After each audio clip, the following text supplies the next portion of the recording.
the legendary young Taoist Feng Guangling, while diligently delving into the art of instantaneous spellcasting, unfortunately encountered divine retribution, causing his soul to traverse and inhabit the body of a debauched and utterly worthless wastrel. Regrettably, he faced punishment from the heavens for his exploration of instantaneous Taoism, accompanied by a series of rapid, chilling shudders. An unprecedented sensation of exhilaration surged through Feng Guangling's entire being. Drowsily opening his eyes, Feng Guangling was taken aback, found himself atop a body with skin as smooth as cream and curvaceous contours. And upon that exquisitely beautiful face, a pair of fiery eyes were glaring intensely at him. The crystalline tears at the corners of those eyes seemed to accuse him of his transgressions. Wasn't I experimenting with instantaneous techniques? Have I been schemed against? Who is she? Why am I in her body? Who dares to disturb my Taoist heart? Feng Guangling's mind was in a state of chaos. Are you not getting up? Do you wish to go another round? A voice as cold as ice pierced through the air. Another round? Perhaps that wouldn't be so bad? Gazing upon the other's stunning visage, reminiscent of a celebrity from a future era, Feng Guangling couldn't help but move a few more times. Get away from me! With a fierce rebuke by Fuling, having regained her powers, lifted her delicate foot and sent Feng Guangling flying across the room. Wow! This little lady has quite the strength. Before he could fully process the thought, Feng Guangling crashed heavily against the wall, his head striking it with a thud. In that instant, a torrent of memories, not his own, surged into his mind like a mighty river. Bad news. His research into instantaneous techniques had incurred divine wrath. Good news. Someone had obliterated his soul, allowing him to traverse dimensions. Bad news. He had become a good-for-nothing ruffian, notorious for his bullying and malevolence in the countryside. Good news. He had a good father. Bad news. This world was rife with demons and monsters, making life exceedingly difficult. Good news. He had a good father. Young master, the head of the Bai family and your father have arrived quickly. This was the last sentence Feng Guangling heard before losing consciousness. Feng Guangling, 18 years old, the sole legitimate heir of the Feng family in the Great Hua Empire. A supercilious wastrel, indulging in leisure and causing chaos. As he gazed into the bronze mirror at the face strikingly similar to his own youthful visage, he almost doubted his own transference. Were it not for the undeniable truth that he was no longer in Shenzhou. His handsome face bore long brows that arched toward his temples, and his sharp gaze exuded a sense of irreverent absurdity. The problem lay in the fact that this body was pitifully frail. Not to mention it could hardly lift a shoulder or bear any weight. It was nearly certain that he would be beaten to death by peers with just a few punches and kicks. Well, it seemed he didn't need to worry about being killed by others or devoured by monsters, as it appeared his own life was already in jeopardy. Feng Guangling possessed considerable medical skills, and upon awakening, he had conducted an examination of his new body. As expected, this body had but a year left to live at most. Moreover, there was a most lamentable and frustrating fact. His name. Your family truly fears not the consequences, daring to name him Guangling? The moment I took the Taoist title Guangling, I inexplicably traversed dimensions. If anyone were to die, it would surely be Feng Guangling. After adapting to the memories of his original self, Feng Guangling rubbed his temples in exasperation. The consequences were boundless and immeasurable. How to navigate this predicament? Leaving aside other matters, the issue with the Bai family's young lady could not simply be brushed aside. It had been 3 days since he had awakened and been kicked unconscious, yet Feng Guangling had not set foot outside his door. His father had declared that should he dare to leave, his legs would be broken. Of course, this pronouncement was followed by an explanation. The Bai family had sent people to watch. Considering his father's indulgence, the first statement was likely said in passing. The key point was the second. Feng Guangling had no intention of leaving. He needed time to ascertain where he was. 3 days passed in this manner. During this time, Feng Guangling's existence revolved not around 3 points, but merely 2. The bedroom and the library, barely glancing at the courtyard. Through extensive reading, Feng Guangling gained a fair understanding of this world. Were it not for the abundance of historical texts corroborating his original memories, he might have almost concluded that he had traversed back to ancient times. The skin tone was the same, the language similar, and even the clothing resembled that of ancient Shinjo, who wouldn't be bewildered. Yet the culture was vastly inferior. Shinjo had long been striving to prove one thing: whether ancient Shinjo was a realm of cultivation, whether the history of the Great Xia truly existed, whether the Shanhai Jing was a record of the history of the former Blue Water Star. These were the three matters most fervently pursued by countless archaeologists in Shinjo. But here, there was no need for archaeologists to validate they were history, and it was all unfolding before them. Demons and humans coexisted. Monsters, spirits, and humans appeared together. Here, the arts of cultivation were not referred to as spellcraft or Taoist techniques, nor were they martial arts, but rather their own esoteric arts. The energy they employed was not referred to as qi, but as mystical energy. You must be joking. Dare to send this Taoist back. This Taoist wishes to return. When I was in Shinjo, I could still wield spellcraft, yet now I am but a useless being. Let alone spellcraft, I can't even perform basic martial arts. Though I wouldn't fall at the slightest gust of wind, I am not far from it. Heaven above, I wish to return. Feng Guangling cried silently to the heavens. In a world rife with demons, let alone a trifling wastrel like him, even an ordinary person would meet an untimely demise. There were no so-called golden fingers, nor any systems. Not even a trace of his former arts remained. Forget about mystical energy. Feng Guangling couldn't even sense a hint of the local mystical energy. Unwilling to concede defeat, Feng Guangling once more attempted to cast a spell. Before his transference, he had found the spellcasting process too slow, yearning for immediate results. Now, he desperately hoped that this spell would yield some effect. Unfortunately, it produced none whatsoever. Line up, all those who seek battle, before me. Secret blessing of the Six Guardians. The word of the seer. Swish. The golden light vanished. Feng Guangling's eyes widened in disbelief. Effective, truly effective. Heaven does not forsake the diligent. This Taoist's daily meditations and silent recitations have finally borne fruit. 3 days, a full 3 days, and he had finally succeeded. Yet the effect dissipated in less than a minute, and there was no mystical energy to be found in his body. What does this mean? In this unfamiliar world, devoid of Taoist arts and mystical energy, no one could teach Feng Guangling what to do next. All he could do was rely on his own exploration. Son, good news, good news. The Bai family has agreed. Just as Feng Guangling was lost in thought, the door was suddenly flung open, and a burly middle-aged man burst in, exclaiming excitedly at Feng Guangling. Chapter 2. Without strength, without background, and yet afraid of death, Feng Yumin, known colloquially as Feng Gongdao, the magistrate of Mingshui County and the father of Feng Guangling, has played no small part in his son's wayward antics over the years. Father, has Bai Laotu really decided to marry Bai Fuling to me? Feng Guangling uttered this almost instinctively. The next moment, a shiver ran down his spine. The original owner harbored an obsession for Bai Fuling that could indeed move the heavens and the earth. Despite Feng Guangling's mere 18 years of life, filled with reckless abandon and countless flirtations with virtuous maidens, he had only indulged in words, never committing any actual deeds. To speak of Bai Fuling's contributions. They were paramount. She had once declared her aversion to mingling with those who trifled with respectable women. Marry you? Nonsense. The Bai family is of royal lineage. Can our family possibly compare? The Bai family had ceased their pursuit of the matter. So Feng Yumin admonished, keep this buried in your heart. With an irritable reprimand, Feng Yumin turned away, only to find himself unable to continue scolding. Good son, you must not speak of this again.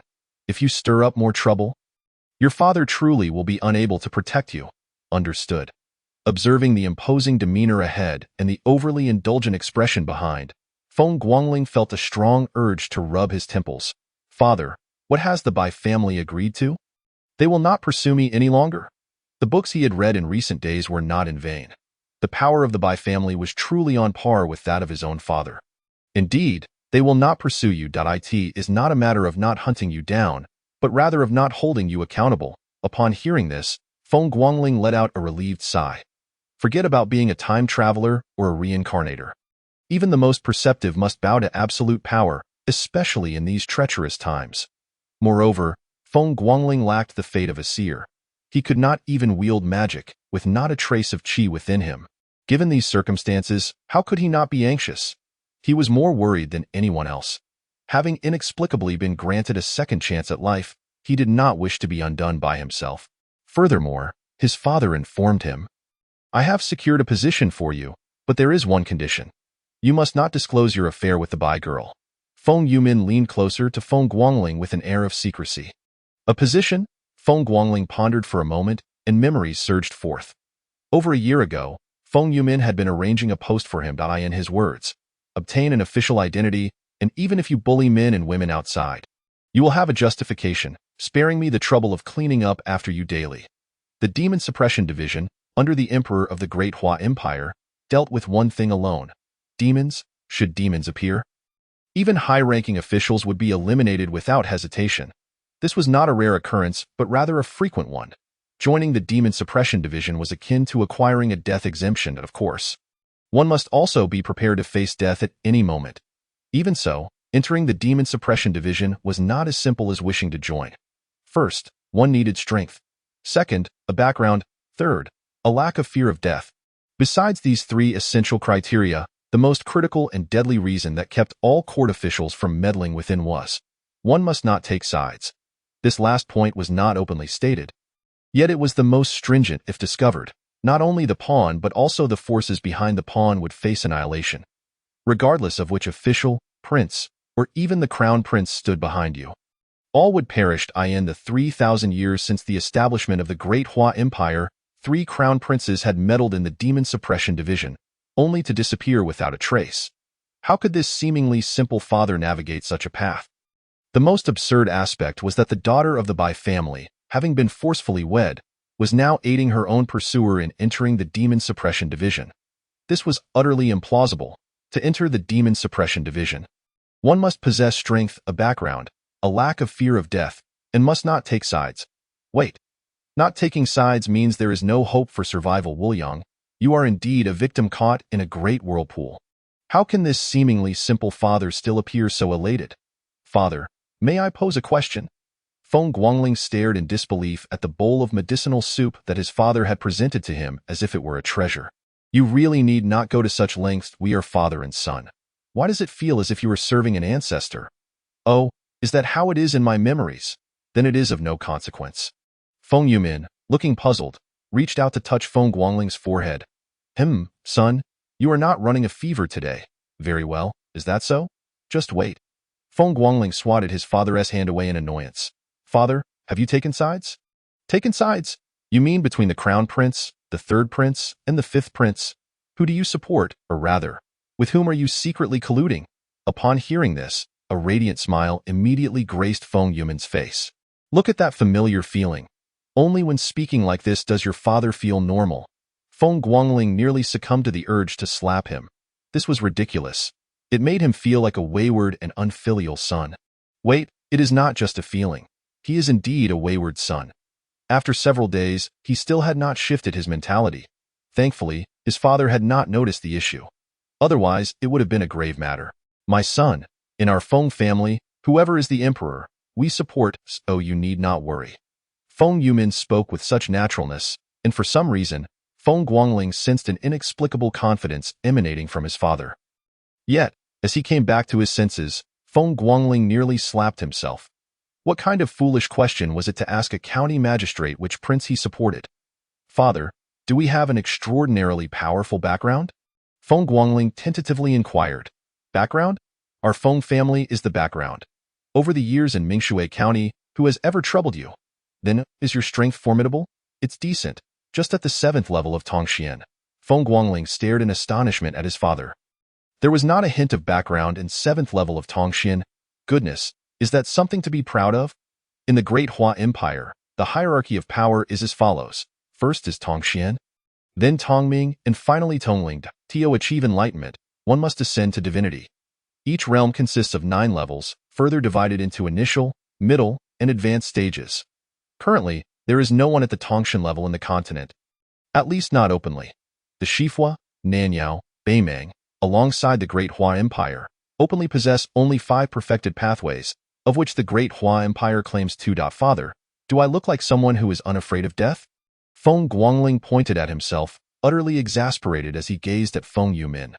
Without background, without strength, all that remained was a lack of fear of death. Would a wayward son be unafraid of death? This was rather evident. Chapter 3. Wow. An immortal. Not just like it. You are one to otherwise. How could you have forcefully promoted the daughter of Bai Lao Tu? Feng Yumin looked at Feng Guangling with utmost seriousness. This matter cannot be overlooked. Feng Guangling rubbed his temples in frustration. To be fair, Feng Yumin was not entirely wrong in his thoughts.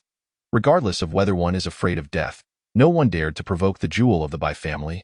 Feng Guangling, on the other hand, had been a source of trouble since childhood, and now he was being forced into an engagement. Feng Yumin's declaration that the Bai family was of royal lineage was no exaggeration.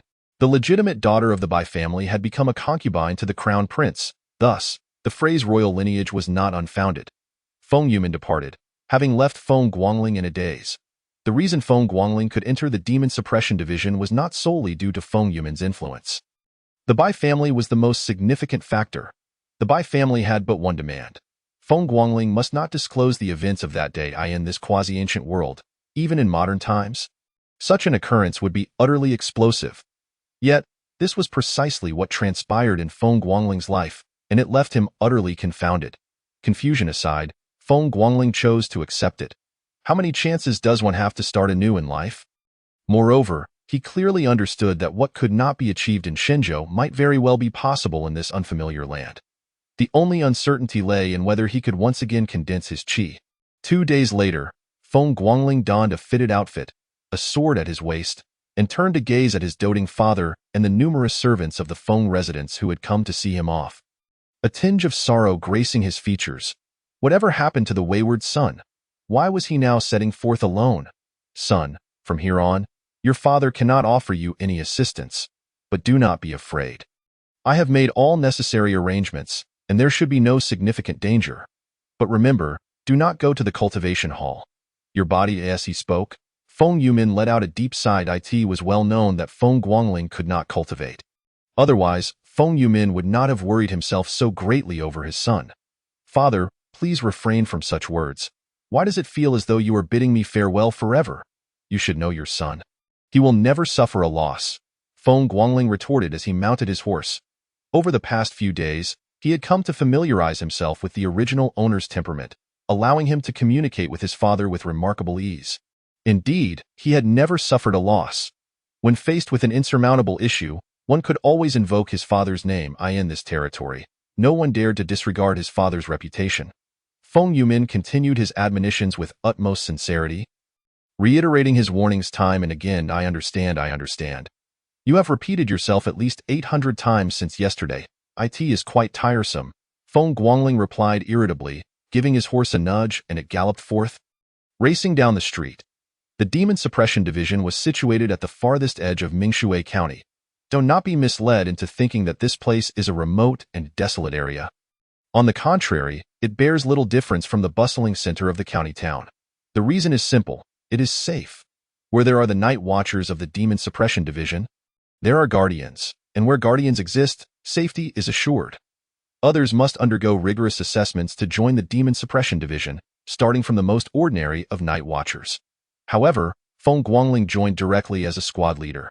The hierarchy of the Demon Suppression Division closely resembles that of a certain dynasty in Shenzhou, comprising ranks such as Official Night Watcher, Small Banner, Grand Banner, 100 House, 1000 House, 10,000 House, Commanding Assistant, Commanding Knowledge, and Commanding Officer.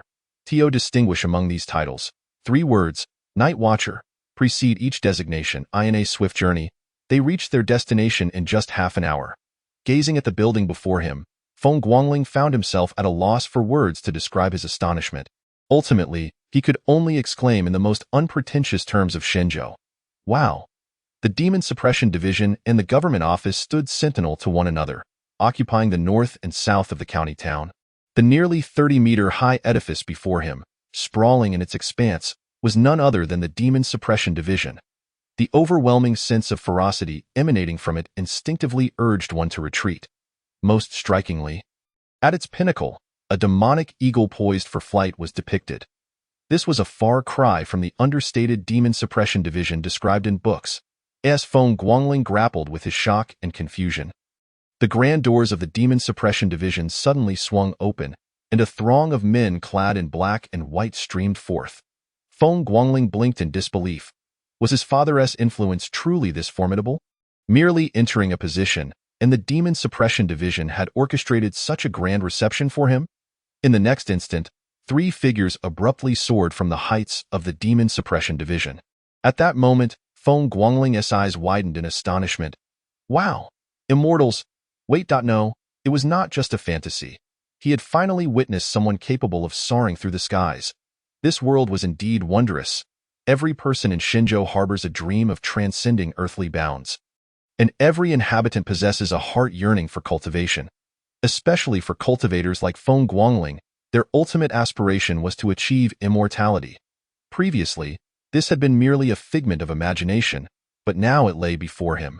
The difference between reading about it and experiencing it firsthand was vast. Suddenly, a sharp clang resonated. The sound of blades being unsheathed reverberated through the AI in an instant. Feng Guangling found himself encircled. Before him, 2 middle-aged men regarded him with icy expressions. A palpable aura of menace enveloped the street, spreading like a tangible mist. Just moments ago, Feng Guangling had been consumed by shock and excitement, completely oblivious to the fact that this street before the Demon Suppression Division was devoid of any pedestrians. The Demon Suppression Division only mobilized when demons appeared. Anyone who dared obstruct their path would face dire consequences. While the majority of the division operated at night, they occasionally ventured out during the day. Realizing this, Feng Guangling nearly slapped himself in disbelief. This display was not a welcoming committee. It was a task force on a mission. He had unwittingly positioned himself in their way. If he chose to ignore them, all would be well. If he contested them, he would be doomed.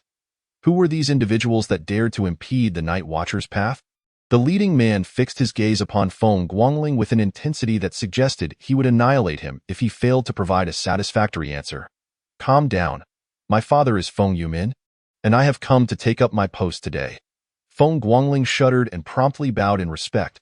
He dared not dismount from his horse, nor reach into his bosom for the token. The men eyed him with predatory intent. Any hint of unusual movement on his part would elicit a lethal response. The sensation of their scrutinizing gazes was acutely unsettling.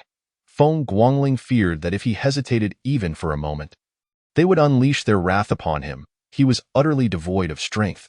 He was not even capable of basic physical combat, let alone employing any form of mystical arts. Where is your token? The middle-aged man stepped forward, his brow furrowed with suspicion. Chapter 4. Entry and demon slaying. The token has been confirmed. The middle-aged man shot a quizzical glance at Feng Guangling. A small banner? It was not unusual for someone lacking any aura of mystical energy to become a Night Watcher. The lower ranks of the Demon Suppression Division included many ordinary individuals. However, these individuals were often those who had no choice but to gamble their lives for a chance at survival. Yet, it had never happened that an ordinary person could ascend to the rank of small banner. Yet, Feng Guangling had directly shattered this precedent. I am Qinhu Suchan. You arrived just in time. Come with us on a mission. The middle-aged man tossed the token to Feng Guangling, and with a wave of his hand, all the Night Watchers sheathed their long blades. These were weapons akin to the Tang saber, known in Dahua as the demon-slaying blade, exclusive to the Demon Suppression Division. What? A mission? Feng Guangling's eyes widened in disbelief. This was not what his father had conveyed. He had been told he could hide within the Demon Suppression Division and bide his time. He was assured that he would not have to take risks. How was it that he was thrust into action on his very first day? Do not worry. This time it is merely an encounter with low-level demons. Stay vigilant, and you will be fine. As Su Chan passed by Feng Guangling's white horse, he gave its flank a reassuring pat. In an instant, the horse knelt. That moment, Feng Guangling's pupils constricted in surprise. He dismounted in a panic, his expression a mix of confusion and astonishment as he regarded the horse. The aura. This was aura. Feng Guangling was all too familiar with this sensation. For days, he had longed to reclaim his aura. He was certain that the energy Su Chan had just released was indeed aura, though? No, it should now be referred to as mystical energy. Coming to this realization, Feng Guangling exhaled deeply. Reading countless books pales in comparison to traversing thousands of miles. His ancestors had not deceived him. Although he had previously garnered an understanding of the current environment through texts, he was not entirely clear about what mystical energy entailed. Now, he understood that mystical energy was merely another name for aura. It was simply a matter of nomenclature. The path of slaying demons and vanquishing evil was one that all cultivators must tread, even if he currently lacked the ability to wield mystical arts. So what? Su Chan had aptly stated that if he remained cautious, he would be safe. They raced forward. The speed of the night watchers was indeed astonishing, in the time it takes to brew a cup of tea. They had traversed the bustling market and arrived at the edge of the desolate mountains. Feng Guangling leaned on his knees, gasping for breath. His body was painfully weak. If he attempted to wield mystical arts in this state, he feared he might perish before his enemies did. Glancing up at the towering peaks that pierced the heavens, he felt an overwhelming urge to weep. Others who traversed realms became pampered elites. He too was a pampered elite. Others who crossed over had powerful backing. He too had powerful backing. Others enjoyed luxurious lives. He was not only expelled from his home, but also thrust into the most perilous of departments. On his very first day, he had yet to meet a superior and was already embroiled in demon slaying. Where was the justice in this? Feng Xiaoqi, can you endure?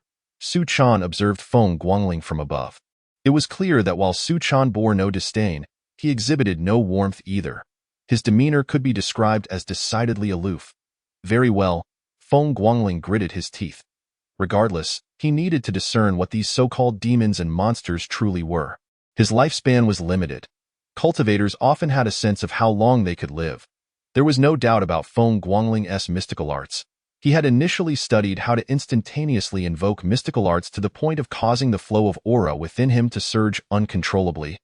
And then he had inexplicably been transported to this world. Let me see what qualifications you possess to be a small banner. The small banner obeys orders. Each leads their subordinates into action. Encounter enemies, kill without mercy, Su Chan declared with authority. Yes, 8 men dashed towards the east and west, their blades drawn, plunging into the mountains with the intent to encircle. The order to show no mercy implied that there was no need to take prisoners. Whether encountering humans or demons, everything except the night watchers would be slain. It was tantamount to a free pass for slaughter.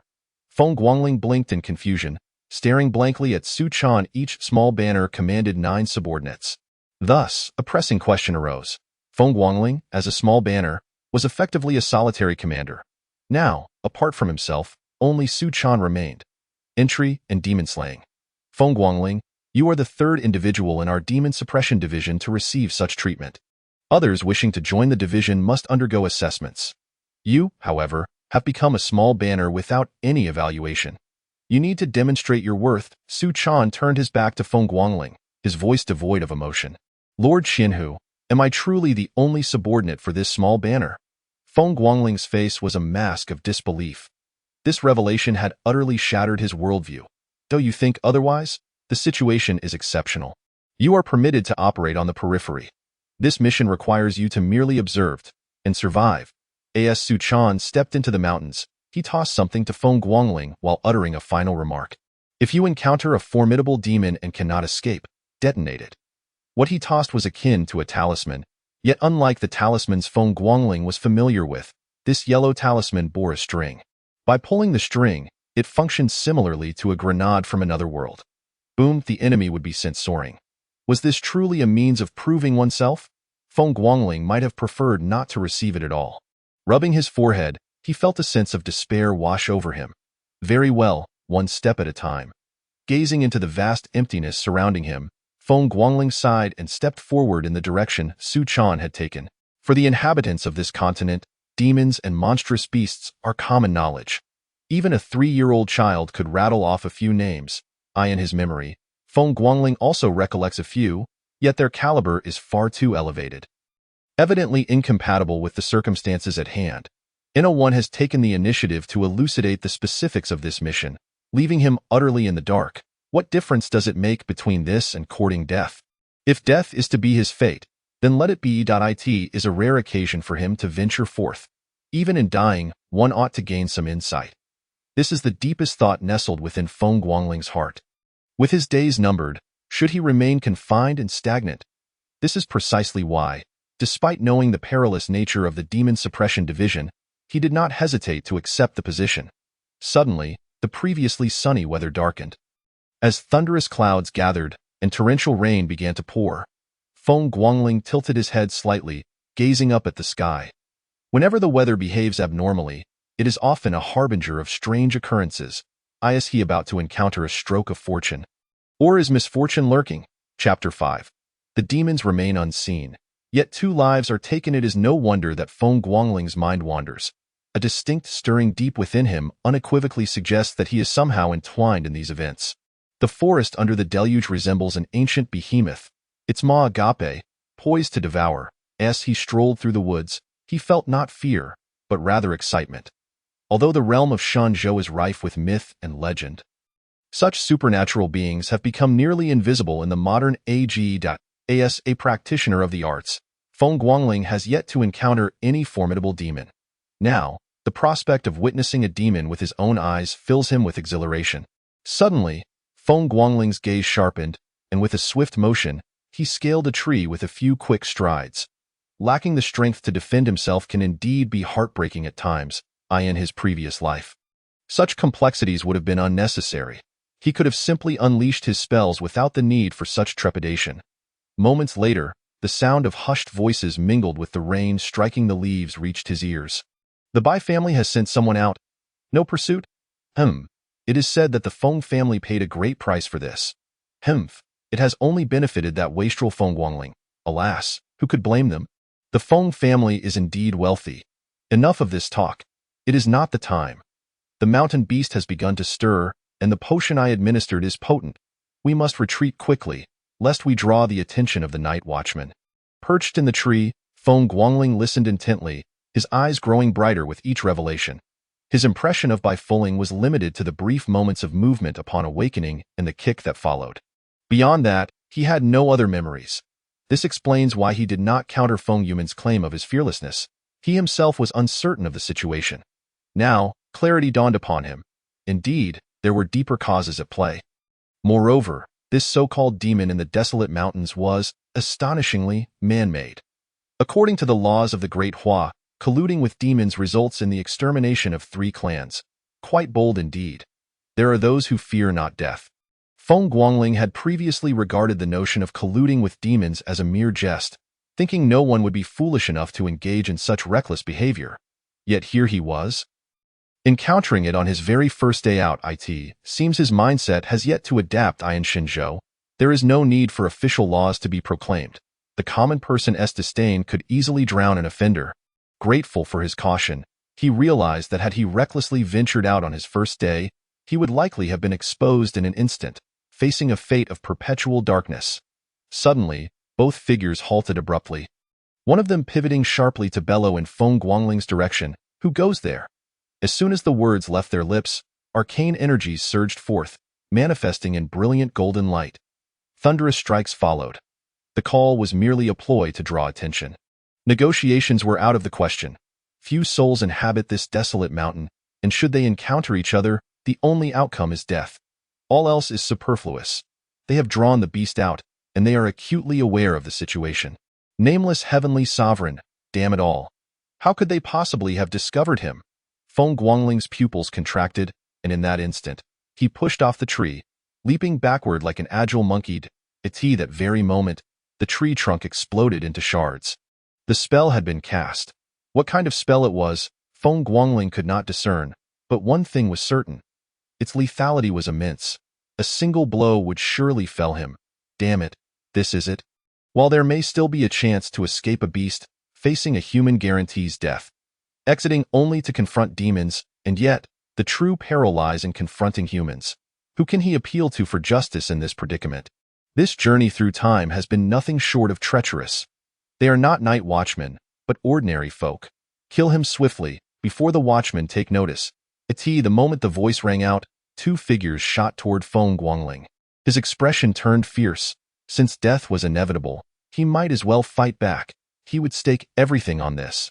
Life and death are but a fleeting moment. In his heart, he silently chanted, and a flicker of golden light appeared. It was faint, so delicate it could break one's heart, yet Feng Guangling felt invigorated. Finally, he sensed the presence of Qi Clang. The sound of blade striking blade echoed as two long swords plunged into the golden light. One sword's tip even pierced through, close to breaking the barrier. How could this be? What kind of arcane art was this? Were they not ordinary men? How could they suddenly wield such powers? And why was there no trace of any arcane fluctuations emanating from them? The two cloaked figures stared in sheer disbelief, their eyes wide with terror, unable to comprehend the scene before them. The frail golden light starkly indicated Feng Guangling's pitiful strength. He was likely just beginning his journey into the realm of cultivation, at most merely at the initial stage of the Enlightenment. Yet these two were at the luminary stage. How could they not breach the defenses of someone at the initial stage of enlightenment? Formation, engage. Feng Guangling paid no heed to the multitude of thoughts racing through his mind. After experimenting with spells for so long, only one had proven effective, the Six Harmonies' secret blessing, and it had a mere 20-second duration. In the instant he drew his sword, the spell was cast. The next moment, the blade flashed with golden light, slicing through the darkness. Cold rays of light severed necks, and blood gushed forth in that fleeting moment. In the clash of arcane arts, a mere oversight could mean the difference between life and death. My lord, there is more to this chapter. Please turn to the next page to continue reading. It only gets more exciting. The two, clutching their throats, gazed at Feng Guangling in horror. Upon realizing who he was, their fear mingled with a profound sense of absurdity. The most notorious wastrel of Ming Shui County, the greatest scourge, the most infamous spendthrift, the most abject failure, was, astonishingly, a practitioner of the arcane arts. The most ludicrous part was that these two luminary experts had so foolishly met their demise at the hands of a mere wastrel. Who would believe such a tale? The golden light flickered and dissipated. Feng Guangling abruptly plunged his sword into the ground, bracing himself. Had it been the demon slayer blade, he would not have needed to employ the Six Harmonies' secret blessing. The blade itself could dismantle the arcane forces. Feeling the overwhelming weakness permeating his body, Feng Guangling could only manage a wry smile.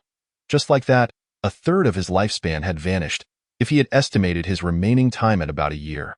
Now he had barely 8 months left.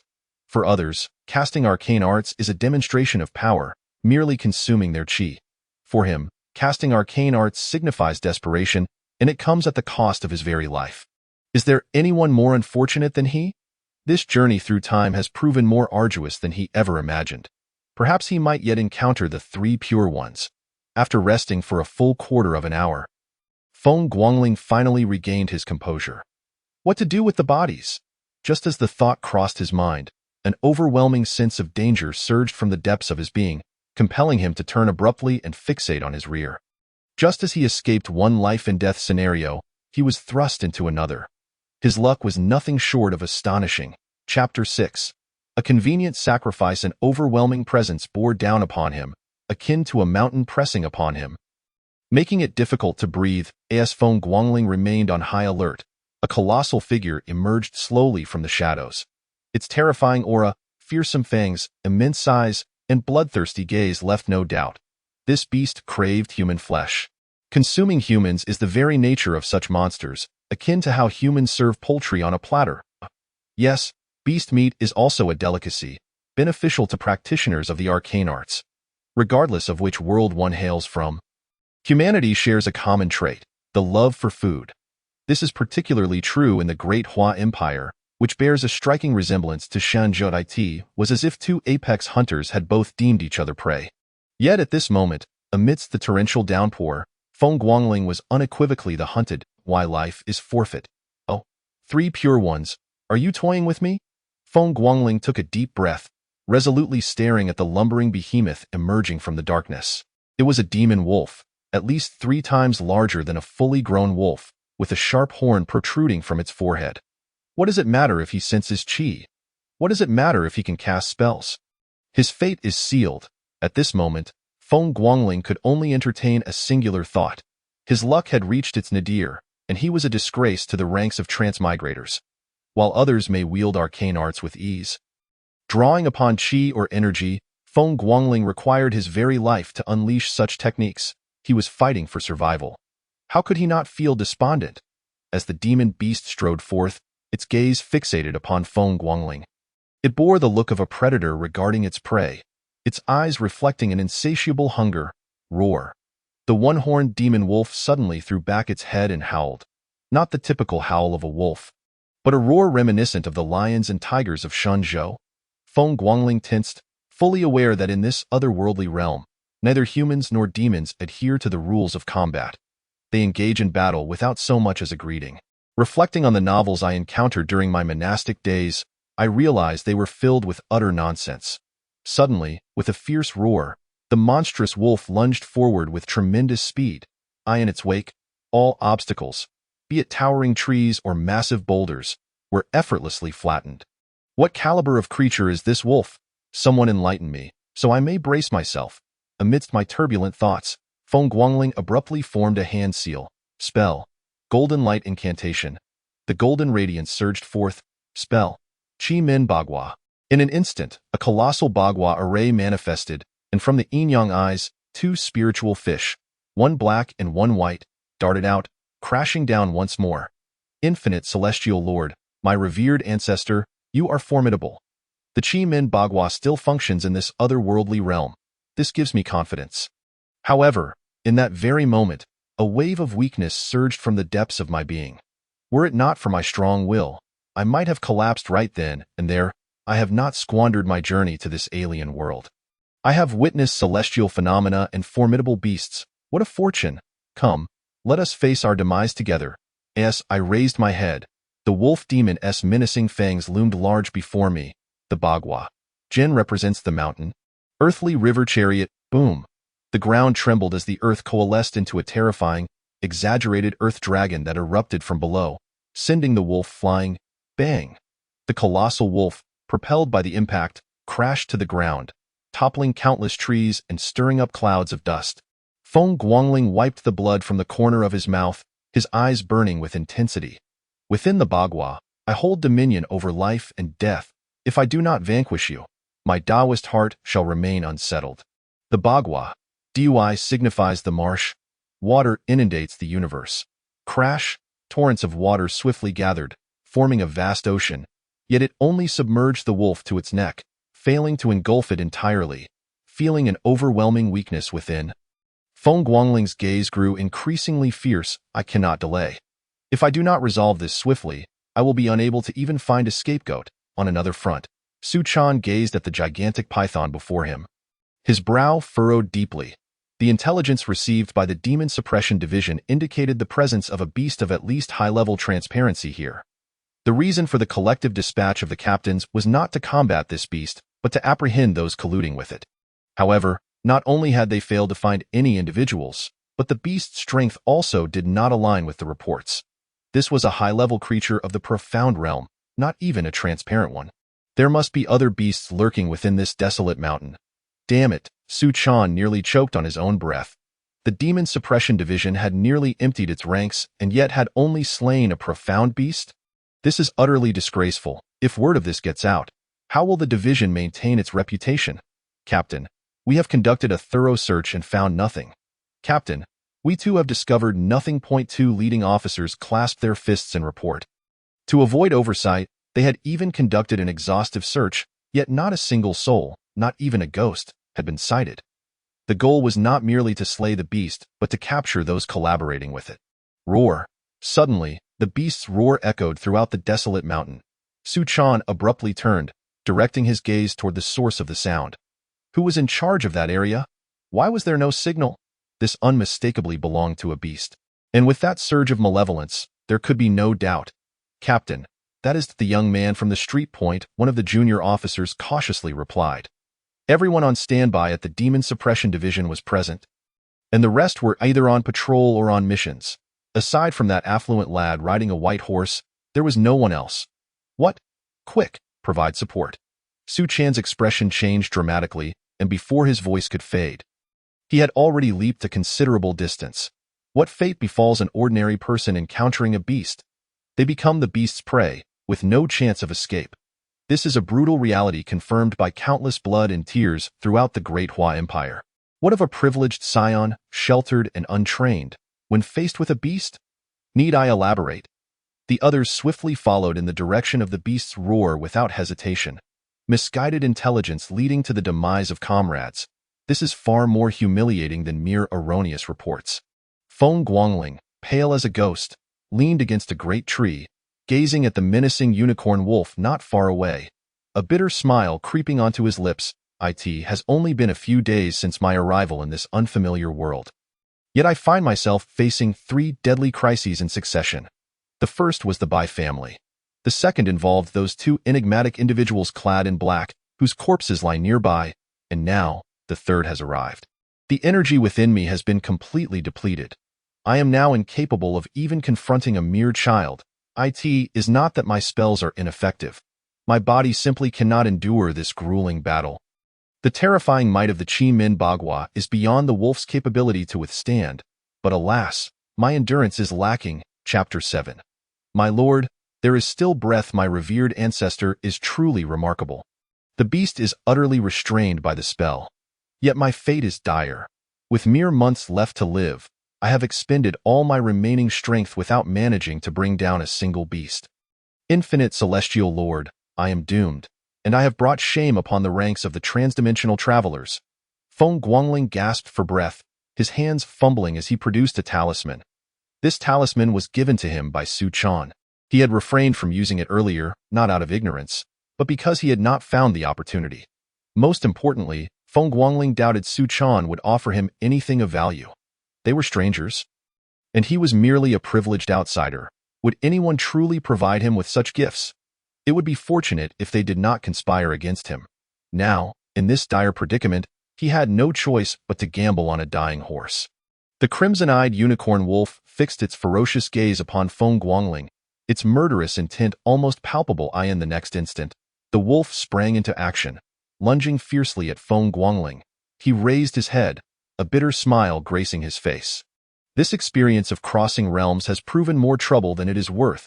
As the wolf's menacing fangs approached, Feng Guangling's gaze sharpened, and he yanked the tail of the talisman. Boom! And the next moment, a thunderous tremor reverberated through the entire desolate mountain. Su Chan, en route, felt his pupils constrict as he beheld the brilliant light ascending into the sky, his heart racing uncontrollably. It is over. The brilliance of the talisman. That lad has actually resorted to using a talisman. He must truly be facing a beast in this world. Talismans are rare and precious, and only the affluent can afford to use them. Moreover, talisman masters are a fixed profession, unlike other practitioners who can cultivate as long as they sense the energy. Thus, unless in dire straits, no one would waste such a valuable talisman.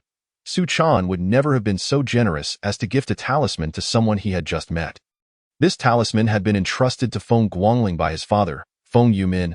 Through Su Chan, however, Su Chan never anticipated the talisman to wield such tremendous power. This looks as if it possesses the strength of spiritual communication.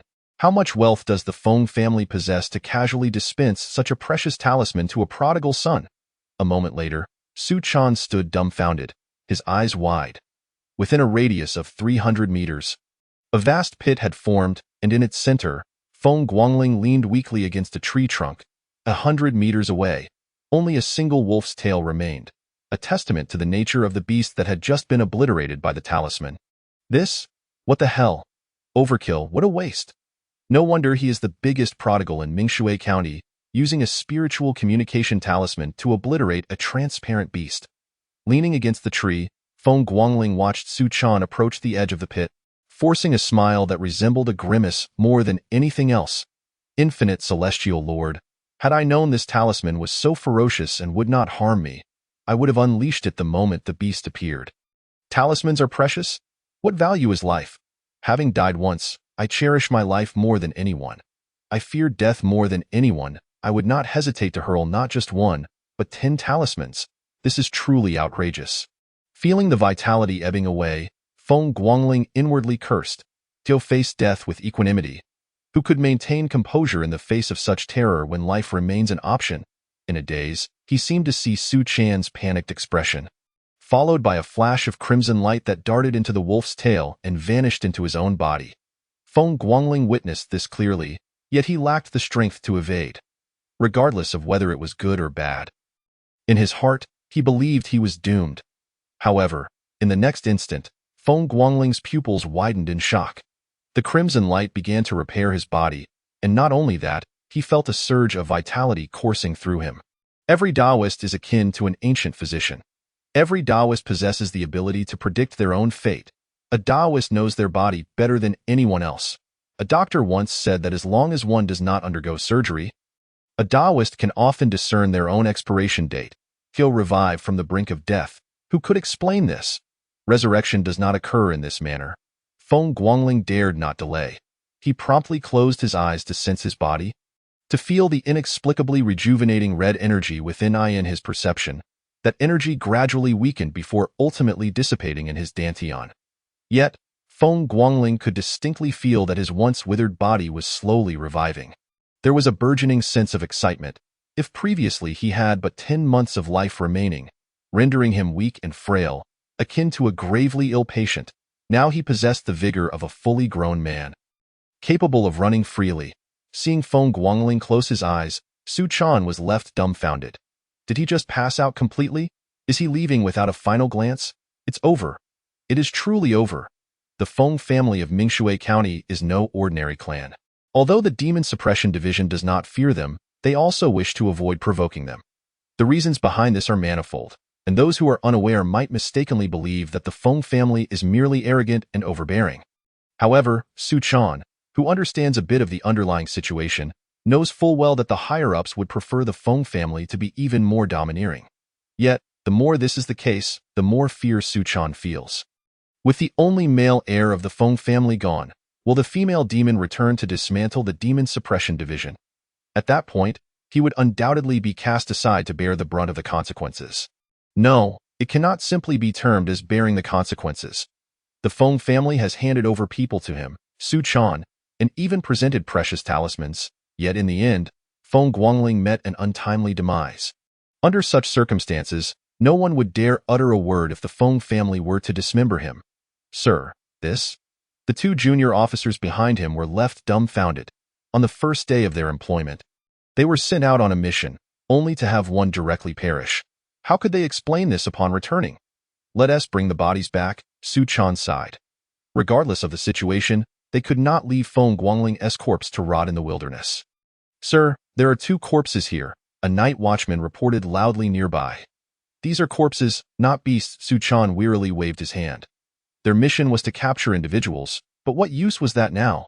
With Feng Guangling, the debauched scion, dead, a plethora of troubles awaited him, and he hardly dared to contemplate what lay ahead, let alone think of anything else. Sir, the person still breathes. He is not dead. Another voice chimed in. If he is alive, bring him back and see if we can extract any information from him. Su Chan remained expressionless. The burden was too great, and his shoulders too feeble to bear it. His mind was consumed with how to address the fact that Feng Guangling had died on his first day of duty. Ordinary folks are easy to deal with. Those who slipped in through back channels are also manageable. But the Feng family is different. Thus, even those who take shortcuts have their hierarchies. Not so, sir. Feng Xiaoqi is still alive and breathing. A junior officer felt compelled to remind him once again. Are you jesting? Regardless of Feng Guangling's previous reputation, on his very first day in the Demon Suppression Division, tasked with a mission and achieving such a notable accomplishment, how could they possibly capture him? The Feng family would surely explode with rage. Chapter 8. No struggles, no survival today. The Demon Suppression Division was as imposing as ever, instilling a sense of trepidation in all who approached. The street before the division was deserted. Not even a dog dared to pass by. However, there was one notable difference. A white horse had appeared before the entrance, and the division was under full lockdown, with several physicians entering intermittently. Many observers speculated that something serious must have occurred within the Demon Suppression Division. Yet, no one dared to make any definitive claims. After all, those who rose to prominence within the division were invariably practitioners of the arcane. What use did they have for ordinary physicians? Inside the division, Feng Guangling stared blankly at the ceiling, while an elderly man with a white beard took his pulse, frowning and sighing, nearly provoking Su Chan to draw his blade in frustration. Speak plainly. What is this frowning and sighing about? Injured at the root, a condition that cannot be cured, the old man replied to as for the issue of practitioners. I, as an ordinary physician, cannot ascertain. I can prescribe some medicine. 1 dose a day, and the external injuries may heal in 7 days. This was the 8th physician to deliver the same prognosis. All spoke of injuries to the root, yet the crux of the matter lay in the nature of the injury. As a 1,000 household officer, Su Chan possessed considerable strength and had already examined Feng Guangling thoroughly in the desolate mountains. While it was difficult to articulate the implications of injuries to the root, he could ascertain that Feng Guangling was indeed in a weakened state. To mitigate unforeseen circumstances, he had summoned several physicians, only to find that they all provided the same answer. "Thank you, doctor." "Xiao Lu, pay the doctor," that Su Chan called out as he stood by the bedside, gazing exasperately at the vacant-eyed Feng Guangling. Surely the county's most notorious spendthrift would not be rendered a fool on his very first day of duty. Such gossip would not bode well. However, as long as he remained alive, the situation was not dire. This principle was starkly evident within the Demon Suppression Division. If one feared injury, they should avoid the entrance of the division. If one feared death, they should not enter the gates. While dying may pose challenges in terms of explanations, as long as one survives, nothing else matters. Many who entered through back channels found themselves unable to last 3 months, vanishing without a trace or returning home maimed. Did they truly believe that the back door of the Demon Suppression Division was easy to traverse? Feng Guangling had merely encountered such circumstances on his first day. After 10 days or so, Su Chan would indeed have nothing to fear. "Feng Xiaoqi, do you feel any discomfort?" Su Chan sighed, lamenting how a simple show of authority had spiraled into such a troublesome affair. "Sir, I am fine. Merely a bit weak, that a couple of days of rest will suffice," Feng Guangling quickly replied. Without the talismans provided by Su Chan, he would undoubtedly become fodder for demons. This was indisputable. Thus, Feng Guangling was exceedingly compliant. He had no choice, for this esteemed individual was, after all, a practitioner of spirit communication. In a small county, how could a mere 1,000 household officer possess such formidable strength? Feng Guangling was still uncertain of his true capabilities, so he resolved to bide his time. "Very well. Although you are a junior officer tasked with leading missions, given your special circumstances, I have made some arrangements. Henceforth, you need only handle administrative work within the division." Su Chan immediately assigned Feng Guangling to safer duties without a second thought. Dangerous tasks were to be avoided. He had made that clear, and of course, this meant that Feng Guangling would miss out on accolades and would remain a mere junior officer for life. But safety was paramount. He could not afford another scare. "Sir, my father did not send me to the Demon Suppression Division to laze about. As a junior officer, I have both the responsibility and obligation to slay demons and eradicate evil. If you make such arrangements, I would find it difficult to explain to my father." Feng Guangling nearly leapt from his bed in protest. Throughout his journey, he had come to a realization. That crimson light he had witnessed was no mere phenomenon. It was the essence of demons. Such a potent substance could extend his life. If he were not allowed to hunt demons, how could he survive? These physicians only perceived the injuries to his root but failed to grasp the broader implications. Yet Feng Guangling was different. He not only understood that his root had not been repaired, but he also sensed that he had over a year of life left, a demon at the peak of clarity and a beast that had yet to evolve the capacity for language could extend his life by a year. What of the others? This was a matter of life and death. Were he given a choice, Feng Guangling would gladly hide within the Demon Suppression Division to cultivate in peace. Yet therein lay the dilemma. Without struggles, how could one hope to survive? Su Chan's arrangements, while suitable for the former Feng Guangling, were tantamount to a death sentence for the current Feng Guangling. Thus, without hesitation, he resorted to leveraging his father's influence. Whether a mere county magistrate like Feng Yumin could truly suppress a practitioner of spirit communication like Su Chan was not a concern for Feng Guangling. He opted for the simplest, most direct, and most forceful approach. If it worked, splendid. If not, there would be no significant repercussions. To Feng Guangling's surprise, Su Chan's demeanor changed. He stroked his chin and began to ponder, lost in thought for a quarter of an hour. "If that is the intention of County Magistrate Feng, then I shall proceed with the normal arrangement of your duties." Good heavens, he truly managed to suppress him? Feng Guangling's eyes lit up. His father. The county magistrate was indeed impressive. Could he really hold sway over the 1,000 household officer of the Demon Suppression Division? Who would believe such a tale? Su Chan found himself in a bind. After the debacle of the first day, he had to address this matter seriously, for Feng Yumin was not someone to be trifled with. "Young lord, there are more chapters ahead. Please click to the next page to continue reading. The excitement is yet to unfold. Did they truly believe that Feng Yumin was merely a docile man in front of Feng Guangling? Have you heard of the magistrate of the Broken Family County? Moreover, this magistrate commands a personal guard of 300. Have you heard of that? Such treatment is akin to that of a princely figure. Who would dare underestimate him? Only the original owner of this body had naively thought that all of this was perfectly normal. After all, he had lived this way since childhood and had never ventured out to see the world. As for the present Feng Guangling, he too was oblivious to these dynamics and thus regarded them as commonplace. Once everything was settled, Su Chan reluctantly handed Feng Guangling another talisman. As he departed, he specifically instructed that the talisman was only effective against initial stage practitioners. Should he encounter formidable foes, he should flee. Su Chan was not being generous. Rather, he was concerned about the ensuing troubles. The rogue Feng Yumin unleashed spirit communication talismans, which had been utilized by Feng Guangling, yet ultimately, this talisman was a result of Su Chan's own decisions. And he sought to silence Feng Guangling. Goodness, how fortunate am I! Feng Guangling lay on the bed, gazing at the ceiling, his eyes sparkling with renewed vigor. To be alive, to fulfill his ambitions from the divine land. Where could one find such a life? This journey of reincarnation was not in vain. Little did he know that 3 hours prior, Feng Guangling had been lamenting the very experience of traversing realms. Slaying demons could extend life. Thus, these demons must be eliminated. In the vicinity of Mingshui County, there was no shortage of demonic beasts. Otherwise, the Demon Suppression Division would not have been established in Mingshui County. A significant reason lay in the Linha Forest to the north of Mingshui County, where demonic beasts of the pinnacle of spirit communication resided. As long as they remained within Linha, the Demon Suppression Division could only guard against them. Previously, a 10,000 household officer had ventured in, and he never returned. Thus, the stance of the Demon Suppression Division towards the Linha Forest was abundantly clear. As long as there were no issues, they would allow individuals to take advantage of the resources within, provided they did not penetrate the core areas. Additionally, numerous practitioners from the Great Hua Empire chose to train in the Linha Forest. The unique status of Mingshui County had been gradually established through such developments. Chapter 9. The Unique Feng Family. The Feng family. Listening to the instructions of his subordinates, Feng Yumin slightly parted his lips, ultimately uttering a single phrase. Is Shaoling all right?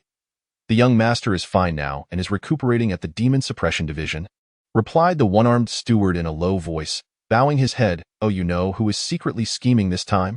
Not yet, came the response. Has there been any movement from the Bai family?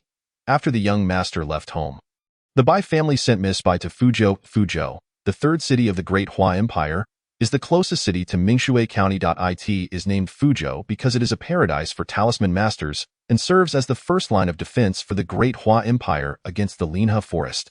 Mingshui County is merely a forward outpost. Send in San to the inner circle of the Linha Forest. If he doesn't bring me at least 10 spirit beasts' heads, let him die in there. Understood. The Dark Division required no second opinion. The order was clear. Understood. After the one-armed steward left, Feng Yumin slowly rubbed his temples. By family, Ning family, Xiao family, you had better behave yourselves. Feng Yumin raised his head. His expression grave. He feared neither the demons nor the treachery of others. All of them were insignificant. However, when Feng Guangling had an incident, Feng Yumin nearly leveled Mingshui County. Feng Guangling remained unaware that during his unconsciousness, Feng Yumin had already set his sights on every member of the Bai family. Once he confirmed the news, the 3 families of the Bai would have to accompany Feng Guangling to the grave. Meanwhile, Su Chan, who had just exited Feng Guangling's room, had not yet had the chance to breathe a sigh of relief when he was seized by the scruff of his neck and taken to the upper echelons of the Demon Suppression Division. Sir Ming. Upon recognizing the person, cold sweat immediately dripped from Su Chan's forehead, and he was relieved he had not resisted earlier. Otherwise, he would likely be facing the afterlife by now. Do you realize the foolishness of your actions? Do you have any idea that your mishap almost caused an upheaval in the entire Mingshui County, even making Fuzhou brace for impact? Toad, do you truly wish to die? Ming Chengtian pointed an accusing finger at Su Chan, berating him furiously. The imposing Su Qianhu outside was being scolded by Ming Chengtian like a child, not daring to lift his head in rebuttal. There was no way around it. Rank comes with power. Ming Chengtian was a commanding officer, a rank above Su Chan, and moreover, his strength overshadowed Su Chan's. With neither rank nor strength on his side and having made a mistake, Su Chan could only bow his head and accept the scolding. Sir Ming, it was an accident. Su Chan desperately attempted to defend himself. Madmen do not differentiate between accidents and intentions. If Feng Guangling truly suffers because of your blunder, the entire demon suppression division will bear the consequences. Do you comprehend? What instructions did I give you previously? Have you forgotten? Ming Chengtian nearly choked on his own breath. Now is not the time to quibble over what is accidental or not. Right now, Feng Yumin is on the verge of erupting. No, he has already begun to lose his temper. According to the intelligence I have received, the Bai family has been directly targeted. Should anything happen to Feng Guangling, the Bai family will face annihilation. Furthermore, even the Demon Suppression Division in Fuzhou is under scrutiny. As for Mingshui County, while I found nothing amiss upon my arrival, one thing is certain. Should Feng Guangling encounter trouble, the Demon Suppression Division in Mingshui County will be razed to the ground. The consequences of Feng Yumin's actions would naturally lead to the extinction of the Feng family, their ancestral graves disturbed. But what does that matter? This is a forward outpost facing the Linhe Forest. If problems arise here, the entire Demon Suppression Division will suffer. Ming Chengtian scolded Su Chan for nearly half an hour before finally ceasing. Su Chan dared not wipe the spittle from his face. He had thought he had sufficiently regarded Feng Yumin with caution, but it was evident he had underestimated him. Otherwise, there would be no need for Ming Chengtian, the commanding officer, to make a special trip. The situation suggested he had rushed over as soon as he received the news. Sir Ming, the Feng family truly? Silence. I warn you, when encountering Feng Yumin in the future, keep your distance. Ming Chengtian slammed the table, his voice filled with fury.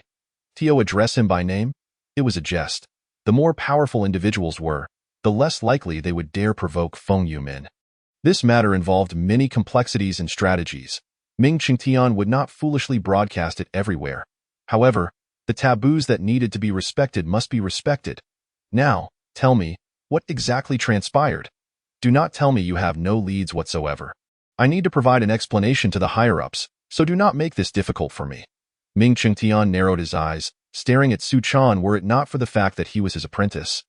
He would have simply dragged him away to serve as a scapegoat. Su Chan dared not say anything further and hurriedly recounted the events, including the fact that Feng Guangling had entered the Demon Suppression Division with the prince's token. He also mentioned Feng Guangling's requests.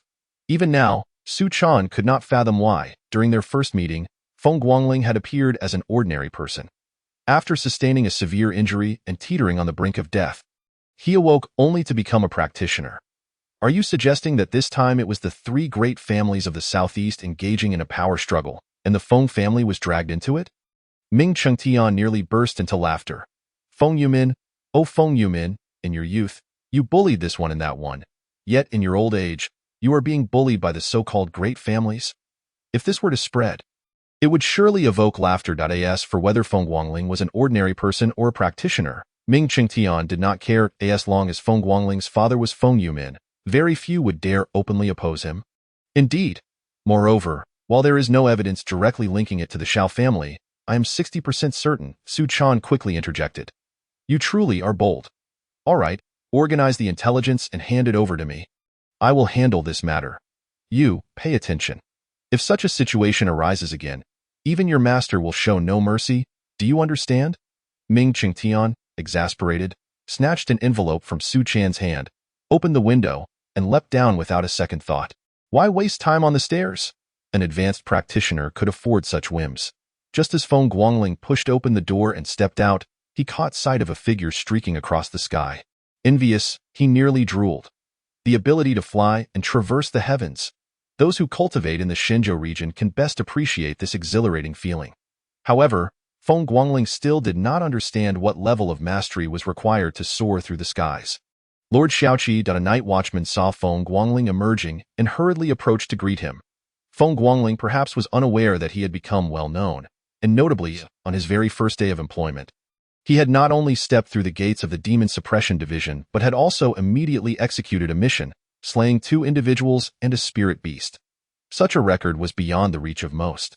Chapter 10. The invincible maneuver of the county magistrate Su Chan was not mistaken. To join the Demon Suppression Division and slay a demon right away made Feng Guangling the third individual to achieve such a feat. Others aspiring to enter the Demon Suppression Division, whether through backdoor means or by passing the standard examinations, typically endured a 3-month acclimatization period. They familiarized themselves with the beasts, combat strategies, and self-preservation tactics before being assigned tasks. Individuals like Feng Guangling, who charged in without hesitation, were truly rare. The issue was that after Feng Guangling charged in, he actually emerged victorious. His accomplishments were extraordinary. Not only did he slay 2 traitorous individuals colluding with spirit beasts, but he also felled a luminous spirit beast. If this were to be told, who wouldn't he give a thumbs up? It is a well-known fact in the Great Hua Empire that it requires 5 practitioners of equal rank to suppress a spirit beast of the same level. Feng Guangling appeared no different from an ordinary person, yet managed to single-handedly defeat a luminous spirit beast. Such a feat was nothing short of miraculous. Oblivious to his newfound fame within the Demon Suppression Division, Feng Guangling politely inquired about the location of the library. In the following days, he spent nearly all his time in the library of the Demon Suppression Division. The library was quite impressive.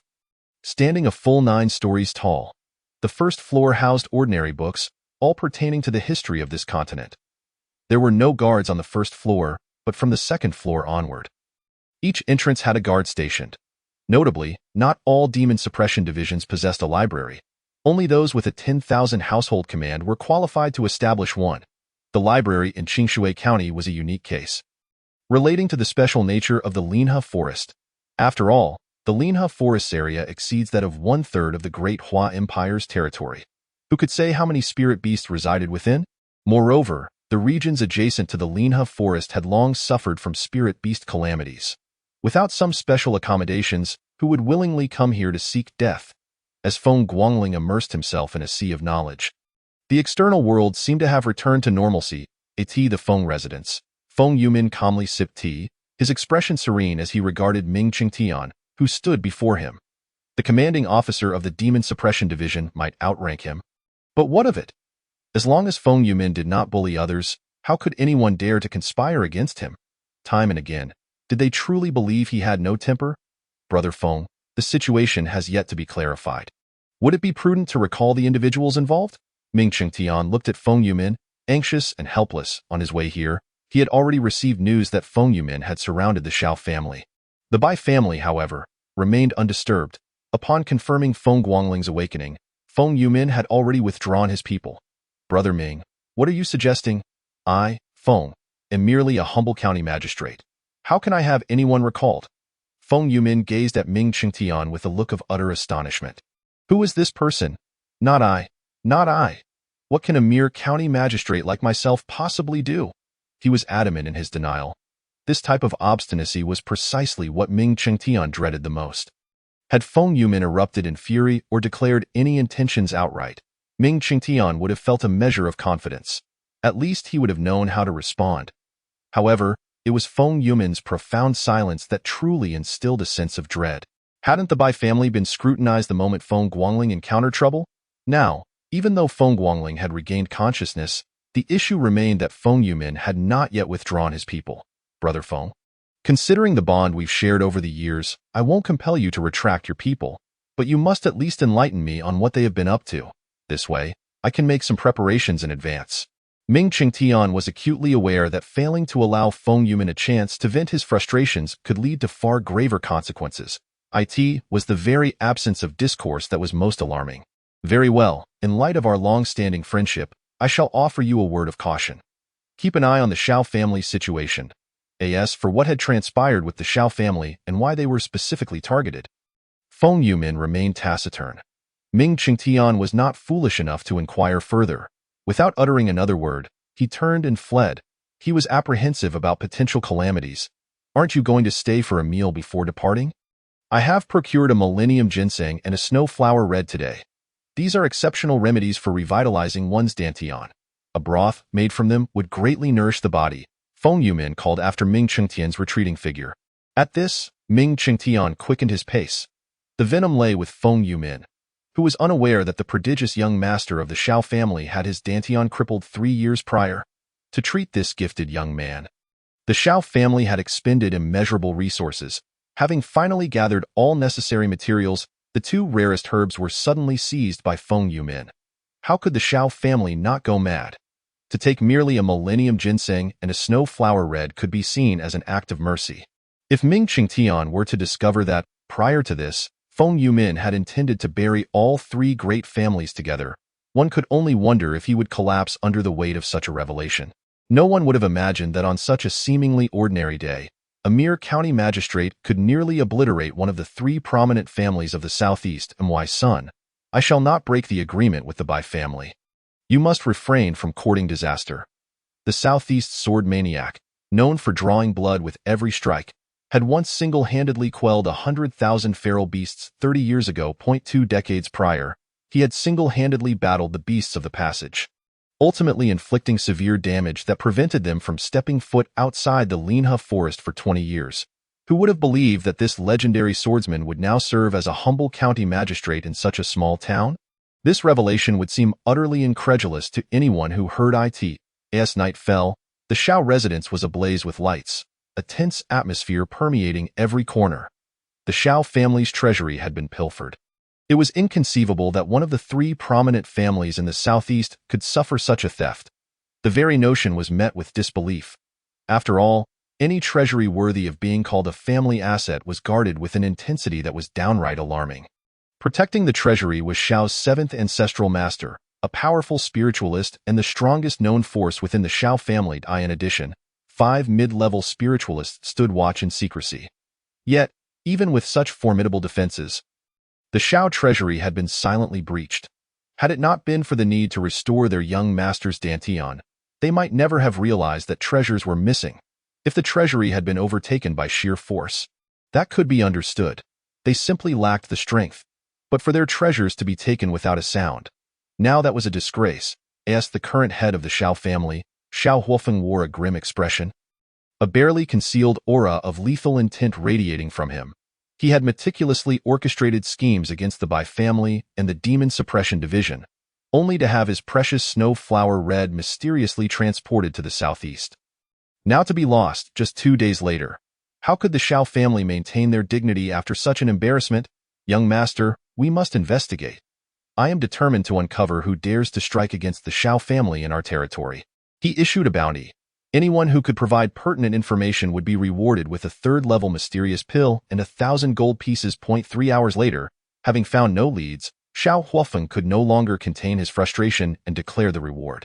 While this might tarnish the family's reputation, the significance of the snow flower red and millennium ginseng was too great. If properly utilized, they could potentially create another spiritualist. Furthermore, if the young master could be restored, there was a 70% chance he could become a passage-level expert. That was of paramount importance. There were but a few passage-level experts across the entire continent.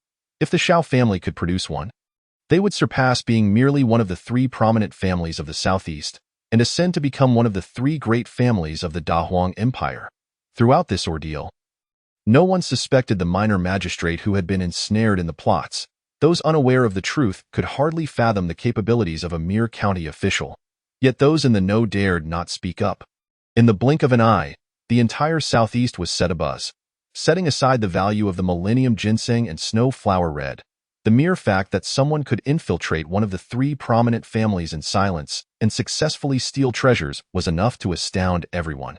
In response, Feng Guangling claimed complete detachment from the matter.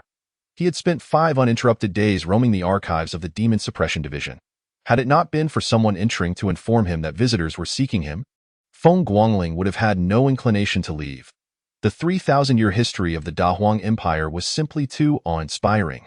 This was not a history unearthed through archaeology, but rather a documented reality.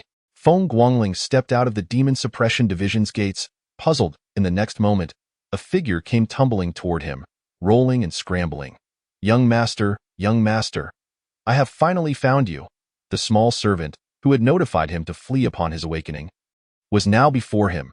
Initially, Feng Guangling thought this fellow had met his demise, only to find him here, unscathed, at the Demon Suppression Division. This man possessed an audacity that defied comprehension. "What are you doing here?" Feng Guangling inquired, genuinely perplexed. The intricacies of the agreement between the Bai and Feng families, as well as the concessions made, were beyond his understanding. Yet one thing was certain. Those privy to the details had been silenced, with not a single soul left to tell the tale. How had this fellow survived? Feng Guangling did not know his true name. He only referred to him as Xiao Wuzi.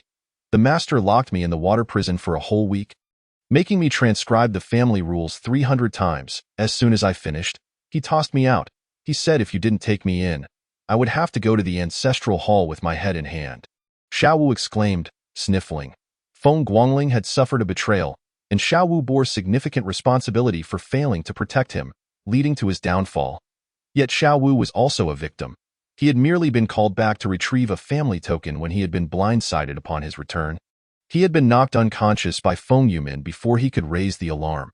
Whom could he turn to for justice? I am now a sentry for the Demon Suppression Division. How can I take you with me? I will write you a letter to take back. Rest assured, it won't be as gruesome as presenting your head at the ancestral hall. Feng Guangling reassured, patting Xiao Wu's shoulder. In his memory, his father had once told him he could unconditionally trust this very Xiao Wu. If Xiao Wu had survived this purge, it suggested he was indeed trustworthy. However, this was of little consequence now. This was the Demon Suppression Division, not the Feng family. Feng Guangling dared not allow outsiders into the division, lest Su Chan permit him entry into the Demon Suppression Prison. Just to clarify, the Demon Suppression Prison was a place where beasts and demons were confined. Young master, look, this is the token.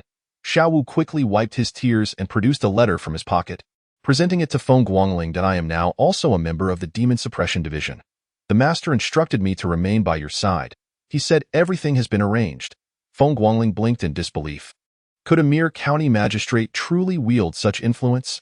Not only had he managed to place his own wayward son within the Demon Suppression Division, but he had also secured a position for a servant.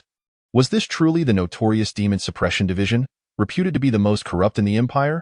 Very well, come with me. I shall see if the captain has any further instructions. Feng Guangling dared not make any unilateral decisions. To grant a servant special access would likely be unprecedented since the establishment of the Demon Suppression Division. Feng Guangling could scarcely imagine Su Chan's reaction upon learning of this. Yet the subsequent events unfolded with such unexpected smoothness that Feng Guangling began to question the authenticity of his experience within the Demon Suppression Division. Were it not for the tasks assigned to him, he would have doubted the very existence of the division. Su Chan had not even made an appearance. He had simply dispatched a sentry to handle Feng Guangling's matters. Su Chan's precise words were, "The Demon Suppression Division has already received word. There is no need to examine the token further, and the personnel have been arranged for you." Additionally, a separate letter contained a mission. In a village northwest of the Linha forest, strange beasts had emerged, resulting in the deaths of 3 scouts. Feng Guangling's task was to investigate what had transpired there. As for the personnel under his command, he would need to select individuals himself, either from the triannual assessment or from the existing sentries of the Demon Suppression Division, depending on his capabilities. The individual remains unseen, yet a task has arrived, unexpectedly adding to one's burdens. After perusing the letter, Feng Guangling stood in a daze for a good quarter of an hour. Su Chan had penned this correspondence a day prior. Currently, Su Chan was not within the ranks of the Demon Suppression Division.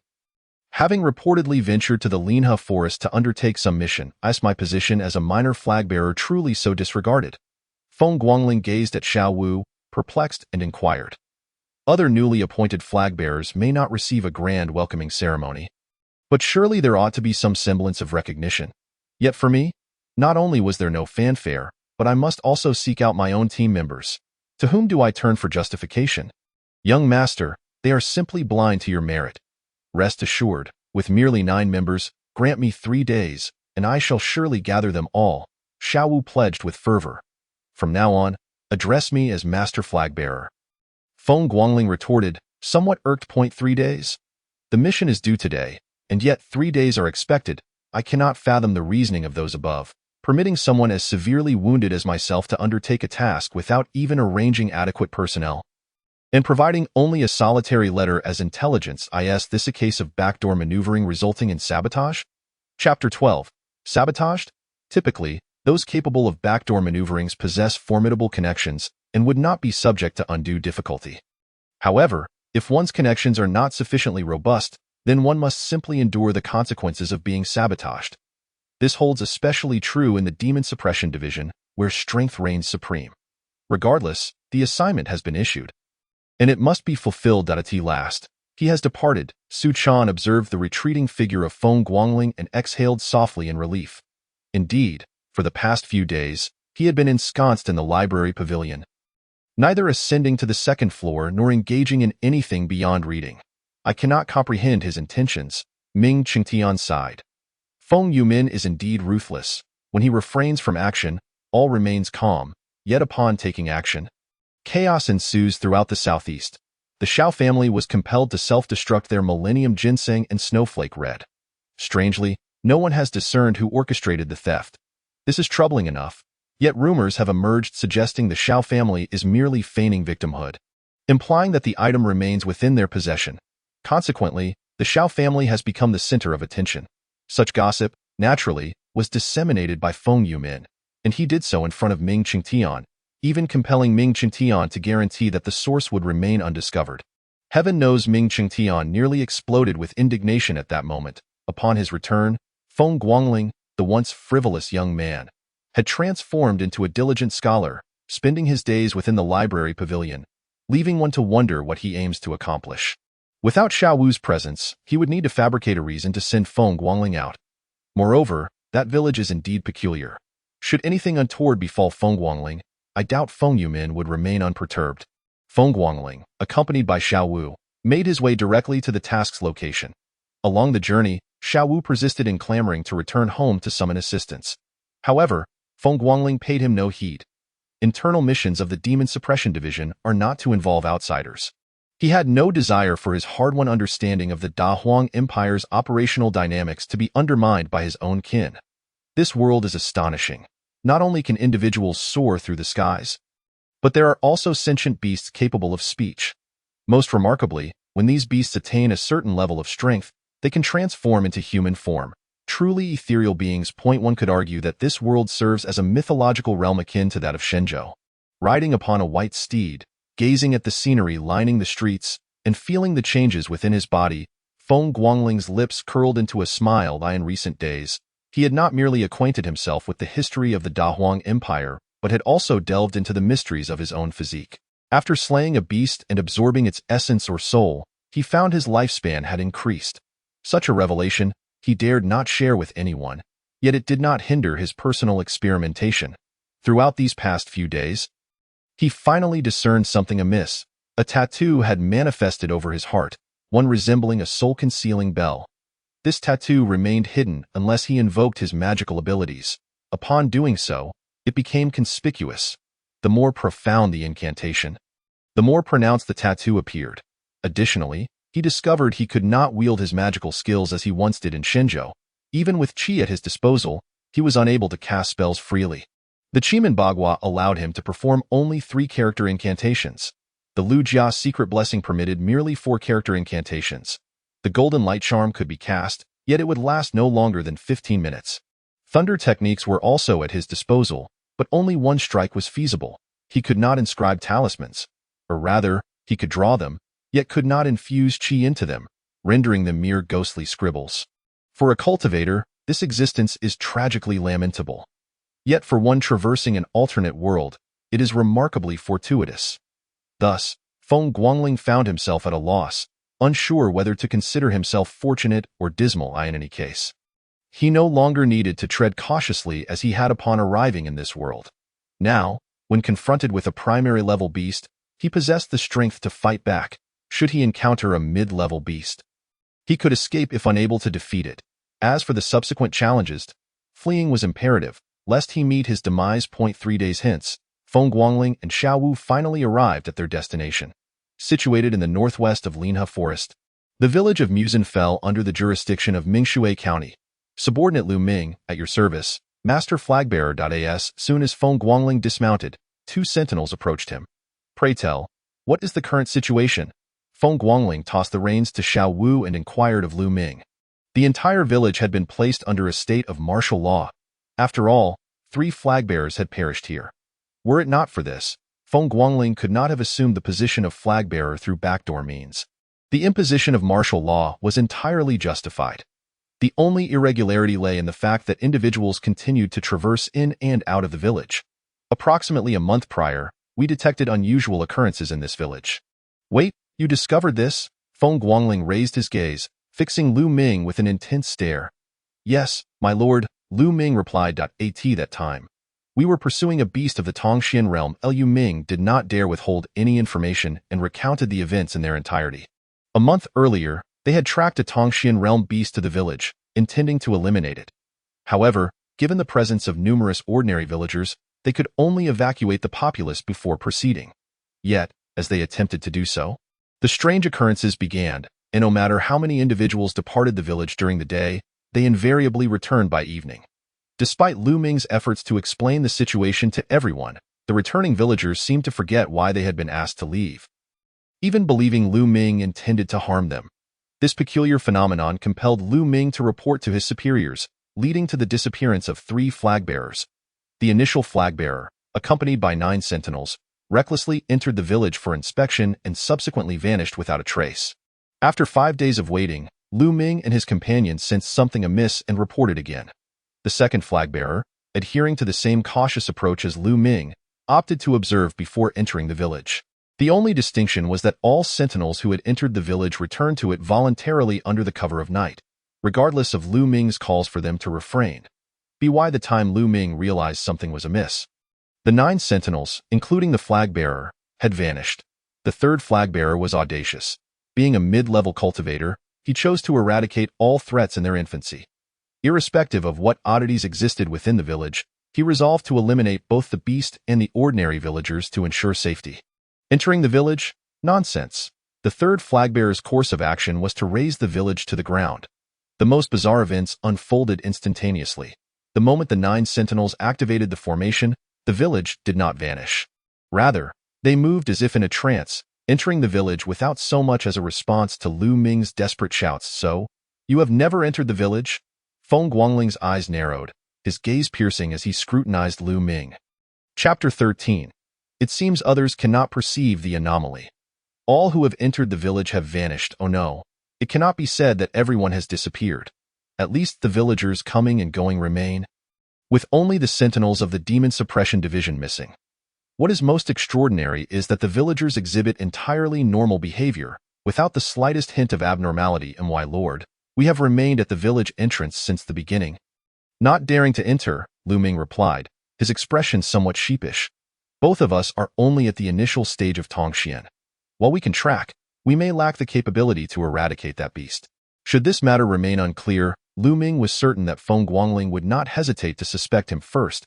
He understood this all too well. Otherwise, he would not have remained here, intent on dispelling any doubt. 3 flag-bearers, one of whom was a mid-level cultivator. Such a loss is untenable without a reasonable explanation. They truly believe the Demon Suppression Division is solely tasked with slaying beasts. Their methods against humans are far more diverse. In the Dahuang Empire, there exists a saying, better to ascend the execution platform than to enter the Demon Suppression Prison. Feng Guangling nodded slightly. The fact that these individuals could not perceive the village's anomalies was evident to him. Above the village, dark clouds loomed, and a miasma enveloped the surroundings. This is no mere beast. It is a manifestation of spirits. Oh no, in the Dahuang Empire, it is referred to as evil magic. Have you not discovered any other peculiarities during your time here? Feng Guangling's gaze flitted between Lu Ming and the other sentinel. No, yes, the other sentinel interjected, as Lu Ming stared in astonishment at his companion. The two of them have always been partners.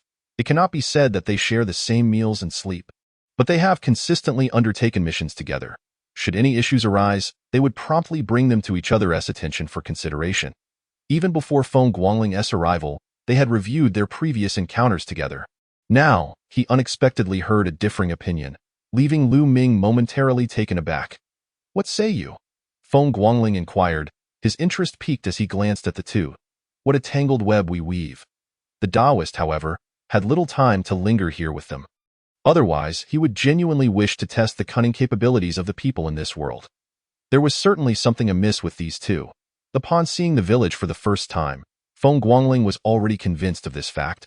What remained uncertain was whether the problem lay with both of them or just one. It now appeared that the answer was becoming increasingly clear, as the sun dipped below the horizon.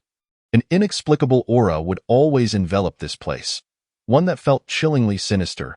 distinct from the ferocity of demonic beasts.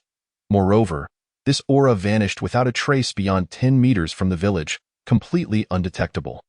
With each passing moment, Feng Guangling's smile grew ever more pronounced.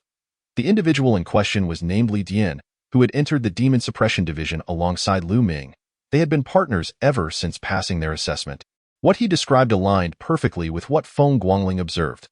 The only perplexing aspect for Feng Guangling was why he could discern the oddities here while the other sentinels could not. Especially Lu Ming, who remained utterly bewildered at this moment. "Buddy, wake up. At this rate, you might as well become a traitor to the Demon Suppression Division.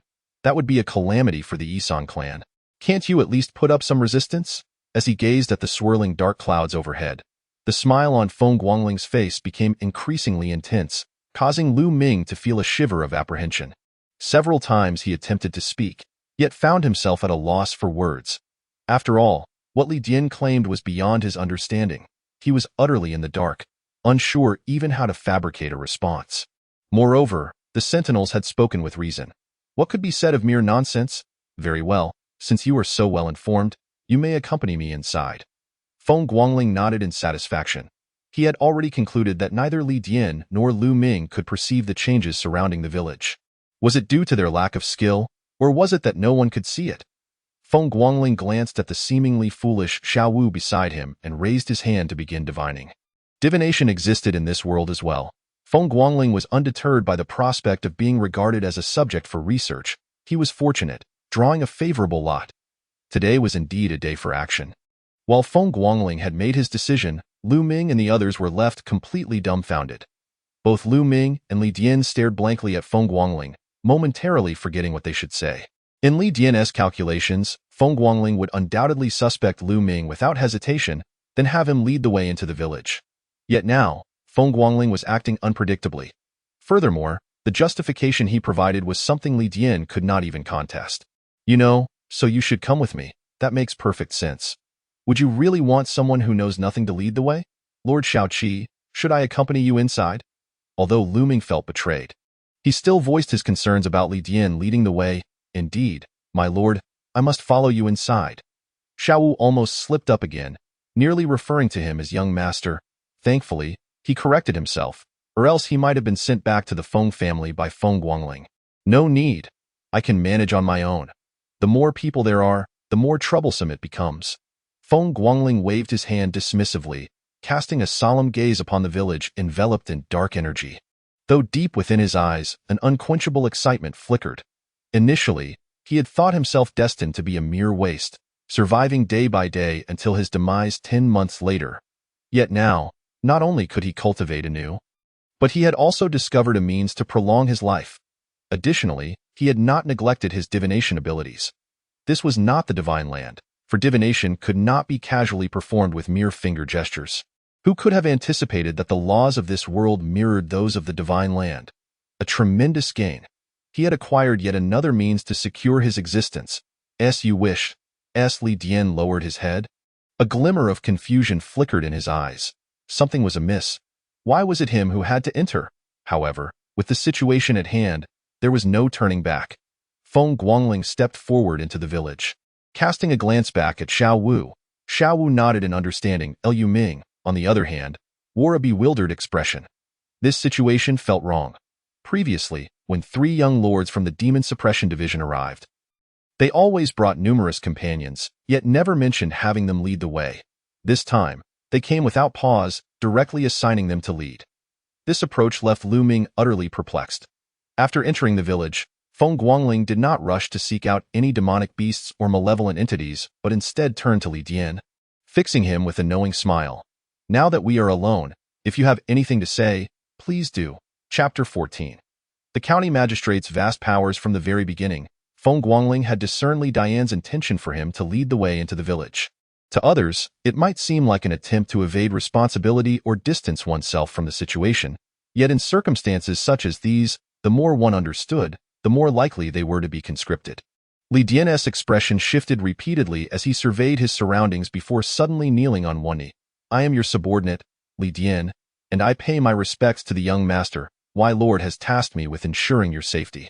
I beseech you, do not venture carelessly into the village." "Goodness!" Feng Guangling's eyes widened in astonishment. His father was quite formidable. He had managed to pull strings to secure his entry into the Demon Suppression Division, granting him a position of authority right away. While this could be attributed to the influence of the Bai family, after all, royal connections still held some weight. What was the situation now? Just Xiao Wu and Li Dian. His father was merely a county magistrate. Yet his power seemed boundless. Was it truly the case that the current official could wield more influence than the previous one? Having pushed aside the royal family without consequence, he had managed to insert so many individuals into the Demon Suppression Division. From Li Dian's demeanor, it seemed he had been placed there not recently. Truly, his father wielded extraordinary influence.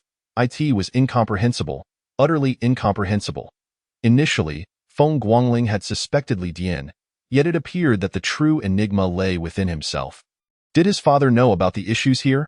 My lord is unaware. Li Dian respectfully denied this. This revelation allowed Feng Guangling to breathe a sigh of relief.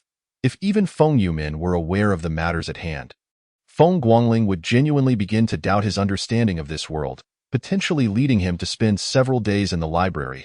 If a mere county magistrate could intervene in such affairs, then Feng Guangling would have to question the authority of the Demon Suppression Division. It seemed that Li Dian recognized Feng Guangling but wished to protect him from danger, thus taking matters into his own hands. Very well. Since you are so well informed, you must know where the demonic beasts are located. Yes? As Feng Guangling spoke, he placed one hand behind his back, already beginning to perform a calculation with indifference.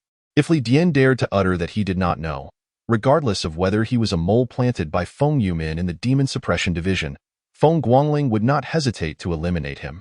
If you know this well, claiming ignorance would surely indicate foul play. You should perish. The saying goes that the more skilled the artist, the bolder they are. Feng Guangling's martial prowess might be lacking. Yet his mastery of the arcane arts was formidable. If he could not defeat them, he could still escape. What was there to fear? Taoists were never single-minded, unless they found themselves in an absolute predicament. The malevolent entities did not leave the village. If he could not defeat them this time, he could wait for the next opportunity. There was no need to stubbornly confront them. As for calling upon others from the Demon Suppression Division to handle it, Feng Guangling had never even considered that. What a ridiculous notion. This was a matter of life and death. The Dahuang Empire was rife with demonic beasts, yet they were mostly of a lower tier. When would he ever be able to extend his life? His body was lacking in 3 of the 5 elemental essences. This was the conclusion Feng Guangling had drawn after spending many days in the library. Generally speaking, only the souls of the Luminara-level demonic beasts could extend one's life by a year, while the mystical-level ones would only provide a few months at best. Under these circumstances, it was essential to seek alternative means to prolong life. The malevolent entities represented an excellent opportunity. As for killing to extend life, that was a last resort. Moreover, if death were necessary, it would be the enemy who would perish. Feng Guangling could never bring himself to sacrifice his own kind in pursuit of survival. I know. They are in the center of the village. There is a cellar there where he is hiding. The moment the words left his mouth, Li Dian sensed a sudden shift in atmosphere, locking onto him with an ominous presence. Young master, be cautious. It seems the demonic beast has detected us. I am being targeted. You must flee the village and seek assistance. Without a moment's hesitation, Li Dian drew his blade, positioning himself protectively in front of Feng Guangling. Good heavens! Such a swift action almost prompted Feng Guangling to unleash a lightning spell upon Li Dian. What had locked onto Li Dian was not a demonic beast but rather Feng Guangling himself. Ironically, it was this instinctive action that saved Li Dian from peril. After all, Li Dian's detailed response suggested that he had thoroughly surveyed the village's interior. Prior to this, the sentinels from the Demon Suppression Division who had entered the village had vanished without a trace. Feng Guangling could not help but feel suspicious and cautious. Calm down. Take it easy. Tell me, how do you know so much? Feng Guangling gently patted Li Dian's shoulder and inquired softly. Instinctive actions could not deceive. Only deliberate actions raised suspicion. This is my ability, and the reason my lord arranged for me to join the Demon Suppression Division. He said my combat prowess was lacking, but my skills in self-preservation and escape were exceptional, allowing me to survive longer and eventually support you, young master.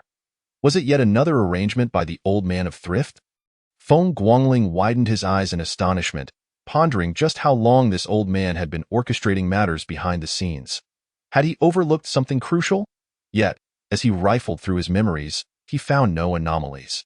Aside from his indulgent nature, the old man seemed to possess no other noteworthy attributes.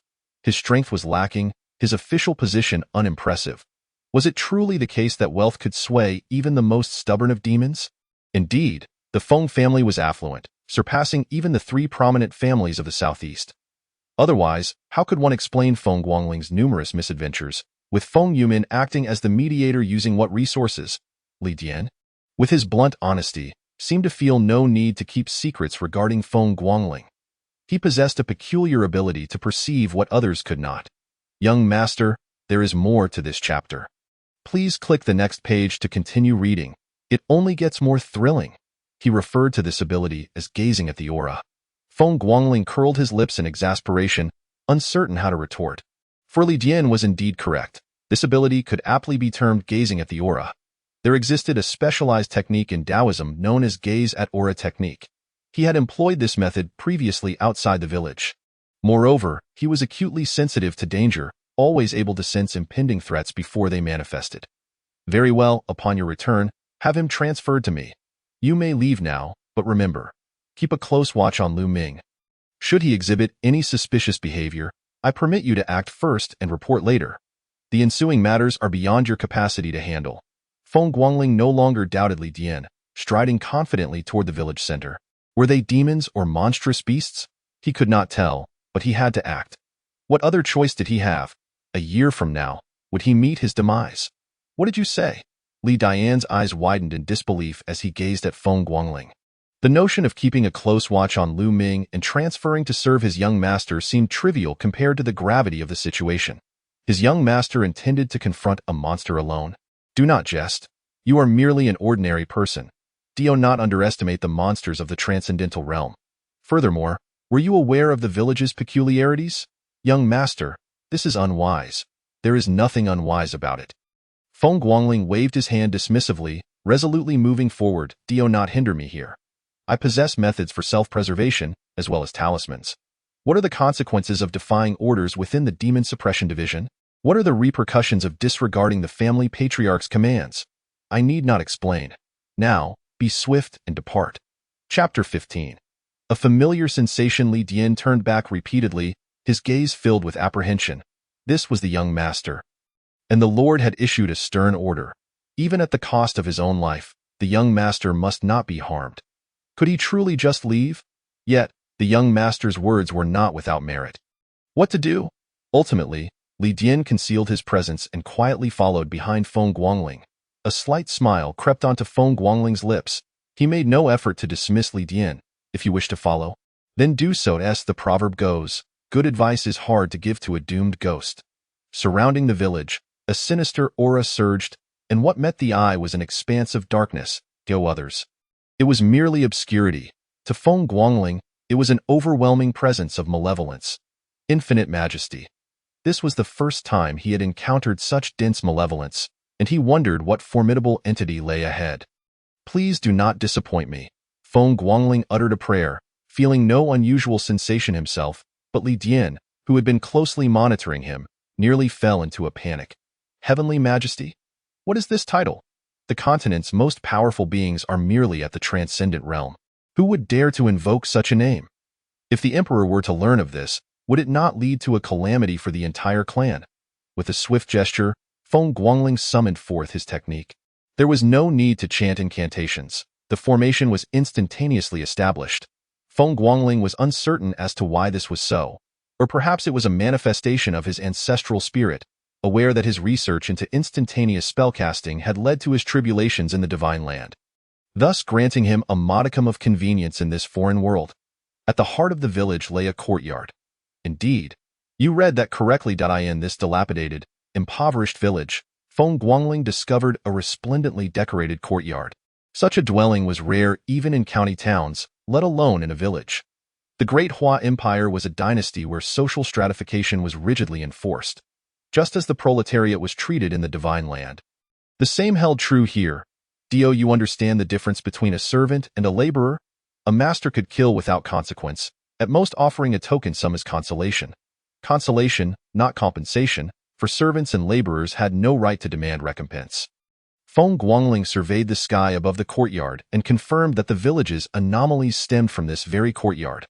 Above it swirled a small vortex of malevolence, drawing in the surrounding dark energies. Without hesitation, he pushed open the door and stepped inside. In the next moment, Feng Guangling's brow furrowed slightly.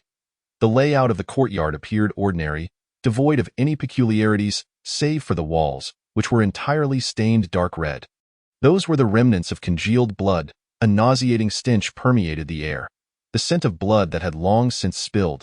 Passing through the archway, Feng Guangling's gaze sharpened. Bodies, 5 in total. Most alarmingly, none of these corpses were intact. All had been gruesomely mutilated. The wounds suggested these individuals had fallen prey to some ravenous beast. Beasts do not leave behind such remnants unless they have feasted to their fill.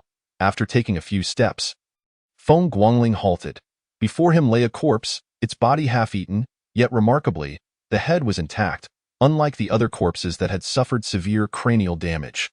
This individual, Feng Guangling recognized from a portrait, was the most recent taskholder of the village, a minor flag-bearer. Possessing the strength of the translucent realm, the manner of death was horrifying. Eviscerated, with innards entirely removed and limbs gnawed to shreds. Here, there were not only demons but also monstrous beasts. Such a scenario was exceedingly rare. For demons and beasts were natural enemies, often engaging in deadly confrontations. This was easily comprehensible. The demons of the Great Hua Empire typically formed from the resentment of those slain by beasts. Few chose to cultivate the malevolent arts, as the power of such practices plateaued at the initial stages of spiritual awakening. In days, Feng Guangling suddenly lifted his head, peering into the depths of the courtyard. A chilling sense of foreboding washing over him. I see you, demon. It appeared that the demons of the Great Hua Empire bore little difference from the vengeful spirits of the divine land. Merely their nomenclature varied, and judging by appearances, their destructive capabilities were on an entirely different scale. Infinite majesty. Before the Taoist, do not hesitate to reveal yourself. Feng Guangling raised his voice emboldened. Regardless of whether they were millennia-old monsters or ancient vengeful spirits. Before the Taoist, all were equal. If he could not defeat them, he would return to the fray another day. The Taoism lineage has never known compromise in the face of demons. As for the bald monk's preachings of equality among all beings, such notions were utterly non-existent within the Taoist realm. That alas, in a moment of disorientation, a piercing, anguished howl suddenly reverberated through the sky, shattering the eerie calm of the courtyard, which had been as still as a stagnant pond. In an instant, all around transformed into a tempest of chaos. The howling winds surged, and with them, the withered leaves danced to the macabre melody of death. Feng Guangling exhaled softly. Indeed, this was the sensation he craved. Having spent some time in this world, Feng Guangling found himself increasingly familiar with the continent, yet he felt utterly devoid of security. It could be said he always sensed a profound disconnection. He was no child. He possessed mature thoughts and a distinctive approach to life. Young master, there is more to this chapter. Please click the next page to continue reading. It only gets more thrilling. Yet everything now had to start anew. The sensation of being an outcast in a world that shunned him was a constant reminder of abandonment. Until this very moment, when the malevolence surged, that familiar feeling finally returned. For one who cultivates the Tao, who has not vanquished demons. Do you claim that Taoists merely retreat to secluded mountains for quietude? Such a view is limited. You simply have not witnessed it. Infinite majesty. What a delightful sensation this was. With his head held high, a broad smile spread across Feng Guangling's face, for this familiar feeling was irresistibly enchanting. Though he had tirelessly absorbed knowledge from the Great Hua Empire, he had never experienced a sense of comfort until now. At this very moment, he no longer felt isolated. While others slay demons for the sake of titles, wealth, or personal advancement, Feng Guangling's motives were purely to escape his solitude. Their purposes resided on entirely different planes. Heaven and earth, the profound lineage, the root of all energies. I shall cultivate through myriad tribulations to attain my divine powers, as he silently recited the incantation. A radiant golden light suddenly enveloped Feng Guangling. In the darkness, the golden gleam flickered like fireflies. Not blinding, but impossible to ignore. Li Diane's eyes widened, his breath caught in his throat, paralyzed with tension. When had his young master become so formidable? This was simply incredible. Anyone who dared to label his young master as a useless scion would find themselves swiftly rebutted with a resounding slap. Chapter 16. I am Feng Guangling, deep within the courtyard. A vengeful spirit fixed its gaze upon Feng Guangling with unwavering intensity. The Demon Suppression Division had dispatched several teams, yet without exception, they all met grim fates within this courtyard. It was not due to a lack of strength. Rather, they fell victim as soon as they crossed the threshold. It possesses no remarkable power, yet it has the ability to ensnare the minds of others. Once ensnared, unless one's strength surpasses it by a considerable margin, the only option left is to await demise. It can be said that, as long as it remains concealed, it reigns supreme within this courtyard. If one cannot defeat it, escape is the only recourse. The fiend, unrestrained, presents a daunting challenge. Should one truly wish to flee, the only option for the adept is to bombard it with arcane techniques, while otherwise, they must simply watch as it slips away. Moreover, it currently commands a beast, its mind bewitched. When the night watchman falls into an illusion, it merely closes the door and unleashes its beast. In mere moments, it can deliver a fatal bite. Though you see that small flag of clarity? It signifies the demise of someone, hesitating after being entranced, consumed by the beast. At this very moment, the fiend senses the golden light emanating from Feng Guangling's body and, for reasons unknown, a sense of foreboding danger stirs within its heart. Without hesitation, it unleashes its innate dark arts. However, in the next instant, it is left dumbfounded. Its innate dark arts prove ineffective.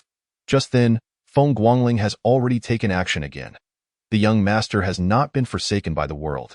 There are still familiar elements within it.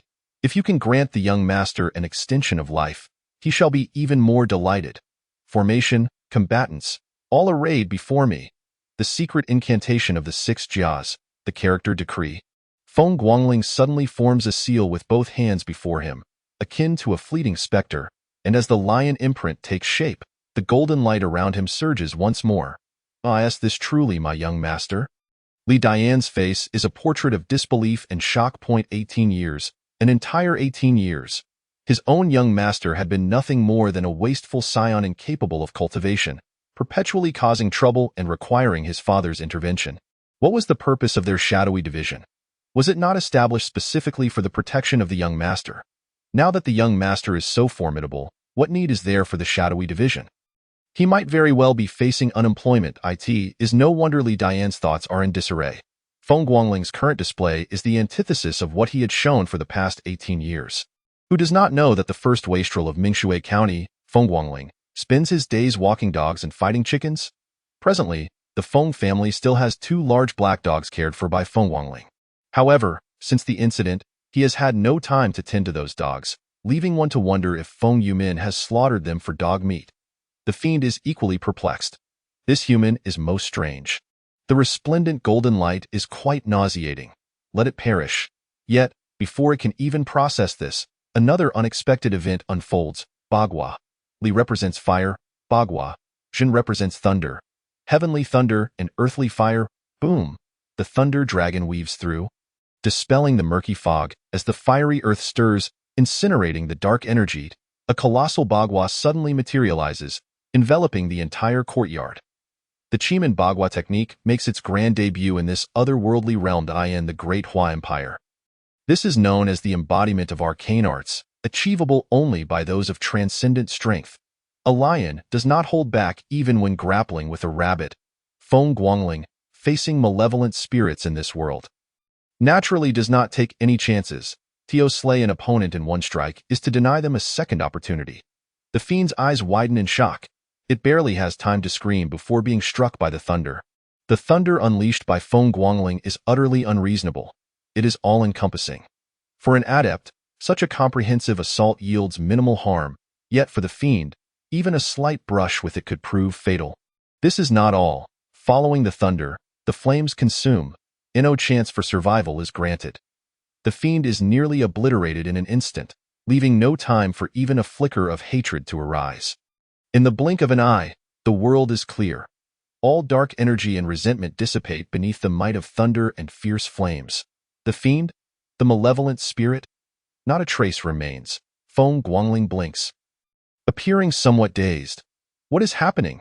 Is it truly this fragile?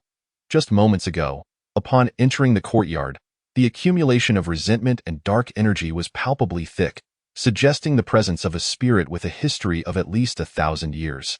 Such entities are troublesome. Annihilating them in a single blow is not impossible, as the Heavenly Master S5 thunders or the Divine Thunder from the Shunshao sect would suffice. However, resorting to such measures would leave him with but a single opportunity. Should the spirit remain after that, he would be left to await his own demise. Thus, Feng Guangling ultimately resorted to the Chimen Bagua, just as he prepared to switch to the Six Jia's secret incantation for a proper battle. He found, to his astonishment, that the malevolent spirit had been reduced to ashes amidst the thunder and fire. One must wonder, how could the malevolent spirits of this otherworldly realm be so weak? Feng Guangling possesses a clear understanding of his own strength.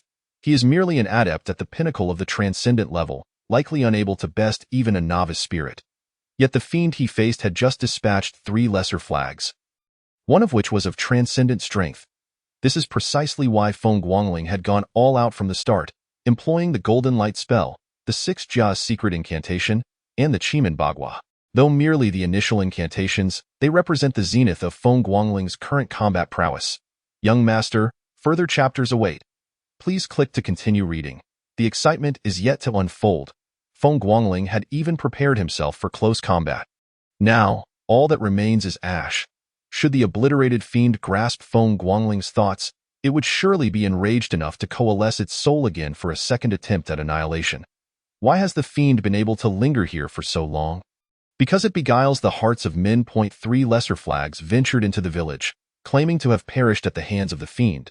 Yet it would be more accurate to say they fell victim to infighting or were entranced, ultimately being gutted by a transcendent beast for sustenance. Such weakness is unacceptable. Feng Guangling stands tall, instinctively bowing in reverence. As he comes to his senses, a flicker of crimson appears in the darkness, vanishing into his chest. Those outside perceive no anomaly, yet Feng Guangling not only sees it but feels it. The aura within him becomes clearer in that moment. It is useful. Truly, it is useful in that instant. Joy floods Feng Guangling's heart.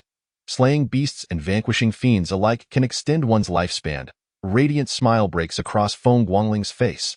Finally, he need not live in fear of suddenly exhausting his own life force while casting spells. Infinite Heavenly Sovereign, I am Feng Guangling. I have attained enlightenment.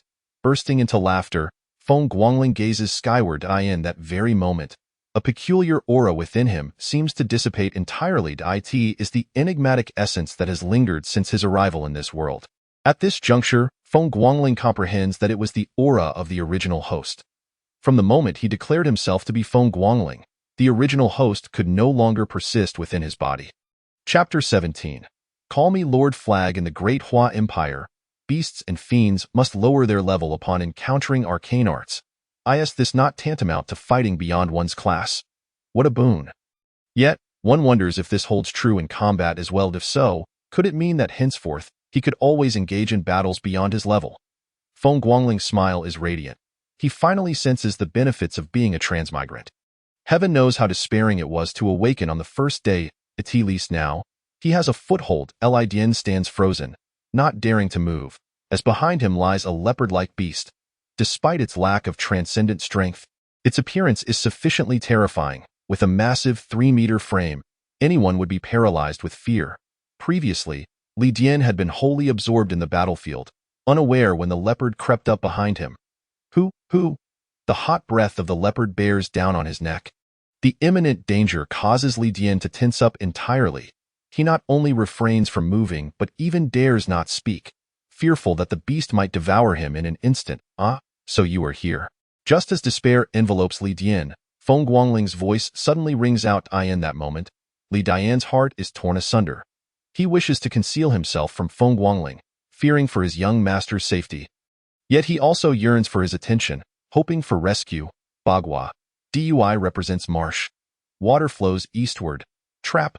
Roar. The leopard beast suddenly rears its head and howls, snapping at Li Dian's neck. In that instant, the ground transforms into marshland. The leopard has no time to react, plunging headlong into the depths. With a resounding thud, another wave surges forth, engulfing the leopard entirely. When it re-emerges, it is 3 meters away and utterly silent. Feng Guangling can distinctly feel the restraining power of the Chiman Bagua over beasts. Thank you, young master. Li Dian, having wandered near the gates of the afterlife, collapses to the ground. Upon seeing Feng Guangling sheath his sword, he hastily rises and kneels in respect.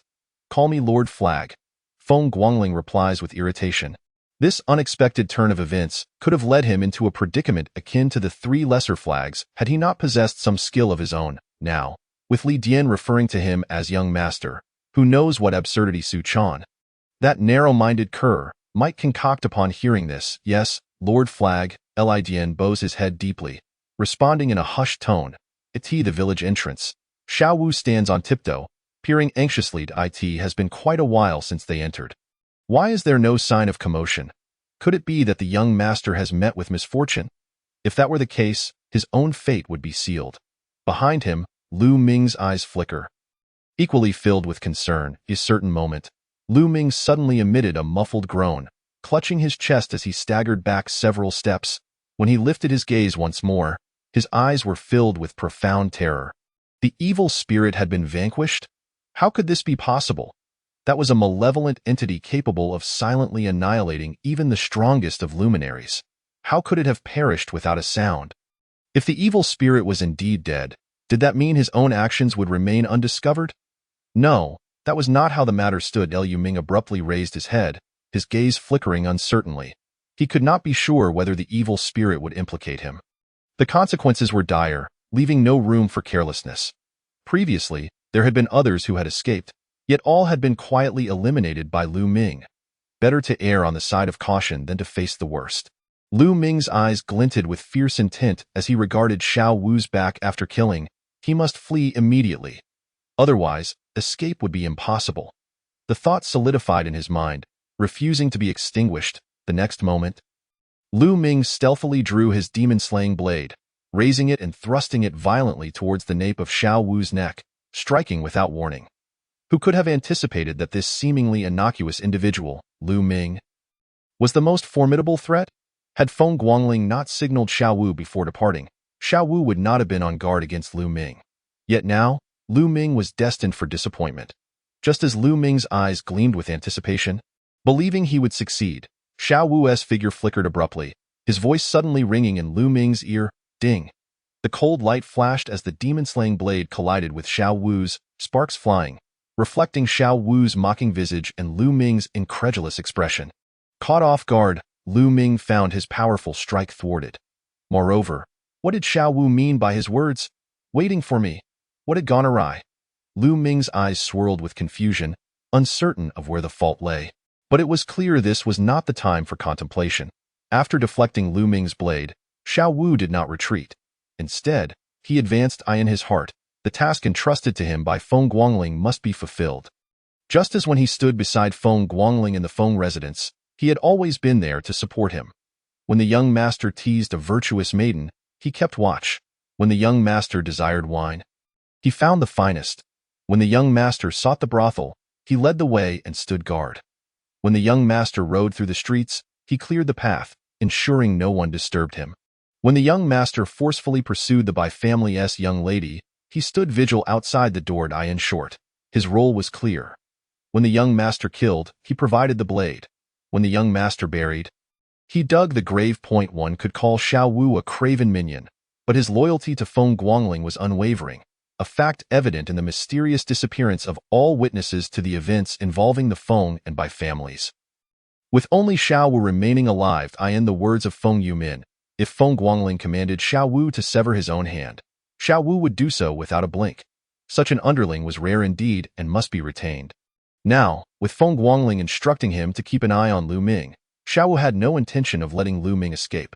Not only would he not allow Lu Ming to flee, but Lu Ming would also find it impossible to evade his sight. This was why, when Lu Ming attempted to ambush him, Xiao Wu was immediately aware. Bold move, Lu Ming nearly bellowed in fury, his demon-slaying blade spinning back without hesitation. The blade sliced through fabric, biting into flesh. In that instant, both their movements froze. The tip of Lu Ming's blade rested against Xiao Wu's chest, while Xiao Wu's edge hovered at Lu Ming's neck. Blood began to seep from Xiao Wu's chest, while a trickle flowed from Lu Ming's throat. Should the blades advance just an inch further, they both would meet their demise. Let me go, and I shall never appear before you again. How does that sound? Lu Ming's heart raced violently. Who would have thought that a seemingly ineffectual newcomer could react so swiftly and strike so viciously? Had Xiao Wu merely retreated, Lu Ming would have escaped. Yet Xiao Wu did not, instead opting for a mutually destructive approach. Master's orders are to keep you in sight, so I can do nothing but adhere to that. Xiao Wu replied without a hint of hesitation, resolutely refusing. Together we shall perish, he declared, still wearing a nonchalant smile, though his eyes betrayed a steely determination. Lu Ming's heart skipped a beat. Together die? If Lu Ming were truly contemplating such a notion, they would not be locked in this standoff. However, before he could devise an escape plan, an unexpected turn of events unfolded. Form ranks, all ye who fight. A flash of golden light appeared before Lu Ming in an instant. The next moment, he was sent hurtling backward. If he had only managed to thrust the demon-slaying blade forward a mere 3 inches, Xiao Wu would have met his end, but that simple motion eluded him. In that fleeting moment, he caught sight of a radiant figure standing in his place. It was Feng Guangling. Unexpectedly, you truly are a problem. Feng Guangling instinctively attempted to perform a ritual gesture, but ultimately halted. Habits ingrained in one's very bones are not easily altered. Feng Guangling had not anticipated Lu Ming's audacity, nor the internal chaos within the Demon Suppression Division to this extent. First, there had been the collusion with demonic beasts in the desolate mountains, followed by the scheming of malevolent spirits against the lives of the night watchmen in the villages. Was this truly the Demon Suppression Division, which was supposed to operate independently of the imperial system, solely under the emperor's jurisdiction? Lu Ming finally regained his senses. Just as he realized something was amiss, he thrust the demon-slaying blade forward, only to discover he had lost control over it. Though he grasped the hilt, the blade was entirely unresponsive, an eerie sensation that filled him with dread. Yet there was no time for further contemplation. Feng Guangling had just incapacitated his Dantian, leaving Lu Ming utterly unable to resist. Let alone flee, master. Call me Lord Shaoqi. Feng Guangling tilted his head slightly, casting a disapproving glance at Xiao Wu. Both Li Dian and Xiao Wu were in the same boat. Should Su Chan, that overly cautious captain, catch wind of this, he would undoubtedly find himself overwhelmed with shoes he could not wear. Xiao Wu quickly amended, addressing him as Lord Shaoqi. Enough. The matter here is resolved. Li Dian, go inform others to tidy up. I shall handle nothing further. Feng Guangling waved his hand dismissively. The adage reading 10,000 books is not as beneficial as traveling 10,000 miles rang true. Had he not engaged in hands-on experimentation, Feng Guangling would likely still be awaiting death. Now, it was clear that both demonic beasts and malevolent spirits could sustain their lives, and even qi and magical techniques could be employed, albeit limited to the initial characters of the incantations. This sufficed for Feng Guangling to navigate this perilous otherworld. However, he could not fathom why every time he invoked the 6-armor secret blessing, he sensed a peculiar discord. Cultivation must align with one's intentions. Within the bounds of rules, if one cannot follow their heart, they risk annihilation. At present, Feng Guangling was uncertain whether this feeling of disquiet was bound to the laws of the Great Hua Empire. Once he unraveled that mystery, he would determine whether to obliterate it or the laws themselves. As for the notion of compromising for survival, such a concept had never existed within the Taoist lineage. The Tao only demanded conquest, never submission. Should Feng Yumin become aware of Feng Guangling's current desire to obliterate the laws of the Great Hua Empire, he would surely regret sending Feng Guangling into the Demon Suppression Division, the only place where one could openly challenge the laws of the Great Hua. Though fraught with difficulty, the opportunity was indeed present. What did you just say? Repeat that to me. Su Chan's eyes widened in disbelief as he stared at Li Dian. Once the matters had concluded, Feng Guangling vanished into the library once more. Xiao Wu seized Lu Ming and headed straight for the demon prison, while Li Dian rushed over to report to Su Chan. Ordinarily, it would have been Feng Guangling delivering the report. However, Feng Guangling had far more pressing matters to attend to. Nothing, not even promotions or wealth, was more crucial than survival. Li Dian, undeterred by the inconvenience, recounted the events in great detail. Having followed a commendable master, it was only fitting to boast. Moreover, this situation was far from simple. The Demon Suppression Division had bred treachery, leading to the demise of 3 minor lords. Li Dian had been involved throughout, and failing to clarify would likely land him in the demon prison as well. Very well, very well. If I do not uproot you all, I shall not bear the surname Su. Su Chan realized mid-sentence that Li Dian was still present in the room, prompting him to wave his hand, gesturing for Li Dian to leave. As for whether Li Dian had any issues, that was no longer a concern. If Li Dian were problematic, the individual standing there would not be Li Dian but rather the lunatic Feng Yumin. Currently, the southeastern region was tumultuous, with countless practitioners entering and exiting daily, even running rampant through the streets. Su Chan, having witnessed firsthand how his superior had bowed to a mere county magistrate, had ample reason to speak out, though this day, he could not fathom why Ming Chengtian, who had cowered before Feng Yumin, still dared to utilize Feng Guangling to plot against him. If it were him, he would treat Feng Guangling as a venerated ancestor, or at the very least, a distinguished guest. Before he could resolve his thoughts, Ming Chengtian entered the room. "My lord, enough. I have just heard everything." Ming Chengtian waved his hand, his heart heavy with apprehension. The village was indeed fraught with issues. A fact that was indisputable. The consecutive deaths of 3 minor lords suggested that something was amiss. No one would believe otherwise. However, prior to this, Ming Chengtian had never anticipated that the Demon Suppression Division would harbor a treacherous wolf in sheep's clothing. To orchestrate a scheme that resulted in the demise of 3 junior officers, had it not been for Feng Guangling's vigilance, he likely would be fleeing for his life at this very moment. This realization filled Ming Chengtian with a sense of dread. The Southeast Demon Suppression Division indeed requires a thorough cleansing. Regardless of the desire to catch a big fish, one cannot allow these scoundrels to act with such impunity. Su Chan, however, remained oblivious to this turmoil. He gazed at the calm and unperturbed Ming Chengtian with a respect akin to that of gazing up at a towering mountain. "Why, lord, what shall we do next?" Su Chan, known for his decisive actions, displayed no leniency toward anyone, not even the 3 elders of the Demon Suppression Prison, to whom he afforded only minimal politeness. Yet, in the presence of Ming Chengtian, he had no choice but to bow his head. It was not merely a matter of rank. It was also about the respect due to a senior apprentice.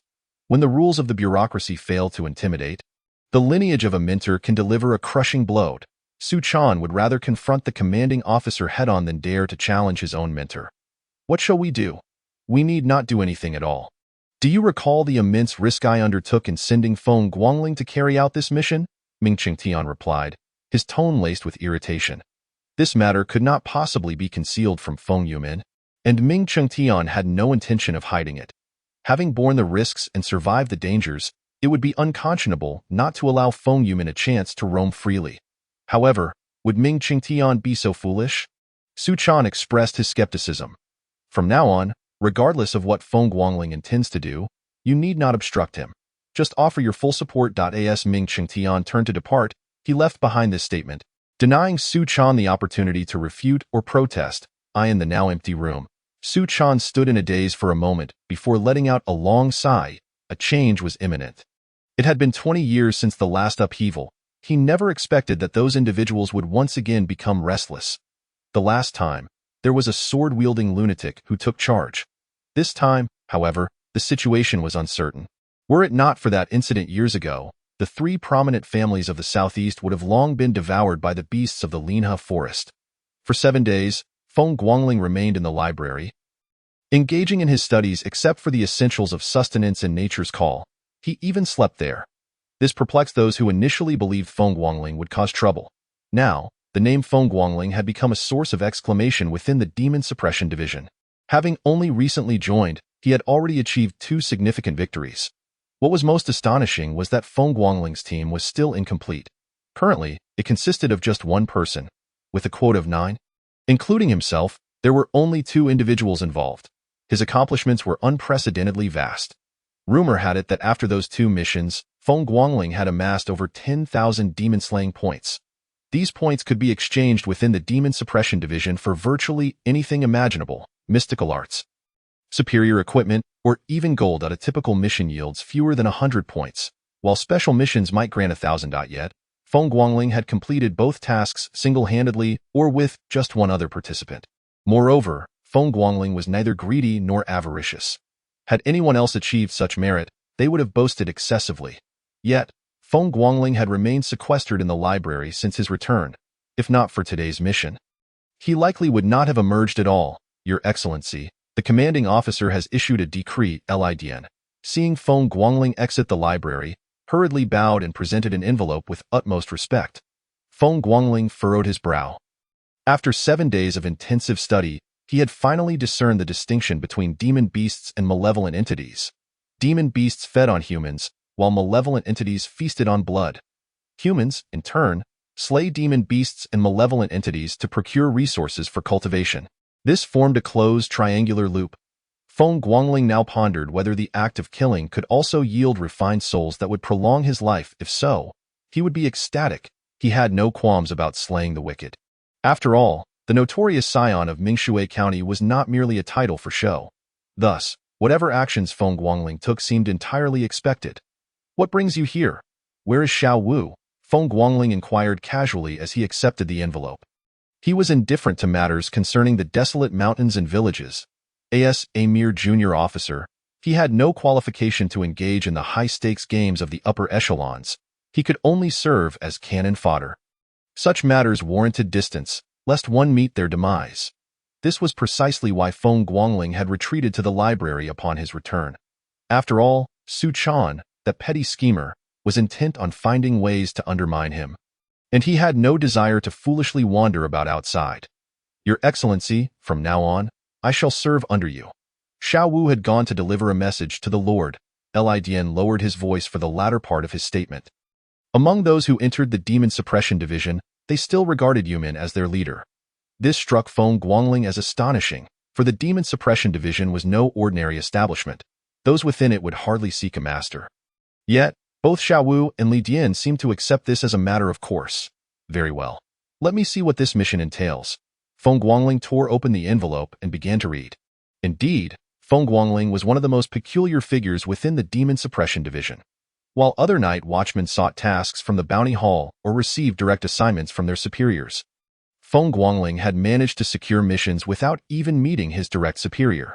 Let it be known that his immediate superior was not the commanding officer but the overall leader. Despite his tenure, Feng Guangling had yet to encounter him even once. One could only speculate whether the superior was out on a mission or deemed Feng Guangling unworthy, especially after he offended the commanding officer on his first day. The Xiaoyun sect? For the crime of collusion, eliminate them. Was this truly a matter for the Demon Suppression Division to handle? Feng Guangling was filled with questions. This task did not involve demon beasts or malevolent entities, but rather a sect. In the Great Hua Empire, there existed many practitioners and numerous sects, most of which were notoriously unmanageable. The empire had designated specific offices to oversee such matters, and typically, the Demon Suppression Division refrained from intervening. Yet, this mission involved the annihilation of the Xiaoyun sect. Was this not a case of a dog meddling in the affairs of a rat? Shouldn't this fall under the jurisdiction of the local government? What relevance did it have to the Demon Suppression Division? As he rubbed his temples, Feng Guangling felt utterly helpless. Was the scheming too blatant? Su Chan, that odious toad, was truly repugnant. Your Excellency, you may not be aware, but this case is intrinsically linked to your previous 2 missions. The commanding officer instructed me to personally explain this to you. Lidn glanced around before lowering his voice to report. The 2 individuals Feng Guangling had killed in the desolate mountains had been identified after thorough investigation. They were affiliated with the Xiaoyun sect and had ties to the Xiao family, one of the 3 prominent families of the southeast. Without concrete evidence, the Great Hua Empire would not act recklessly. However, the Xiaoyun sect was different. Since the individuals were from their ranks, they would face consequences, regardless of any direct connection. Even more astonishingly, Lu Ming also hailed from the Xiaoyun sect. This was a matter that could not be denied. Of course, the Demon Suppression Division would not act so unilaterally. Otherwise, they would not have waited until now to take action against the Xiaoyun sect. After verifying the facts, the higher-ups of the Demon Suppression Division had swiftly dealt with the Xiaoyun sect's elite combatants, annihilating them entirely. Yet, the main stronghold remained intact. The Demon Suppression Division had always operated with the principle of uprooting the source. The following minions would naturally be left to the Night Watchmen of the division to handle. As it stood, the Xiaoyun sect had yet to notice anything amiss, making it the perfect opportunity for a complete sweep. Good heavens, our scion has leveled up, Feng Guangling thought to himself. Previously, he had merely been indulging in trivial pursuits. But now he was on the verge of exterminating an entire clan. This was no small feat yet. A problem loomed. With only 3 individuals, how could they eradicate an entire sect? Feng Guangling was truly taken aback. A major sect, one capable of infiltrating the Demon Suppression Division, had its elite forces wiped out, yet the lower-tier members remained numerous. Would 3 individuals truly suffice to extinguish an entire lineage? It seemed more likely they would be the ones to meet their end. Does Su Qianhu have any further instructions? Feng Guangling took a deep breath. Suppressing the urge to curse, he resolved that if Su Chan indeed intended to send just 3 individuals to eradicate the Xiaoyun sect, he would have no choice but to borrow troops from his father. The government had its fair share of personnel, even if their strength did not match that of the Xiaoyun sect. Should they dare to challenge the government, they would soon face the military in every realm. A universal truth prevails. The government requires evidence to act, whereas the military needs only orders and an address. This time, you will have all 3,000 individuals who participated in the Night Watchman assessment at your disposal. Those who survive can bypass the secondary assessment to proceed to the final evaluation, where you will have the right to select. The Demon Suppression Division's assessments involve 3 stages: strength, background, and fearlessness. Su Chan appeared to be treating the Xiaoyun sect as if they were mere demon beasts to be tested against. Feng Guangling rubbed his temples. Those who dared to enlist in the Demon Suppression Division were far from mediocre.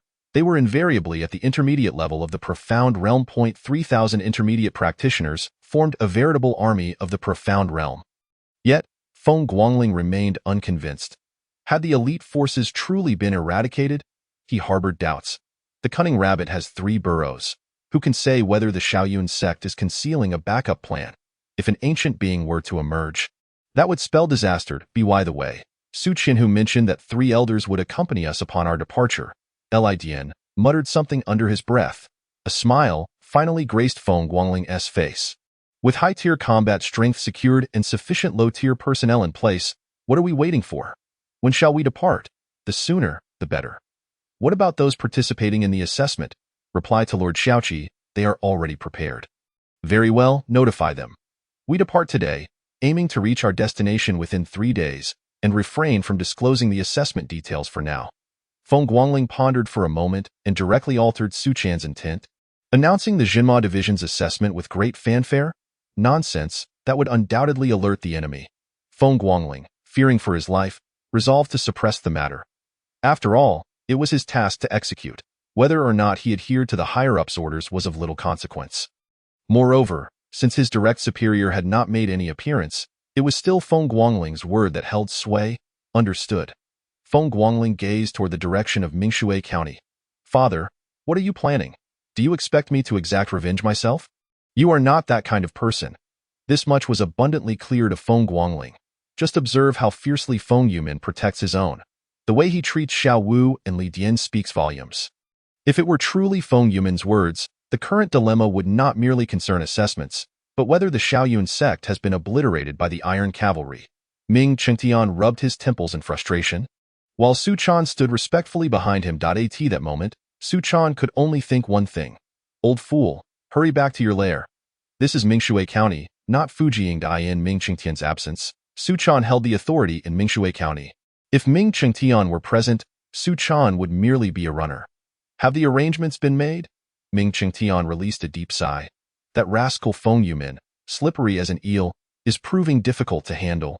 Originally, Ming Chengtian intended to use this opportunity to drag Feng Yumin down with him, issuing a warning to those eager to stir trouble, informing them to be more cautious in this southeastern territory.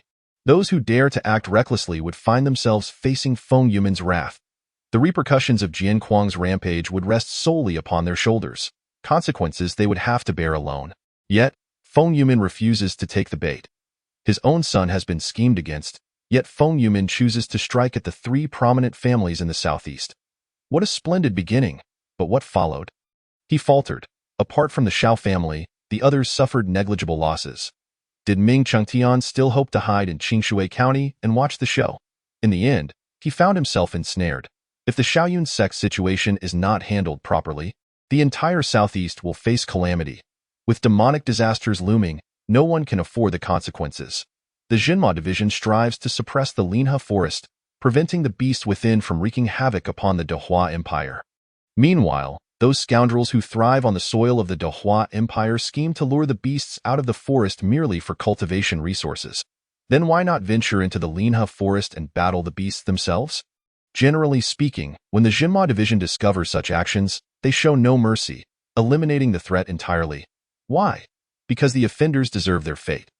The current situation has been wrought from the blood and lives of countless citizens of the Dehua Empire. Where did the first fallen channel master meet his demise? Right there on the banks of the river called Linhe, in the southeastern region. Linhe was also the name of that channel master. Yes, my lord, all practitioners above the Tongming level in the Shaoyun sect have been eradicated. Currently, among the remaining 1,000 or so members of the Shaoyun sect, none exceed the mid-tier of the Tongxian level. Su Chan affirmed confidently, "Young master, there are more chapters to this tale. Please click to the next page to continue reading, for what follows is even more thrilling." The day after Lu Ming was captured, many matters had already come to light. The reason for the delay in publicly descending upon the Shaoyun sect until today was to ensure absolute certainty. Moreover, I have tasked the three elders with action. Even if there are remnants of the Tongling, they must perish. Tongling represents the pinnacle of combat prowess across the continent. Various factions possess channel masters, yet only 5 have achieved full mastery. There is a saying, only with a channel can one attain the peak. The Dehua Empire boasts merely 7 top-tier factions. The Shaoyun sect lacks the qualifications to possess a channel master. Otherwise, the Jinma division's mission would not proceed so smoothly. Has Feng Yumin still not made a move?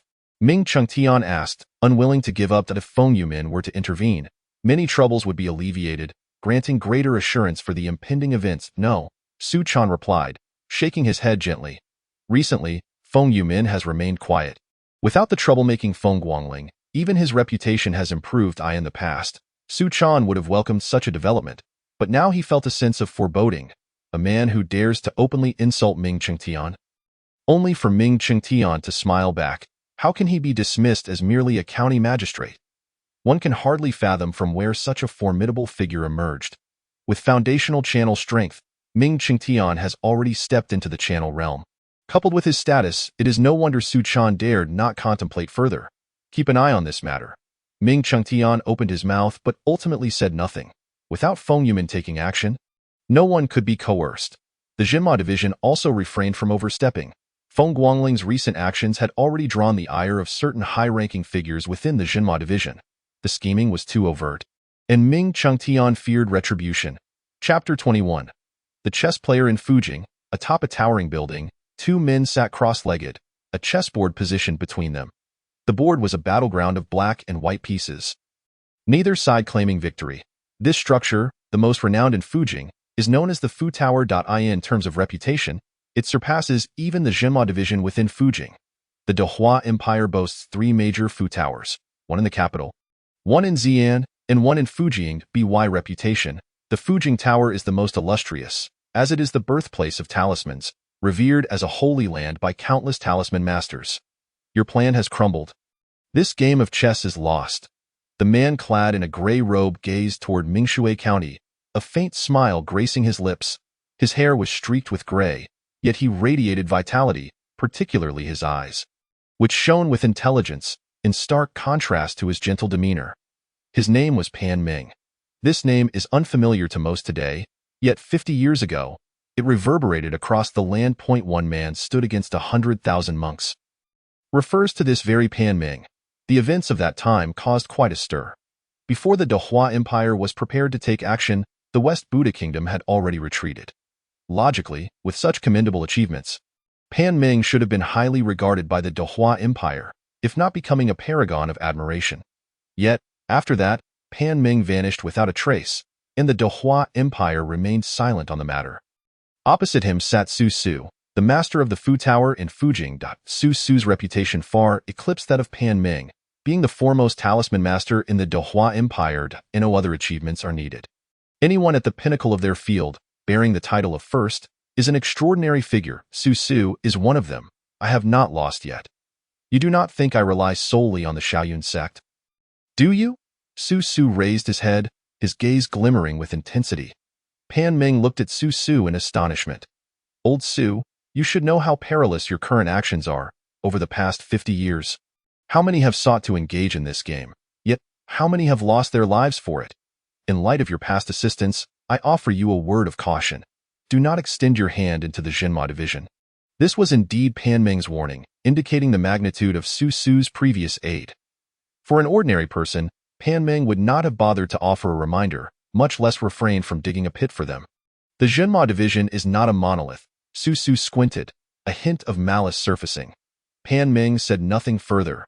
The statement that the Jinma division is not a monolith holds truth. Yet over the years, how many have harbored designs against the Jinma division? What was the outcome? They all perished, not a soul remaining. And the Jinma division still stands at the pinnacle of the continent, the West Buddha Kingdom. Southern demons and Northern Meng have all been restless over the years, yet they have made no significant moves, it due to the Dehua Empire's formidable might. While that is part of the reason, the greater factor is the presence of the Jinma division. Only Su, a young man, remains unaware of the intricacies involved. Otherwise, the current situation would be vastly different. Naturally, Pan Ming relished witnessing the Jinma division's plight. Daoist Pan, I still have 3 moves left. If I lose those 3 moves, I shall no longer pursue the title of chess player. Su remained silent for a long time before finally raising his head, his aura surging as he spoke. Agreed. Pan Ming showed no hesitation or excitement, merely nodding gently. Over the years, how many have aspired to be the chess player only to meet a grim fate? Those who remain alive are all cautious. Only Pan Ming continues to wander between nations. As long as he does not provoke those ancient monsters, he faces no danger. This, Pan Ming is confident of. Or rather, any individual daring enough to venture alone into the depths of the Linhe forest and return unscathed would possess such confidence.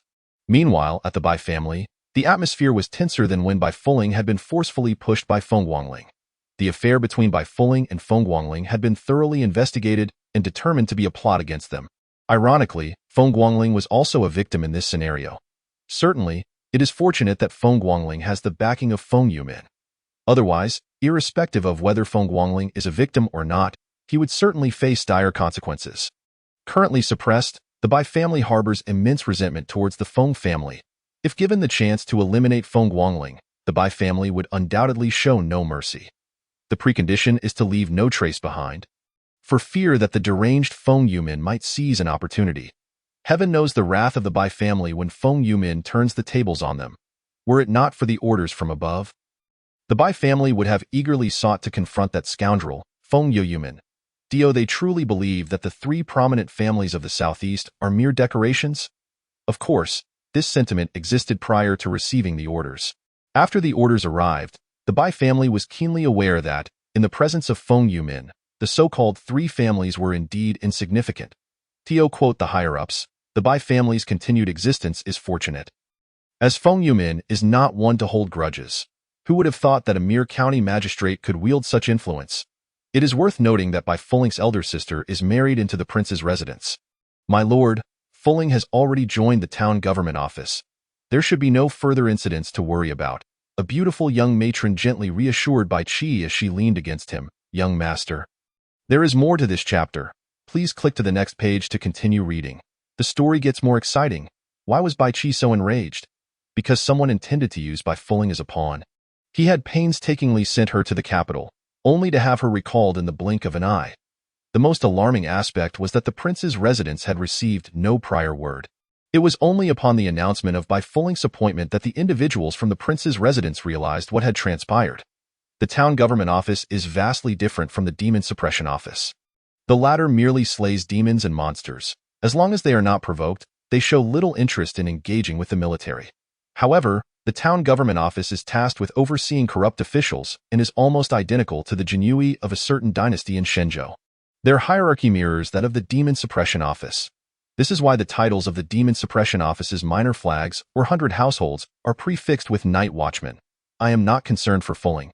I worry for our Bai family. Bai Qi sighed softly, the weight of his concern dissipating, Yet a look of anguish slowly crept onto his face. One of the three prominent families in the southeast. Closely associated with the prince's residence, their power may not be the mightiest in the Dahuang Empire, but few would dare to provoke the Bai family. Yet now, his precious daughter has been schemed against, losing her innocence, and when he sought to vent his frustrations, he discovered that the adversary was far more formidable than the Bai family itself. After finally managing to send his daughter away, he found that they had once again fallen victim to scheming. The shadowy figure was not merely targeting his daughter, they were plotting against the entire Bai family. Well, my lord, when the boat reaches the bridge, it will naturally straighten out. Sons and grandsons have their own fortunes. Is this not something you often say? Mrs. Bai gently patted Bai Chi's chest, her soothing voice calming his inner turmoil. Chapter 22. My father finally sees the light. Bai Chi has 2 daughters and 2 sons. His eldest son has long been serving in the capital, while his eldest daughter has married the prince, becoming a side consort. His youngest daughter, Bai Fuling, was originally to be sent to the capital to be cared for by her elder brother and sister, so there should not have been any major issues. His youngest son, Bai Yi, is Bai Chi's pride and joy. Yet this son is quite a handful, day in and day out. He follows Feng Guangling around. After the incident with Bai Fuling came to light, Bai Yi was placed under house arrest.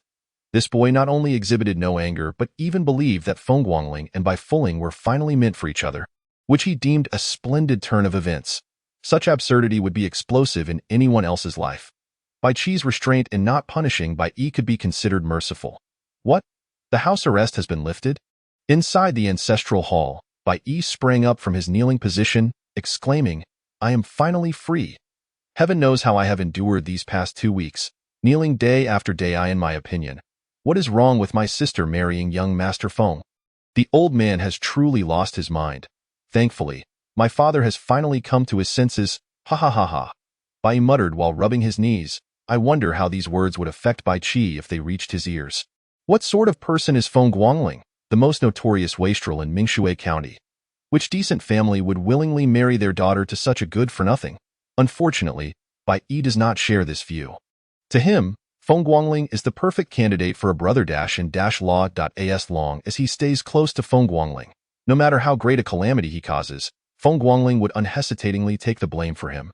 Additionally, there is one point Bai Yi has never shared with others. While Feng Guangling's antics may be notorious, the targets of his bullying are often deserving of it. What is wrong with dealing with ruffians and scoundrels? Those who oppress the common folk should be punished. These people deserve to be beaten and killed. As for teasing virtuous maidens. Point 1. Must consider the backgrounds of the maidens Feng Guangling has targeted. They are all from impoverished families, and what is most perplexing is that Feng Guangling is merely a smooth talker. He does not even resort to physical means, and afterward, the Feng family compensates those unfortunate souls, thus improving their lives. Bai Yi had previously inquired about this matter.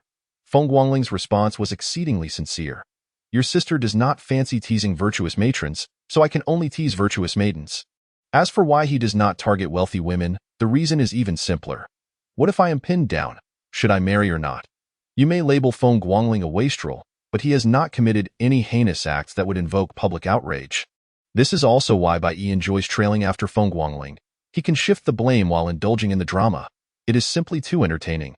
Upon learning that Feng Guangling and Bai Fuling had come together, Bai Yi was the happiest and most excited of all. After all, his dear elder brother had finally subdued his sister, who had been constantly hitting him. Who wouldn't be thrilled?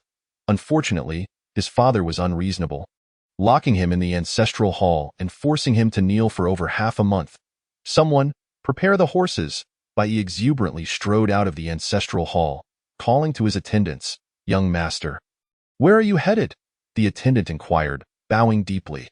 After being confined for half a month, aside from kneeling and lacking freedom, nothing else seemed to have changed. I am going to find my elder brother. Bai Yi replied nonchalantly. Young master, are you going to the capital? To the capital? Not a chance. I am going to find young master Feng. But, young master, Feng is currently not in Mingshui County. Just because he is not in Mingshui County? Does that mean I cannot seek him out? Enough chatter, quickly prepare the horses. I want to have a chat with him and let him manage my sister properly. In Mingshui County, at the demon suppression office. Standing at the entrance, observing the throngs of people filling the street, Feng Guangling felt a surge of pride. How many people are there among the 3,000? On the surface, it may not seem like much, but in terms of sheer presence, it is undeniably impressive. Feng Guangling is not inexperienced. He has witnessed the gathering of hundreds of thousands, but experiencing it firsthand is an entirely different affair. I am Feng Guangling, a minor flag of the Demon Suppression Office. Some of you may know me, while others may not. Regardless, it matters not. From this point forward, I shall be responsible for your first assessment. Let us proceed. With a grand gesture, Feng Guangling urged his steed forward, and all present, whether they were night watchmen of the Demon Suppression Office or participants in the assessment, readily parted to clear a path. Do not assume that Feng Guangling's lack of prior appearances at the Demon Suppression Office means he is insignificant. On the contrary, his reputation is immense, rivaling even that of Su Chan. Some participants were aware of Feng Guangling's notorious reputation and initially felt defiant. Yet upon witnessing the night watchman respectfully yielding, they dared not raise their heads. To do so would be tantamount to courting death. They ought to recognize the gravity of the situation. Xiao Wu and Li Dian flanked Feng Guangling, keeping pace without riding horses, their speed unaffected. The only horse present at the Demon Suppression Office was the white steed Feng Guangling had brought from the Feng family. This horse enjoys exceptional treatment, even better than Su Chan's steed. Personnel above the rank of minor flag have designated mounts. If one possesses the ability, they might even acquire a lion as a steed. However, below the rank of 1,000 households, no one dares to indulge in special privileges. All must adhere to the norms, and ordinary night watchmen ride standard black horses. This protocol had remained unbroken until Feng Guangling's arrival. Xiao Wu, keep a close watch. Note anyone who lags behind or withdraws to Lidian. Observe how many practitioners above the Xin level are present. With keen energy, Feng Guangling led the way, yet he did not concern himself with the participants of the assessment. His focus was on whether anyone might emerge to cause trouble. Did they truly believe this was a casual journey? No, this route is also a part of the assessment. The last 100 individuals to arrive would be directly eliminated. This is the rule. Feng Guangling disregarded the murmurs of discontent. To earn a living at the Demon Suppression Office, one must adhere to its regulations. What should have been a journey of 3 days was completed in merely 1.5 days by Feng Guangling. It was not his intention to torment those aspirants undergoing the assessment. Rather, having endured the trials of demonic beasts and malevolent spirits, he understood one crucial fact. Joining the Demon Suppression Division hinged on a singularly important criterion. Regardless of strength, one must possess adequate speed and endurance. Otherwise, it would be prudent to forego joining the Demon Suppression Division altogether. Among the 3,000 participants, only 2,500 managed to keep pace with the group's speed, while over 600 were eliminated for various reasons. Any individual straying more than 50 meters from the main group was deemed disqualified. Chapter 23. The Assessment. What concerns me? Xiao Wu, make the announcement. Feng Guangling withdrew his gaze, no longer regarding the exhausted participants gasping for breath, and instead focused on the imposing mountain gate at the hillside. Xiaoyun sect? How could you dare to name your sect so grandly if you do not even build it atop the peak? Xiao Wu nodded slightly and turned to begin calling names. Tai Yu, Chun Ming. The following 621 individuals, having fallen behind by 50 meters and unable to keep up with the group's pace, were disqualified. In an instant, the air grew stilled. We have just arrived at the base of the mountain, and yet over 600 people are disqualified? By what right? We've only just reached our destination. And you cast us aside? Indeed, by what right? In an uproar, those whose names were called stood up, their faces twisted in anger as they glared at Feng Guangling. If you have grievances, take them to the Demon Suppression Division. Or perhaps, come and slay me. Feng Guangling turned back, his expression indifferent as he regarded the crowd. Moving so slowly, encountering danger would merely serve as a feast for the enemy. Was this not a betrayal of one's comrades? Wuliang Tianzuan, I am the examiner, and you dare to cast hostile glances my way? Truly foolish. Do you not recognize the authority of an examiner? In that moment, the gazes of all shifted to clarity. What a jest, seeking trouble with the Demon Suppression Division. They do not merely kill one. They annihilate entire families. Do you not judge those who navigate between demonic beasts and malevolent spirits with the mindset of an ordinary person? They adhere to the principle of eradicating threats entirely, leaving no future troubles. As for killing Feng Guangling, in his days of debauchery, not a soul dared to lay a hand on him. Now that he is a banner, even fewer would dare attempt it. Have you heard of the magistrate of Pullman County? As for the banner, should you slay an ordinary night guard or merely wipe out their family, you may eliminate a banner. And 3 clans would seek your ruin.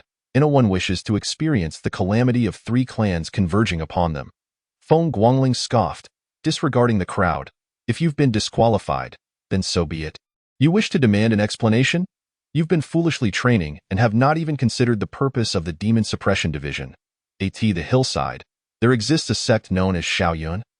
With a current membership of 1,300, the most powerful among them being at the mid-level of Tongxian. Your task is simple. Kill 1 person to pass the trial. Slaying a mid-level Tongxian practitioner exempts you from all subsequent assessments, allowing you to become a formal night guard immediately. You have 10 breaths to consider. Those opting out shall retreat 50 meters, thus joining the ranks of those previously disqualified. After a moment, Li Dian suddenly stepped forward and bellowed at the crowd. Time's up, enter the mountain. Yes, all present, save the over 600 already disqualified, dared not hesitate even for a moment and plunged headlong into the mountain path, racing towards their destination.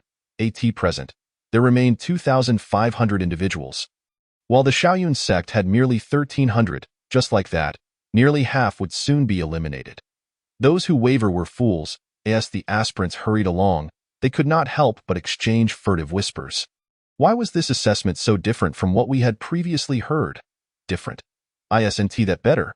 Humans are easier to slay than demonic beasts. That is true, but there are simply too few of us. Indeed, one wonders what heinous deeds the Shaoyun sect has committed to incur such wrath. Do not dwell on that.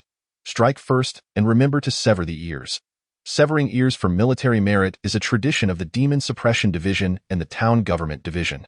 The Demon Suppression Division takes the left ear, while the Town Government Division takes the right. If you don't mind the trouble, you can slice both ears at once. However, in the blink of an eye, all individuals vanished from Feng Guangling's line of sight. Master Banner, based on observations, there are at least 10 individuals at the mid-level of Tongxian among them. Here is the list. Li Dian handed the list to Feng Guangling. Good. Feng Guangling accepted the list, glanced at it casually, and tucked it into his robes. Who would dare approach the Demon Suppression Division without some skill? Everyone is aware of the division's immense power. Yet they also recognize that it has the highest death toll.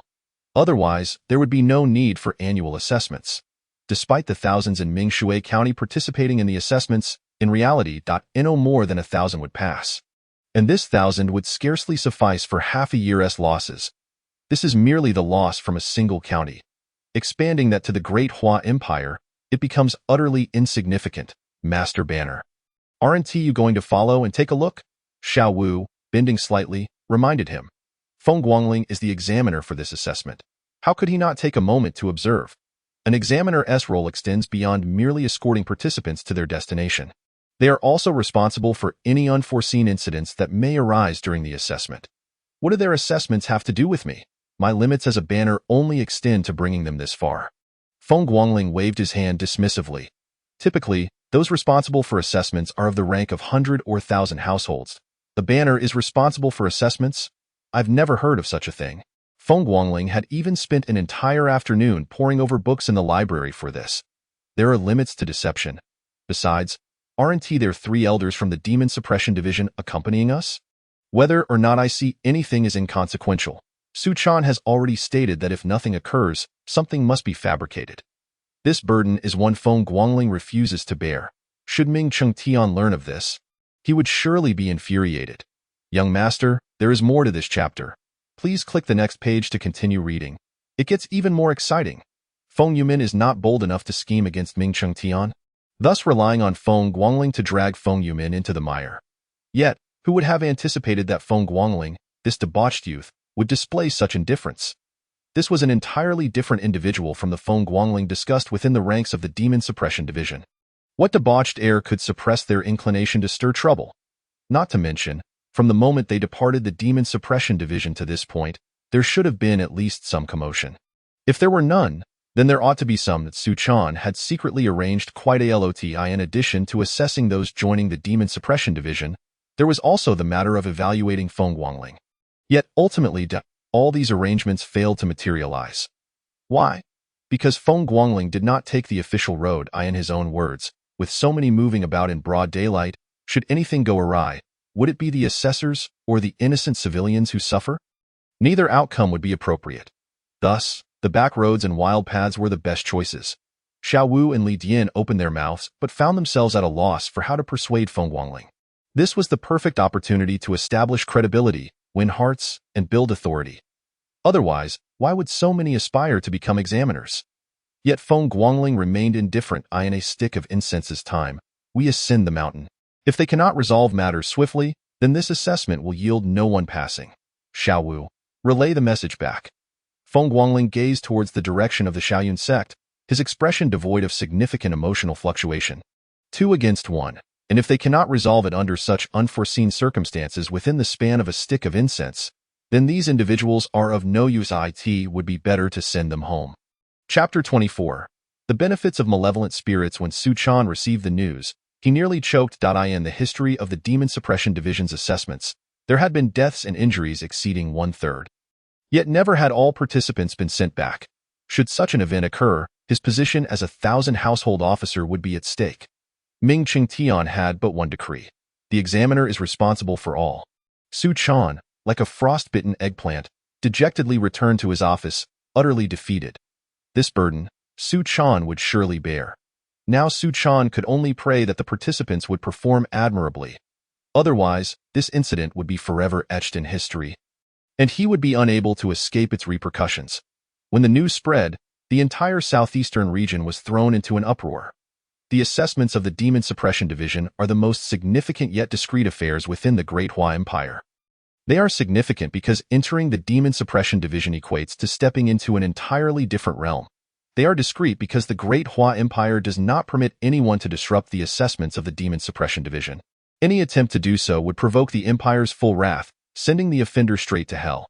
Such an incident had only occurred once in the Great Hua Empire, and since then, no one dared to disrupt the assessments of the Demon Suppression Division.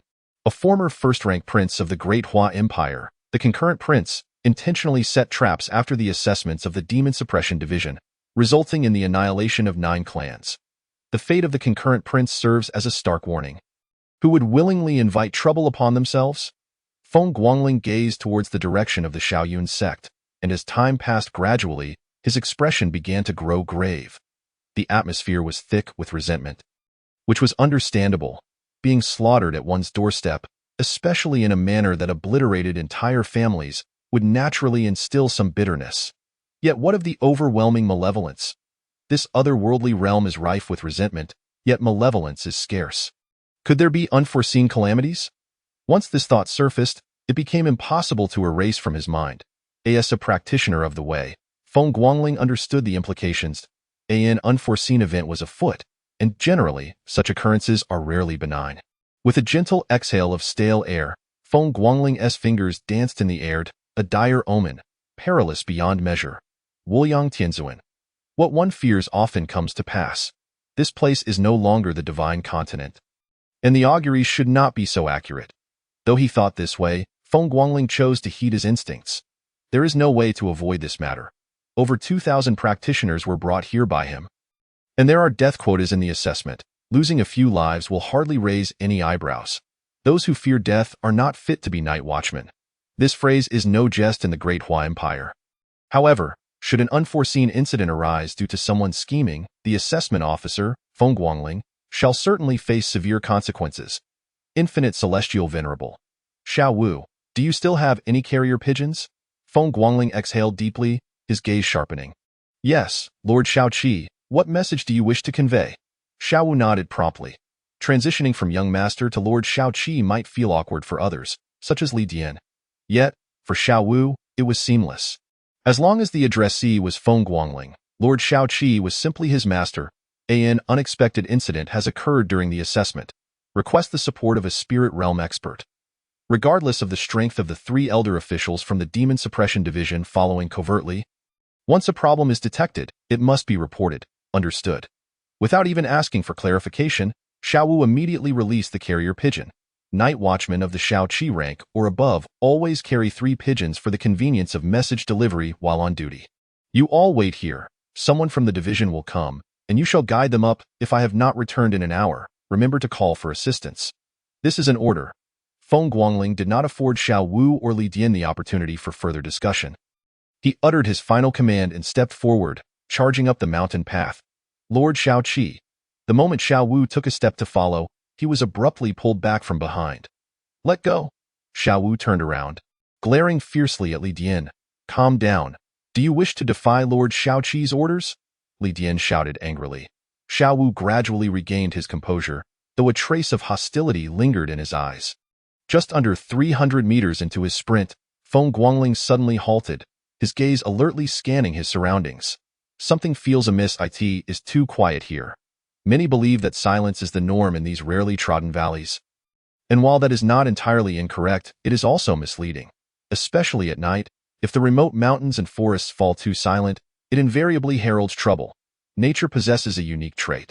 It encompasses all things.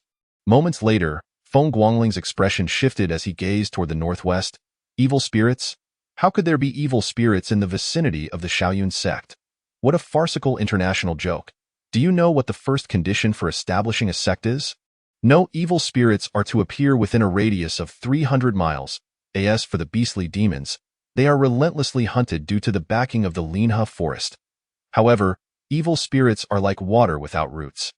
Once they perish, they are gone, and the conditions required for their emergence are exceedingly arduous. Thus, while the Great Hua Empire suffers from beastly demons, it is largely free of evil spirit afflictions. Infinite Celestial Venerable. Since you have recklessly stumbled upon me, I shall collect this merit. Others might panic upon encountering evil spirits, even the night watchman, yet Feng Guangling was entirely different. He felt nothing but exhilaration, little lord. There is more to this chapter. Please click the next page to continue reading. It gets even more exciting. In the blink of an eye, golden light erupted, and at that very moment, Feng Guangling's figure surged forward like an arrow. Hurtling toward a massive tree, piercing scream followed, the tree vanishing instantly, and in the sunlight, a flash of crimson darted into Feng Guangling's embrace. The low-tier evil spirits are exceedingly lethal to ordinary individuals, or even to those who have attained the transcendence realm. A moment's carelessness could spell doom for someone at their peak. Yet for Feng Guangling, it was akin to grasping a mere trifle. Narrowing his eyes to sense the changes in his body, he sighed after a few breaths. The low-tier evil spirits offered negligible benefits to his physique. No, this is not right. Feng Guangling's eyes widened in shock as thoughts raced through his mind, and he invoked the golden light mantra. The golden light flickered, and even in the sunlight, it could not obscure its resplendent brilliance. What a find!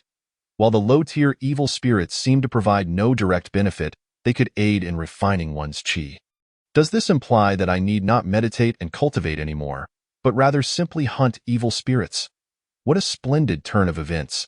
After dispelling the golden light mantra and calming his mind, Feng Guangling's brow furrowed slightly. The Yin energy has yet to dissipate. It seems there is more than one evil spirit lurking near the Shaoyun sect. What could they be planning? Unlike beastly demons, which are typically social creatures, evil spirits are solitary by nature. Chapter 25. Such audacity, infinite celestial venerable, a delivered opportunity for merit should not be overlooked. Feng Guangling's eyes sparkled with excitement. A low-tier evil spirit has compensated him nearly a month's worth of cultivation. Where else could one find such a stroke of luck? Su Chan is on the verge of collapse. In previous assessments, there were never this many troublesome incidents. Indeed, the reckless scions of wealthy families are utterly unreliable. Either they should be completely eliminated, or they stir up significant troubles. Here is a pampered scion, utterly incapable of even lifting a chicken, yet daring to request the support of a spirit realm expert? Could he be any more exaggerated, demanding a spirit realm expert to come? Though he grumbled, Su Chan ultimately found himself at the foot of the Shaoyun sect. There was no alternative, apart from the two ancient elders stationed at the demon suppression prison. He was the only young captain available. If he did not go, no one else would. As for calling upon the two ancient elders of the demon suppression prison, Su Chan had no desire to face their wrath. This is the peculiar nature of the Ming Shui County's demon suppression prison. Who would have imagined that in such a small county, a single demon suppression division harbors 3 spirit realm experts? Greetings, my lord. Captain Xu.Lidian and Xiao Wu both bowed and clasped their fists simultaneously, though their forms of address differed. Having spent ample time in the demon suppression division, Li Dian referred to him as my lord, while Xiao Wu called him Captain Su. The closeness or distance was evident. How long has Feng Xiaoqi been inside?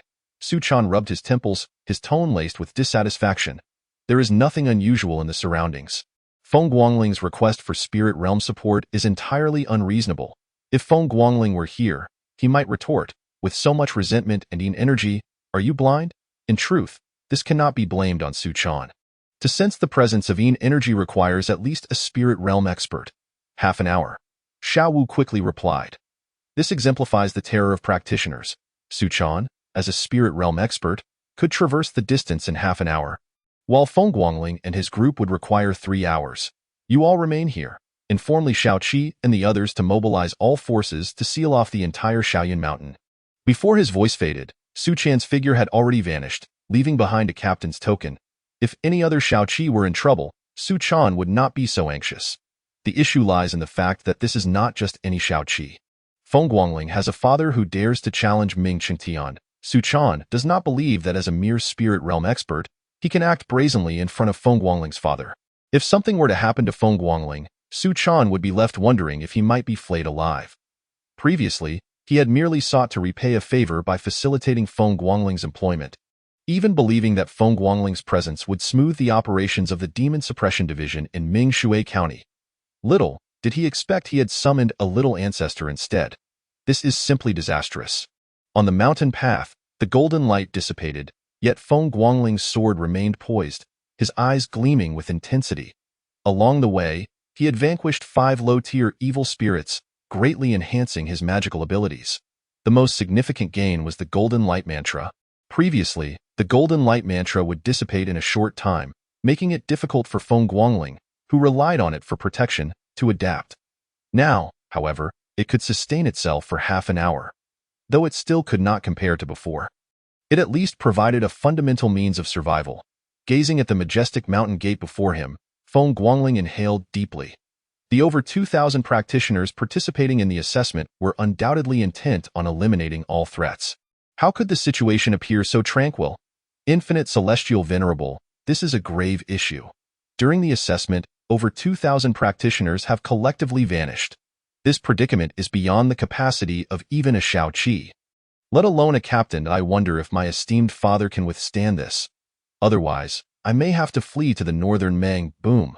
Suddenly, an overwhelming pressure surged forth. The golden light enveloping Feng Guangling emerged almost instantaneously. The golden light mantra had appeared unremarkably in the divine land due to the absence of beastly demons, and thus it was not regarded as a highly confidential technique.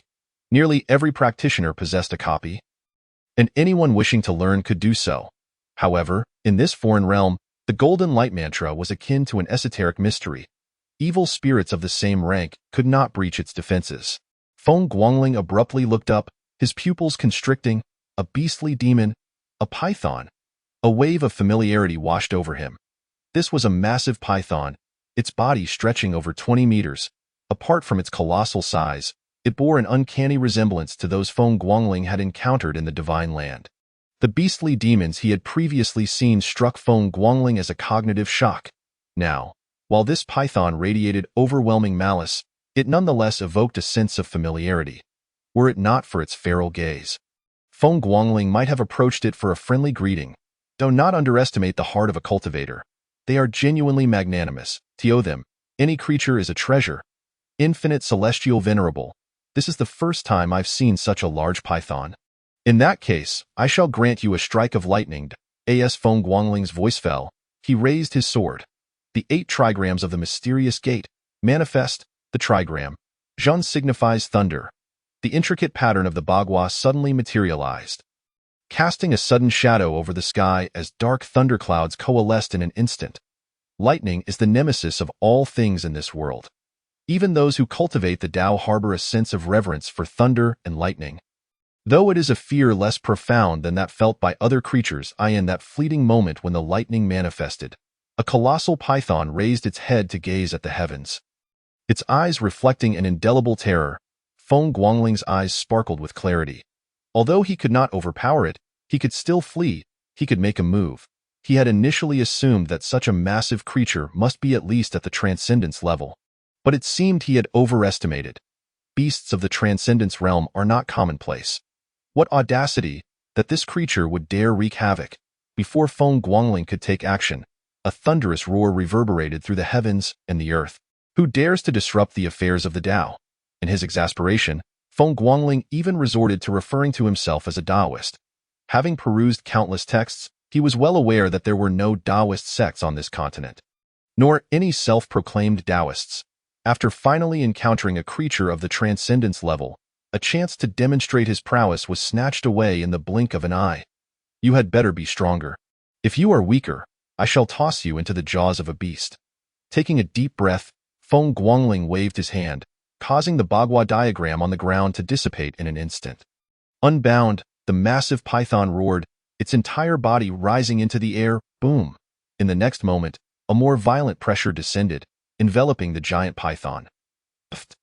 Just as the python took to the skies, this oppressive force slammed it back to the ground, forcing it to spew forth a foul, putrid blood dye in the blink of an eye. A figure descended from the heavens, landing with a resounding thud upon the python's head. With a thunderous crash, the force of the blow drove the python's head into the earth, sending dust swirling into the air, and in that haze, a familiar silhouette emerged in Feng Guangling's line of sight. Chapter 26. The unreasonable strong want to crush a creature of the Transcendence level into the earth with a single step? How absurd, moreover, that familiar figure. Why did it feel like someone he knew? Feng Guangling mentally replayed the encounter several times, but could not recall when he had met such a formidable individual. Could it be someone known from his past life? Heaven and earth, a sword from beyond. A flash of sword light erupted as a colossal sword image suddenly appeared, plummeting from the sky. With a resounding hum, the giant python was cleaved in two. Even so, the python continued to writhe and struggle. Despite having its head pinned down and half of its body severed, the remaining portion still thrashed about, kicking up clouds of dust. Seeking death in a furious bellow, the newcomer raised a fist and struck down upon the python's head. Gradually, the python's cries faded into silence. Its ferocity remained, yet the violent sounds were no more. Feng Guangling stared, wide-eyed in disbelief. With a single step, a fist, and a sword, a creature of the Transcendence level had been vanquished. Are practitioners truly this terrifying? Yet the text had recorded that practitioners of the same realm should be weaker than their beast counterparts. Feng Xiaoqi, are you unharmed? The moment the voice echoed, Feng Guangling's eyes widened in surprise. He finally understood why this person felt familiar. It was none other than the petty-minded Su Chanai in that instant. Feng Guangling's heart screamed in turmoil. Damn it, a petty heart and formidable strength. To offend such a person would surely lead to disaster. Yet he had no inkling of how he had incurred Su Chan's wrath. Infinite, you wretched deity. Is there no place for reason? Feng Guangling knew Su Chan was immensely powerful. Otherwise, he would not hold the position of 1,000 household leader. However, one must acknowledge that if you are powerful to such an unreasonable extent, it defies logic. We are merely a county. There is no need for such excess. Feng Guangling overlooked a crucial detail. When a cultivator speaks of logic, things often stray from reason, especially in this otherworldly realm where logic holds little sway. A single spell could rival the ferocity of 5 kilograms of high explosives. What need is there for logic? I have met the 1,000 household leader. I express my gratitude for your timely rescue. Feng Guangling clasped his hands in salute, though he felt disheartened that the opportunity to validate his true strength had been obliterated by Su Chan. Nonetheless, gratitude was warranted. In any other scenario, this would be a matter of life and death. I shall handle the ensuing matters. You may take a moment to rest. Su Chan cast a surprised glance at Feng Guangling. This lad was unharmed? Throughout their journey, he had dispatched several malevolent entities. If the strength of beasts generally surpassed that of practitioners, then the malevolent beings were typically 3 levels stronger. Otherwise, why would solitary malevolent beings possess such destructive capabilities? Fortunately, their formation was rare. Otherwise, the consequences were too horrifying to contemplate. Very well, I shall take my leave. Feng Guangling was relieved to pass this hot potato onto Su Chan. Su Chan stared in astonishment as Feng Guangling turned to depart without a second glance. What madness! This was a significant achievement. Indeed, it was a major accomplishment. Despite the unexpected turmoil during the assessment, identifying the problem would turn this into a notable achievement. Yet Feng Guangling had not even spared a glance before walking away. Those with backing are truly different. Such a grand accomplishment could warrant a position of authority. Wait a moment. Something feels amiss. Su Chan blinked, observing the python beneath him, momentarily bewildered. Just now, Feng Guangling had been astonished. Now, Su Chan was even more astounded. When he had arrived, he was unaware that this python was at the transcendence level. Having assumed it was merely of the transcendence realm, it was only when he stepped down that he realized something was amiss. What was even more perplexing was Feng Guangling's situation.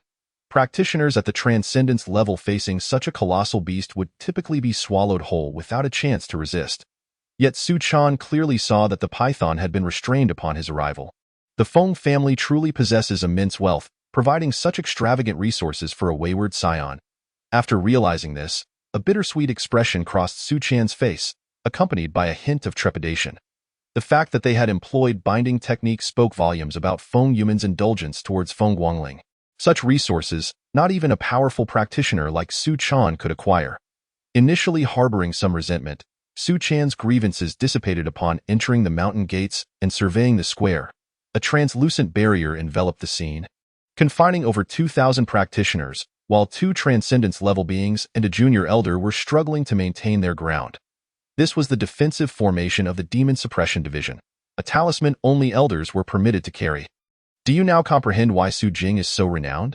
Do you understand why, despite being near the Linha forest, Southeast remains so prosperous? Because talismans can achieve feats that many options cannot. For example, formations.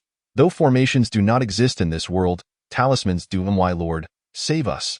One elder, upon spotting Su Chan, could no longer contain himself and shouted. Such audacity! You, Xiaoyun sect, shall be eradicated. Su Chan's fury erupted like a tempest. Little master, this chapter has more to offer. Please turn to the next page to continue reading. The excitement is yet to unfold. Fortunately, this endeavor was led by Feng Guangling, the cowardly scion. The moment things went awry, he would immediately seek assistance. Otherwise, the Demon Suppression Division would have faced catastrophic losses. They had been ambushed after having already neutralized the higher combatants of the Xiaoyun sect. How disgraceful! Who dares to intrude upon my Xiaoyun sect?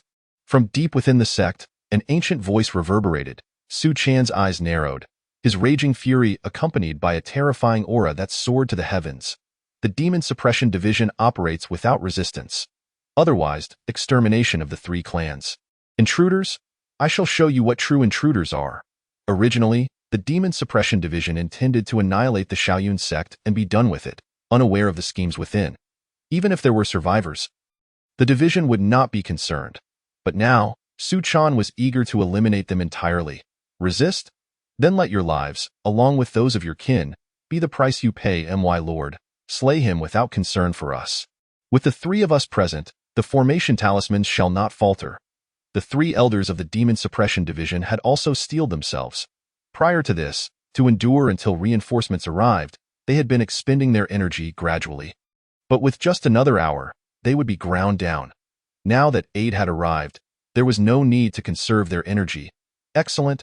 Su Chan, no longer solitary, soared into the air, unleashing his mighty attack, a sword to cleave the mountains. You dare? Chapter 27.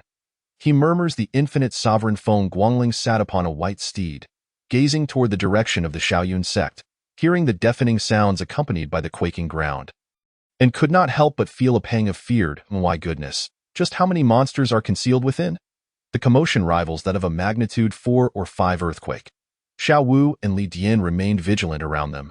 Half an hour prior, when Feng Guangling descended, Xiao Wu was in tears. Even now, Xiao Wu was still apprehensive. The residual effects of such a battle clearly signified an encounter of high-level combatants. Their young master, with his slender arms and legs, would likely have been unable to return had he not descended in time.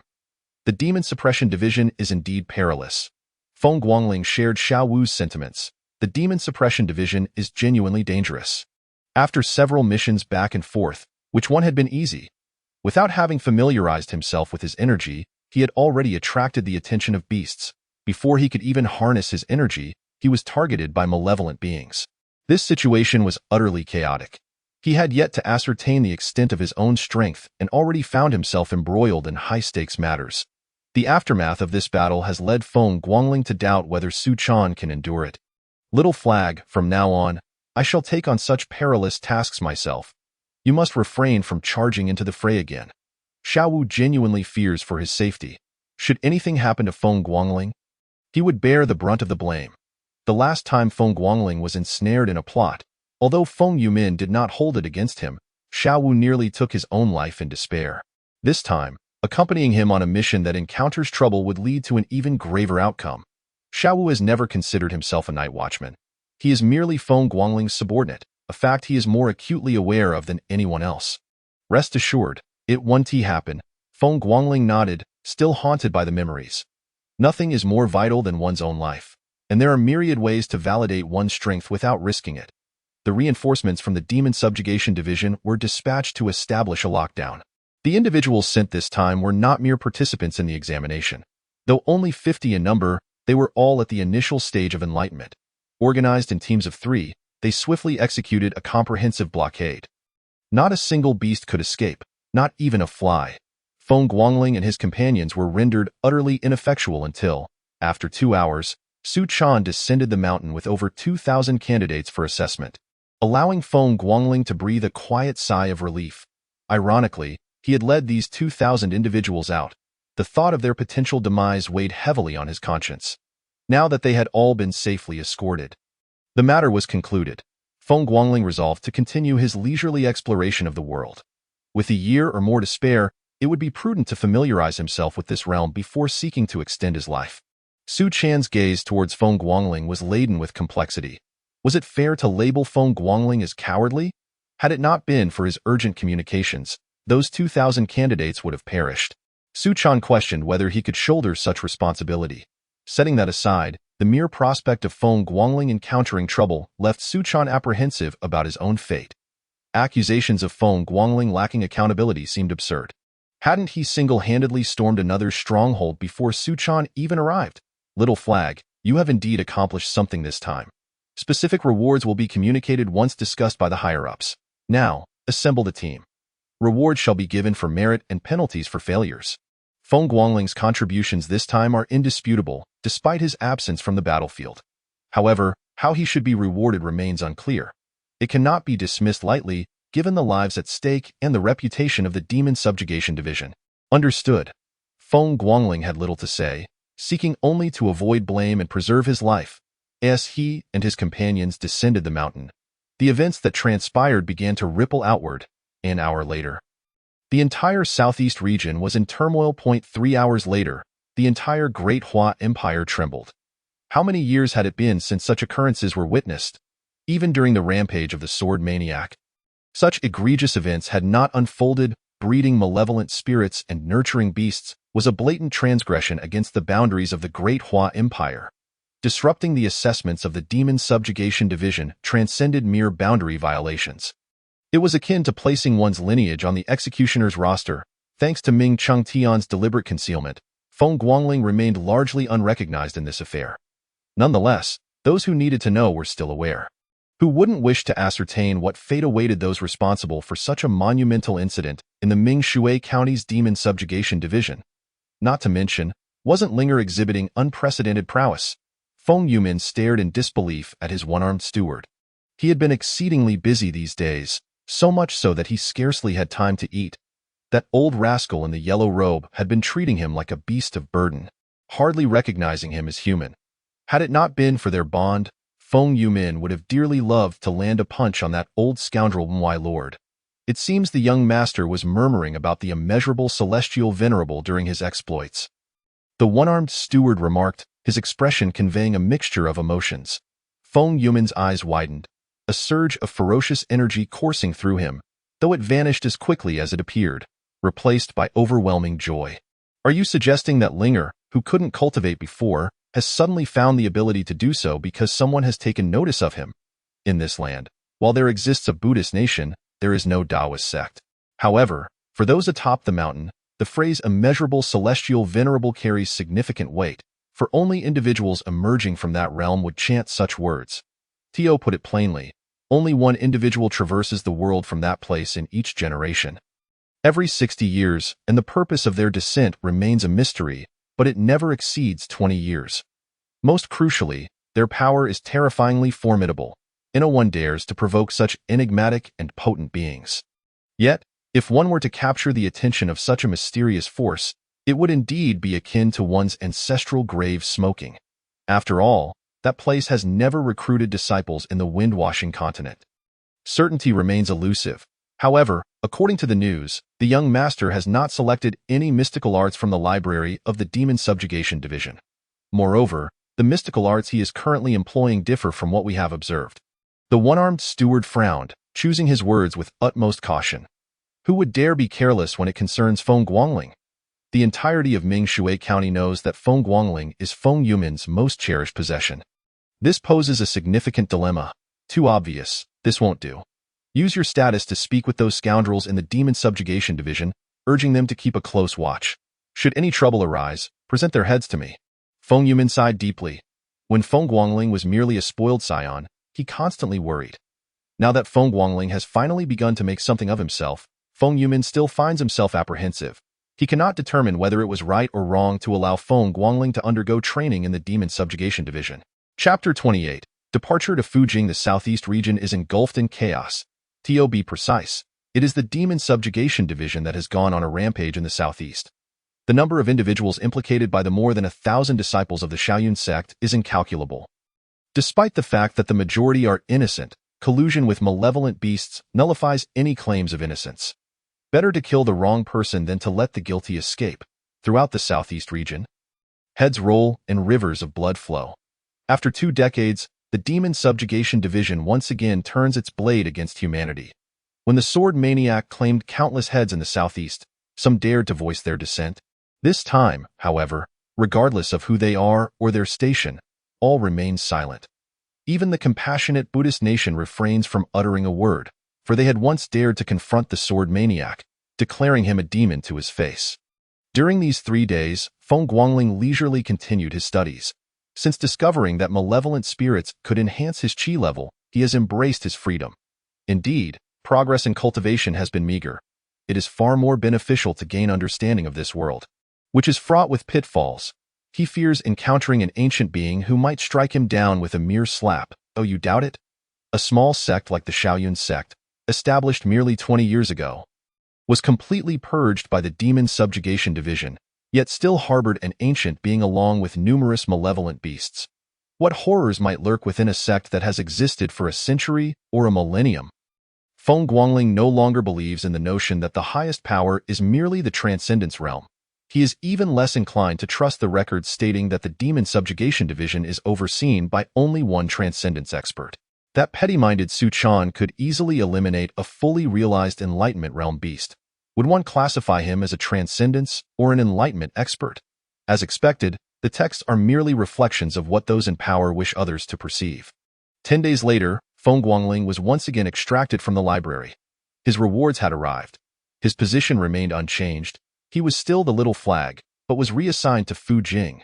He received a reward of 1,000 taels of gold and 1,000 taels of silver, along with 2 volumes of mystical arts, which he could select from the first 4 levels of the library. He was also granted 2 talismans, usable only within the Enlightenment realm. Furthermore, he exchanged his accomplishments for merit points, equivalent to 10 instances of defeating enemies of a higher realm. Defeating enemies of a higher realm means vanquishing foes exceeding 1's current realm, below the rank of 1,000 household. Such feats hold little significance. However, to ascend to the position of 1,000 household, one must possess such merits. Otherwise, one remains forever at the rank of 100 household. Only after achieving 100 instances might one have a chance at the 1,000 household position.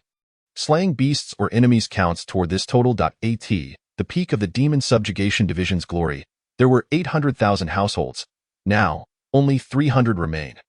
This is not due to a lack of strength, but rather insufficient merit. Little flag, I have met with Lord Feng. Upon stepping out of the library, the sounds within the courtyard immediately erupted. Leading the group was none other than the sycophant Xiao Wu. Alongside him were Li Dian and 5 seasoned individuals handpicked by Li Dian, now under Feng Guangling's command. In 01 exchanged pleasantries or engaged in idle chatter. Feng Guangling's enigmatic aura rendered him an object of intrigue. Prior to his entry into the Demon Subjugation Division, his dossier was thick yet simple, detailing little more than his bullying of men and women alike. However, since his induction, he has transformed into a figure of mystery and strength. On his first day, he achieved remarkable feats even before fully grasping the nature of the malevolent beasts. For others, a single significant accomplishment within a month would be regarded as exceptional. Yet Feng Guangling surpassed expectations with 3 major achievements, each more impressive than the last. Little flag, here is the reassignment order. The 7 of us will accompany you. This marks the first time in history that a group has been reassigned together. Yet the Demon Subjugation Division made this decision, recognizing Feng Guangling's substantial contributions. Very well. Let us depart. Having already experienced numerous setbacks, Feng Guangling navigated these matters with ease. Did you truly believe that this transfer was a simple matter? Feng Guangling is not merely a debauched scion who indulges in feasting and revelry.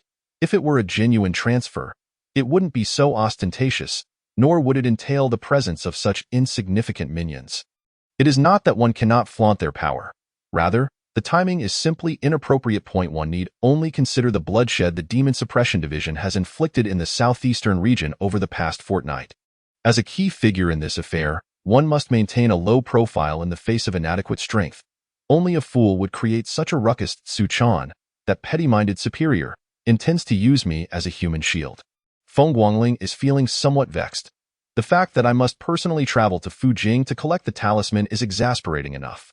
Accepting a position with the Demon Suppression Division in Fujing is one thing, but to have Su Chan as my direct superior is utterly infuriating. Who can I even appeal to for reason? Woyang Tianzuan. Su Chan, you wretched toad, do you take me for a fool? Do you have any idea how long the journey from Mingshui County to Fujing takes? Even under the best conditions, it requires a fortnight. And with so many people in tow, we won't arrive for at least a month or 2. I find myself nostalgically yearning for airplanes and high-speed trains. Perched atop my steed, Feng Guangling cast a glance back at the towering 30-plus stories of the Demon Suppression Division, tilting his head slightly towards the 9th floor. There, a figure flickered momentarily. Little flag. This is a private message from Lord Qianhu. The chapter is not yet concluded. Please turn to the next page to continue enjoying the exciting content. Xiaowu quietly approached Feng Guangling's side, discreetly handing him a letter. Good. Feng Guangling nodded gently. I anticipated that this journey would not be straightforward, and indeed, scarcely had I set foot through the gates of the Demon Suppression Division than a task was thrust upon me. If I were to refrain from stepping outside or refuse to go to Fujing, would the subsequent tasks simply vanish? The thought nearly prompted Feng Guangling to slap himself. Oh, it turns out one can refuse a task? In truth, however, that is not the case. There is no notion of refusal regarding tasks. It is merely Feng Guangling's unique status. No, rather, the unusual backing he possesses, that grants him such exceptional treatment. Finally, this calamity has been transferred away. Ever since he arrived, nothing but trouble has followed. Let the esteemed lord deal with the headaches. Su Chan watched the figure vanish from sight, nearly unable to suppress a hearty laugh. In the brief span of a month, Su Chan felt as though a year had passed. Even during the most tumultuous times of the beastly calamity, he had never been so burdened. After all, when the monsters emerged from the forest, it was merely a matter of deploying personnel to eradicate them.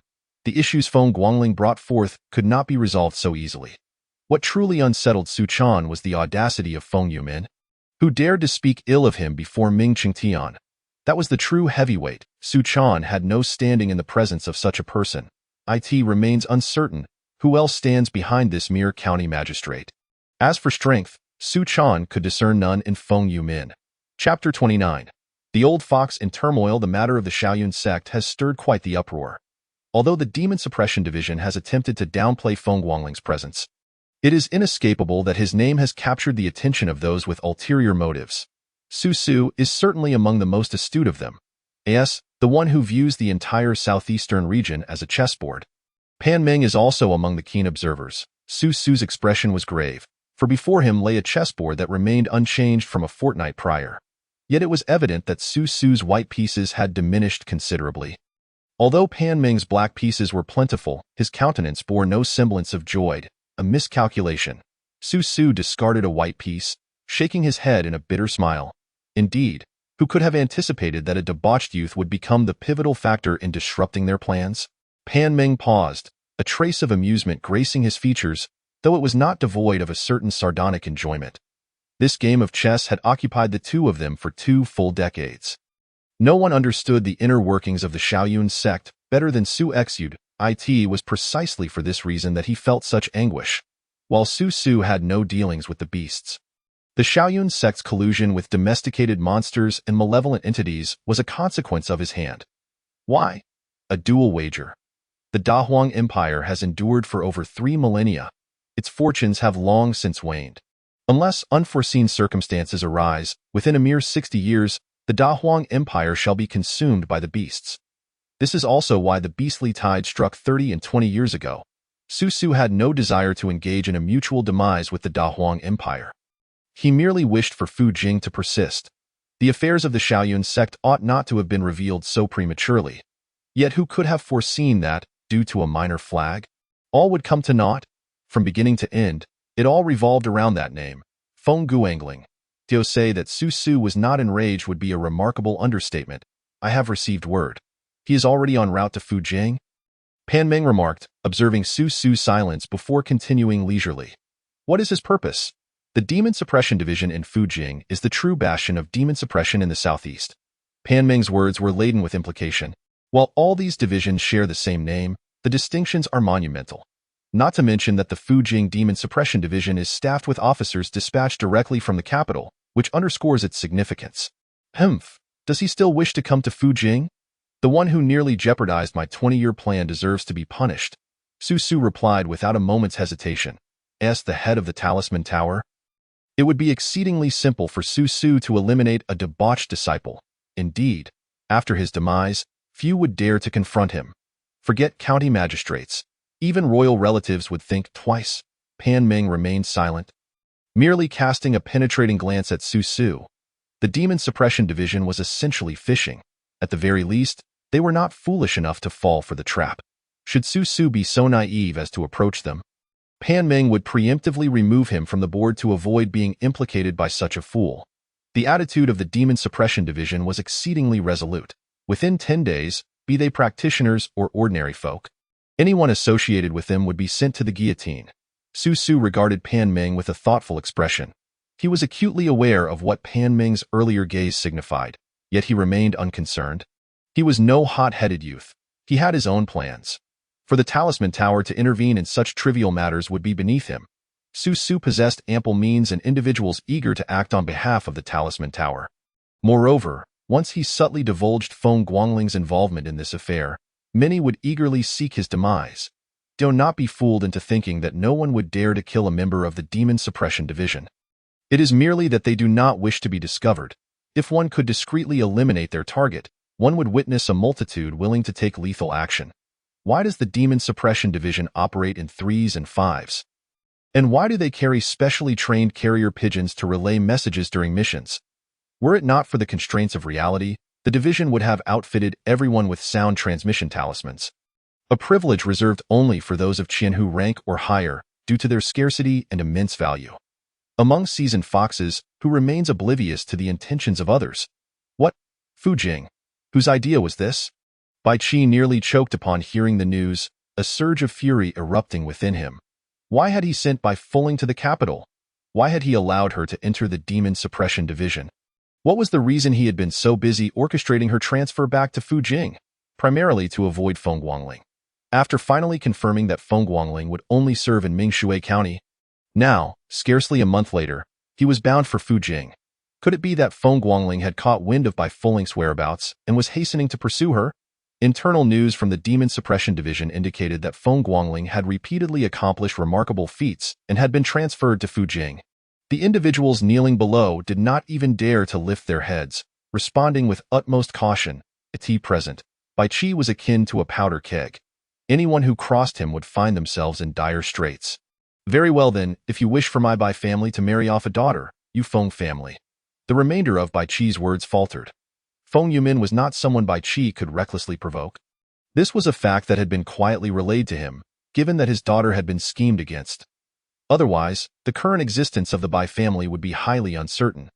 Yet Bai Qi genuinely looked down upon Feng Guangling, the debauched youth, to the point of exasperation. Sighing heavily, Bai Qi found himself at a loss for words. "Where is that wretched boy?" Reporting to the Lord, the young master has already departed for Ming Shui County. With Ming Wei providing covert protection, Bai Qi was instantly rendered speechless. Who was Bai Yi seeking in Ming Shui County? That accursed Feng Guangling, of course.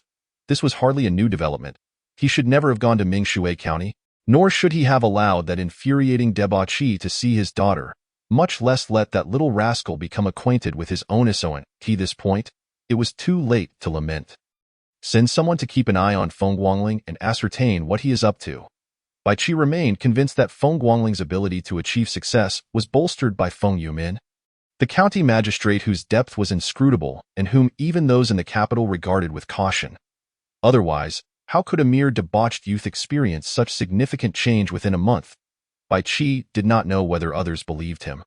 But he certainly did not. As for Bai Yi, Bai Qi had no desire to concern himself with him any longer. In the southeastern region, as long as Bai Yi did not encounter monsters or malevolent entities, his life would not be endangered. As Feng Guangling prepared to enter Fujing, the Bai family's reaction was the most pronounced, while the responses of the other two families were markedly subdued. The notoriety of Feng Guangling as a debauched scion was not confined to Ming Shui County. It had resonated throughout the southeastern region. Furthermore, this was not Feng Guangling's first foray into Fujing. The circumstances may be somewhat different, but the significance was minimal. It is merely a cannon fodder thrust into the limelight by the Demon Suppression Division, a notion that, for a young scion, is a matter of honor. Chapter 30. Is it a scheme or an accident? Some wallow in self-pity for being mere pawns, while others take pride in their roles as such. The joys and sorrows of humanity have always been disparate. Bai Yi's vacant eyes gazed skyward, his thoughts consumed by the figure of his father, who would invariably unleash a torrent of invective after Bai Yi's missteps, brandishing a whip yet never once allowing it to strike him. It was also his sister, who, after he was punished to kneel in the ancestral hall for his transgressions, would cautiously bring him food, yet would not hesitate to slap him when he caused trouble. And his elder brother, Feng Guangling, who, upon seeing him, would whisk him away to explore the mountains and waters, taking the blame whenever mischief ensued. There were too many to count. Bai Yi had never tasted hardship. The greatest misfortune he had faced was being punished by Bai Qi to kneel for a full 7 days in the ancestral hall. Now, he was on the brink of death. 2 of his attendants had become headless corpses, wandering outside the cave like lost souls.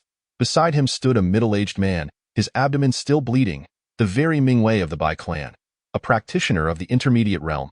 Young master, the sound transmission talisman remains unresponsive. The array talisman can only endure for 3 days.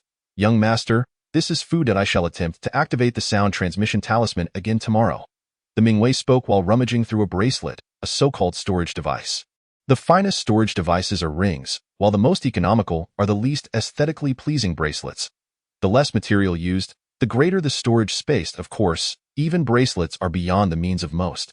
Those below the spirit realm cannot utilize them. A bracelet for 1,000,000 gold refers to the storage bracelet. As for the worth of 1,000,000 gold in the wind-weathered continent, to say it is substantial would be an understatement. A creature of the spirit realm is worth 10 taels of gold, while one of the intermediate realm commands 100, in the mystic realm, 1,000. A million taels. Is no trivial sum. This illustrates the generosity of the Demon Suppression Division in rewarding Feng Guangling. Gold is the primary material for talisman crafting. Gold mixed with vermilion leads to the creation of talismans.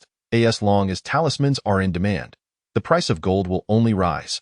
The storage bracelet in the Ming Wei's possession actually belonged to Bai Yi, but Bai Qi, fearing Bai Yi could not safeguard it, entrusted it to the loyal Ming Wei. "Old Ming, you're going to be fine. Brother Guangling will surely come to rescue me. You must believe me." Upon hearing this, the Ming Wei let out a deep sigh, his gaze laden with complexity, rendering him speechless. How can you contact Feng Guangling when the sound transmission talisman is ineffective? Moreover, what gives you the confidence that that debauched scion could save you? Do you think this is akin to your previous escapades of cockfighting and dog-walking? Young master, should I falter, you must plunge a blade into my heart. We are facing malevolent forces. Do you understand? The Ming Wei refrained from elaborating further, his expression grave as he urged Bai Yi. Their party consisted of 8 individuals. Aside from the 2 headless corpses outside, the rest had been pierced through the heart by the Mingwei's sword. Otherwise, there would not merely be 2 headless corpses wandering outside, but 6 understood. Bai Yi fixed his gaze upon the Mingwei, observing the latter's earnest expression, and ultimately nodded resolutely, though be ensnared by malevolent forces. One would find no peace in death. Along the journey, Feng Guangling was brimming with vigor. Initially, he intended to remain in Mingshui County until he had the means to protect himself before venturing out. But since the situation had escalated, he decided against hiding and pressed forward. As for Feng Guangling's conception of self-defense, it was, of course, to reach the channeling realm. Dismissing the notion that there were only 5 channeling experts in the wind-weathered continent, Feng Guangling would never believe such a claim. With 1,000 households reaching the spirit realm, who would dare assert that only those at the pinnacle are in the channeling realm? Regardless, caution does no harm. For the sake of survival, one must not shy away from any measures. Most crucially, Feng Guangling was a cultivator. As long as his actions did not conflict with righteousness, he could easily sequester himself in the depths of the mountains for a lifetime. Yet this time, that was impossible. He bore too great a karmic burden to evade. To this day, Feng Guangling had yet to devise a solution to his entanglement with Bai Fuling. The sensations he experienced upon awakening lingered in his mind. What to do if a Taoist heart is unsettled? Then let it flow freely. Suddenly, Feng Guangling raised his hand sharply. The white horse halted abruptly, and the sentinels behind him reined in their mounts. Feng Guangling gazed upward toward the direction of the emerging red light, his gaze sharpening, and instinctively, a smile graced his lips. The visage of a young man flashed in his mind. Brother Guangling, I believe you and my sister are a perfect match. Brother Guangling, let us go bird's nest hunting. My father forbids me from climbing trees. Brother Guangling, there are dogs. Come quickly, we have dog meat to eat. Bai Yi, the younger brother of Bai Fuling, had 3 close friends, one of whom was a persistent shadow, while the other 3 had journeyed to the capital for examinations and had not been heard from in a year. Since the incident with Bai Fuling, this shadow had also gone silent. To his surprise, having ventured less than 10 kilometers beyond Mingshui County, he stumbled upon the signal they had once agreed upon. Was it mere coincidence, or was someone orchestrating this? Did the Bai clan still seek his head? Feng Guangling had never hesitated to attribute the harshest malice to the goodwill of the world, Lidn. What lies in that direction? Feng Guangling pointed toward the place where the red light had appeared.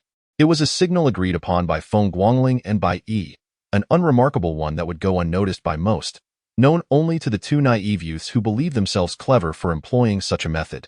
Fortunately, without such an agreement, Feng Guangling would have been clueless about Bai Yi's presence here. Returning to the young lord, that direction leads to Lyncher village. Lidn had mingled with the Demon Suppression Division for years, and he could answer any query about the vicinity of Mingshui County within a 300-kilometer radius, always carrying a map. If one were uncertain, they need only ask him. Very well, let us proceed to investigate. Without hesitation, Feng Guangling set off in that direction, raising a cloud of dust behind him. Regardless of whether this was a trap, Feng Guangling felt compelled to ascertain the truth. It was rare to encounter someone who recognized the soul of this body. Should he not seize the opportunity to meet? Moreover, if it were indeed a trap, it would facilitate a clean break. Lidn hesitated but ultimately trailed closely behind. Venturing that way would mean taking a longer path. Yet given the circumstances, he dared not impede Feng Guangling. Young Wu had often remarked that no matter what decision Feng Guangling made, it was futile to voice opposition, as it would only lead to punishment. Chapter 31. The Malevolent Forces Scheme. After approximately 3 hours, the group arrived at Lyncher village. From atop the white horse, Feng Guangling waved his hand. Lidn, investigate the situation. Had it been the earlier version of Feng Guangling? Upon arriving in this world, he would have eagerly dashed in. However, the past 10 days of reading had not been in vain. Now that he was a young lord, certain powers must be wielded. Understood. You too, come with me. Without a moment's hesitation, Li Dian summoned 2 sentinels, dismounted, and entered the village. Feng Guangling raised his gaze slightly to the sky. Within Lyncher village, the atmosphere was thick with resentment, shrouded in oppressive gloom. Malevolent forces were at play. This conclusion came to Feng Guangling without a second thought. Whether this was a product of human malice or natural occurrence remained uncertain. Having experienced the events at the Shaoyun sect, Feng Guangling trusted no one, save for his benefactor, the elderly Feng Yumin. Half an hour later, Li Dian and the others hurriedly emerged from the village entrance. "We have met with the young lord. Pray tell, what is the situation within?" Feng Guangling gestured for them to speak. Returning to the young lord, the village is devoid of life. Only a few decaying corpses remain, and we have also observed 6 bodies that have recently perished. All were pierced through the heart by a sword. Deep within the village, near the forest, we spotted 2 headless figures wandering about. As he spoke, the 2 sentinels who had followed Li Dian into the village began to drag 2 corpses forward. The bodies remained remarkably intact. Aside from the wounds at their hearts, there were no other signs of damage. Feng Guangling's pupils constricted slightly as he drew the demon slayer blade and swiftly pierced one through the throat. In an instant, the body disintegrated into ash. This was not a mere figure of speech, but a reality unfolding before their eyes. The 2 sentinels who had just brought out the corpses were taken aback, their faces paling as they stared in shock at the bizarre scene. Though utter the words turned to ash is common, yet how many could achieve such a feat? To devour flesh and blood. A malevolent technique. You noted the 2 headless corpses wandering, did you not? Feng Guangling sheathed his blade and turned to Li Dian. Indeed, young lord, that in truth, they could simply address him as lord, but Feng Guangling relished being referred to as young lord. And nearly everyone in the Demon Suppression Division of Mingshui County now addressed him as such. Let us proceed inside and take a look. Otherwise, merely traveling would be exceedingly dull. Whether this was a scheme devised by others or if Bai Yi was truly ensnared, Feng Guangling had no reason to shy away. The mission of the Demon Suppression Division was to slay demons and eradicate evil. The 7 characters do not permit Feng Guangling to evade when confronted by malevolent forces. As Feng Guangling and his companions entered Linshur village, 2 figures swayed gently in the distance. The talisman's tower. Su Su set down the communication talisman, a cold smile flickering across his face. The trap had been sprung, and a breath of relief was finally exhaled. Upon learning of the annihilation of the Shaoyun sect, Su Su was not particularly enraged.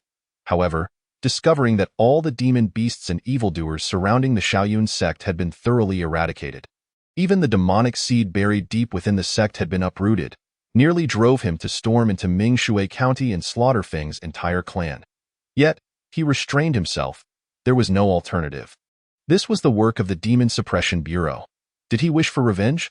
The Bureau showed no favoritism, whether one was of royal blood or a member of the Talisman's Tower.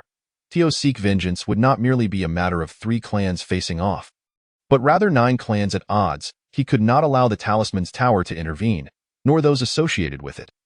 Thus, he could only rely on those whose exposure would not implicate him. For 2 decades, Su Su had secretly orchestrated plans in the southeastern region, possessing a multitude of clandestine cards to play. Deploying just 1 or 2 to deal with adversaries was trivial. It merely seemed a waste of resources to him. Feng Guangling observed with keen interest as 2 headless corpses wandered nearby. This was an intriguingly novel experience. Normally, when one is decapitated, they cannot even become a zombie. Yet, here were 2 headless corpses ambling about, which was quite amusing. Not far off, a faint glow emanated from a cave. Formation talismans. Wealthy indeed, it appeared that Bai Yi was indisputably behind this, if the adversary was willing to waste formation talismans to set a trap. Feng Guangling mused that perhaps stepping into a trap was not entirely unforgivable. Lord Xiaoqi, what shall we do next? Li Dian inquired from the side.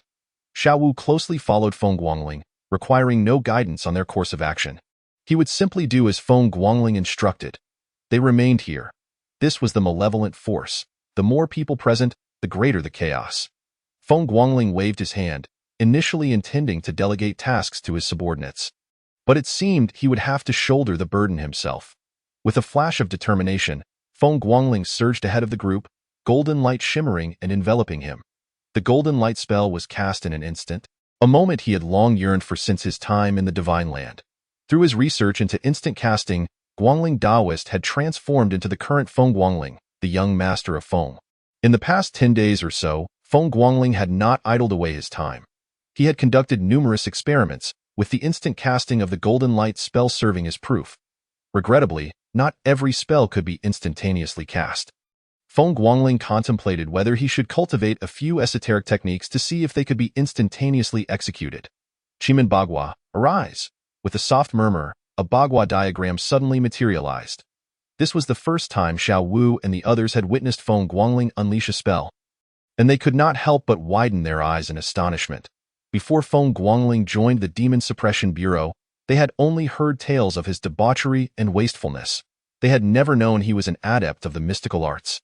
After entering the Bureau, none had seen him engage in combat. They even harbored doubts about whether Su Chan, the captain, had pulled strings for Feng Guangling. After all, they had truly failed to recognize him as a practitioner of the mystical arts. Now, right before their eyes, Feng Guangling brazenly wielded spells from the divine land, and the shock of that moment rendered them speechless. Bagua. Jin represents thunder. What do malevolent forces fear the most? The power of thunder and lightning. Within the Chimin Bagua, there indeed existed corresponding spells. Moreover, when Feng Guangling struck, he truly went all out. First, he unleashed the Golden Light spell to repel all evils, then utilized the Chimin Bagua to seal off all space. His approach was one of utmost precision. Looking to flee, had they consulted with the young master first? As dusk fell, a shadow abruptly emerged, charging toward the periphery of the Bagua. Feng Guangling suddenly flicked his finger, and a thunderbolt crashed down from the heavens. Chapter 32. The terror of Lord Xiaoqi. The piercing and chilling scream instantaneously echoed throughout Linshur village. In that moment of turning, the crowd finally beheld the full visage of the shadow. It was a face devoid of features, smooth as a mirror. Compared to the grim visages of other entities, it was far more terrifying. Still wished to resist? Feng Guangling swiftly turned again, and another thunderbolt roared down.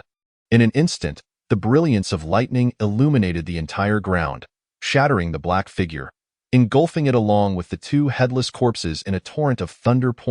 One must exert full effort even against a rabbit. Feng Guangling would not grant the adversary an opportunity to counterattack. Inside the cave, Bai Yi and Ming Wei were left in a state of shock.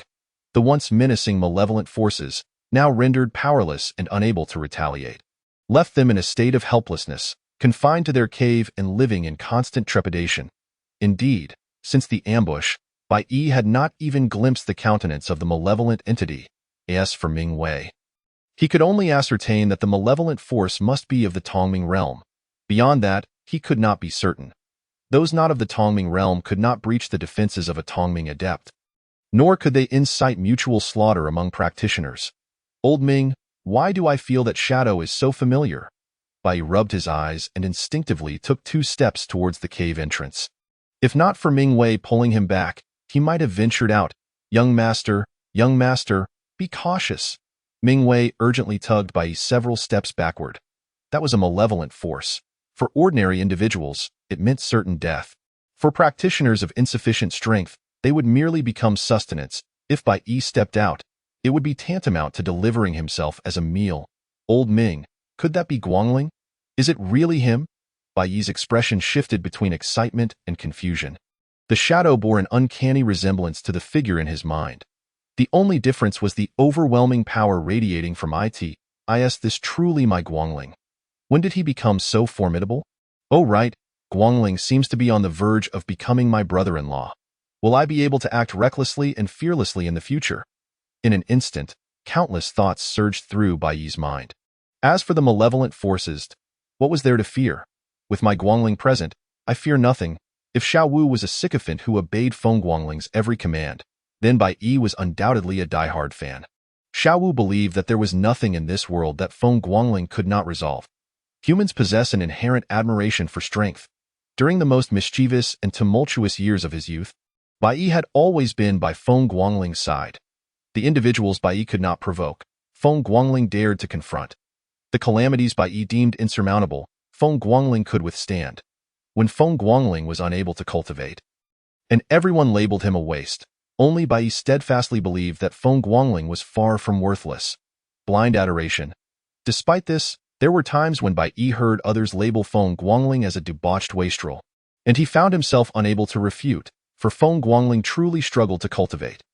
But now, all that had vanished, and why Bai Yi's leader, Feng Guangling, the young master of Feng, was not a waste as for the night watchmen outside. They stood dumbfounded. especially those who had recently joined. Their demon-slaying blade was already half-drawn, their expressions utterly blank. Before this, many had claimed they were merely lucky to join Feng Guangling's team. In reality, they harbored significant uncertainty. Feng Guangling's reputation in Mingshui County had not been favorable. Had they not witnessed it with their own eyes, who would dare to assert that the former debauched wastrel could now annihilate malevolent forces with a mere gesture? Moreover, not only did he eliminate them, but he could also summon thunder and lightning. What kind of esoteric technique was this? It must be a technique of the Tongxin level. Furthermore, why could they not discern his depth after he unleashed his esoteric arts? Could it be that his strength surpassed theirs by too great a margin? One's strength must exceed a significant realm to remain hidden. Once one acted, the fluctuations of their aura would easily reveal their capabilities. Yet now, Feng Guangling had not only acted but had done so with unreserved vigor. They could decipher nothing. Esoteric techniques flew wildly, lightning danced across the sky, and the malevolent forces were utterly obliterated. This was what they had witnessed. Lord Xiaoqi is terrifying indeed. What are you standing there for? Hurry and save the others. Feng Guangling turned back, exasperated, and called out to Xiao Wu and the others. There were surely survivors in that cave. Bai Yi was likely among them. He had sensed the presence of 2 living souls moments ago, and of course, he would not foolishly charge in alone. What if the adversaries were assassins? Feng Guangling valued his life. Yes, Lord Xiaoqi. All the night watchmen straightened their chests, exuding an aura of confidence, their shouts echoing far and wide. This was the feeling of following a powerful ally. Everyone knew that night watchmen did not fear death, but who genuinely wished to die. With such a formidable ally, risks would sharply decline and opportunities for merit would abound. The Demon Suppression Bureau issued no missions. Did that mean the night watchmen had no chance to earn merit? Nonsense. Did they not know where this was? This was the southeastern region, and here lay the confluence of the Linhe forest, teeming with demon beasts and malevolent forces ripe for the taking, with sufficient courage.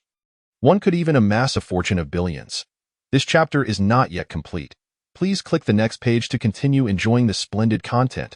Those within the Demon Suppression Bureau, who was present? Step forward. Xiao Wu stood at the forefront, shouting toward the cave. The young master of the Bai family is here. Do not misunderstand. Ming Wei bravely responded, simultaneously retracting the formation talismans. Moments later, Bai Yi and Ming Wei finally emerged from the cave. The next instant, Bai Yi's eyes widened in astonishment. Xiao Wu, what are you doing here? Was that really you I just saw? As a fervent admirer and sycophant of Feng Guangling, how could Bai Yi possibly be unfamiliar with Xiao Wu?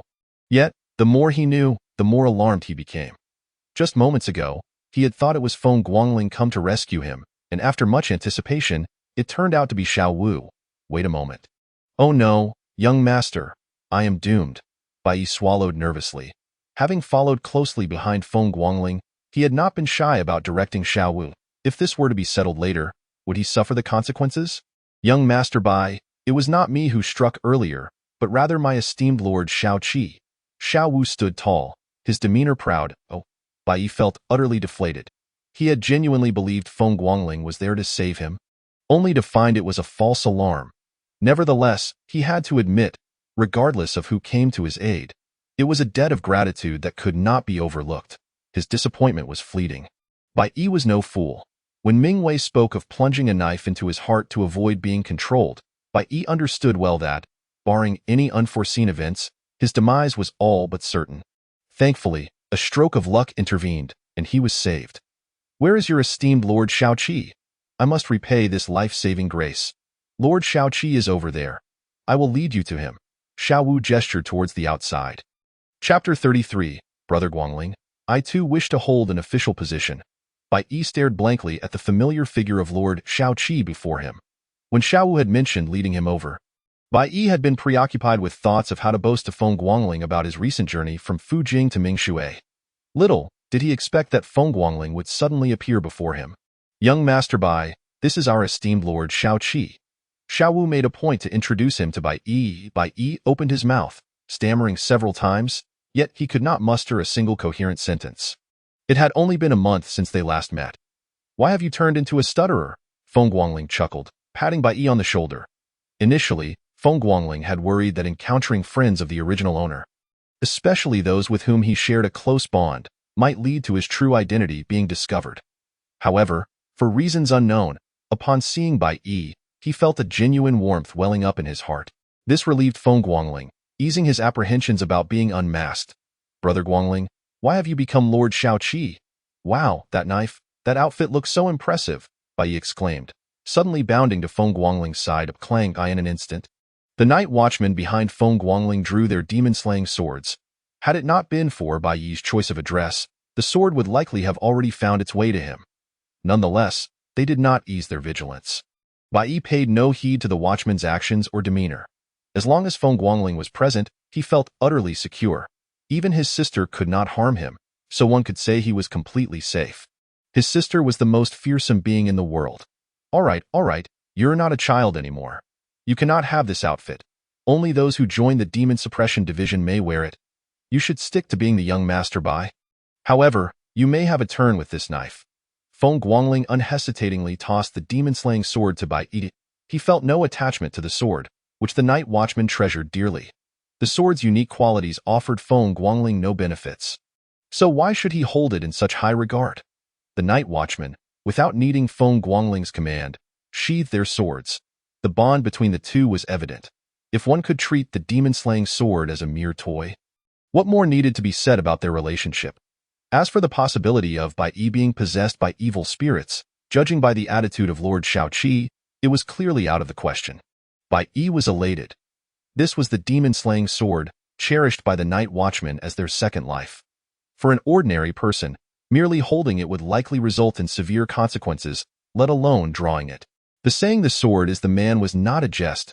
A true smile broke across Feng Guangling's face for the first time since arriving in this world. "Enough. I have matters to attend to. You and Xiao Wu wait here for me." Feng Guangling abruptly turned to the left, a cold smile gracing his lips. Wuliang Tianzuan? Indeed, someone was plotting. Why would they choose to target Bai Yi, this foolish young man? That was a reckless way to seek death. Feng Guangling had a favorable impression of Bai Yi. Thus, he could not allow this naive lad to be easily manipulated. "Brother Guangling, are we going to cause some trouble? Take me along. I can provide cover. Worst case scenario, if we attract undesirable attention, I can take it." Bai Yi's eyes lit up with excitement. At that moment, the allure of the demon-slaying sword faded. It had been over a month since Brother Guangling had involved him in any adventures. Seizing this rare opportunity, he was determined not to let regret linger. They needed to stir up some trouble. If Feng Guangling knew what was brewing in Bai Yi's mind, that fleeting sense of warmth would instantly transform into a riot. Who in their right mind would be preoccupied with causing trouble? "Just you. Going to deliver vegetables?" Feng Guangling replied with exasperation. Logically, Bai Yi should be able to cultivate, supported by one of the three great families of the southeast. The Bai family. Even with mediocre talent, he should not merely be at the initial stage of Tongxian. The problem lay in the fact that Bai Yi truly was only at that level. The reason? Brother Guangling can't cultivate. I cannot allow him to feel inferior. Bai Yi had once confided to Bai Qi, "Brother Guangling, who do you look down upon? My strength may be lacking, but I have talismans." "Talismans, my foot? You're nearly out, right? Save some for emergencies. I'll be right back. Everyone, hold your positions. Handle any danger as it arises." With that, Feng Guangling dashed to the left. Bai Yi stood there, mouth agape, staring blankly at the fleeting silhouette under the evening glow. Moments later, a look of tremendous excitement spread across his face. "Hey, let us see who dares to call Brother Guangling a good-for-nothing. Find me another good-for-nothing capable of becoming the Shaoqi of the Demon Suppression Division. I dare you. I won't let you off easily. From now on, I can walk with my head held high. Brother Guangling's prowess equates to my own." This impression was solidified when Bai Yi, at 13, was carried up a tree by the 15-year-old Feng Guangling to fetch bird nests, and it remains unchanged to this day. 2 miles away, two figures finally came to a halt, both drenched in cold sweat. Who dared to call Feng Guangling a wastrel? A mid-tier evil spirit formidable enough to instill dread in even a fully realized practitioner had been obliterated without a trace by him. All their backup plans, all their preparations had yet to be employed, and the evil spirit was already gone. Who were they supposed to appeal to for justice? They had all been deceived. "Do we have any more transmission talismans left?" Each transmission talisman could only be used 3 times. After that, it would become ineffective. Do not underestimate those 3 uses. They were truly terrifying and exaggerated. In this age without telephones, being able to transmit messages across 3,000 kilometers was nothing short of miraculous. With prices that were exorbitantly high, none left. The previous report was the last. The black-robed figure on the left gasped heavily. Both were still trembling with fear. That had been a mid-tier evil spirit. Without their control methods, even together they might not have been able to defeat it. Indeed, evil spirits could be controlled, which explained why they could not be exterminated. Unlike beasts, evil spirits could not reproduce. Their emergence was exceedingly rare, yet they were powerful. Some individuals secretly cultivated evil spirits for their own use. However, the conditions for control were stringent. A single misstep could lead to backlash, which was why few dared to dabble with them. Forget it, the enemy is too strong. Let us retreat. All right, the two sighed, their expressions somber. This endeavor had resulted in losing both the woman and the troops. Something feels off. Why is it so quiet? The black-robed man suddenly looked up. Peering ahead, at that moment, a milky white light blossomed beneath their feet, revealing the Bagua. Chapter 34. Every time I give it my all, with the emergence of the Bagua came the silhouette of Feng Guangling. Upon entering Shilin village, Feng Guangling sought a swift resolution. Aside from still trying to ascertain the true extent of his power, he also aimed to preempt any unforeseen complications. After invoking the mystical Bagua, he had already detected the presence of the 2 figures. This was also why he had refrained from engaging in lengthy exchanges with Bagua. The black-robed man's expression shifted dramatically. There were no Taoist sects on the wind-weathered continent. Yet there existed the Bagua. This was a conundrum Feng Guangling could not fathom. After days of research, he had found no clues. The black-robed men paled because, although they had been at a distance when they were in Shilin village, they had still been able to ascertain that Feng Guangling was employing the Bagua mystical technique. Feng Guangling, that good-for-nothing wastrel, had somehow discovered their presence and even pursued them. In that instant, the 2 black-robed figures nearly lost their composure. Despite their caution and maintaining a safe distance, they had still failed to evade the perception of Feng Guangling utilizing the Bagua. Feng Guangling slightly raised his chin, pointing his sword forward, his gaze narrowing. Bagua, DUI represents the marsh. With a roar, tidal waves surged forth, instantly engulfing both men. Waves of micro-movement, cloud-stepping technique. With a fierce shout, they simultaneously stepped onto the water. A glimmer of brilliance sparked in Feng Guangling's eyes. This mystical technique was impressive, truly an essential skill for home and travel. But did they really think standing on the water meant they were safe? Allow me to demonstrate the ingenuity of modern cultivation. Did they think I intended to drown them with water? I'm not that foolish, Bagua. Jin represents thunder, boom. The thunderous roar of the dragon reverberated as it descended from the heavens. 2 figures clad in black robes gazed upward with expressions of horror. It has come, this formidable technique has arrived. The malevolent creature was annihilated beneath this divine thunder. Without a moment's hesitation, the 2 black-robed individuals externalized their mystic energy, bracing themselves to withstand the impending lightning strike. The manifestation of mystic energy upon their bodies exemplified their mastery of the Enlightenment realm. Regrettably, their judgment proved erroneous. Feng Guangling had no intention of using thunder to strike them down. Water conducts electricity. This was indeed the correct method of engagement. As the lightning entered the water, it instantaneously spread across the entire Bagua array. In that fleeting moment, aside from the life gate, every other area was a death trap.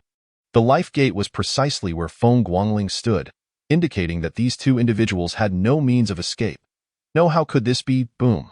The thunderclap echoed across the sky, illuminating a radius of 1,000 meters. In that instant, the location of Feng Guangling and his companions was engulfed by lightning. Feng Guangling unleashed his full might without a second thought. The notion of sparing lives never crossed his mind. If he could slay them, why waste words? Do villains not perish from their verbosity? Thus, with his strike, Feng Guangling held nothing back. The 2 black-robed figures did not even have time to emit a cry of despair before they were reduced to ashes.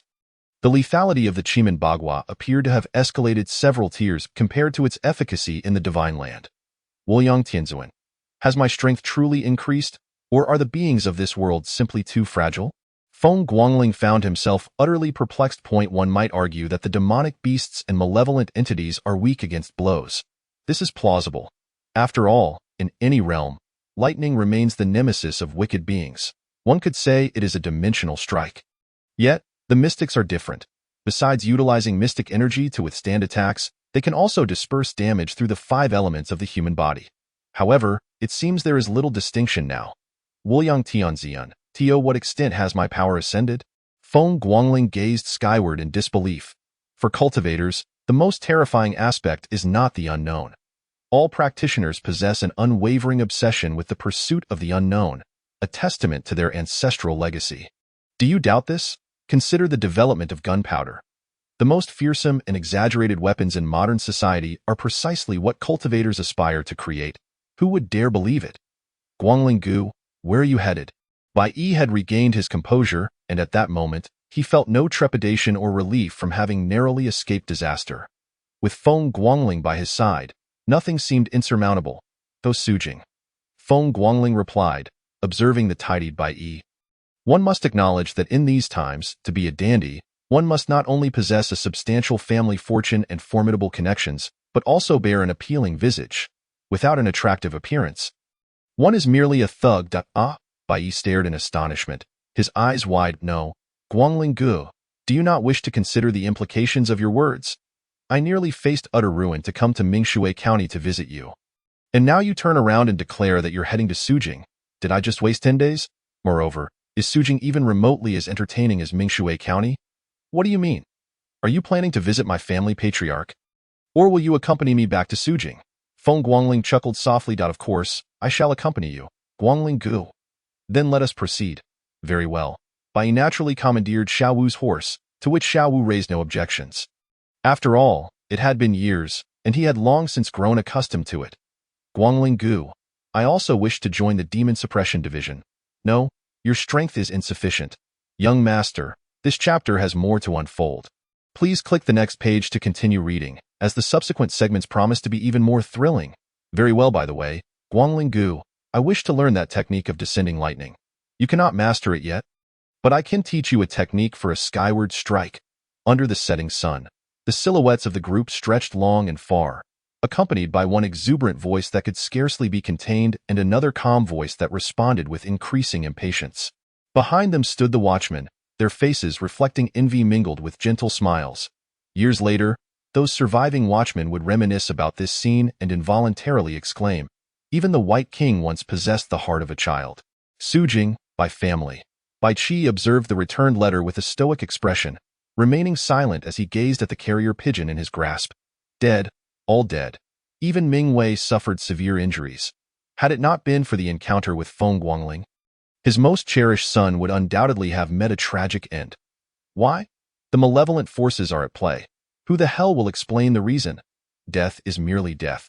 The number of casualties caused by malevolent entities each year far exceeds those perishing at the hands of demonic beasts by at least double. Otherwise, why would the Demon Suppression Division recruit thousands annually? Investigate. Find out who is behind this. I will make him pay. I will see him dead. Bai Qi's furious roar echoed above the Bai family estate. On this day, the Bai family mobilized nearly all available resources. Not only in Sujing, but even the capital's influence was set into motion. They plotted against his beloved daughter, stripping her of her purity. And now they schemed against his youngest son, nearly costing him his life. Furthermore, both incidents were tied to Feng Guangling. Does he truly believe Bai Qi lacks temper? Does he think him a fool, capable of shifting his ire onto Feng Guangling for such matters? Indeed, he harbored some resentment towards Feng Guangling, but it was but a fraction. The true culprits are those shadowy figures manipulating his children. This time, Bai Qi intended to ensure everyone understood what it meant to be a royal kin. Chapter 35. The Bai family's frenzy. Self-proclaimed mastermind Su Su overlooked one crucial detail: Bai Qi's trepidation towards Feng Yumin. A sentiment that could even be described as fear. There is an adage. In the face of absolute power, all schemes are mere paper tigers. The moment disaster struck by fueling, Bai Qi contemplated annihilating the Feng family. However, who could have anticipated that before he could act, a warning would arrive from the capital? One can only imagine the horror Bai Qi felt upon encountering that individual in his study that day.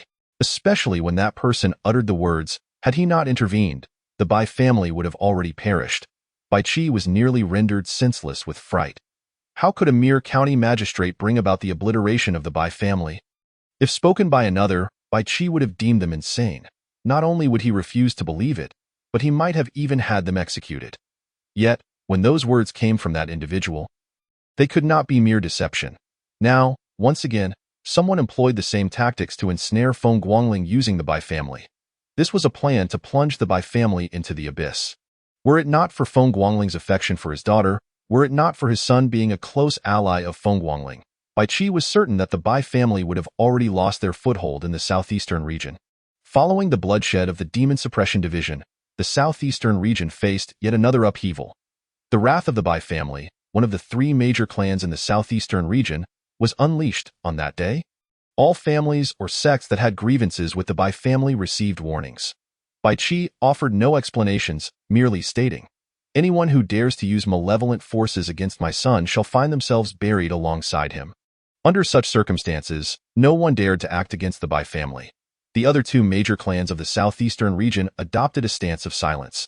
Logically speaking, with the Bai family's frenzy, the Xiao and Ning families not only refrained from taking advantage of the situation but even assisted in the investigation. This was due to Bai Qi's decree. If the culprit remained undiscovered, he would retaliate against both. This would lead to mutual destruction. The Bai family would surely falter, yet the Xiao and Ning families would gain nothing. Otherwise, what would become of the three major clans? They would have long been divided into two factions. Furthermore, the Bai family would falter, not perish. None desired to bear the repercussions of the royal kin's resurgence. The Dahuang Empire's fortunes had endured for 3 millennia. It was said that this generation would witness decline, yet who could truly predict? Not to mention a generation. The Xiao and Ning families wouldn't dare gamble on even 5 years. Do they truly believe that every individual in the southeastern region is a sword fanatic, capable of summoning demonic beasts openly and expecting to take their heads 20 years hence? The calm lasted less than 3 days before the southeastern region was once again drenched in blood. Under Bai Qi's rampage, the truth was swiftly uncovered. Someone was breeding malevolent entities, intending to use Bai Yi as a pawn against the Demon Suppression Division. This was intolerable. Once this news broke, the southeastern region nearly descended into chaos. Had it not been for the joint efforts of the Demon Suppression Division and the Town Government Division to contain the situation, they would not have needed the demonic beasts of the Linhe Forest to emerge. The southeastern region would have erupted into turmoil on its own. Bai Qi was furious. The repeated bullying of the Bai family was tantamount to disregarding them as one of the three major clans. The Demon Suppression Division was equally incensed. First, the Xiaoyun sect collaborated with demonic beasts, and now someone was breeding malevolent entities. Were they plotting treason? Should they summon the capital to cleanse the southeastern region of these so-called sects and families? This time, the mobilization involved not just 1,000 households but tens of thousands. 7 units of 10,000 households were dispatched. The Dahuang Empire would show no mercy to those breeding malevolent forces. The Demon Suppression Division and the Town Government Division collaborated, sifting through both mystics and ordinary individuals. For a full 10 days, the southeastern region was engulfed in a tempest. Countless individuals were apprehended. Numerous small sects and families were utterly obliterated due to this incident. It can be said that the Demon Suppression Division had truly unleashed their wrath this time. In the previous incident involving the Xiaoyun sect and demonic beasts. The Demon Suppression Division had claimed many lives, but those were merely linked to the Xiaoyun sect. This time, however, was different. Collaborating with demonic beasts could only involve mystics. Breeding malevolent entities, even ordinary people could be implicated. A tempest of violence, earthquakes, and hurricanes. The entire southeastern region was, for all intents and purposes, a river of blood. The conflict between the first and second factions resulted in the death of the third brother. Such occurrences have existed throughout history. Su Su nearly spat out a mouthful of blood in sheer frustration. He found no grounds for reasoning. All of this is utterly unpredictable. According to past patterns, this matter would either conclude inconclusively or bring misfortune upon the Feng family. Yet, who could have anticipated that the Bai family would go mad? Instead of seeking trouble with the Feng family, they are retaliating indiscriminately. The small factions that Su Su had painstakingly nurtured have been uprooted entirely. The influence of the three great families in the southeastern region is so formidable that even the Talisman Tower in Fujing dares not confront them directly. The losses to the Talisman Tower are minimal. As long as the southeastern region remains free from demon beasts, the tower will never incur a loss. The one truly suffering is Su Su. But whom can he blame? Su Su's calculations were not flawed. Had it been an ordinary individual, when Bai Fuling and Feng Guangling fell into his trap, Feng Guangling would have been as good as dead. A son of a county magistrate, and a wayward scion at that. If the Bai family refuses to compromise, the Feng family is doomed. Oh, not assume that merely tarnishing a woman's virtue can serve as a threat to her family. One must consider the character of the adversary and whether they would yield as for the subsequent schemes. He truly did not foresee that Feng Guangling's luck would prove so extraordinary. How could a mere wastrel repeatedly evade peril? This is where Su Su's failure lies. Will you continue? Your pieces are already few in number. Pan Ming gazed at the scant pieces remaining on the board, a faint, serene smile gracing his lips. His greatest passion in life has always been playing chess. The world is his board, and all beings are his pieces. Too many lives have perished upon his board. The two recent actions of the Demon Suppression Bureau over the past 2 months are insignificant compared to the countless games Pan Ming has endured. In the era of Sword Mad and the Six Paths, the death toll was counted in the hundreds of thousands. What is this compared to that? Yet for Su Su, it is a devastating blow. It is not the sheer number of deaths that matters, but rather the loss of the pieces he has cultivated. Pan Daoyu, do you think I possess only these pieces? Su Su remained silent for a long while, before finally producing a white piece from his sleeve. Each piece represents a life, each signifies a faction, and none are worthless. Should this information leak, it would likely terrify a multitude. This is the true embodiment of using humans as pieces. Valuing lives as mere game tokens, Su Su is not merely collecting pieces. He is grasping the fates of countless individuals. It seems you have made extensive preparations to take your seat at the table. Pan Ming's gaze sharpened. He had not anticipated Su Su's restraint. Despite such tremendous losses, he still possesses so many pieces. Pan Daoyu, my moves are not mere trifles. A glimmer of profound light danced in Su Su's eyes. Chapter 36. I am a prodigal son to become the master of the Talisman Tower and to dare scheme against the entire Southeast. How could one possess only a few trifling pieces? Such a notion is inconceivable. Pan Ming said nothing, merely nodding slightly, yet deep within, he regarded Feng Guangling, this so-called wastrel, with greater importance than Su Su.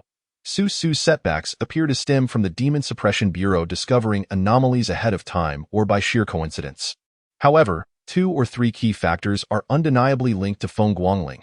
The wastrel, of course, it is merely a slight concern. To have Pan Ming specifically investigate such a wastrel is, truthfully, beyond Feng Guangling's qualifications at this moment.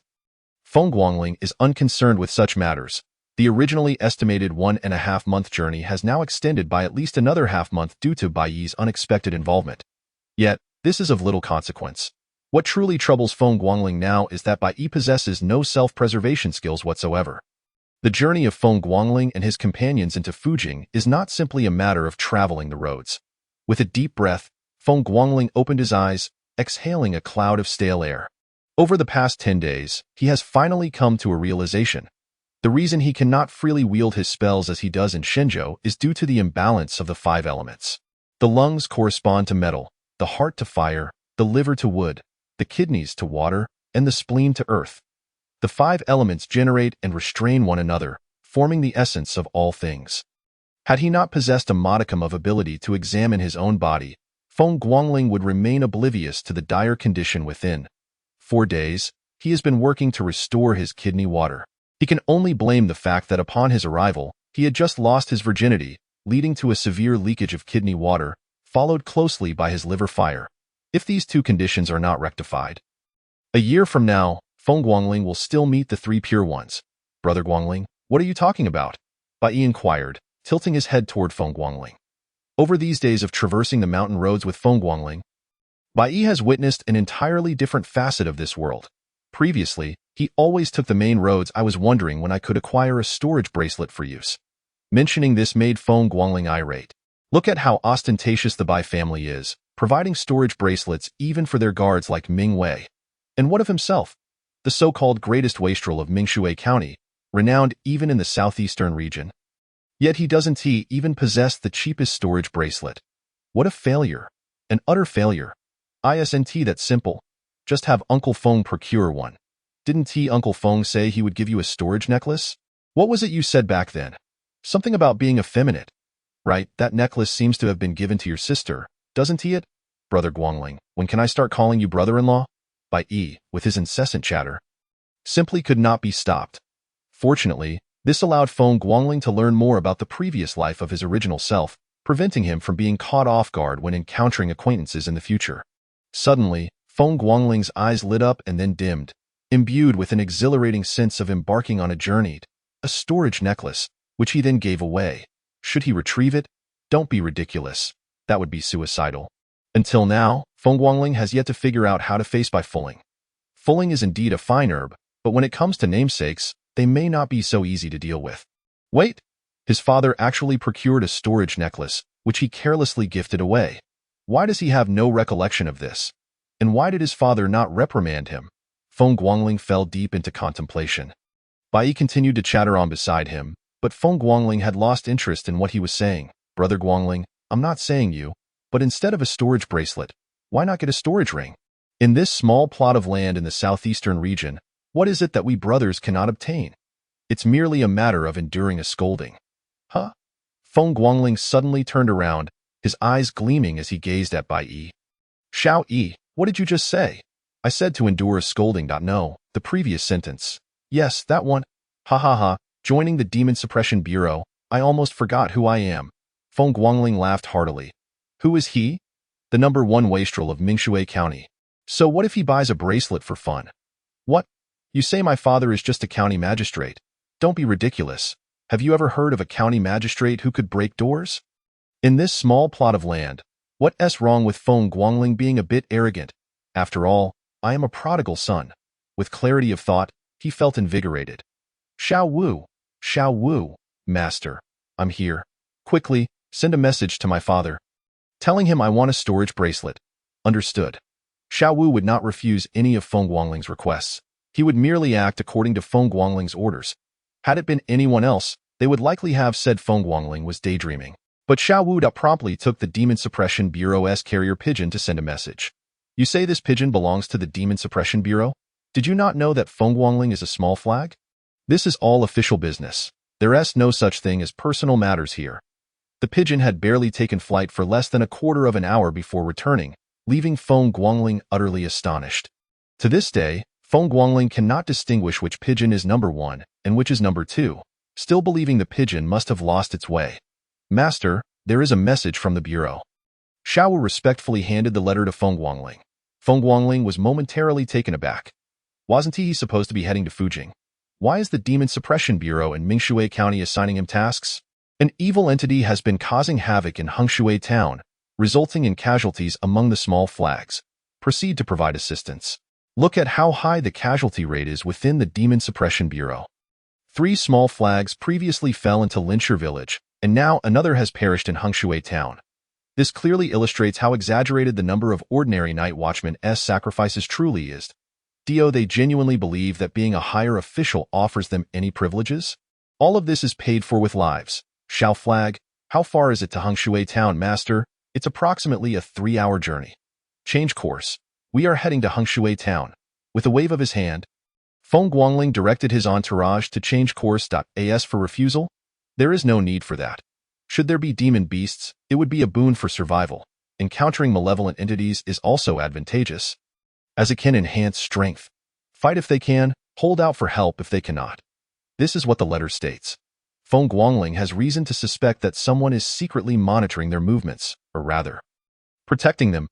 Otherwise, how could the Demon Suppression Bureau possess such intimate knowledge of their itinerary? Do not forget, they are traveling the mountain paths, not the official roads. Brother Guangling, what should I do? Bai looked bewildered. With the Demon Suppression Bureau issuing tasks, he certainly wishes to accompany them, but he does not dare. Not only does he lack the courage, but Bai Qi also does not. Disrupting the tasks of the Demon Suppression Bureau would risk losing his life without anyone to advocate for him. Come along then. Huh? Bai instantly perked up. He can really go along. Then there's no need for further discussion. Let us hurry. As for danger, Bai Yi has never felt any peril in the presence of Feng Guangling. Even when Feng Guangling was derided as a debauched wastrel, Bai Yi encountered no threats. How much less so now that Feng Guangling holds the position of a minor flag in the Demon Suppression Division. Chapter 37. ABET. This moment. Hengshui Town has been enveloped by the military, transforming it into a living hell. Inside, apart from the sentinels clad in black robes with red trim, wielding the demon-slaying blade, there is no one else.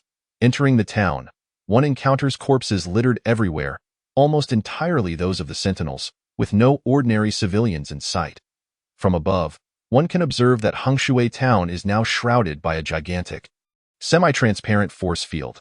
Such a large array symbol is only possessed by the military and the Demon Suppression Division, with the town office having no right to use it. Buzz.2 terrifying auras shot into the sky as a figure in black was violently hurled out, landing beyond the array's confines. Spurt. The moment the sentinel landed, blood surged from his mouth, splattering forth. His black robe was in tatters, barely holding together. The minor flag, Liao Wei. This time, he had come to execute a mission with a full 100-man squad. Of the 10 minor flags, he was the sole survivor. All others, along with their commander, had perished honorably. The phrase minor flag met with disaster does not imply that only one minor flag fell. Enough of this chaos. Liao Wei's eyes were bloodshot as he glared with a fierce rage at the figure within the semi-transparent barrier. The thought of the hellish scene ignited an uncontrollable fury within him. Were it not for the talismans he possessed, he too would have met his demise within. Inside the barrier, a shadow flickered, indistinct yet exuding an air of sinister mirth, an evil spirit, and a thoroughly perfected one at that. This is precisely why the 100-man squad had suffered such catastrophic losses. Demon Suppression Division, why are you so naive? I can turn against my master. Do you truly believe that a perfected spirit can subdue me? The demon's voice was ethereal and eerie, whispering as if from beside one's ear yet seemingly echoing from afar. A contradiction that was nonetheless compelling. Liao Wei opened his mouth, spewing forth blood. They were all mistaken. Initially, they had received intelligence indicating only a minor evil spirit at the elementary stage and 3 high-tier monsters. Upon confirmation, the commander led them into action. Generally, unless a spirit was summoned, a force of 100 would suffice. In truth, their intelligence was not incorrect. However, no one anticipated that the demon's power had escalated to such terrifying heights, or rather, no one could have imagined that someone would be so mad as to sacrifice the entire town to enhance this demon's strength from the elementary stage to perfection instantaneously. Array talismans. Once I absorb the blood essence of these people, do you think this talisman can still contain me? Ha ha ha. The bizarre laughter resonated throughout the town. The demon required no cultivation. It simply needed to feast upon human essence to grow stronger. This is why, in every realm, when demons are discovered, there is an immediate and unhesitating response to extinguish them, regardless of the cost. Despairing, Liao Wei gazed at the demon within the talisman, feeling its power swell, his hopelessness deepening. Severely wounded, unable to move or send signals, he could only await death. Should he perish, the talisman would dissolve without a master to control it, and once the demon emerged, the southeast region would undoubtedly be drenched in blood. Despite the Demon Suppression Division's 2 recent purges resulting in numerous casualties, should the demon escape, the death toll would be exponentially greater. Kikik, Demon Suppression Division, once I recover, you shall know what true evil is. With each soul the demon consumed, it taunted Liao Wei. The dead's essence was not pure. Some were devoid of it entirely. Yet, accumulation matters, especially as the fallen were all sentinels, all practitioners, though their essence was scant.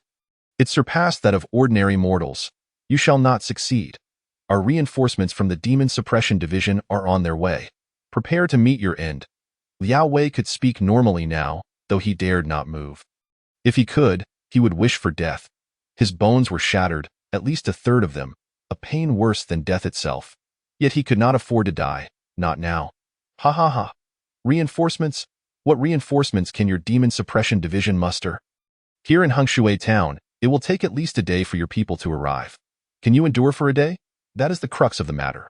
Enduring for 2 or 3 hours poses no challenge, but to persist for an entire day is utterly impossible. This is something Liao Wei is acutely aware of, and it is precisely for this reason that he finds himself in such despair. Time waits for no one. The rhythmic and urgent sound of hooves suddenly pierced Liao Wei's ears, accompanied by an oddly exhilarating voice. Oh, a talking demon? Who goes there? Is it so strange for a demon to speak? Beasts can transform into human forms to communicate. What is so astonishing about that? As Liao Wei turned to follow the direction of the voice, his gaze involuntarily narrowed, a look of surprise swiftly overtaking his features, mingled with a hint of confusion. The newcomers were night watchmen from the Demon Suppression Division, yet their numbers were rather sparse. Among the 9, only 7 were night watchmen. One appeared to be a wealthy scion while another seemed to be a wounded guard. What purpose could such individuals serve? Are they here to meet their demise? To become fodder for demons? With a synchronized shout, all hoofbeats faded, leaving only the soft snorts of the horses. Who are you? Li Dian dismounted first, striding up to Liao Wei and demanding an answer. Small flag of the Demon Suppression Division in Fujing, Liao Wei. Where do you hail from? We are from the Demon Suppression Division in Minshui. Led by Feng Guangling, here to provide assistance, Li Dian clasped his fists in return. Feng Guangling had already dismounted and approached Liao Wei, casting a scrutinizing glance at his countenance before shaking his head with a sigh. Liao, you are aware of the severity of your injuries. I cannot save you. Do you have any unfulfilled wishes? Liao Wei's wounds were grievous, so much so that even with ample medicinal supplies, Feng Guangling was powerless to heal him. Medical expertise is not sorcery. Such severe injuries cannot be mended. It could even be said that a swift end would be preferable to witnessing Liao Wei suffer in torment here. Feng, I cannot die just yet. Liao Wei resolutely shook his head, his gaze fixed upon the demon. I understand. Feng Guangling was no longer the naive newcomer he once was. After over half a month of immersing himself in books, he had acquired a degree of knowledge. If it weren't for the original host's incompetence, he would not have had to exert himself so diligently in his studies. If the array talismans are left uncontrolled, they are akin to worthless scraps of paper. Liao Wei must not perish, a talking demon. This must be of the caliber of a millennia-old malevolent spirit. If this were in Shenzhou, Feng Guangling would have charged in without a second thought. However, in this foreign realm, who knows what power a talking demon possesses? Charging in would be tantamount to seeking death. Young master, there is more to this chapter. Please click the next page to continue reading. The best is yet to come. What is the strength of the opponent? Not afraid to ask, Feng Guangling was unashamed. Liao Wei cast a puzzled glance at Feng Guangling, wondering why he could not discern the demon's strength. However, this was not the time for such thoughts. He truly had no time to squander. Initially, he was at the early stage of the clear realm. Now, he had reached the pinnacle of it. Wait, Feng Guangling raised a hand. Looking towards Xiao Wu. Xiao Wu, immediately request reinforcements and have Su Qianhu come to our aid. Are you joking? The pinnacle of the clear realm? Are you sending me to my death? Xiao Wu exclaimed in disbelief. All right, go on. As Xiao Wu fetched a carrier pigeon, Feng Guangling turned back to Liao Wei, signaling him to continue. A demon at the pinnacle of the clear realm? Who among us without the spirit realm dares to approach? Whoever comes will surely perish. Liao Wei was entirely unperturbed by Feng Guangling's actions. In fact, he felt Feng Guangling was acting wisely. Without hesitation, he recounted the events that had transpired. Regarding the tragic demise of the 100-man team, Liao Wei merely summarized, the team from Qian Baihu perished, with only my survival as a remnant. The rest met valorous ends. He emphasized the horror of the demon's peculiarities. When they first targeted this demon, it was merely at the early stage of the clear realm, but due to the presence of 3 beasts, they could not spare many personnel to contain the demon, only allowing 3 small flags to engage. Yet after they dispatched the 3 beasts, the demon had already reached the pinnacle of the clear realm. The 3 small flags had unknowingly turned into puppets. Chapter 39. I fear death. Liao Wei's survival was a matter of life exchanged by Qian Baihu. The reason was simple. Liao Wei was in control of the array talismans. It was also due to Qian Baihu's self-detonation that the demon's further evolution was halted. Otherwise, this demon would likely be at the spirit realm by now. Feng Guangling's eyes revealed admiration. To sacrifice oneself for the great Hua Empire was an impossible task for him. If he were truly that noble, why would he seclude himself in the library? It was merely a means of survival. However, the night watchmen were different. They genuinely risked their lives for the great Hua Empire, treating their lives as inconsequential. Among the 100-man team, 10 small flags and 100 night watchmen had all perished. And in the end, it was merely brushed aside in a single sentence. Such individuals are deserving of respect. Rest assured, with us here, the array talismans will not break, unless it breaks through to the spirit realm. Feng Guangling patted Liao Wei's shoulder, turning to the vigilant Li Dian beside him. You 7, each of you hold out for half an hour, then pass the array talismans to the next person. If reinforcements do not arrive, you must hold on, do you understand? Feng Guangling commanded the 7 small flags in a low voice. One person for half an hour. Even at the Xian level, they could manage. The same holds true. Unless that demon breaks into the spirit realm, it must remain obediently suppressed within. This was also why Liao Wei felt a blend of joy and disappointment. He could not witness the demon's annihilation with his own eyes. It was a regret. As for whether the demon could escape, as long as no one interfered. Not only could they hold out for a day, with proper arrangements, 7 days would be no problem. If 7 days passed without reinforcements, then all would perish. The array talismans have a time limit. Thank you, Feng, I cannot last much longer. You must hold on. After passing the array talismans to Li Dian, Liao Wei felt a wave of relief as Li Dian replaced his energy with his OW and I. In that moment, Liao Wei found himself devoid of strength, toppling backward. If Feng Guangling had not been quick to react, Liao Wei would have truly met his end. Now is not the time for thanks. Do you not wish to take a look inside? To test the waters? As soon as Feng Guangling's words fell, 2 urgent voices rang out from behind. My lord, do not! Xiao Wu and Li Dian exclaimed in unison. What kind of joke is this? This is a demon at the pinnacle of the clear realm, just a step away from the spirit realm. Not even Feng Guangling, nor any other 100-man leader at the clear realm, would dare to tread lightly. The notion that Feng Guangling would attempt to probe the demon was tantamount to seeking death. Rest assured, I am quite afraid of death, Feng Guangling replied softly, glancing back at the scrutinizing demon. Everyone breathed a sigh of relief. It was best to be afraid of death. It was not that they lacked courage, but the disparity in strength was too vast. Simply put, if this demon were to break the array talismans, all present would surely perish. Yet, they had not anticipated that Feng Guangling's next statement would nearly choke them with disbelief. Thus, I must enter and take a look. A demon at the pinnacle of the clear realm is a rare encounter. A flicker of unobserved fervor ignited in Feng Guangling's eyes. He had encountered numerous millennia-old malevolent spirits, even having personally guided some to their rest. Yet, in this foreign realm, he had yet to meet any. Demons abound, but they vanished into nothingness upon first contact, leaving Feng Guangling still uncertain of his own strength. Now, however, he had a benchmark. A talking demon. At least 1,000 years old in the future, when confronted by demons, he would possess a sense of assurance. Everyone stared at Feng Guangling in shock, momentarily at a loss for words. I fear death, hence I must enter. This paradoxical statement, delivered with such conviction, could only be uttered by Feng Guangling. When advised of the danger, he simply stated his fear of death. Just that one sentence outweighed 1,000. Feng, perhaps we should wait for reinforcements? The fervor in Liao Wei's eyes gradually faded as he offered a wry smile and no need. I have said it before, I am quite afraid of death, so do not worry about me. Just tell me how to enter. Feng Guangling patted Liao Wei's shoulder, rising to face the demon, a millennia-old malevolent spirit. Even if I cannot defeat it, I can certainly escape. Just because the people of this world cannot flee does not mean I, Feng Guangling, cannot. Let us test our strength. Why did Feng Guangling dare to do this? The answer was simple.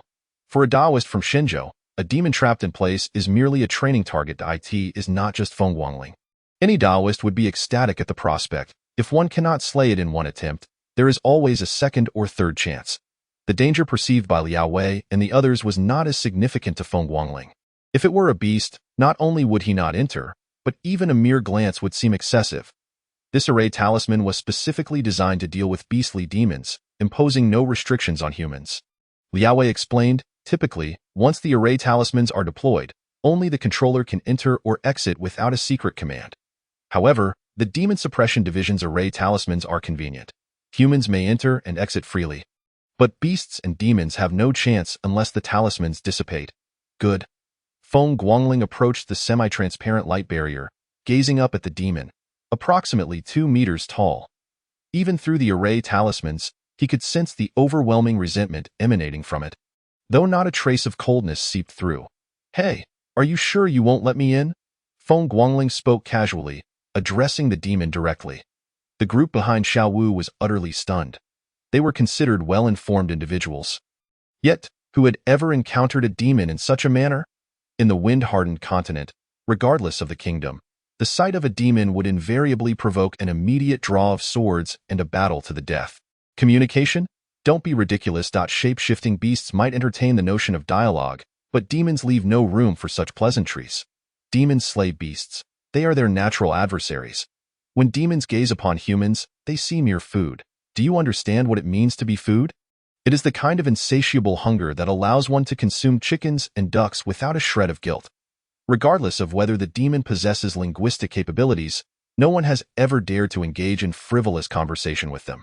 Those who rear demons merely regard them as tools. If you're not afraid of death, then come forth. A strange and chilling voice emerged from the demon, gradually retreating about 10 meters. Feng Guangling's eyes sparkled with realization. Indeed, demons possess their own form of cognition, much like vengeful spirits. Regardless of Feng Guangling's astonishment, the demons he had previously encountered had always charged at him with lethal intent from the moment of their meeting. Communication? A single misstep could lead one to prostrate oneself before the three clear ancestors. Whether one could even meet the three clear ancestors was another matter altogether. After all, despite Feng Guangling's extensive reading, he had found no records regarding the Taoist sections. This was also why he no longer referred to himself as a minor Taoist or a humble practitioner. What puzzled Feng Guangling most was that all practitioners referred to each other as Tao friends, except for those from the Buddhist realm. Chapter 40. Merits. All are merits, then I shall proceed. Feng Guangling raised a hand, aligning his index and middle fingers, forming a sword gesture before his chest. The golden light spelled in an instant. Golden light enveloped his entire being. The night watchman behind him narrowed his eyes slightly, sensing the emergence of profound energy. No, it was a protective armor formed by the energy, a hallmark of a formidable practitioner. This indicated that he had at least reached the clear luminescence realm. To act so boldly at the profound understanding realm would be tantamount to courting death. One wouldn't need an adversary to strike. One would simply exhaust their energy and perish. The moment the golden light spell manifested, Feng Guangling stepped forward, directly entering the array of symbols on the road leading to Hengshui town. The area within a 3-mile radius was completely vacated. Two figures hovered in confrontation. The overwhelming aura bent the wild grass by the roadside. Feng Guang, do you dare obstruct my path on behalf of the Demon Suppression Division? Su Chan fixed his gaze on the shadow ahead, his aura surging like a tide, rising and falling, concealed yet deeply unsettling. If I were afraid, would I be here? Feng Guang, boundless. Once the third spear of the wind-hardened continent. His crimson tassel spear had compelled the formidable powers of the southwestern region to bow. Ultimately, he drew the attention of the Demon Suppression Division, pursued for 3 long years before vanishing into the deep mountains. Upon re-emergence, he had forsaken the spear for a sword, annihilating a sect of 1,000 members with a single stroke. One man could challenge an entire sect. This was no myth, but reality. That time, Feng Guang had only reached the clear luminescence peak, yet that sect was guarded by a mid-tier practitioner. Despite this, he still eradicated their lineage. Subsequently, not only the Demon Suppression Division, but also the Town Division sought his capture. Feng Guang once again disappeared, this time for 20 years, until now. Standing before Su Chan, the reason Feng Guang had escaped then was due to a simultaneous emergence of beasts from the Linhe forest, rampantly slaughtering the heavens and earth. Otherwise, he would have succumbed to that tribulation. Unexpectedly, he now reappeared. I was indeed speculating which 1,000 household leader would arrive, yet it turns out to be you. Feng Guang was a middle-aged man. Or so he appeared. His hair was entirely white, and a ghastly scar marred his face, stretching from his left forehead to his right chin, as if he had been cleaved by a blade. I advise you to clear the way. Otherwise, there will be no refuge for you on the wind-hardened continent. Su Chan, I have never feared such things, as you well know. Feng Guang laughed arrogantly, arms wide open. The clear luminescence realm. It's been ages since I last drew my hand. Then come. Su Chan wasted no time, drawing his demon-slaying blade. Come. Feng Guang similarly unsheathed his long sword. The clash of blade and sword illuminated the air in an instant. The fierce aura sliced through heaven and earth, a testament to their power. In the realm of the clear luminescence, all things possess spirit. The energies of blade and sword intertwined through the cosmos. A colossal blade shadow emerged behind Su Chan, while Feng Guang bore not a sword shadow, but a spear. The demon-slaying style, third strike.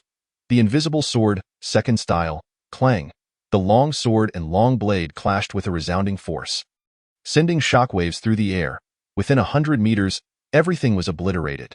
The two recoiled from the impact, the massive blade crashing down, the long sword retaliating with equal ferocity.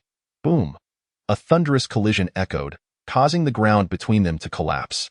Ha ha, delightful again. Feng Guang laughed heartily, his form surging towards Su Chan. The demon-slaying style was a fundamental technique every night watchman must learn, except for the anomaly that was Feng Guang. Who among them did not know the demon-slaying style? It consists of 9 strikes. Ordinary night watchmen could only learn the first 2 strikes, while the small flags could master 3, and the 100 household leaders 5. Those above 1,000 households could cultivate it fully, with no restrictions.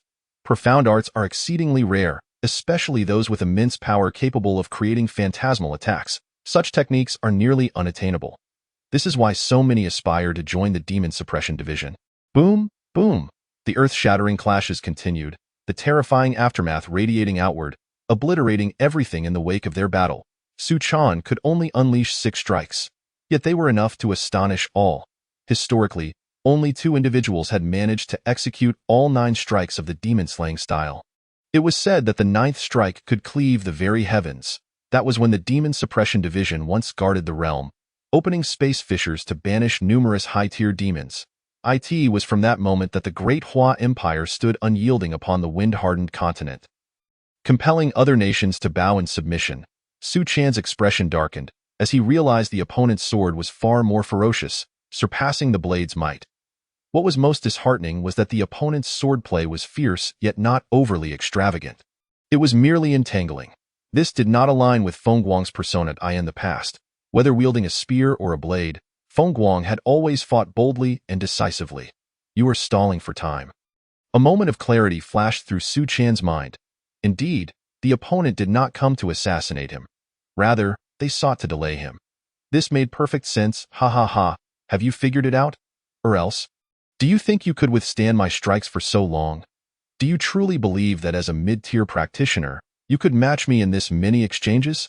This chapter is not yet finished. Please turn the page to continue reading the thrilling content.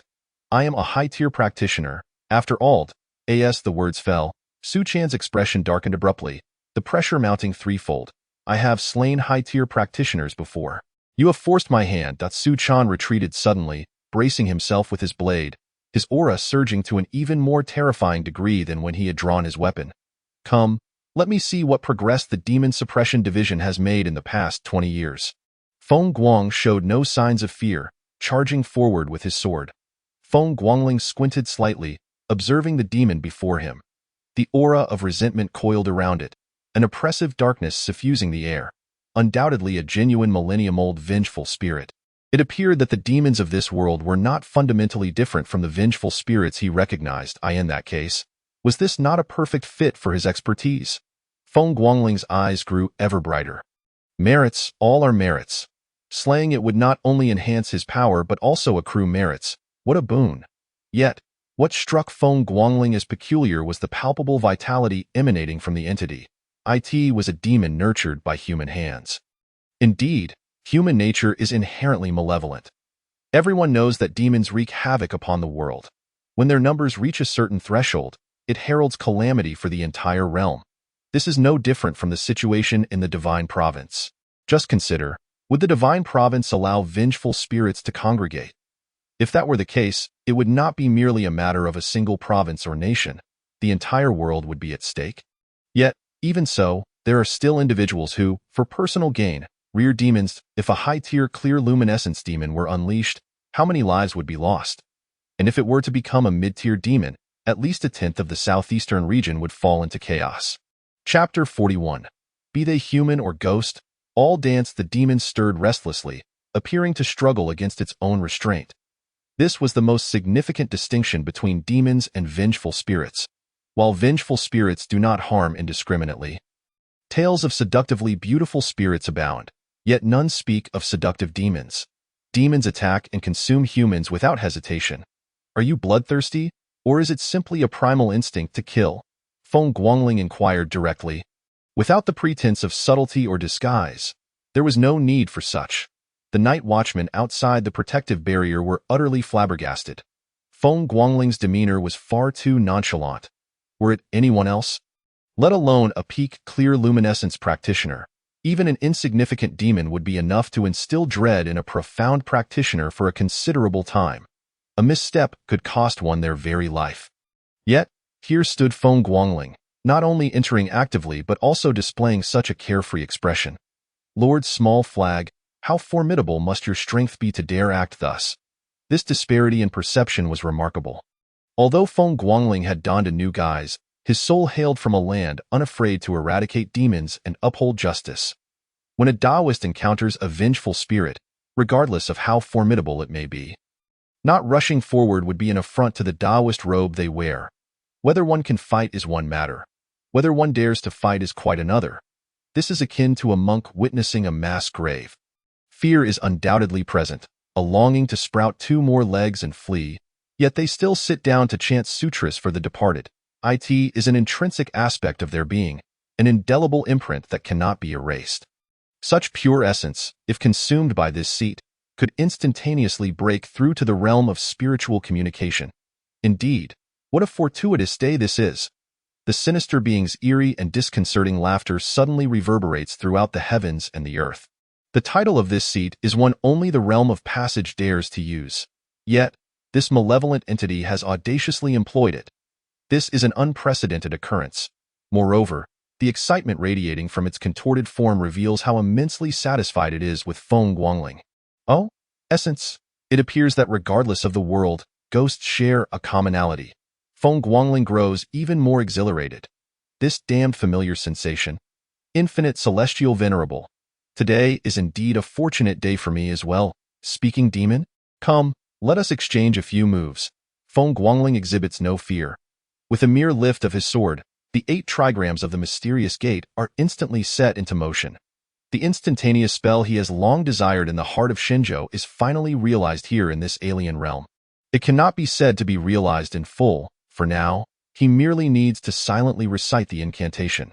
As for the hand gestures, they still require execution, but his speed renders them nearly imperceptible. In this manner, the onlookers can barely catch a glimpse before his hand gestures are completed, a mere 2 or 3 breaths' time. The enormous 8 trigrams materializes in an instant, with the yin and yang fish leaping within the contrasting eyes of black and white. The complete mysterious gate's 8 trigrams finally graces this world. Prior to this, Feng Guangling had also attempted to manifest the 8 trigrams, but due to physical limitations, he had dared not unleash its full potential. For it could lead to death, a chilling wind swept through, and a mournful sound suddenly arose. The shadow of the demon shattered in that moment, dissipating into strands of black mist. Outside the translucent barrier, all the night watchers, including Liao Wei, stared wide-eyed and agape, their expressions a blend of shock and disbelief as they beheld this scene. What arcane art is this? Its power is astounding. A black fish and a white fish leap. And an immensely powerful evil spirit is vanquished just like that. No, what kind of strength does Feng Xiaoqi possess? Liao Wei's mouth opened and closed, ultimately uttering but a single phrase. He has seen much, yet never witnessed anyone obliterate a demon in a single strike. Could it be that Feng Guangling is of the realm of spiritual communication? We cannot ascertain. Lord Xiaoqi seems to have cultivated a technique that conceals his realm. However, Lord Xiaoqi's strength is undeniably formidable. This is not his first encounter with demon extermination. Xiao Wu raised his head proudly, a look of triumph upon his face. Let those who dare call their young master a wastrel think twice. Which wastrel possesses the prowess to slay both demonic beasts and eradicate demons? Step forward and let me see. Liao Wei's thoughts became simpler. He merely knew that he might witness his brothers avenging their grievances. Yet, he was surprised to find that Feng Guangling not only did not retreat, but wore an expression of seriousness tinged with excitement. That complex expression left all the night watchers uncertain of how to respond. Feng Guangling narrowed his eyes slightly. While Xiao Wu and the others did not comprehend, he understood all too well. This is not the appearance of a demon's demise, but rather a manifestation of the demon's own survival tactics. Indeed, demons are but fierce spirits. This matter has become manageable. Taoists innately possess an understanding of spirits, do they not? Infinite celestial venerable, evil spirits of the crooked way. To see them is to eliminate them. Such deceptive little tricks dare to be employed before me. Young master. The 8 trigrams. Zhan is thunder. What is the most effective method of demon eradication? It is neither water nor fire, but thunder. Thankfully, he can now execute the complete Zhen character technique. Otherwise, he would have to resort to slowly roasting them with fire, which would be a waste of time. A fierce spirit daring to contend with a Taoist skilled in thunder techniques must be unaware that after death, their soul may scatter. Thunder rumbled. Thunderclouds gathered in an instant, and in the blink of an eye, a thunder dragon danced. Young master, this chapter has more ahead. Please click the next page to continue reading for even more excitement. The dragon's head remains unseen. Only its body is present. The sound of thunder echoed throughout Hengshui town. Others were filled with terror, yet Feng Guangling merely exhaled a breath of turbid air, a glimmer of disappointment flashing in his eyes. He still cannot fully manifest the mysterious gate's 8 trigrams, let alone achieve the speed of thunder. Though he is now giving his all, what he has conjured is merely the 3-layered power of the complete 8 trigrams. Even if thunder holds a natural advantage over demons, the ultimate effect may not be significant. Rumble. Terrifying thunder descended from the heavens, enveloping the entire 8 trigrams. Hide. There is nowhere to escape. As the thunder struck, piercing screams erupted instantaneously. Feng Guangling glanced once before swiftly retreating, exiting the translucent barrier in an instant. Squeak, squeak, squeak. The next moment, a black claw slammed against the transparent barrier, producing a horrifying sound of vibration. Accompanied by a sharp screech, Feng Guangling watched with keen interest as the terrifying claw mark appeared before him, curling his lip slightly. With such a strike, one would either die or be severely injured. Fortunately, he had retreated quickly. He must not act so recklessly in the future. Demons are far more formidable than demonic beasts. Against a fully realized demonic beast, Feng Guangling could exchange a few moves. And with the aid of techniques, he might even be able to slay it. Even if he could not kill it, escaping would not be so dire. However, against a fully realized demon, he could only flee. As for employing thunder to strike, it is likely that the demon would remain unharmed, while Feng Guangling might meet his own demise first. Chapter 42. The commanding officer draws his blade to kill. Now, Feng Guangling has confirmed that his strength is at the initial stage of spiritual communication. He faces no pressure in slaying mid-tier demonic beasts or demons. For higher tiers, he can manage to kill them at a cost. But against fully realized beings, escape is the only option. Boy, wait for me to emerge. You cannot escape. In a fleeting moment, the demon's figure solidified, locking eyes with Feng Guangling through the translucent barrier. Its crimson gaze brimmed with desire. A thirst for the blood coursing through Feng Guangling's veins. Then you must strive harder. Feng Guangling waved his hand dismissively, ignoring it entirely as he turned to leave. Unable to defeat or kill. What is there to discuss with the opponent? Lord Xiaoqi, are you all right? Xiao Wu was the first to approach, hurriedly circling around Feng Guangling to inspect him. This was instinct. Whether Feng Guangling was the heir of the Feng family or a minor officer in the demon suppression department, it made little difference to Xiao Wu. I'm fine. Just don't hinder me. Feng Guangling pressed his palm against Xiao Wu's head, pushing him away. Liao Xiaoqi, it seems that avenging you will have to wait for now. Can you hold on a bit longer? Feng Guangling looked apologetically at Liao Wei. Is not that he is unwilling to seek vengeance, but rather that this body lacks strength. The elemental balance within remains incomplete. Who knows what kind of debauched life the original owner led for the past 18 years? Thank you, but I doubt I will see it. Liao Wei sighed, shaking his head. I do not appreciate that sentiment. What do you mean by not seeing it? While I cannot restore you, I can ensure you hold on for a day or two. You wish to witness this demon's obliteration with your own eyes. Feng Guangling cast a glance at the demon wreaking havoc at the edge of the translucent barrier.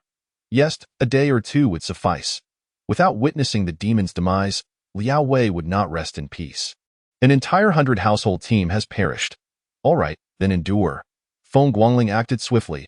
Lacking silver needles hindered his acupuncture technique, but by sealing the acupoints, he could still prolong Liao Wei's life. However, when the time came, even a Deluo Golden Immortal would be unable to save him. That being said, Liao Wei's injuries are truly beyond remedy. Ming Qingtian gazed at the white-clad man before him, a swirling intent to kill concealed deep within his eyes. Do you know the consequences of obstructing the demon suppression department's path? Exhaling a breath of turbid air, Ming Qingtian's eyes narrowed slightly as he spoke softly. The carrier pigeon Feng Guangling possesses is the one used by the Ming Shui town's demon suppression department for communication. Naturally only transmitting messages back to Ming Shui town, Su Chan intervened because Feng Guangling's letter requested the aid of a practitioner of spiritual communication. Ming Qingtian acted purely out of concern that unforeseen circumstances might befall Feng Guangling. However, he did not expect that someone would dare to ambush him on the road, nor did he anticipate that the ambusher would hail from that very place. Taoist friend, I am merely acting on someone else's behalf. The white-clad man feigned a helpless smile. Acting on someone else's behalf? No, since you appeared here, it has escalated to war. Since the outer heaven dares to meddle in the affairs of my demon suppression department, be prepared to face my blade. Ming Qingtian slowly drew the demon-slaying blade. What do you mean by that? The white-clad man suddenly narrowed his eyes, his expression gravely serious as he regarded Ming Qingtian. The term war is never uttered lightly. Those from the outer heaven interfere with our demon suppression department's work. What do you think we shall do? Ming Qingtian pointed his blade directly at the white-clad man. His gaze as cold as ice. I am not from the outer heaven.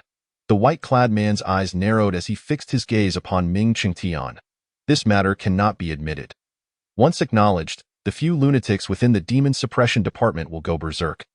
Who could withstand that? The outer heaven would certainly cast them aside as pawns for their own vengeance.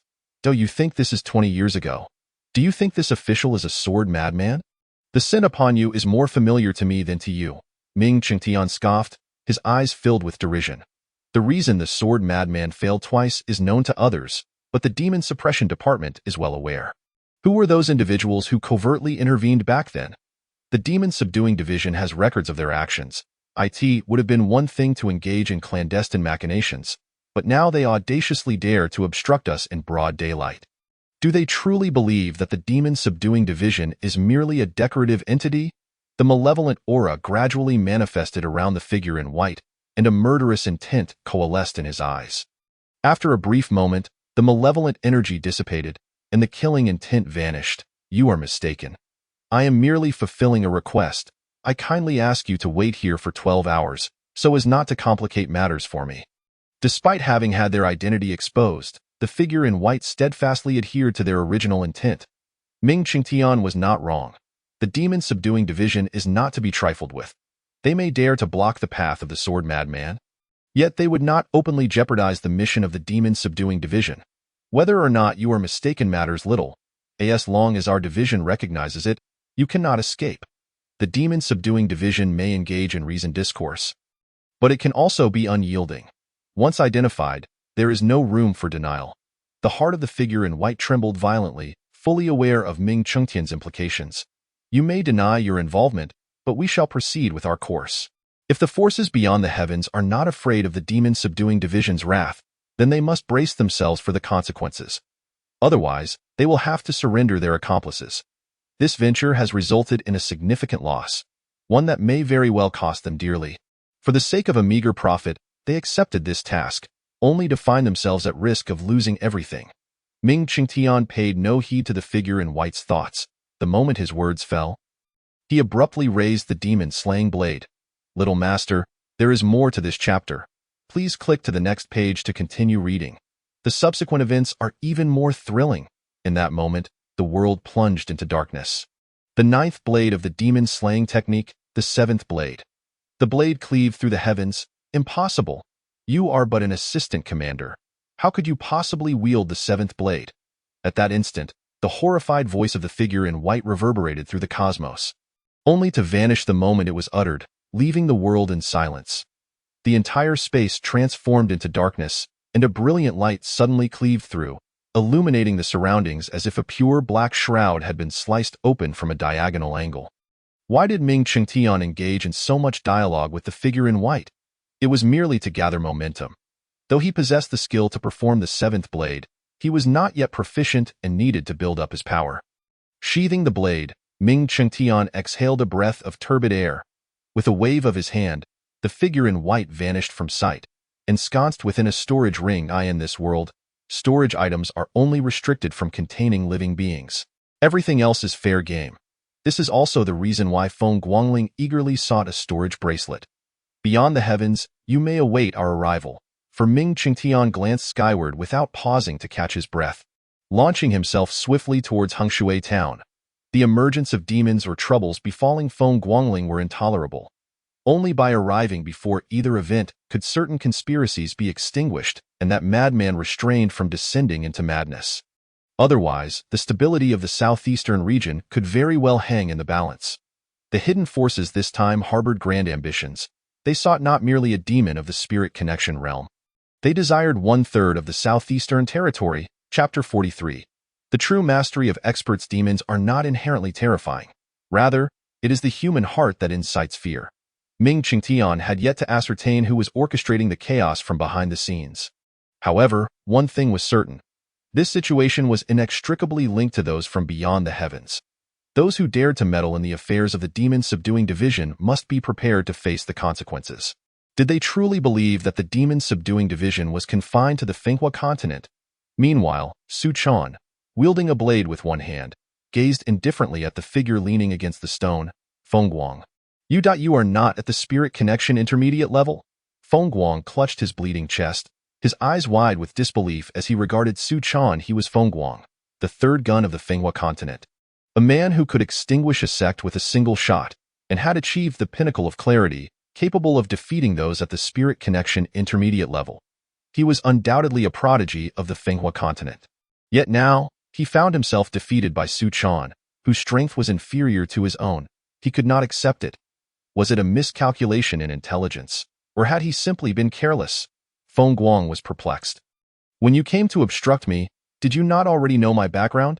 Did no one inform you that I am the hardest nut to crack in the southeastern region? Even my master uncle is reluctant to engage me in battle. Where does your confidence to charge at me come from? Spirit connection high level?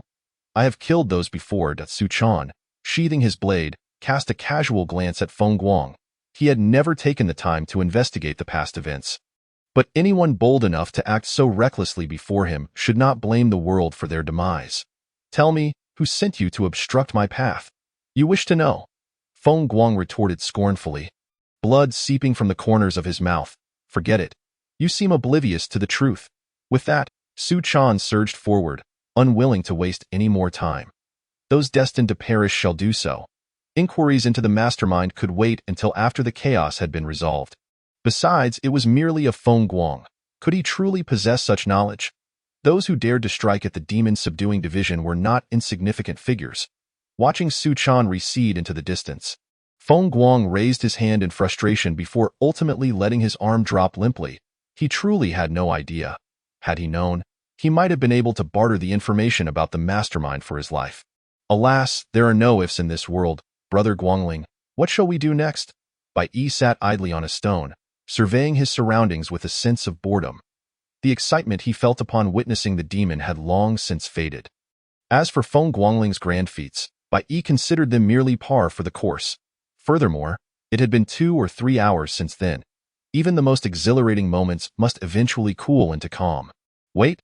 Feng Guangling opened his eyes and gazed at the translucent barrier containing the demon.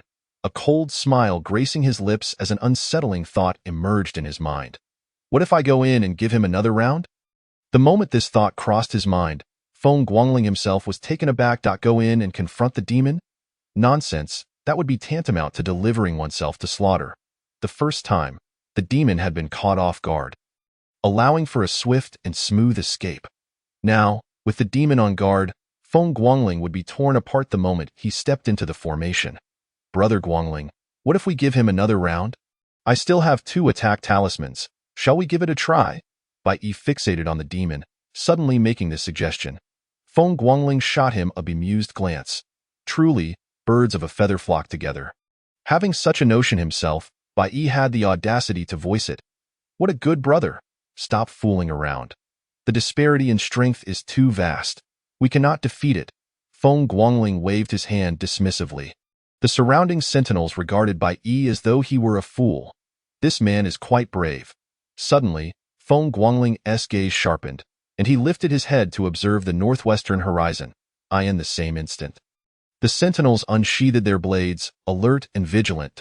An overwhelming aura descended from the heavens, and in the next moment, a figure plummeted, crashing to the ground approximately 100 meters ahead of Feng Guangling and the others.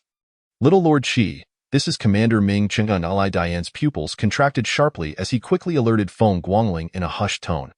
Liao Wei, who had been leaning against the stone, trembled upon seeing Ming Chengtian. Excitement flooding his features as he recognized the commander. Feng Guangling sheathed his blade, clasping his hands in salute. No need for excessive courtesy. Thanks to you all this time. Ming Chengtian genuinely felt relieved. The carrier pigeons they brought were still those of the Ming Shui Town Demon Subduing Division, so the message had reached them promptly. Had it been the Demon Subduing Division of Fujing, they would have taken at least 5 or 6 days to arrive. With the demon yet to emerge, Feng Guangling had not recklessly charged in to confront it, which was fortuitous. Commander, we have confirmed that the demon inside has achieved the pinnacle of clarity. At least someone at the spirit connection intermediate level is needed to subdue it. How do you know? Ming Chengtian was somewhat surprised, as Feng Guangling did not appear to be a mystic. How could he discern the strength of the demon? I tried entering briefly, but I couldn't kill it, so I escaped. Feng Guangling lacked the ability to read minds and was unaware of Ming Chengtian's thoughts.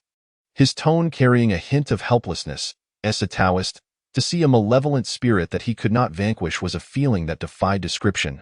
Oh, you couldn't kill it. What? You went in just now? Ming Chengtian suddenly looked up, incredulous as he stared at Feng Guangling. Is that something wrong? Feng Guangling was taken aback. Ming Chengtian's reaction was unusual. Had he made a mistake? But that could not be. Wasn't the duty of the Demon Subduing Division to slay demons and eradicate evil? Upon witnessing a demon, should one not charge in with a blade? No, there is nothing wrong. Not be so impulsive in the future. All right, leave this to me. You all rest. Ming Chengtian reined in his emotions and approached the translucent barrier. Gazing at the terrifying demon, Ming Chengtian felt a pang of dread. Feng Guangling had actually gone in. Moreover, this demon was at the pinnacle of clarity level 0.1 misstep, and the southeastern region would not merely lose a third of its territory but could face total collapse. Without the beasts of the Linhe forest emerging, the unrestrained sword madman alone would be enough to plunge the southeastern region into chaos. As he stepped into the formation, Ming Chengtian did not even glance back. Drawing his blade directly, buzz. The air crackled with the sound of the blade's energy. This was the first time Feng Guangling had truly witnessed the prowess of a master in this continent. His vision was entirely consumed by the dazzling radiance of the blade. Amidst the cries of anguish, the previously helpless demon began to dissolve within the blade's light, though be reduced to ashes was one thing. This was a direct melding. Feng Guangling's eyes widened in disbelief as he beheld this scene. A master, a true master. So this is what it means to be an expert. The commander is so formidable? Just a single strike. Feng Guangling had initially anticipated a protracted struggle, hoping to glean a clearer understanding of the combat prowess in this world. However, it now appeared that such efforts were utterly futile. Not only had he failed to ascertain the capabilities of the commanding officer, but he had also been unable to discern how Ming Chengtian had drawn his blade in the blink of an eye. The demon-slaying blade was sheathed, and the malevolent entity had vanished from existence. Chapter 44. The true scheme with the danger averted. You may now resume your journey. I shall convey your merits to the capital. Young one, the capital is fraught with peril. Henceforth, exercise greater caution in your actions. When faced with foes beyond your comprehension or strength, retreat swiftly. Furthermore, do not place blind faith in what your eyes perceive. You are not the sole practitioner of concealment techniques in this world. As Feng Guangling remained lost in thought, Ming Chengtian had already approached him, imparting earnest advice. Regrettably, Ming Chengtian began to rue having heeded Feng Yuman's persuasion to enlist Feng Guangling into the Demon Suppression Division. This was not merely seeking an assistant.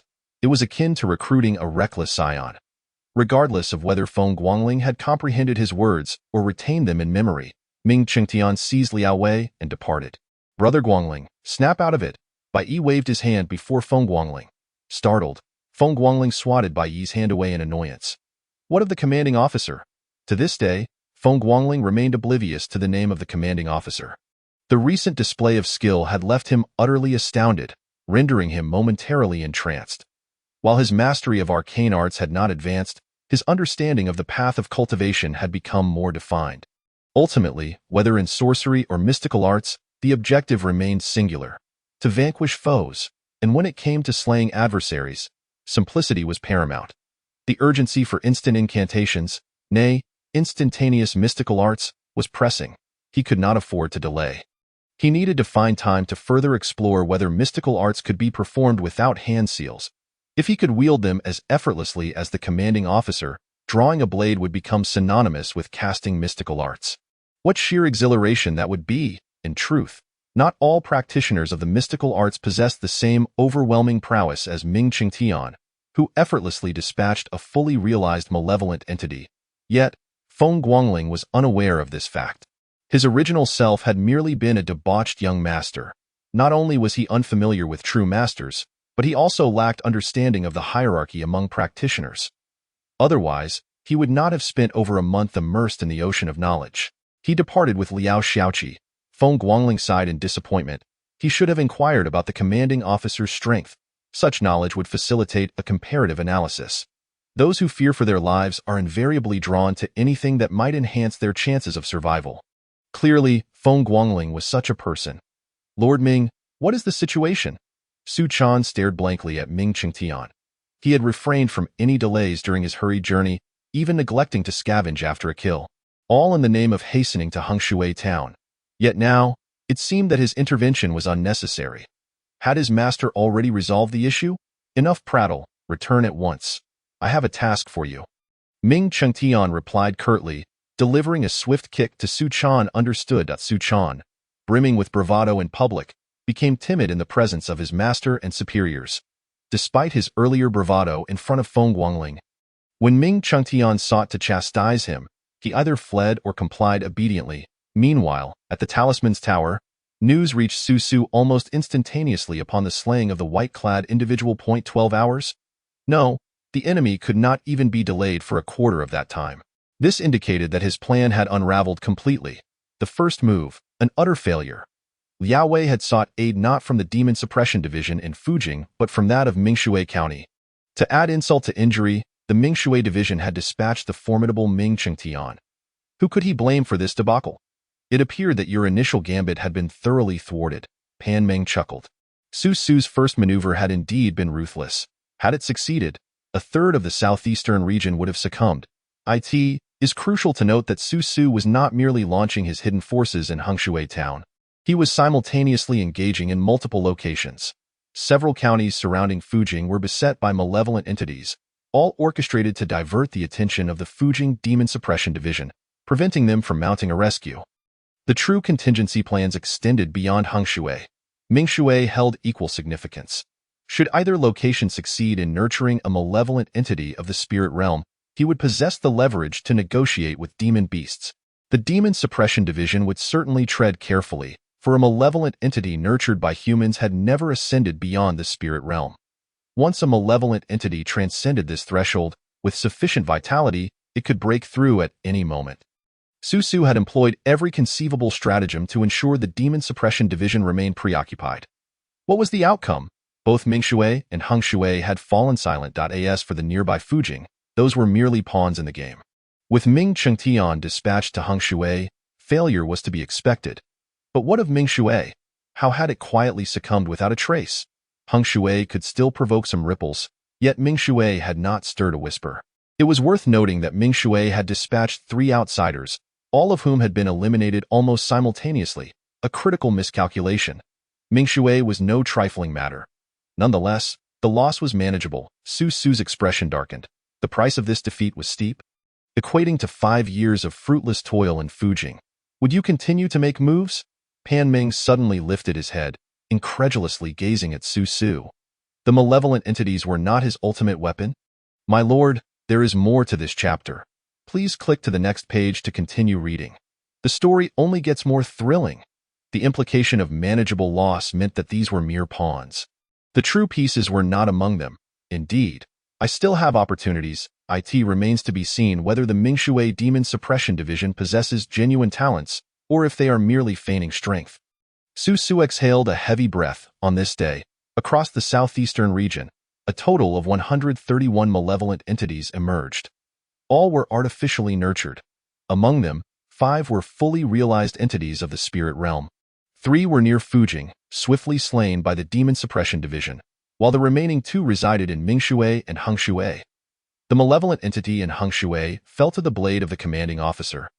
While the fate of the malevolent entity in Mingshui, if Su Su were not the architect of this scheme, he would not dare assert the existence of a malevolent threat in Mingshui, for there had been no indication whatsoever.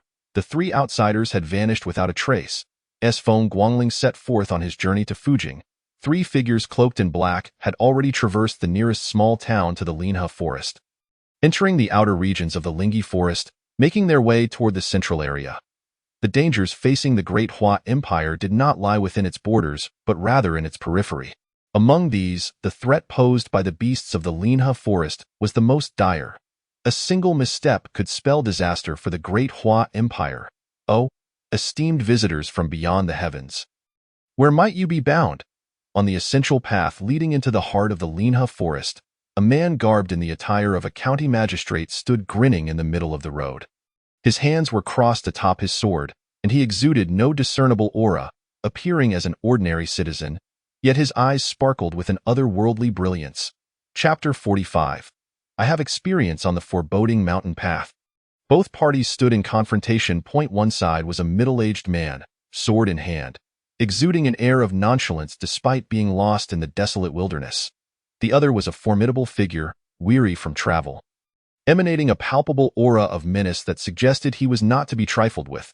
Feng Yumin truly did not perceive this encounter as particularly alarming.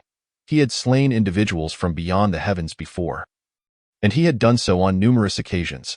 However, with so many concerns weighing on him, he found himself at a disadvantage. 30 years prior, it was for the sake of Feng Guangling's mother. 20 years prior, for Feng Guangling himself. Presently, Feng Yumin bore no such shackles. With Feng Guangling in the Demon Suppression Division, there was no cause for worry. This was precisely why Feng Yumin had been willing to allow Feng Guangling to join the division. The beasts of the Linhe forest were once again stirring restlessly, and Feng Guangling was far safer within the Demon Suppression Division than at his side. Moreover, the child had grown. It was indeed time for him to explore the world. He could not afford to be like his sister, untamed and returning home only to impose upon their family. Who are you, and why do you linger here? The foremost black-clad figure scrutinized Feng Yumin, his brow furrowing slightly as he instinctively assumed a combat stance. I in the desolate forest, standing sword in hand to obstruct the path, could not possibly be without consequence. Who would believe otherwise? Yet, it was prudent to inquire. Perhaps there was a misunderstanding. Every day, countless individuals ventured into the Linhe forest for training, a situation cultivated over nearly 60 years by the Demon Suppression Division. 60 years ago, the Great Hua Empire could only muster defenses against the beasts of the Linhe forest. Now, practitioners of the mystical arts were eager to strengthen themselves by slaying these creatures to obtain resources for cultivation. Only Feng Guangling, a pampered scion, remained oblivious to the value of such resources. Moreover, Feng Guangling no longer required them. Although his techniques appeared to align with the mystical arts of this world, his requirements for cultivation were entirely different. Others sought the cores of demonic beasts, their flesh, and even their hides, yet Feng Guangling needed none of these. This discrepancy led to his failure to comprehend why those practitioners both feared and reveled in the presence of demonic beasts. Me? It seems we are not of the same faction. Otherwise, such a foolish question would not have been posed. This path is impassable. Oh, no, to put it in my son's words, this territory is mine. You all should crawl away. Feng Yumin's expression was one of nostalgia. He found himself missing his son a bit. Without his son's antics causing chaos, life seemed to lack a certain joy. Those young ladies who sought to have their little ones teased were amusing. Yet now, one avenue of income had vanished. The notion of Feng Guangling teasing virtuous maidens was hardly a secret, but it was merely playful banter. Afterward, there was always Feng Yumin, the county magistrate, to provide compensation. Who wouldn't he desire such good fortune? Yet, who knew that most of those whom Feng Guangling toyed with were children of unfortunate families, and that it was Feng Yumin who personally oversaw it? No one would believe it if it were to be revealed. Thus, over the years, it wasn't that Feng Guangling wished to engage in mischief. Rather, he was being closely watched.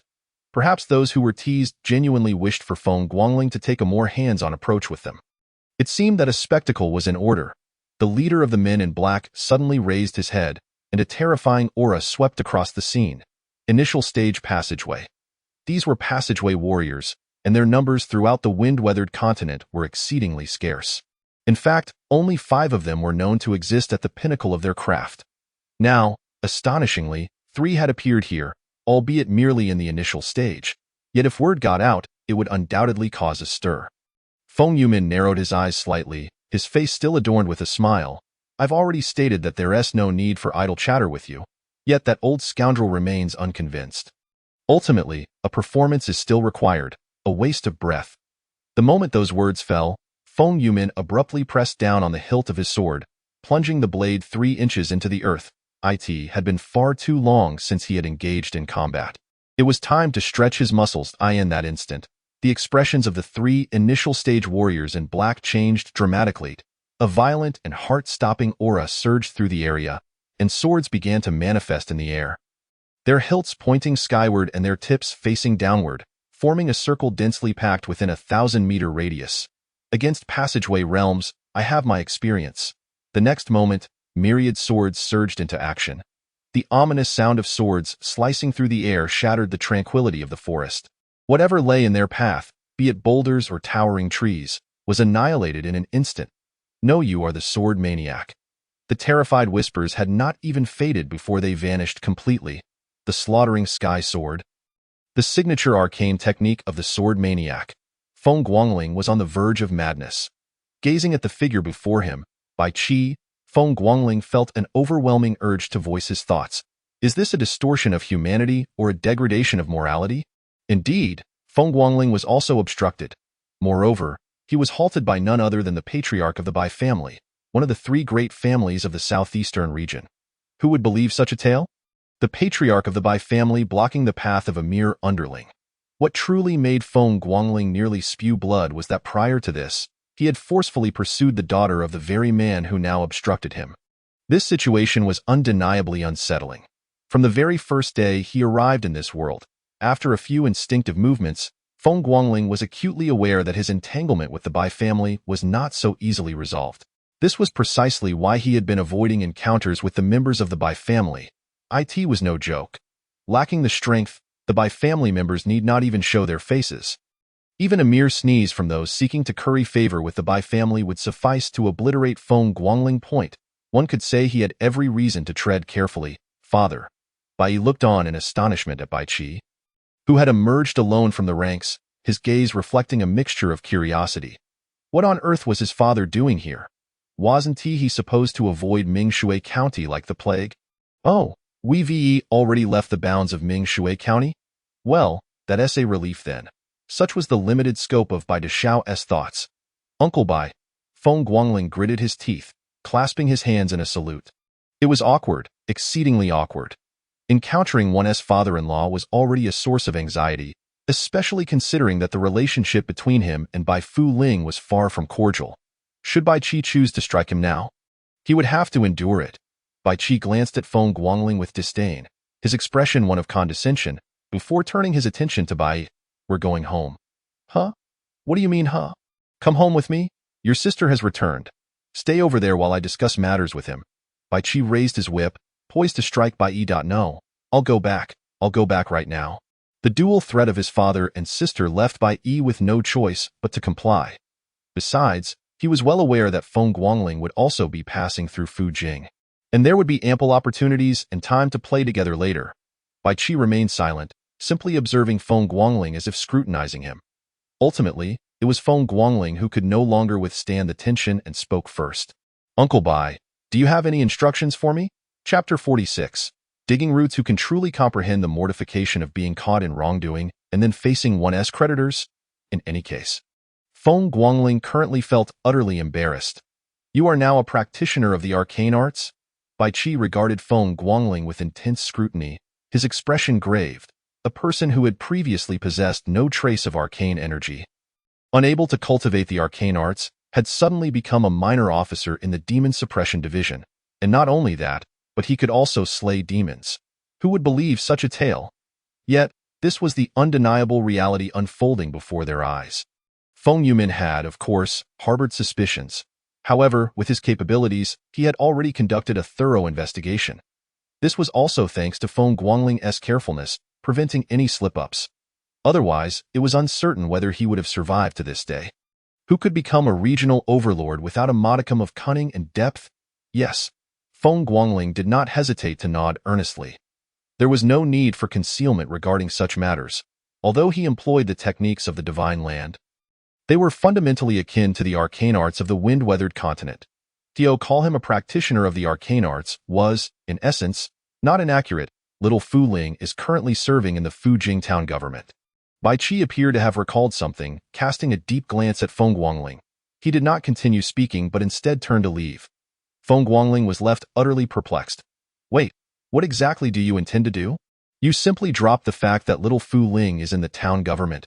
What do you expect me to do? Should I retreat and avoid you like a plague, or should I cling to you as before? Please, do clarify. He lifted his head, intending to call out, only to see Bai's reluctant expression, and Feng Guangling instinctively lowered his hand.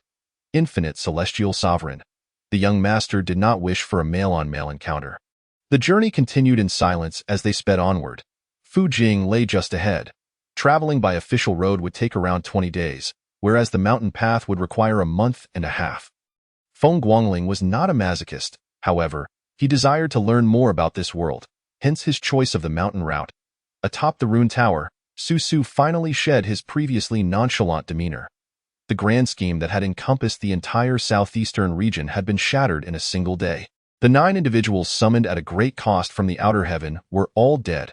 Among them, 3 from the Mingshui County had yet to be seen even in death, a single misstep in strategy. Su Su let out a soft sigh, a grand plan, now in ruins. This is no jest. It is a matter of life and death. Have you devised your next move? Pan Ming, while clearing the black stones from the chessboard mountain, inquired. As for Su Su's notion of a misstep, Pan Ming did not agree at all. In fact, he refrained from cautioning Su Su, for the true bloodshed was yet to commence. Whether it be beasts or malevolent spirits, the Demon Suppression Division would strike with great force, yet it would not lead to rivers of blood. Though the previous 2 instances had seen the division act ruthlessly, they had maintained control within certain bounds. But now, it was different. With the outer heaven's people unleashed, it was not only the Demon Suppression Division that would run rampant. The Great Hua Empire, the largest violent institution, would join in as well, especially with those 3 madmen still lurking in the southeastern region, should the Demon Suppression Division call upon them. Whoever was behind this would undoubtedly pay a bloody price, even if that individual happened to be the master of the Rune Tower. The initial moves had yet to be settled, and the second piece had already fallen. Friend Pan, will you not make your move? Su Su gently shook his head. To place a piece is to accept the consequences. Since I have lost, I must acknowledge it. However, who says I have lost? Su Su, you must maintain order. Can the Demon Suppression Division truly conceal the heavens? I am close. The beasts and malevolent spirits were too tightly guarded in the southeastern region. I must ponder this thoroughly. Pan Ming chuckled lightly as he placed a black stone on the board. Su Su's gaze sharpened suddenly, a flicker of deep light flashing within his eyes. Pan Ming's meaning was simple and straightforward. Beasts and malevolent spirits are far too easy to target, and the stance of the Demon Suppression Division is resolutely infuriating. Thus, he does not intend to approach this angle. Then, the only path left is to target the people. Is this a plan to unearth the roots of the Hua Empire? The Hua Empire has stood for 3,000 years, weathering both beastly calamities and malevolent threats. What has been the reason for its resilience? The people. People-oriented governance is the core tenet of the Hua Empire. Among the many nations of the wind-weathered continent, the ferocity and recklessness of the Hua Empire are renowned. Even the Bei Meng pales in comparison in this regard. Should Pan Ming succeed, the fate of the Hua Empire could very well be sealed. Such malevolent schemes are indeed the work of these shadowy figures. In the Feng family residence, The atmosphere was somewhat subdued. Ever since Feng Guangling took up his position in the Demon Suppression Division and ceased residing in the Feng family home, the vibrancy of the household had diminished significantly. Gone were the days of chaos, where Feng Guangling would chase Feng Yumin with a broom or vice versa, or where Feng Guangling and Bai Yi would take dogs for walks and engage in cockfighting, creating a ruckus everywhere. The newfound tranquility was indeed a source of discomfort. In the study, the atmosphere was now stifling, making it hard to breathe. Feng Yumin and Ming Qingtian faced each other, their expressions solemn. How did you promise me back then? Previously, I did not hold you accountable for the matters concerning the Barren Mountains and the Shaoyun sect. But what about this time? Is it true that the Demon Suppression Division has no one left? You dare to assign such matters to a mere junior who has only been employed for less than 2 months? Ming Qingtian, esteemed sir, should you not provide me with an explanation? Feng Yumin set down his teacup, and as he raised his head, a chilling glint flickered in his eyes, and an oppressive aura suddenly erupted from him. Ming Qingtian could only manage a bitter smile and shake his head. Upon entering today and finding no tea to drink, he sensed misfortune looming. Little did he expect that Feng Yumin would show no restraint and directly confront him. Brother Feng, this was merely an accident. Ming Qingtian, in his current state, lacked the imposing presence he once had when facing outsiders. He resembled a beleaguered spouse instead.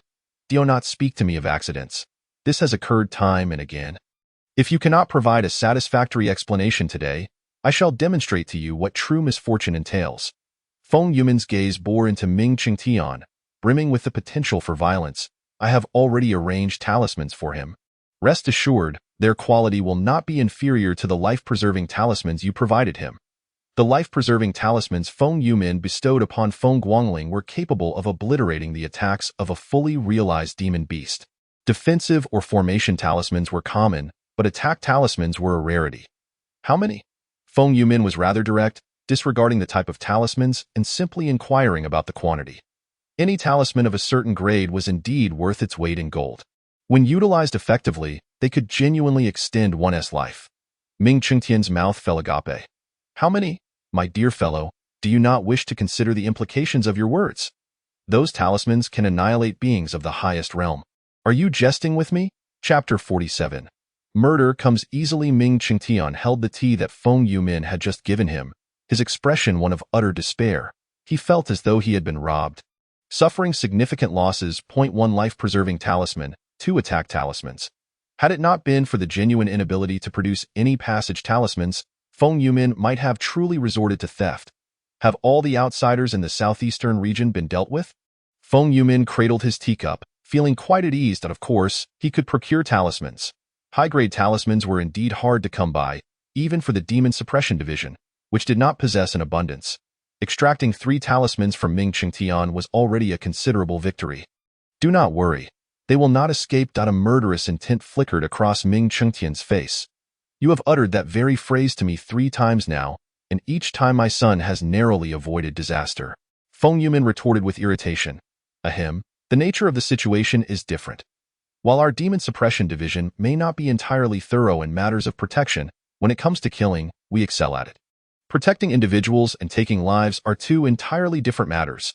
Ming Qingtian had initially intended to argue that the Demon Suppression Division was adept in both protection and killing, but recalling how Feng Guangling had nearly been implicated 3 times, he swiftly altered his stance. It may be feasible to reason with others, but when it comes to the sword maniac, such discussions only lead to a barrage of blades.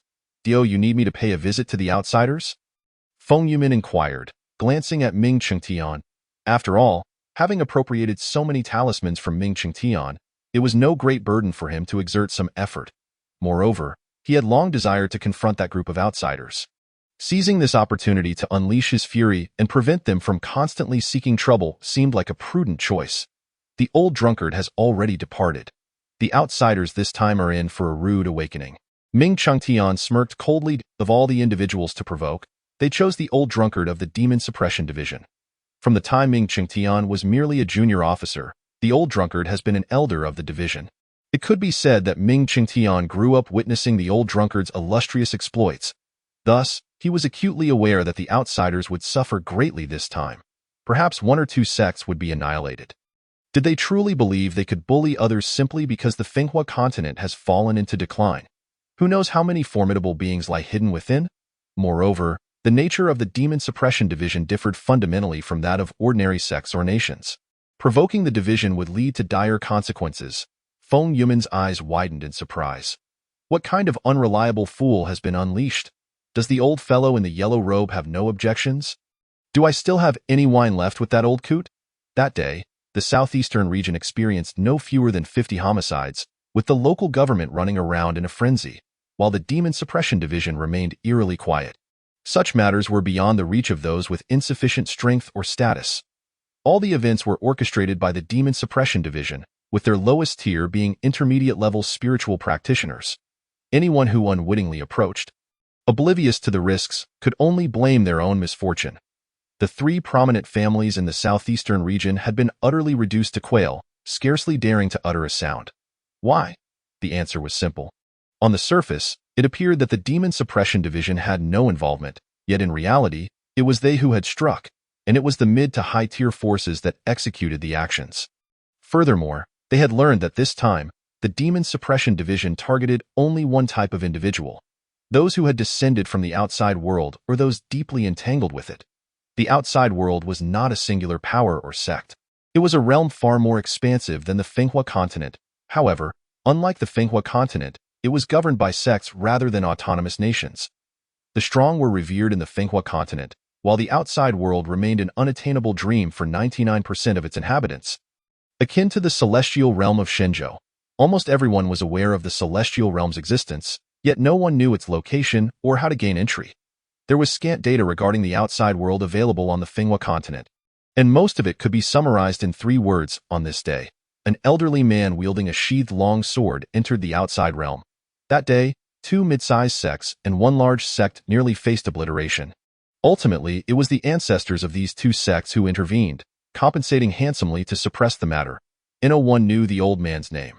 They only knew that after the large sect's ancestor emerged, he could not help but bellow, "Old drunkard, how dare you breach the agreement?" The younger generation remained oblivious to what the name Old Drunkard signified. However, those who remembered events from 60 years prior were filled with trepidation. The Old Drunkard had nearly overturned the outside realm in his heyday. Although the matter eventually faded away, the influence of the outside realm sects became hesitant to venture into the Fenghua continent. There was no other choice. A third of the hidden pieces laid over 60 years had been wiped out, particularly within the borders of the Great Hua Empire, where they faced total annihilation. The agony and distress felt by those from the outside realm who had established their influence in the Fenghua continent were beyond description. Investigate, dig 3 feet into the ground. I must know why the Demon Suppression Division has gone mad.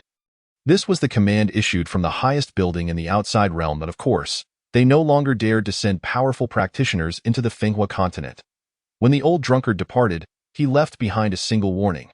Should another passage-level practitioner enter the Fenghua continent, the Demon Suppression Division will not hesitate to instigate war. Thus, from this point forward, no practitioners above the passage level would be allowed into the Fenghua continent.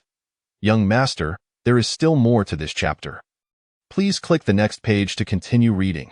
The following parts are even more thrilling. The warmongering individuals of the Demon Suppression Division never joke around. When they speak of war, they mean it.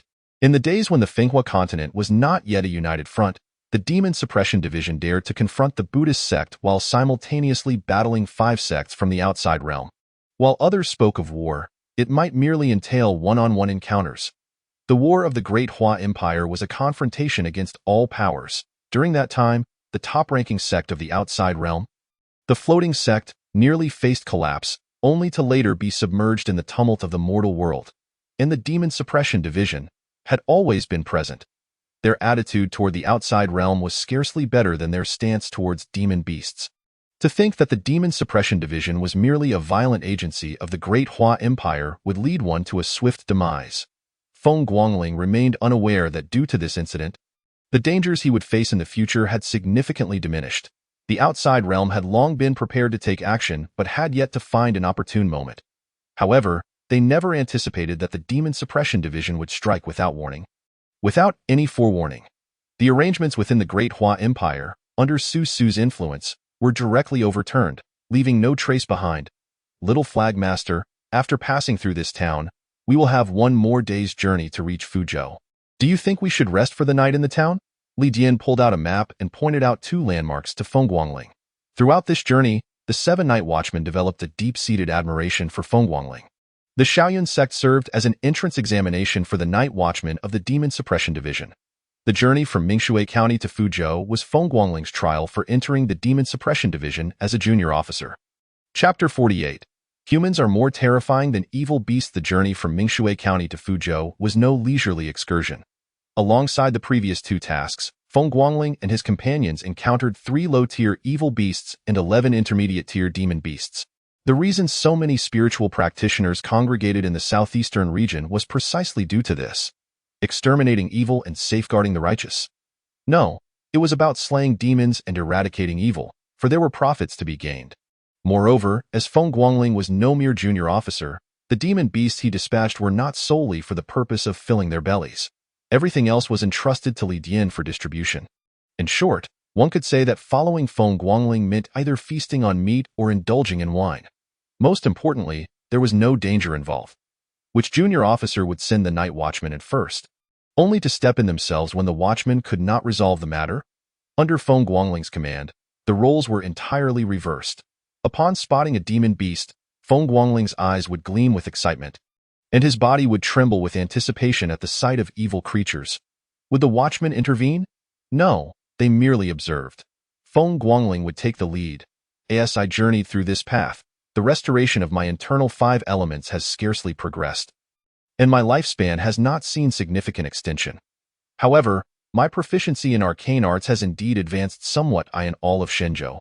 Where else could one encounter such a multitude of demonic beasts and malevolent spirits for practice? To speak frankly, some Taoists might not even capture a ghost once in their entire lifetime. Yet, I, Feng Guangling, have had my fill of such encounters. Simultaneously, I have come to realize a critical issue.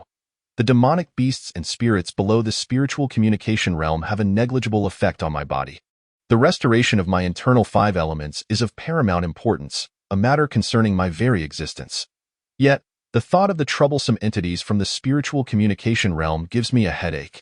I initially believed that the sky was vast enough for birds to soar, and the sea expansive enough for fish to leap, but it turns out to be quite arduous. I shall rest for a while before continuing my journey. As I gazed at the ominous clouds looming over the town, my eyes brightened slightly. Demons? Why are there so many malevolent spirits along this route? It is reasonable for the southeastern region, near the Linhe forest, to be teeming with demonic beasts, but the presence of evil spirits is rather perplexing.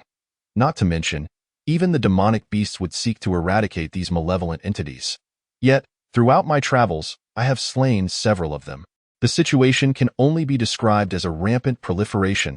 Upon entering the town, I could not help but furrow my brow slightly. The atmosphere was heavy with resentment, though the presence of malice was not overwhelming. How many souls must have perished here? What surprised me most was the absence of any malevolent spirits. Such intense resentment, and yet no evil spirits have arisen from it. How absurd, my lord. Something feels amiss. Xiao Wu quietly approached me, reporting in hushed tones. Speak.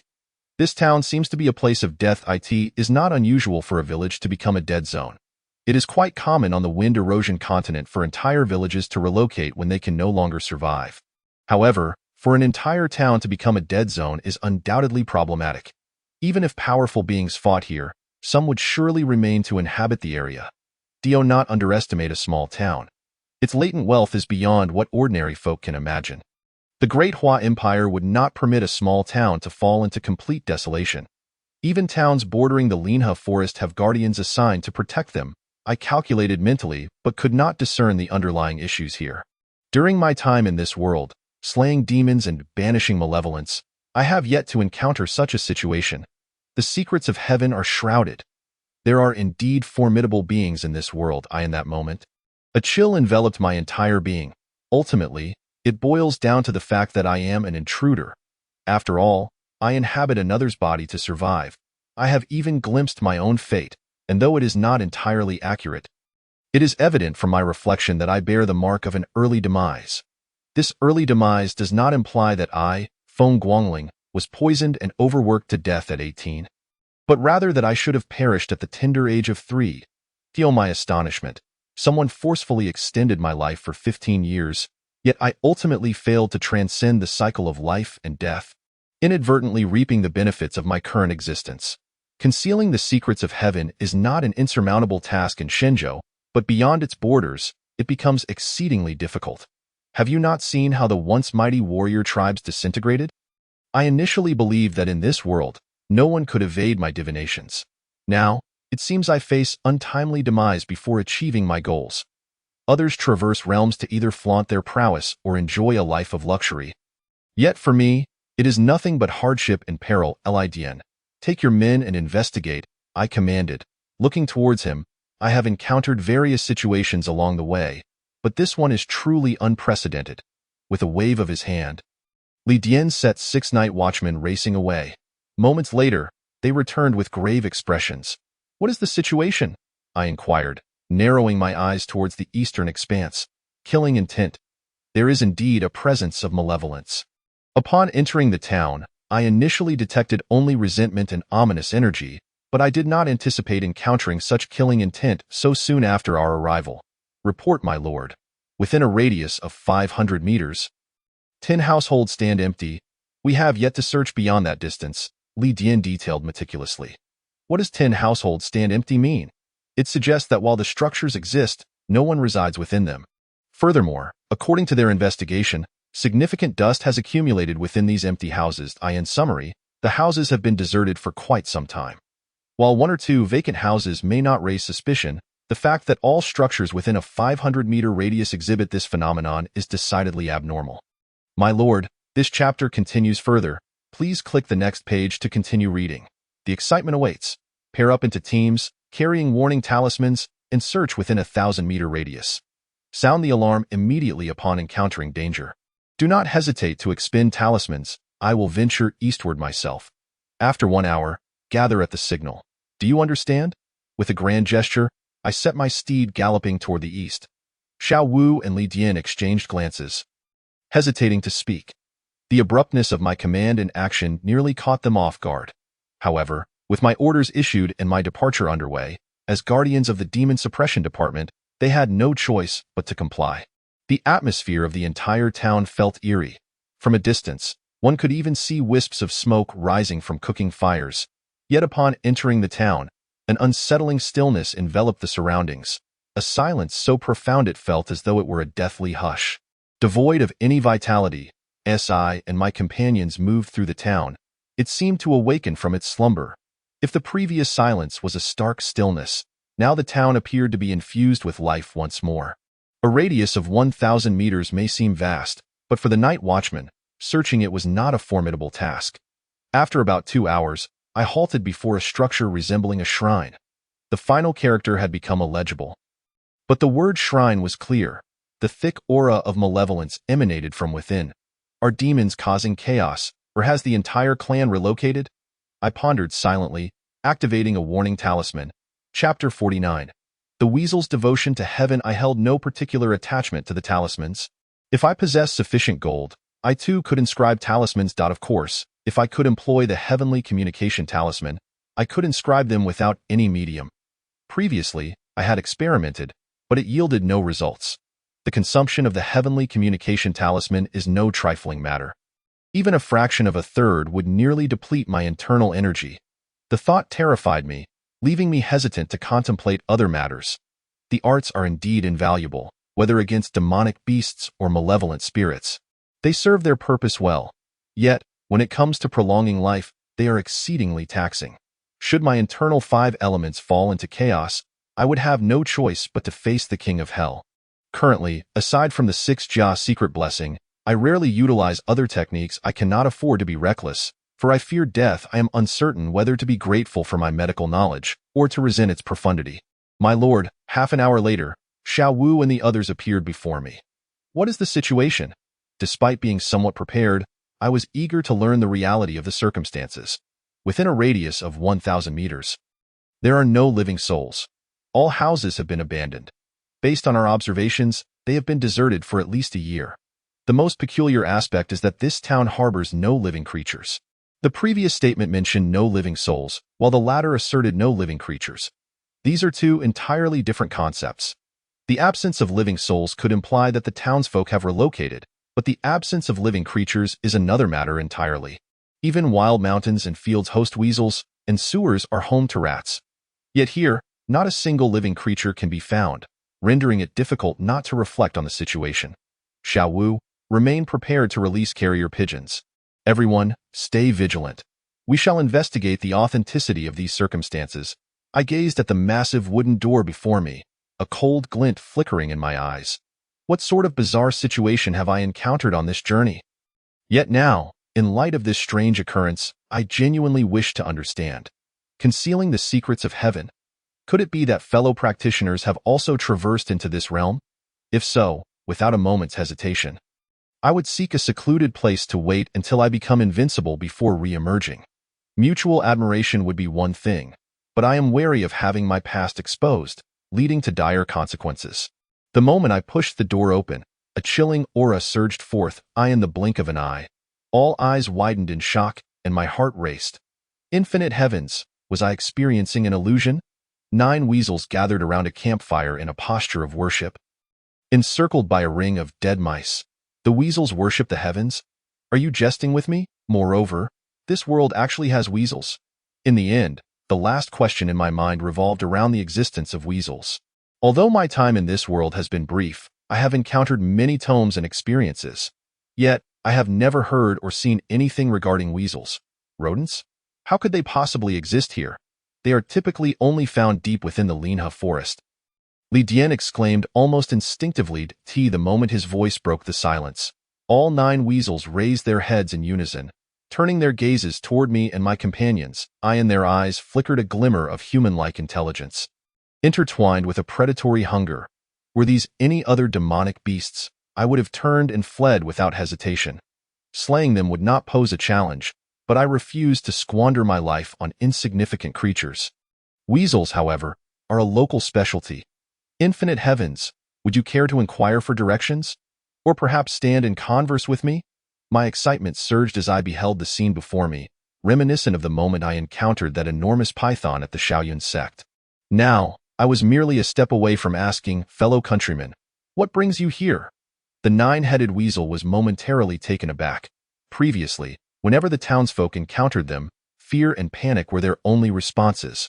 At the very least, they would adopt a demeanor as grave and cautious as that of the individuals surrounding their leader.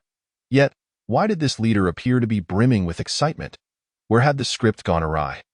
Hey, can you speak human language? Feng Guangling stepped forward, his inquiry direct and unceremonious. Curiosity consumed him. He genuinely wondered whether the weasels of the divine land could articulate human speech. Now that he had encountered them, witnessing a weasel that could indeed converse would be intriguing.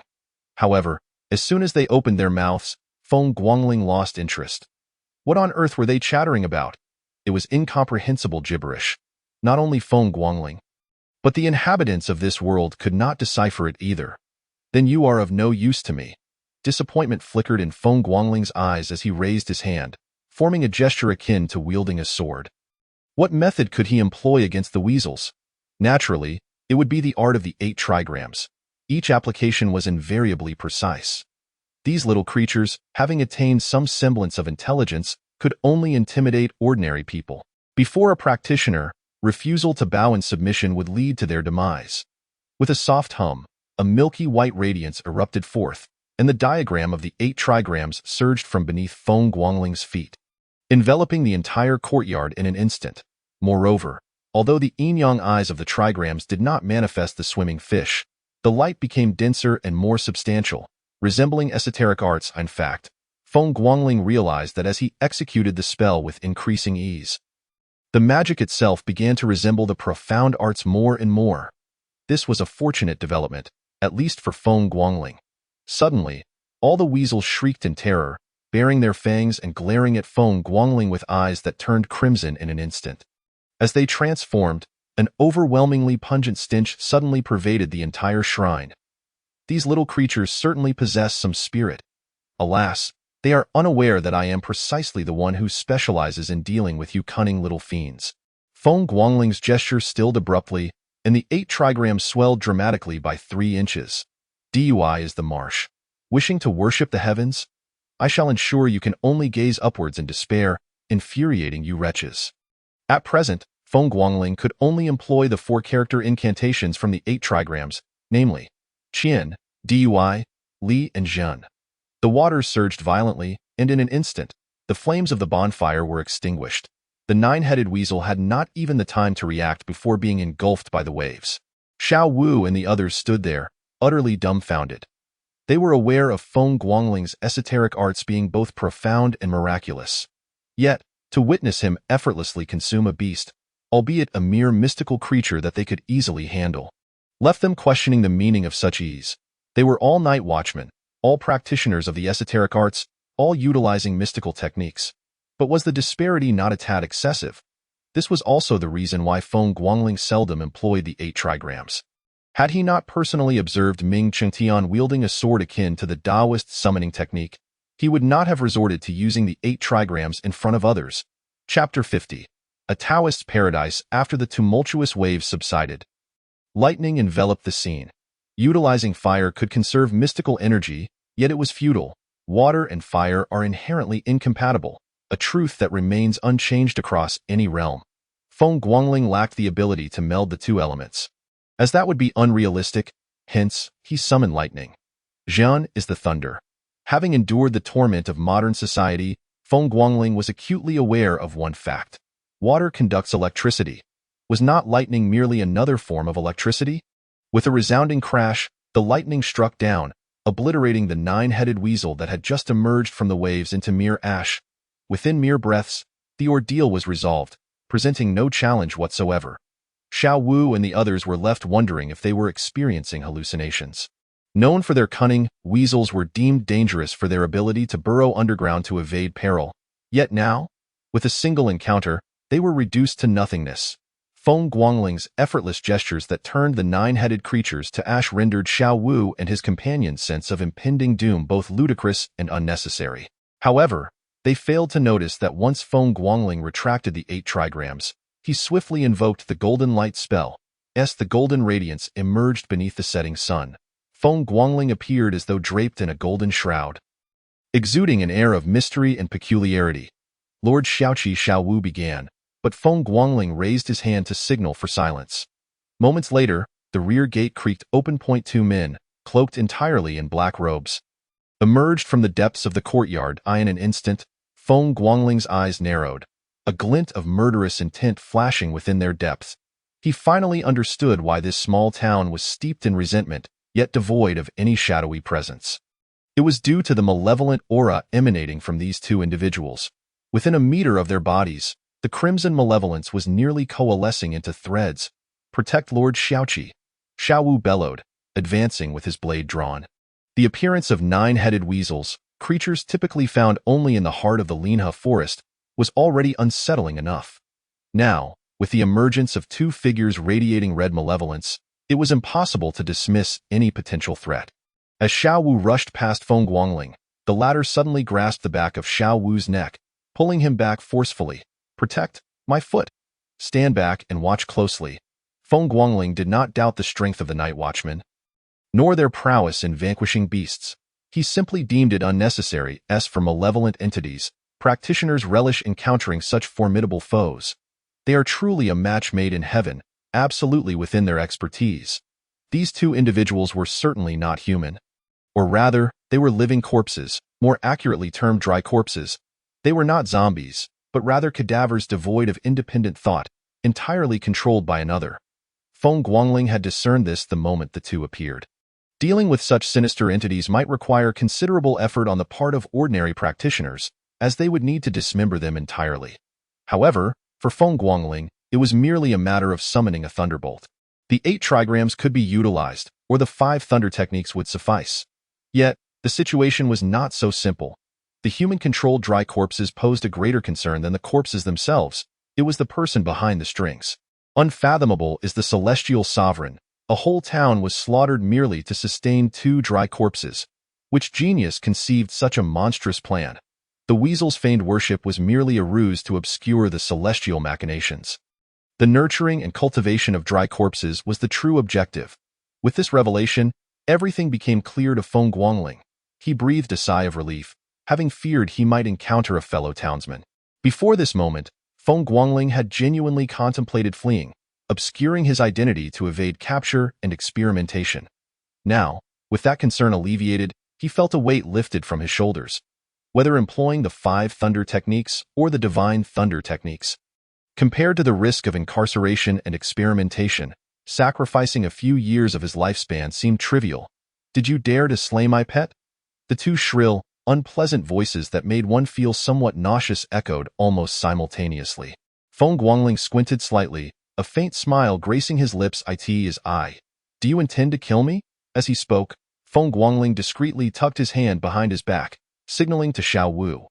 While others might not comprehend the meaning behind Feng Guangling's gesture, Xiao Wu, as his loyal subordinate, understood perfectly well. Guard the gate. Indeed, he was instructing Xiao Wu and the others to secure the entrance. Xiao Wu had performed this task countless times before. Though he did not understand the rationale behind this instruction, his movements were swift. In an instant, Xiao Wu and the others distanced themselves from Feng Guangling, the 7 night watchmen standing guard at the entrance, forbidding any entry or exit.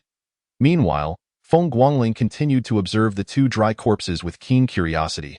Having encountered mystical beasts, malevolent spirits, and now dry corpses in this bizarre, weathered land, he pondered whether zombies would also make an appearance in the future. This place was truly a paradise for practitioners. It was a realm where one's mastery of the arts could not help but advance. "Whoever disrupts my plans must perish." The grating voices pierced the air just as the 2 dry corpses lunged violently towards Feng Guangling. Their terrifying speed sent shivers down one's spine. In the blink of an eye, they were upon him. Though the strength of the 2 dry corpses was not formidable, merely reaching the pinnacle of the esoteric realm, lacking even the clarity of the enlightened realm, their velocity surpassed that of any practitioners Feng Guangling had previously encountered. "Young master, there is more to this chapter. Please click the next page to continue reading." The subsequent events are even more thrilling. Feng Guangling lifted his chin defiantly, his sword held steady. With a resonant hum, light erupted, and the 8 trigrams materialized. The terrifying claws of the dry corpses were mere inches from Feng Guangling's face. But in the instant the 8 trigrams appeared, the bodies of the 2 dry corpses were instantaneously bound. "Jian is the thunder." Feng Guangling thrust his sword downwards, and thunderous roars resounded as it struck the 2 dry corpses directly. A piercing wail erupted from the depths of the courtyard, not from the mouths of the dry corpses, but from another source. "Found you." Feng Guangling's gaze sharpened, his body shifting as he bypassed the 2 dry corpses, charging straight into the depths of the shrine. Simultaneously, the 2 dry corpses disintegrated into ash before the eyes of the onlookers. As he approached the gate, a sudden sense of danger surged from the depths of Feng Guangling's being. This intuition belonged to practitioners, a premonition shared by many esoteric practitioners. Previously, when Feng Guangling had ventured into the desolate mountains, it was this very instinct that had saved him. Now, it re-emerged in that fleeting moment. Feng Guangling instinctively froze in place before abruptly retreating. Boom. Suddenly, amidst the chaos, a crimson wooden door burst open, and a dark arm abruptly emerged from the splintered wood, lunging directly for Feng Guangling. "You disrupt my plans, and you shall perish," a terrifying and piercing voice echoed beneath the setting sun. Chapter 51. Underestimating the world. At the moment the chilling roar resonated, a figure erupted from the wood shavings, hurtling towards Feng Guangling. Qi Min Bagua. Activate. The Bagua of Qian represents the heavens. The stars shift. The inability to execute the Kuan character technique implies a lack of means to manipulate the celestial bodies. Thus, the movement of stars within a confined space becomes the optimal choice. Qian signifies metal. The golden door vanishes. Jin symbolizes the mountain. The gateway to life swings wide open, in a flash of lightning. Feng Guangling's figure dissipated, the black shadow's claws slicing through the illusion, encountering a brief moment of astonishment. To strike unexpectedly and to attack when unprepared. He aimed to eliminate Feng Guangling the instant he materialized. Yet, he never anticipated that Feng Guangling would evade his grasp. In the northeastern direction, Feng Guangling's gaze remained fixed on the figure occupying the position of Qian.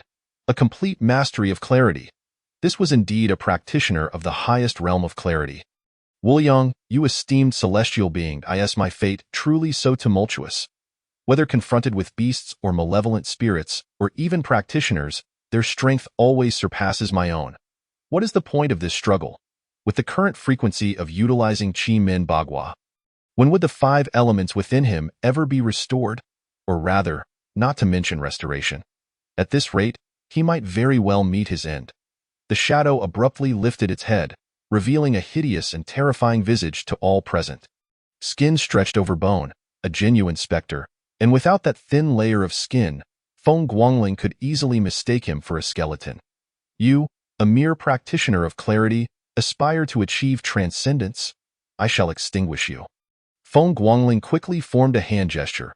He was well aware that the combination of the Golden Light Incantation and Qi Min Bagua could not possibly contend with a practitioner of complete clarity. However, I am not limited to merely 2 forms of mysticism. The advantages of being a traveler manifested vividly at this moment. The potency of mysticism varies, and the techniques Feng Guangling practiced resided at the pinnacle of their tier. Now, employing mysticism would cost him dearly, while refraining from its use would also lead to his demise. Choosing between the 2 was a no-brainer.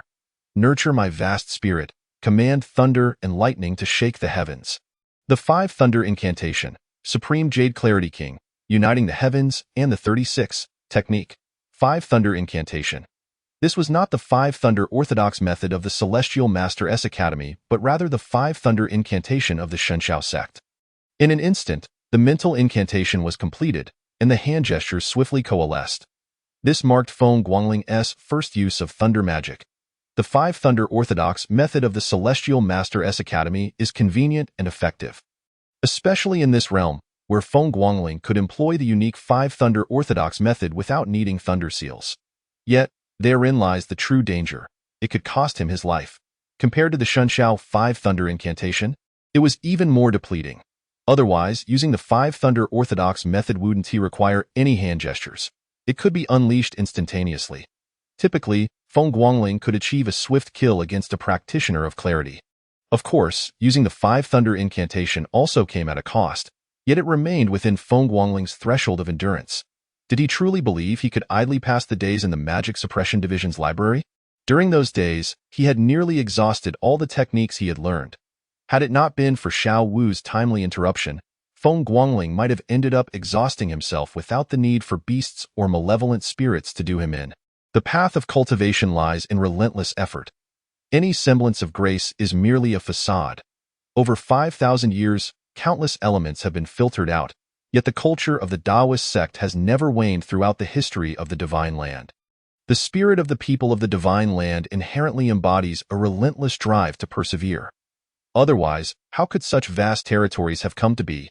Deep down, Feng Guangling possessed this very essence. Albeit subtly, buzz. In an instant, tempestuous thunderclouds coalesced, and unlike the tremors of Qi Min Bagua, the manifestation of the 5 Thunder Incantation was far more extravagant. High above, thunder dragons danced, and from the 9th heaven, celestial thunder resounded. The entire sky darkened, appearing to lower by threefold. Before the lightning could descend, an overwhelming sense of terror surged down, invoking a sense of reverence within all present. The emaciated man in the position of Qin suddenly changed countenance, his ghastly features becoming even more appalling. Such mystic arts are generally the closely guarded secrets of major sections. The Magic Suppression Division possesses no thunder attributes in their mysticism. Otherwise, they would not have to sacrifice so many lives annually. Thunder magic is a bane to beasts and malevolent spirits, capable of defeating opponents across levels. Moreover, those capable of cultivating thunder attribute mysticism are undoubtedly prodigies among men. Such individuals routinely engage in battles beyond their ranks. The emaciated man was neither a fool nor a brute. On the contrary, he was quite astute. Otherwise, he wouldn't have been able to eliminate an entire town while remaining undetected for so long. We must flee. This seemingly frail wretch was undoubtedly not an easy opponent. First, there was an odd Bagua mysticism, and now a thunder mysticism. One could only speculate that the forces backing him were even more formidable. The mission remains incomplete. We cannot fall here in the blink of an eye. The emaciated man abruptly turned and sprinted towards the great door behind him. Regardless of how formidable a practitioner of complete clarity may be, They still cannot traverse the air as effortlessly as those of the spirit connection realm. As for leaping in front of 7 vigilant guards, that would be tantamount to seeking death, if one cannot slay you with a single strike. Then let it be 2. This was precisely why Feng Guangling ordered Xiao Wu and the others to guard the entrance. Whoosh! The shadow vanished in an instant, moving with an incredible speed that defied belief. Feng Guangling's gaze sharpened. Did he still think he could escape through Qi Min Bagua? Now, 2 choices lay before him. Either recklessly unleash thunder magic, which would likely reduce the meager life he had managed to preserve to ashes, or even risk losing an entire month of lifespan without guaranteeing a fatal blow to the opponent. The second choice was simpler: dispel the thunder magic and employ Qi Min Bagua to confront the enemy. While it might not severely injure the opponent, there was a chance of ensnaring them within the Bagua array. Bagua Li represents fire. Firewall imprison. Disengaging during the casting of one technique to reapply another would incite a backlash only Feng Guangling could withstand. A typical individual would likely collapse from such an attempt. Suppressing the surging energy within, Feng Guangling's pupils suddenly constricted. He saw the emaciated man's figure flicker, appearing at the position of Qian. And then a fist crashed down towards the ground. In the next moment, a terrifying backlash surged forth. Feng Guangling felt a sweetness in his throat as blood spilled from the corner of his mouth. The dire consequences of double backlash manifested vividly at that instant. In the blink of an eye, Feng Guangling was grievously injured. Wuliang, you esteemed celestial being, underestimating the world was indeed a grave error. The practitioners of the wind-weathered continent seemed oblivious to the intricacies of the Bagua, but they were keenly aware of danger. Chapter 52. Startled retreat. Boom. The entire Bagua diagram began to tremble. What is the singular taboo when engaging in combat with Qi Min Bagua? To have one's vital point exposed. Within the Qi Min Bagua Feng Guangling invoked, the life gate was not the vital point. It was the opening door that held that significance. The adversary, in a fleeting moment, had discerned the vital point. How could this not shock Feng Guangling? The instant the fist struck, a massive fissure erupted in the ground, shaking the heavens and the earth. The crack snaked and twisted, ultimately breaking through the courtyard entrance. As the emaciated man turned, he caught sight of the blood at the corner of Feng Guangling's mouth. His eyes narrowing, a murderous intent flashing. Take advantage of your illness to take your life, no matter the realm. Those who dare to kill harbor such thoughts. In the next second, he witnessed Feng Guangling begin to form hand gestures once more. The thunderclouds above began to gather anew. The emaciated man's heart raced. At this moment, he dared not linger, vanishing through the fissure and escaping the courtyard. Xiao Wu and the others could scarcely catch a glimpse of his figure. Quick, too fast. They say it happens in the blink of an eye. Yet the emaciated man's speed was so extraordinary that it left afterimages in his wake. Even practitioners of the spirit connection realm could not match such velocity. Strange, far too strange. Feng Guangling sighed in relief. This time, he was not employing the 5 thunder incantation. The hand gestures he executed were casual. Utilizing the Zhan character technique from Qi Min Bagua.it is worth noting that the Zhan character technique bears resemblance to the 5 thunder incantation, differing only in their potency. The strength of 10 Zhan character techniques would scarcely rival the lethality of the 5 thunder incantation. Had the emaciated man truly aimed to counterattack, Feng Guangling might have found himself in dire straits. Even if he survived, he would undoubtedly be gravely injured. Master Chi-Chi. Xiao Wu, true to his sycophantic nature, was the first to notice something amiss with Feng Guangling and immediately cried out in alarm. Feng Guangling shot him a sharp glare, drawing forth the previously unused demon-slaying blade, planting it firmly before him, and gazing resolutely in the direction of the emaciated man. Xiao Wu stays behind. The rest of you form teams of 3. Pursue. Retract once beyond 3 miles and send out a distress signal. First pursue, then signal. Even if they could not kill the adversary, they must instill fear. This was Feng Guangling's strategy, clearly conveying to the opponent, "We can kill you. If you dare to linger, you shall perish." What if they cannot catch up? Send out a distress signal for reinforcements to come and eliminate you. Do you dare to remain? A ruse of empty cities is a gambit only Feng Guangling would dare to employ. Understood. Li Dian and the 6 others clasped their fists and charged out of the courtyard. The emaciated man, who had already fled the courtyard, suddenly changed expression, turning and sprinting into the distance. It is imperative to flee. for in mere moments, the Bagua diagram re-emerges, not only enveloping the entire courtyard but also extending outward. This alone is sufficient to instill a profound fear of lingering, compounded by the ominous gathering of storm clouds above. Regardless of the doubts he harbors, the withered man would never wager his life on such a gamble. Moments later, Feng Guangling lets out a sigh of relief. Had it not been for the swift assistance of Xiao Wu, who promptly supported him, Feng Guangling would likely have collapsed onto the ground. "My lord, are you unwell?" Xiao Wu inquires anxiously, presenting a vivid crimson elixir. This pill, crafted from the essence of a demon beast's core, possesses the ability to restore the energy of an Xian practitioner and mitigate certain injuries. Without hesitation, Feng Guangling swallows it whole. Previously, he had dismissed such so-called elixirs, considering them devoid of value, akin to consuming raw flesh. Yet now, he yearns for several more. The pain is excruciating, akin to being torn asunder. Leaving his thoughts in disarray, after consuming the elixir, the torment subsides somewhat. "It is fine now. Send a distress signal," Feng Guangling commands, leaning on his sword as he closes his eyes to regain composure. Simultaneously instructing Xiao Wu, the distress signal must be sent, not for the attention of the Demon Suppression Division, but for the eyes of the withered man. It is evident that no living forces from the Demon Suppression Division are nearby. And even the town government lacks personnel in this vicinity. Otherwise, the peculiarities of this small town would not have gone unnoticed. Before long, Li Dian and 5 others rushed back in a frenzy. "My lord, we were incompetent and failed to catch up," Li Dian admits, his head bowed in shame, unwilling to meet Feng Guangling's gaze. Throughout their journey, regardless of the dangers encountered, Feng Guangling has always taken the lead in addressing them. Now that they finally have the opportunity to assist, they have fallen short. Whether it is Feng Guangling or them, it is unclear who truly holds the mantle of leadership. Not catching up is a blessing.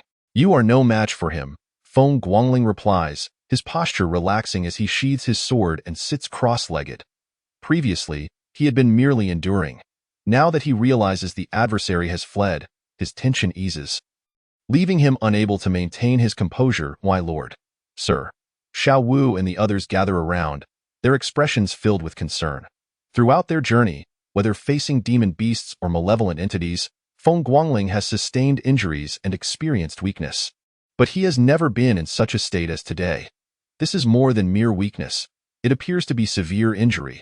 Yet, they had not witnessed the confrontation between Feng Guangling and the withered man, which is precisely why they are worried. Strength determines perception. Were it Ming Chengtian or Su Chan, they would easily discern that Feng Guangling has been backlashed. "I am fine," he reassures them.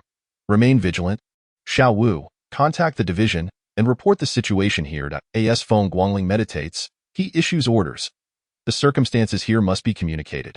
Who knows how many tragedies exist in the southeastern region or the Great Hua Empire? Do they truly believe that the townsfolk have merely been relocated? Observe the malevolent aura surrounding that withered man, the worship of the rodent beasts, and the sight of those 2 corpses. A series of observations reveals that there is a grave issue at hand. Simultaneously, the wind-hardened continent trembles, even prompting an elderly man meditating in a distant realm to abruptly open his eyes, incredulously gazing toward the direction of Feng Guangling. The most exaggerated reaction comes from 2 individuals atop the Talisman Tower. Su Su nearly leaps to his feet as the thunder of divine lightning echoes, while Pan Ming reacts even more dramatically as he begins to calculate. Indeed, he is performing divination. Despite Feng Guangling's extensive research, he has found no mention of divination in the records of the wind-hardened continent. Yet, here on the Talisman Tower, there are 2 practitioners of such arts. Regardless of whether it is Su Su or Pan Ming, both possess the ability to divine. Certain matters remain undiscoverable until one reaches a certain level of identity and strength. Feng Guangling is merely a small flag-bearer, and his access to information is limited to what is available to one of his rank. Divine lightning appears. Are individuals from that realm entering the world? Su Su gazes at Pan Ming, astonished, his previously composed face now betraying shock. Chapter 53. The lethargic Su Chan in this world. Only those from that realm can invoke a resonance between heaven and earth through the application of thunder attribute Xian techniques. It is impossible. Pan Ming shakes his head lightly, his tone resolute. The regulations of that place are exceedingly strict, unless the world is on the brink of collapse or a century has passed. No disciples would descend the mountain point 20 years ago. The sword mad was schemed against by individuals from that realm, and the demon beasts of the Linha forest were nearly swept away. It was only when those from that realm intervened with 3 bolts of divine thunder that the demon beasts were frightened into submission. Preventing a catastrophe for the Great Hua Empire it has only been 20 years. It is utterly implausible for anyone to venture into the wind-hardened continent. This place is not that realm. It cannot withstand such overwhelming celestial phenomena. What now? Su feels a sense of trepidation. Although there is only one disciple from that realm every century, those who emerge are all prodigies. To engage in schemes against individuals from that realm? That would be akin to courting death. Pan Ming is equally bewildered. The intensity of this disturbance is precisely what occurs when someone from that realm makes their descent. It is said that to descend into the wind-hardened continent, one must endure a lightning tribulation. Some individuals in the wind-hardened continent refer to it as being struck by heaven's jealousy. Could it be that the demon beast tide from 20 years ago was so outrageous that those from that realm could not overlook it, thus preparing to rectify the Linha forest merely 20 years later? Yet, that does not seem right. The Linha forest has its own backing in that realm. The individuals from that place are not invincible. The strategic contest between both sides cannot be so reckless. If it were possible, Pan Ming would have charged into the imperial palace of the Great Hua Empire without a second thought, eliminating that old emperor, rather than resorting to such convoluted plots against the fate of the Great Hua Empire. Something significant must be unfolding. When I attempted to divine, the heavenly secrets were muddled and unfathomable. And you? Pan Ming sighs. He has long prided himself on being invincible in the arts of divination and strategy, yet today someone has presented him with a conundrum. I too found it impossible. Su echoes the sentiment. The 2 individuals atop the Talisman Tower pride themselves on being the masterminds of the world, yet now they find themselves unable to discern even a single individual. In Sujing, the Demon Suppression Division, an elderly man with a head of white hair rises abruptly at the moment the divine thunder crashes, lifting his head and eyes blazing with intensity. Thunder? Is this a manifestation of Xian techniques? Or have individuals from that realm arrived? No, these are not 2 separate matters. They are one and the same. Only those from that realm possess the capability to provoke such celestial phenomena through thunder attribute Xian techniques. This world is on the brink of chaos. The man takes a slight step forward but ultimately halts. He cannot move, at least, not now. Even if those from that realm have genuinely arrived, he cannot abandon Sujing. This is the rear guard. If no one remains to oversee it, the consequences would be dire. The man writes a letter, casually grabs a messenger pigeon from the window, and releases it into the sky. If he cannot act, then let those who can come forth.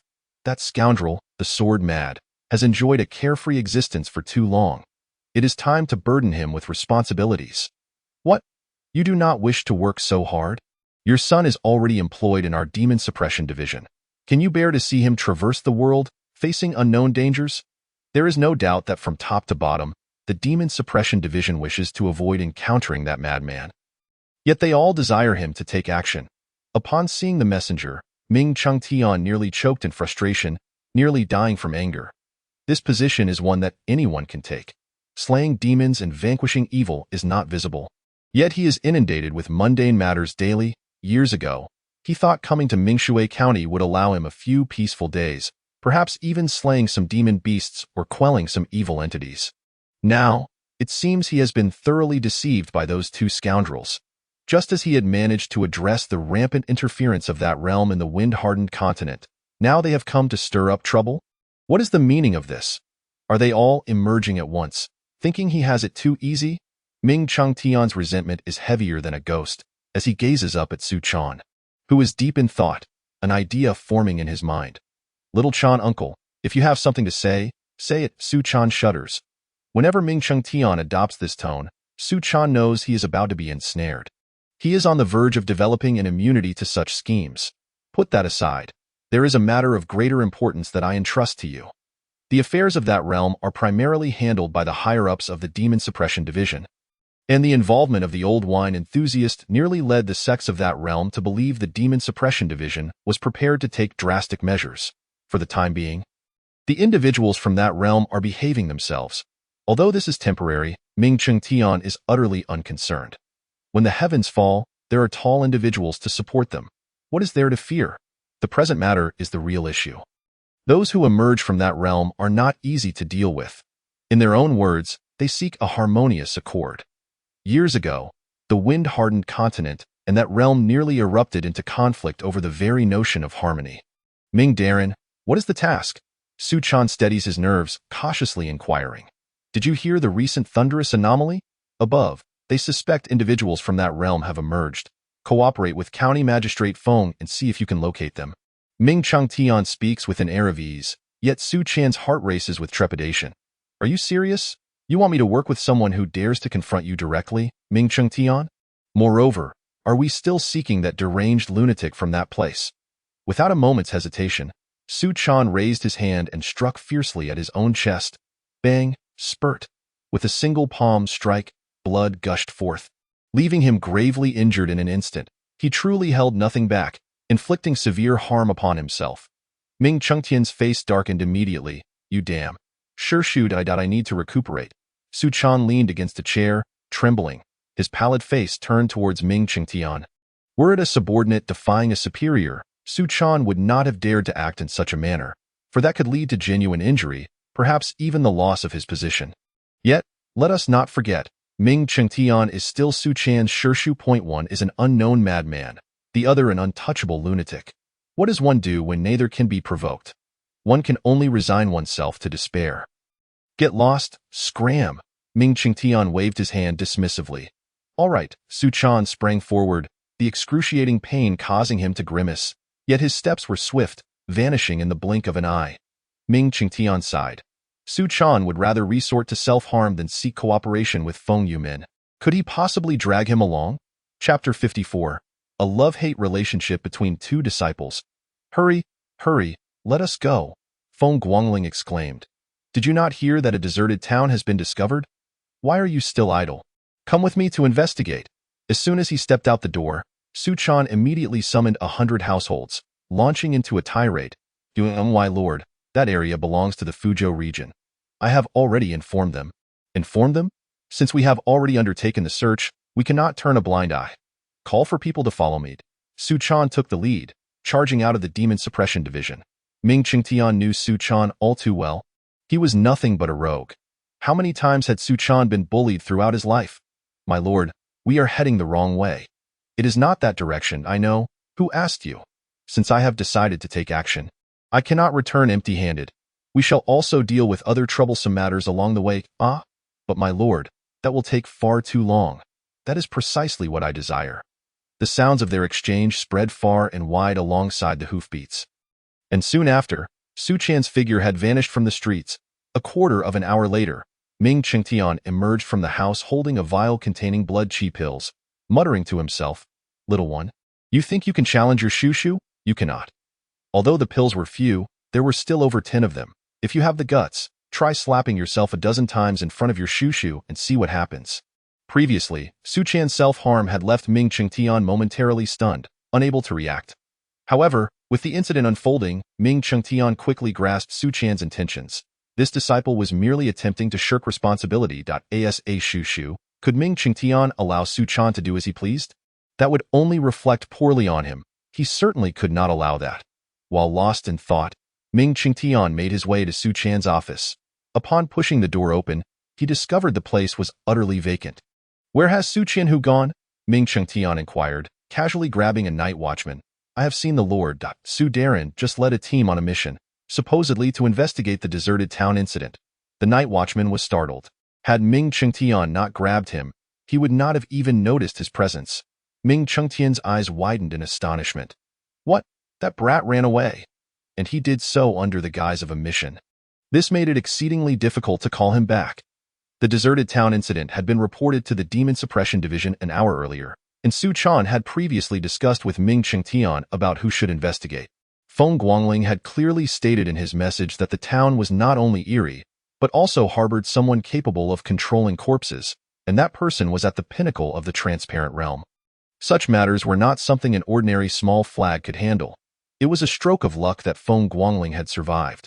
Initially, they had considered sending 100 households to take a look. But neither Su Chan nor Ming Changtian had yet decided who should go, given the recent surge of tasks facing the Demon Suppression Division. Ming Changtian even suspected that the deserted town incident was connected to the Outer Heavens. Only the madmen from the Outer Heavens would commit such heinous acts. Little did Ming Changtian anticipate that Su Chan would exploit this situation to flee. What should he do now? Rubbing his temples in frustration, he turned back. 2 days later, a figure was unceremoniously ejected from the Feng residence, accompanied by an irate voice. Get lost. Do you believe I won't take down your Demon Suppression Division first? Who in Ming Shui County did not know of the Feng residence? Such words in Ming Shui County, or rather in the Great Hua Empire, would lead to death, and a gruesome one at that, akin to the fate of the Three Clans game. Yet, within the confines of the Ming Shui County Magistrate's residence, such sentiments seemed inconsequential. The county magistrate had nearly lambasted every official of the Great Hua Empire, save for the one seated upon the dragon throne. Had it been anyone else, they would have been eliminated long ago. However, the Feng residence remained intact, and the county magistrate remained in his position. Thus, it was not a matter of great concern. Feng Yumin glared at the entrance with disdain. It was as if he had flung Ming Changtian out, when in truth, Ming Changtian had merely used him as leverage to escape. Damn it, who are these troublesome individuals? Investigate that location. Am I seeking trouble for myself out of boredom? Had it not been for that place's inhabitants causing a ruckus, Feng Yumin might have managed to halt the beast tide. Yet now, whether he could still stand here with vigor remained uncertain. Beside him, the one-armed steward hesitated to speak. Regardless, Ming Changtian was the commanding officer of the Demon Suppression Division, and the respect due to him must be upheld, lest future matters become troublesome. However, witnessing his master's fury, the one-armed steward wisely swallowed his words. Now was not the time to provoke his master. Arrange for someone to deliver 2 storage rings to Shaoling. Inform him that in Fuzhou, he bears the same responsibilities as in Ming Shui County. Should anything arise, I shall take the blame. Feng Yumin instructed without turning his head towards the one-armed steward. If everything requires my intervention, then what am I, Feng Yumin, to others? Every individual has their own duties. I disdain the Demon Suppression Division's idleness. On horseback, Feng Guangling raised his head, gazing at the imposing city gate before him. Young master, there is more to this chapter. Please click to the next page to continue reading. The following will be even more thrilling. They had finally arrived in Fuzhou. After 2 months of roughing it, they had reached their destination, into the city. Xiao Wu and the other 7 night watchmen were equally exhilarated. Their current attire bore little difference from that of refugees, for they had not traveled the official roads. Over these 2 months, they had traversed the mountains and forests. Yet their spoils were plentiful. Did you not see that each of the 7 carried a large backpack? The rear was filled with the cores and hides of magical beasts. As for the meat of the magical beasts, they had consumed it along the way. Among the group, only Feng Guangling appeared unchanged. Still the delicate, fragile figure he had always been. This left Xiao Wu and the others marveling. Are these people from the Demon Suppression Division? Why do they all seem unfamiliar? Outsiders, quickly report. Did the Demon Suppression Division not recruit new members just 2 months ago? How come there are more personnel? The prominent families of Fuzhou, upon seeing Feng Guangling and his entourage, immediately reported upwards. Within the Great Hua Empire, the status of the Demon Suppression Division was unique. In the southeastern region, it was not only special but also of utmost importance. Feng Guangling expected no surprises. The Demon Suppression Division had been active over the past 2 months, with many individuals meeting their end at the guillotine. Recently, tensions had escalated in the southeastern region as the Linhe forest had begun to stir restlessly, and for reasons unknown, the evil spirits in the area had grown brazen, daring to harm people even in broad daylight. Consequently, the town government had no choice but to join in the extermination of magical beasts. As for the evil spirits, naturally, it was the Demon Suppression Division's responsibility to handle them. Leaving it to the town government would be akin to sending a meat bun to a dog. There would be no return. Chapter 55.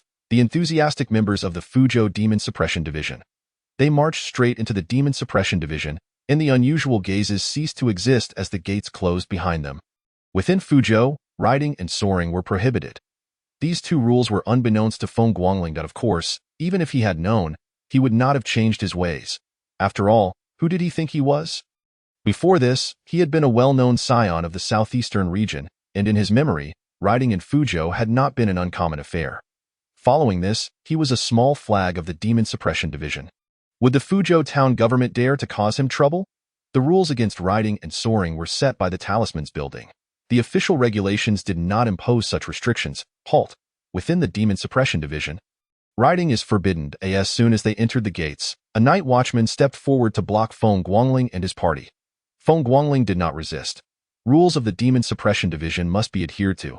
Only a fool would argue against them. Who are you? Observing the attire of Feng Guangling's group, the night watchman racked his brain to recall the personnel within the Demon Suppression Division, confirming that these faces were indeed unfamiliar, thus raising his suspicion. While speaking, the night watchman's hand instinctively moved to the hilt of his knife. Xiao Wu swiftly presented the documents, while Feng Guangling produced his small flag token.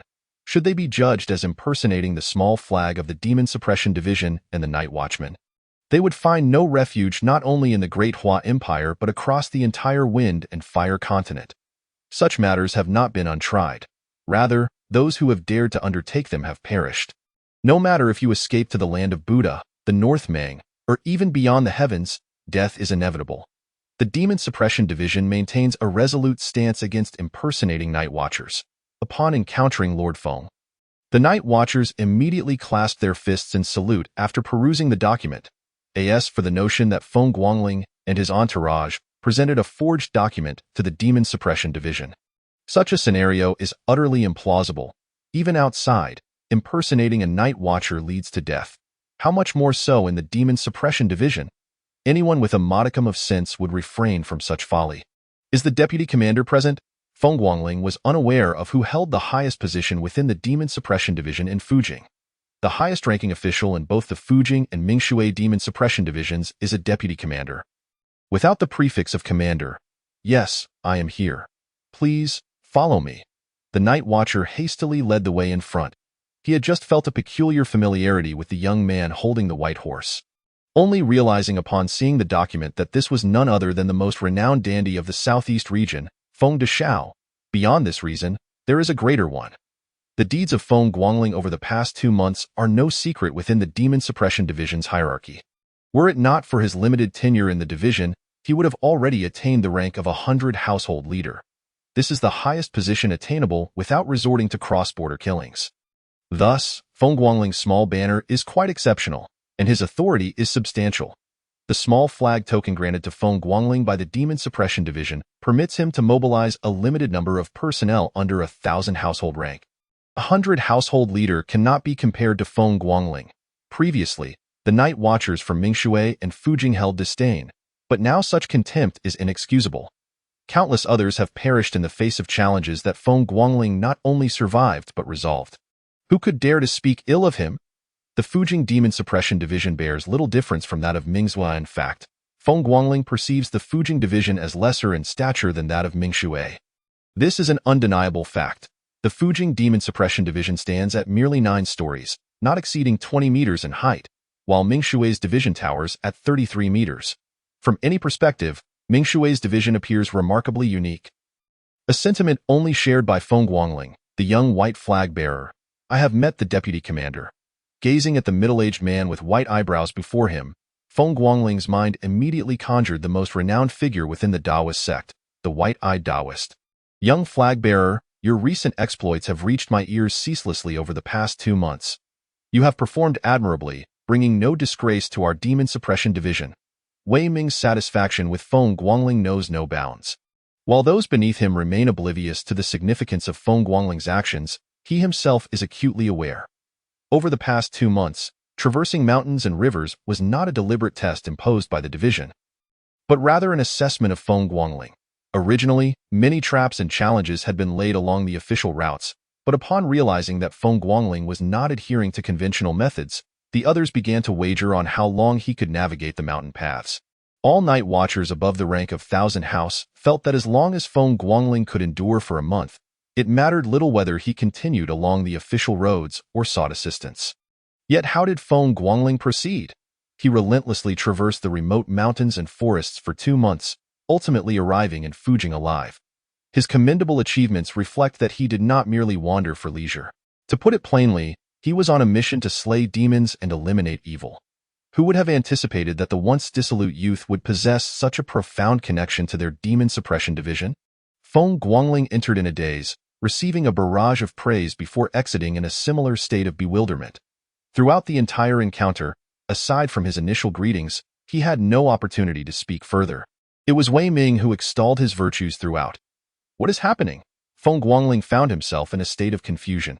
Initially, he had worried about being ostracized upon his arrival in Fujing, yet now it seemed the Fujing Demon Suppression Division offered him a warm welcome. Even arranging his accommodations, Wei Ming had but one request. If there were any grievances, he should voice them directly. Not only Wei Ming, but all other night watchers displayed an unprecedented friendliness upon encountering Feng Guangling. In contrast, during his previous visit to the Mingshui Demon Suppression Division, he had nearly been slain by the night watchers, who had shown him no kindness whatsoever. Now, the treatment he received was astonishingly favorable. Were the people of Fujing truly so amiable? This was contrary to his past experiences. Feng Guangling felt perplexed. In the memories of his former self, the people of Fujing were notoriously difficult to engage with. Each visit had either culminated in conflict or been en route to one, often stemming from grievances involving his uncle and his entourage, as for the town administration and the Demon Suppression Division. The former Feng Guangling had lacked the standing to grasp such matters. Young flag-bearer, Xiao Wu and several others hurriedly approached him. Your accommodations have been arranged. Here is the address. Please follow me. Feng Guangling produced a document and handed it to Li Dian. These 7 individuals were Feng Guangling's trusted aides. With no support in Fujing, he had initially intended to purchase a courtyard for their arrangement. Little did he know that Wei Ming was genuinely considerate, resolving everything for him, and of course, the one aspect that left Feng Guangling feeling somewhat helpless was that the library of the Fujing Demon Suppression Division did not permit one to remain there for all 12 hours of the day. Each individual was allowed only 3 hours within its confines daily, and there were strict hierarchies. Young flag-bearers could only access the first floor, 100 house leaders could ascend to the 3rd, 1,000 house leaders to the 6th, and only those above 10,000 house leaders could roam freely. Chapter 56. Who dares challenge the Demon Suppression Division in a room? Wei Ming withdrew a document from the table. It detailed an investigation concerning the events in the Outer Realms. It had been confirmed that the incidents in the small town were orchestrated by those from the Outer Realms. Ming Chengtian had not addressed this matter but reported it to the capital, which subsequently assigned the task to Wei Ming. The reason for the delay until now was simply that Feng Guangling had yet to arrive in Fujing. Now that he has, Wei Ming too must take action. Outer Realms, do you presume that our town administration is incapable of wielding a blade? Wei Ming opened the window, looking down from the 9th floor, where the bustling streets below were filled with hurried pedestrians. The vibrant atmosphere of the marketplace palpable in Mingshui's Demon Suppression Division. No one dared to move freely across 3 streets. In contrast, the Fujing Demon Suppression Division was alive with activity. The night watchers of Mingshui traveled with haste, either riding horses or traversing the air. Nearby, the Demon Suppression Division rarely engaged in aerial travel unless the situation demanded extreme urgency. Exhaling a breath of frustration, Wei Ming suddenly took a step forward. And in the next moment, his figure streaked across Fujing's skyline like a meteor. A terrifying aura erupted from the Talisman Tower, bearing down upon Wei Ming with formidable pressure. Begone! Wei Ming cast a glance towards the Talisman Tower and, with a sudden roar, unleashed an even more terrifying force. Within the Talisman Tower, 3 muffled groans followed in quick succession. In an instant of confrontation, the Talisman Tower was utterly defeated. Fool! Do you dare disturb the sovereign's domain? Wei Ming was almost amused by the audacity. The prohibition against aerial travel was a decree from the Talisman Tower. The official regulations did not impose such restrictions. Should Wei Ming adhere to their rules? He would not allow himself to be ridiculed in suppressing dissent. As the most authoritative office of the state, the Demon Suppression Division was not obliged to abide by another's rules. Meanwhile, atop the Talisman Tower, Su Su and Pan Ming simultaneously raised their heads to observe the direction in which Wei Ming departed. What was Wei Ming planning to do? Su Su's expression darkened considerably. This was a blatant affront to the Talisman Tower. Yet who was this person? It was Wei Ming. The Talisman Tower had no choice but to endure, lest they provoke an extreme reaction. Did they truly believe that the low profile of the Fujing Demon Suppression Division rendered them vulnerable to bullying? Wei Ming's remark about the fool was directed not at others, but specifically at Su Su. Pan Ming shook his head, opting not to respond. It has always been the case that the common folk do not contend with officials. A timeless truth. Moreover, what they were engaged in now was anything but aboveboard. Should they be discovered, the implications would not merely pertain to rivalry but would necessitate Pan Ming to adopt a new identity, a new appearance, and find a different place to reside. Though they currently wielded power over the fates of many, treating the populace as mere pawns may sound grandiose and instill fear, history has shown that strategists seldom meet favorable ends. The authorities will never permit strategists to escape their control. Such reckless behavior invites unforeseen consequences. Perhaps, Su Su murmured softly. Are you prepared to make a move? Pan Ming remained silent.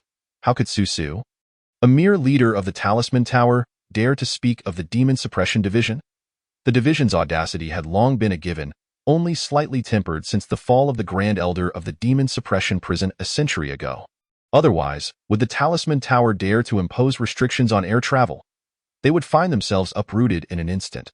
Furthermore, following the demise of the Grand Elder who once suppressed the Demon Suppression Prison, numerous factions and individuals sought to undermine the division. In the end, even a prince had fallen. Would you not be afraid to label them as reckless?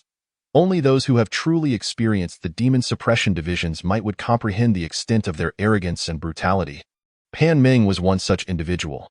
Once, he had been filled with hubris and disdain, only to be swiftly taught a lesson. Yet now, since Wei Ming could no longer remain idle, he too would dispense with any courtesy towards them. Su Su picked up a white piece and gently placed it on the board. The black and white pieces on the board instantly transformed into a deadly tableau. Linha Forest? Pan Ming's gaze sharpened slightly. How audacious to truly dare to lure the beasts of Linha Forest across the river. What is the intent behind this? Collaborating with demonic beasts and nurturing evil spirits are not significant concerns in the grand design. Such matters are trivial in the eyes of a strategist. Great achievers do not dwell on minor details. However, luring the beasts of Linha Forest across the river, creating a surge of demonic creatures, would render any successful strategy moot, as the continent of Fenghua cannot accommodate such a threat. Spring is drawing to a close. Su Su chuckled softly. Sister, did you not express a desire to learn about Guangling Ge? Allow me to inform you that he has entered the city today, and according to reliable sources, he has already reported to the Town Demon Division. Bai Yi was positively elated. Guangling has arrived. Do those scoundrels still dare to bully our young master, Bai? Do they even know where he resides? A woman seated beside the stone table slightly raised her head and gazed at Bai Yi. With a stunningly exquisite visage and eyes reminiscent of autumn waters, who could it be but Bai Fu Ling?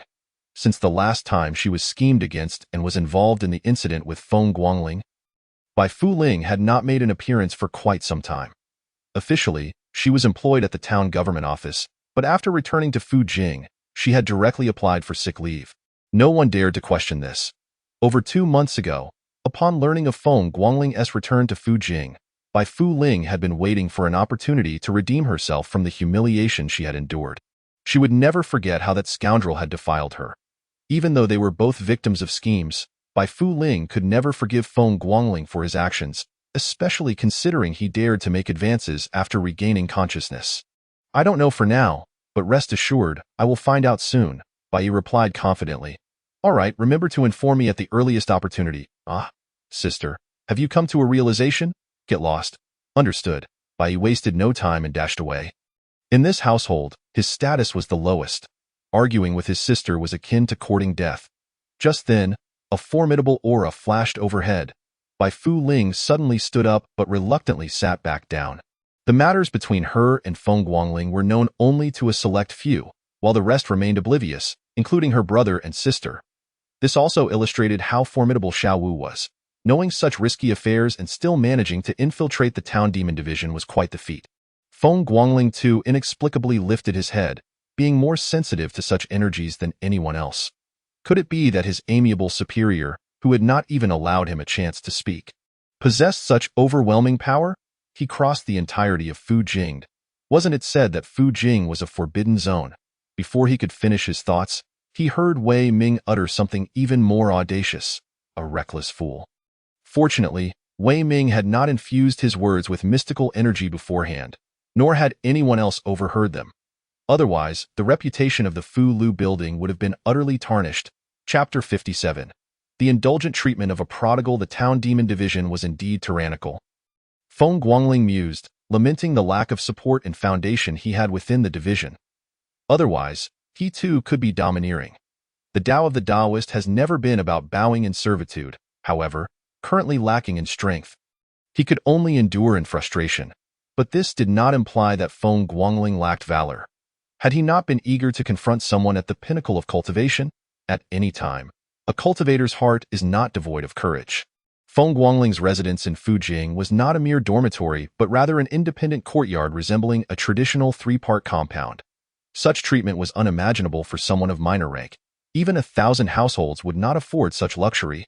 Notably, within the yard, there were already 2 maidservants, along with 2 or 3 houseboys, and a dog. He had only arrived in Fujing after 2 months, and yet his home was already prepared for his stay. His father's influence was indeed formidable. Yet, why had this not been the case before? When Feng Guangling previously visited Fujing, he had stayed in an inn, having declined the service of a maid for a bath. He reclined in a tub, half closing his eyes, reminiscing about the gains he had made upon arriving in this world. Go be frank, it paled in comparison to his life in the divine land. Setting aside other matters, merely the issue of lifespan was a significant concern. Throughout his journey, with Li Dian's assistance, he had come to recognize approximately 30% of the continent's demonic beasts. The most notable gain was confirming the means through which he could secure a living. The distinctions between magical arts and mystical techniques were not substantial. The only difference lay in their lethality. This Feng Guangling could ascertain was due to the essence, which appeared to be a more refined form of mystical energy. It is worth mentioning that along the way, Feng Guangling had encountered a rather bizarre situation involving a cadaver and unresolved human emotions. A man's wife had died, and for reasons unknown, she had turned into a dry corpse. The strangest part was that the cadaver obeyed the commands of that man, who was just an ordinary person. The two had lived together in the depths of the mountains for nearly a decade. Feng Guangling had been at a loss for how to handle the situation, wondering if he was simply too normal, or if he had not encountered enough strange occurrences. In any case, it was ultimately Li Dian who dealt with the unusual matter, as Feng Guangling could not be bothered with such oddities. Karma? A divine thunderstrike would obliterate any karma. Who knew if there existed a 3 purities patriarch in this world? Or if the 3 purities ancestor from the divine land could receive his prayers? The entire world seemed to be exceedingly favorable to cultivators. Whether demonic paths or evil spirits, in the presence of cultivators, they were inherently at a disadvantage. See? Isn't that impressive? Feng Guangling would tell you, it's hardly impressive. Do you understand how arduous this journey has been? At a disadvantage. The enemies he encountered were formidable, making it seem like they belonged to a higher realm. What good is being at a disadvantage if one must still endure? Otherwise, one would meet their demise. After experiencing the incident in the deserted town, Feng Guangling's conviction had only grown stronger. What could he do? He had been thrust into such a lackluster existence. With no background and no strength, if he did not endure, he would inevitably face calamity. Having been granted a second chance at life, even if his lifespan was limited, Feng Guangling wished to avoid meeting the 3 purities patriarch in such a senseless manner. Master, this is something the old master entrusted to you. As he exited the room, Xiao Wu was already waiting by the door. Oh, not doubt. Xiao Wu still lived with Feng Guangling. In his words, wherever the master goes, I shall follow. Has father come to Fujing? Feng Guangling blinked in surprise. That was remarkably swift, considering it had only been half a month since he had requested storage items. No. It was the family who hastily sent them over, and apparently 3 horses died in the process. Xiao Wu chuckled. Who in the Feng family did not dote on Feng Guangling? Not to mention, Feng Guangling had once dared to confront a major family in Fujing for the sake of a servant. Such deeds, if known, would surely earn him unwavering loyalty. Moreover, he had done so more than once. As Feng Guangling assimilated these memories, he could not help but marvel at the wealth of the Feng family and the affection his father showered upon him. Otherwise, he could not fathom how many times he might have met his end. Excellent, good work deserves reward. Let it be 100 taels of silver, for I currently lack sufficient funds. Feng Guangling accepted the box and sent Xiao Wu on his way. Such matters had always been handled by Xiao Wu.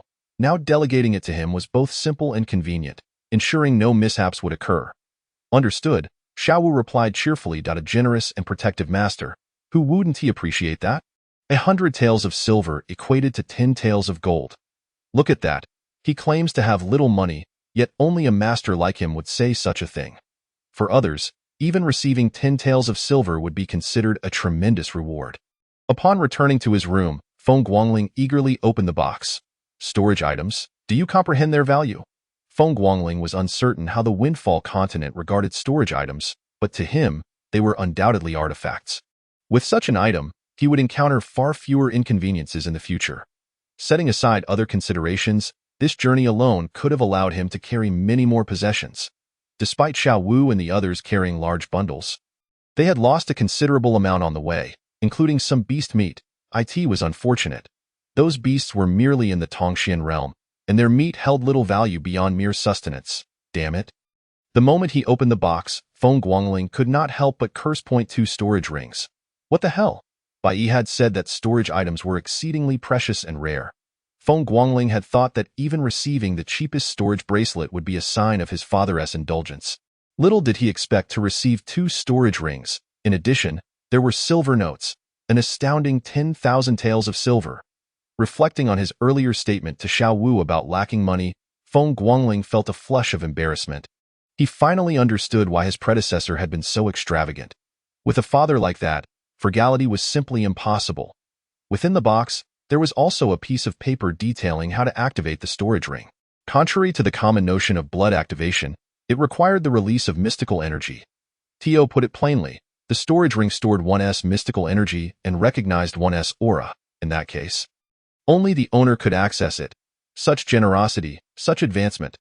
This was Feng Guangling's first time praising the Windfall continent. In fact, over the past 2 months, he had cursed it numerous times. There were no planes, no high-speed trains. Was it too much to ask for a green-skin train? With nothing but horses to ride, his rear end felt as if it were about to split into 4. However, all these grievances could be overlooked in the face of a storage item. Chapter 58. An unexpected encounter. After the storage rings and silver notes came 3 talismans. To prevent Feng Guangling from misunderstanding, Feng Yumin had included a special explanation. 1 was a defensive talisman, and 2 were offensive talismans, all at the spirit communication level. Impressive indeed, my father. According to the letter, these were rewards that his father had secured for him while in the Town Demon Division. Feng Guangling was no fool. He understood well how precious spirit communication talismans were. Regardless of the reasons, the most formidable figure on the wasteland now is merely at the channeling realm. Though be frank, the spirit realm has almost reached a ceiling. 2 storage rings, 3 spirit talismans, and 1,000 taels of silver.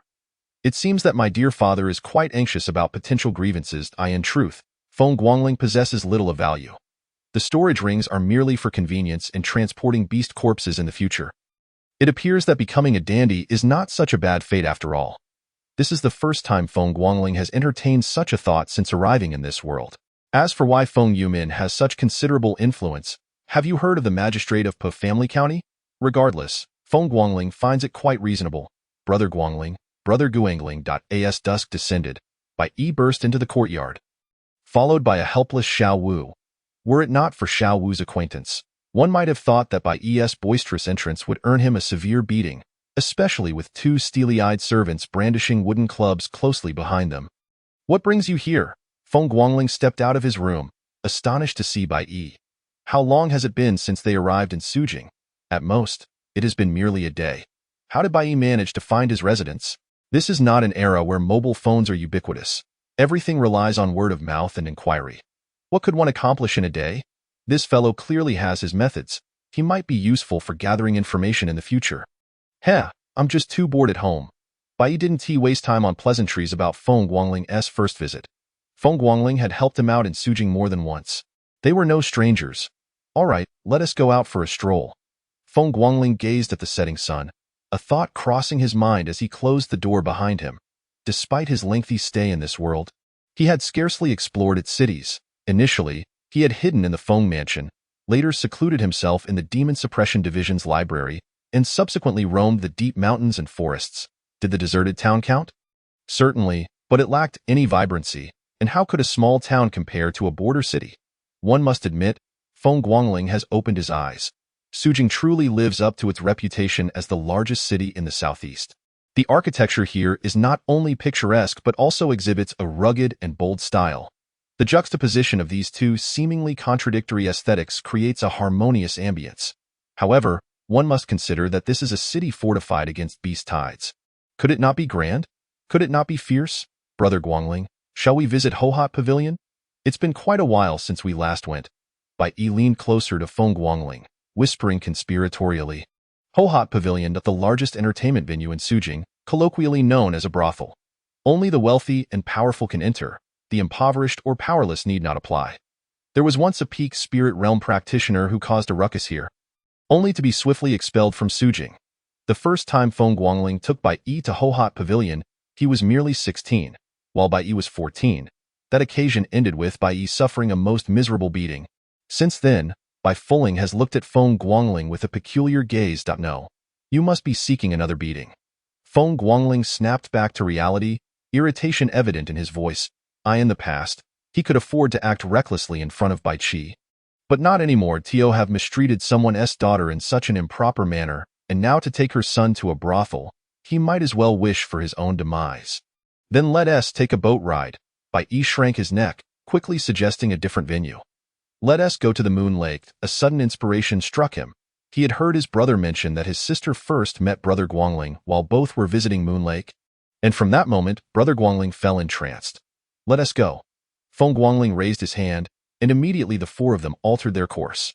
The term Moon Lake felt both unfamiliar and familiar in Feng Guangling's memory. He had visited it annually since the age of 11. It seemed he had yet to go this year. He might as well rectify that now. The Moon Lake at sunset is breathtaking, with elegantly dressed individuals passing by, all wealthy or noble. This scene starkly contrasts with Feng Guangling's experiences over the past 2 months. Outside the city, beasts roam freely, danger abounds. Within the city, music and laughter fill the air. It is as if two extremes coexist. Yet, the revelers on the streets possess an aura of vitality and fierce spirit. Who would dare venture here without a hint of courage, especially given its proximity to the Linhe forest? Guangling, Bai Yi suddenly grasped Feng Guangling's arm, his voice trembling and his face as pale as death as he stared ahead. Feng Guangling cast a surprised glance at him. Despite Bai Yi's clingy demeanor around him, he was quite formidable in Sujing. Otherwise, he wouldn't have caused so much trouble over the years and taken the blame for so many mishaps. Following Bai Yi's gaze, Feng Guangling's body stiffened slightly.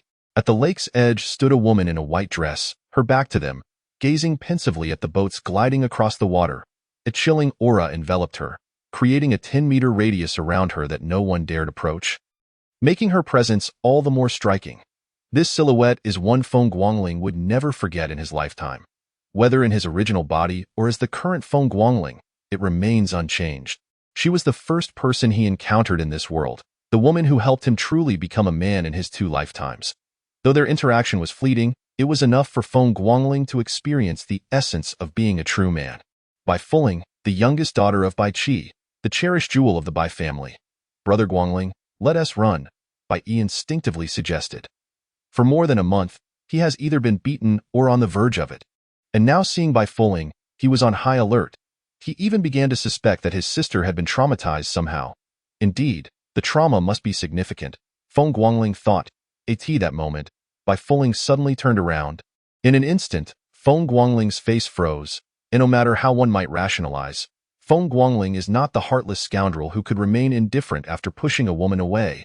Bai Yi trembled, quickly retreating 3 steps. Maintaining a safe distance from Feng Guangling, he remembered Bai Fuling's words. If she ever caught him with Feng Guangling again, she would strike him at you? A look of surprise flickered across Bai Fuling's face, quickly morphing into disgust and disdain, accompanied by a hint of resentment. Chapter 59. A deadly encounter. Cultivators must possess a steady heart. After the initial surge of emotions, Feng Guangling had regained his composure. Observing Bai Fuling's reaction, he realized there was no future for them. He also understood the intertwining fates that would bring future troubles. Disdain and contempt were manageable. Out of sight, out of mind in this vast world. There exists the Great Hua Empire and the Baiman Kingdom. Not to mention other places, a journey northward could mean not seeing each other for 5 or 6 years. Here, there are no planes or high-speed trains. Travel relies solely on human effort, which is fraught with challenges. One misstep could lead to becoming fodder for beasts. Thus, people in this world rarely embark on long journeys unless absolutely necessary. However, the bitterness of resentment is insidious. While one may not love a person for a lifetime, one can certainly harbor hatred for someone for an eternity. Coupled with what Feng Guangling had done to Bai Fuling, it seems plausible that she could detest him for 2 lifetimes. Awkwardness enveloped him. It was truly awkward. It's me, it's been a while. Regaining his composure, Feng Guangling raised his head, offering a slight smile, maintaining his grace. Though be honest, while Feng Guangling may appear frail, his appearance is anything but ordinary. Bai Fuling regarded him with an icy indifference, her voice laced with a chill. Indeed, it has been a while, young Master Feng. The bone-chilling tone struck Feng Guangling's ears, igniting an acute sense of danger within him. Good heavens, this woman intends to kill. What a divine calamity! Is this how it goes? A mere disagreement leading to murder. Feng Guangling instinctively leapt back, simultaneously grasping Bai Yi and retreating. Boom! A terrifying sword aura struck the ground beneath Feng Guangling, causing the earth to fissure instantly. Good heavens, an attack talisman. Indeed. Bai Fuling hadn't even drawn her sword. She was employing talismanic techniques, though the potency of this attack talisman was not high. At most equivalent to the channeling realm, its advantage lies in its swiftness. It could be described as instantaneous. For someone who has studied instant spellcasting and arrived in this world, this is the first method he would seek. Wait. Just as he began to speak, Feng Guangling's expression changed again. Without a moment's thought, he retreated again, 10 meters back. Boom! The ground erupted again. A second talisman had been activated. What the hell? Do talismans not cost money? Though this is Sujing, where talismans are abundant, who would recklessly squander them? In the wild, encountering beasts or malevolent spirits, such talismans are lifesavers. Yet, Bai Fuling did not hesitate before discarding 2. The intensity of the second talisman's attack was even approaching the peak of the channeling realm. Nearing the Tsongming realm. What a murderous intent! Feng Guangling had no doubt that if Bai Fuling possessed even stronger talismans, she would use them without hesitation. As this thought crossed his mind, Feng Guangling's expression changed dramatically. Damn it! The first 2 talismans were mere distractions. This third talisman is truly lethal. Curse my bad luck. It's working against me. Boom! An illusory blade emerged, crashing down towards Feng Guangling. The Tsongming realm's attack talisman. Li Changsheng forcefully flung Bai Yi away, brandishing his sword defiantly, raising his head high. Technique? Golden light spell, magic art. The 8 trigrams of Qimen.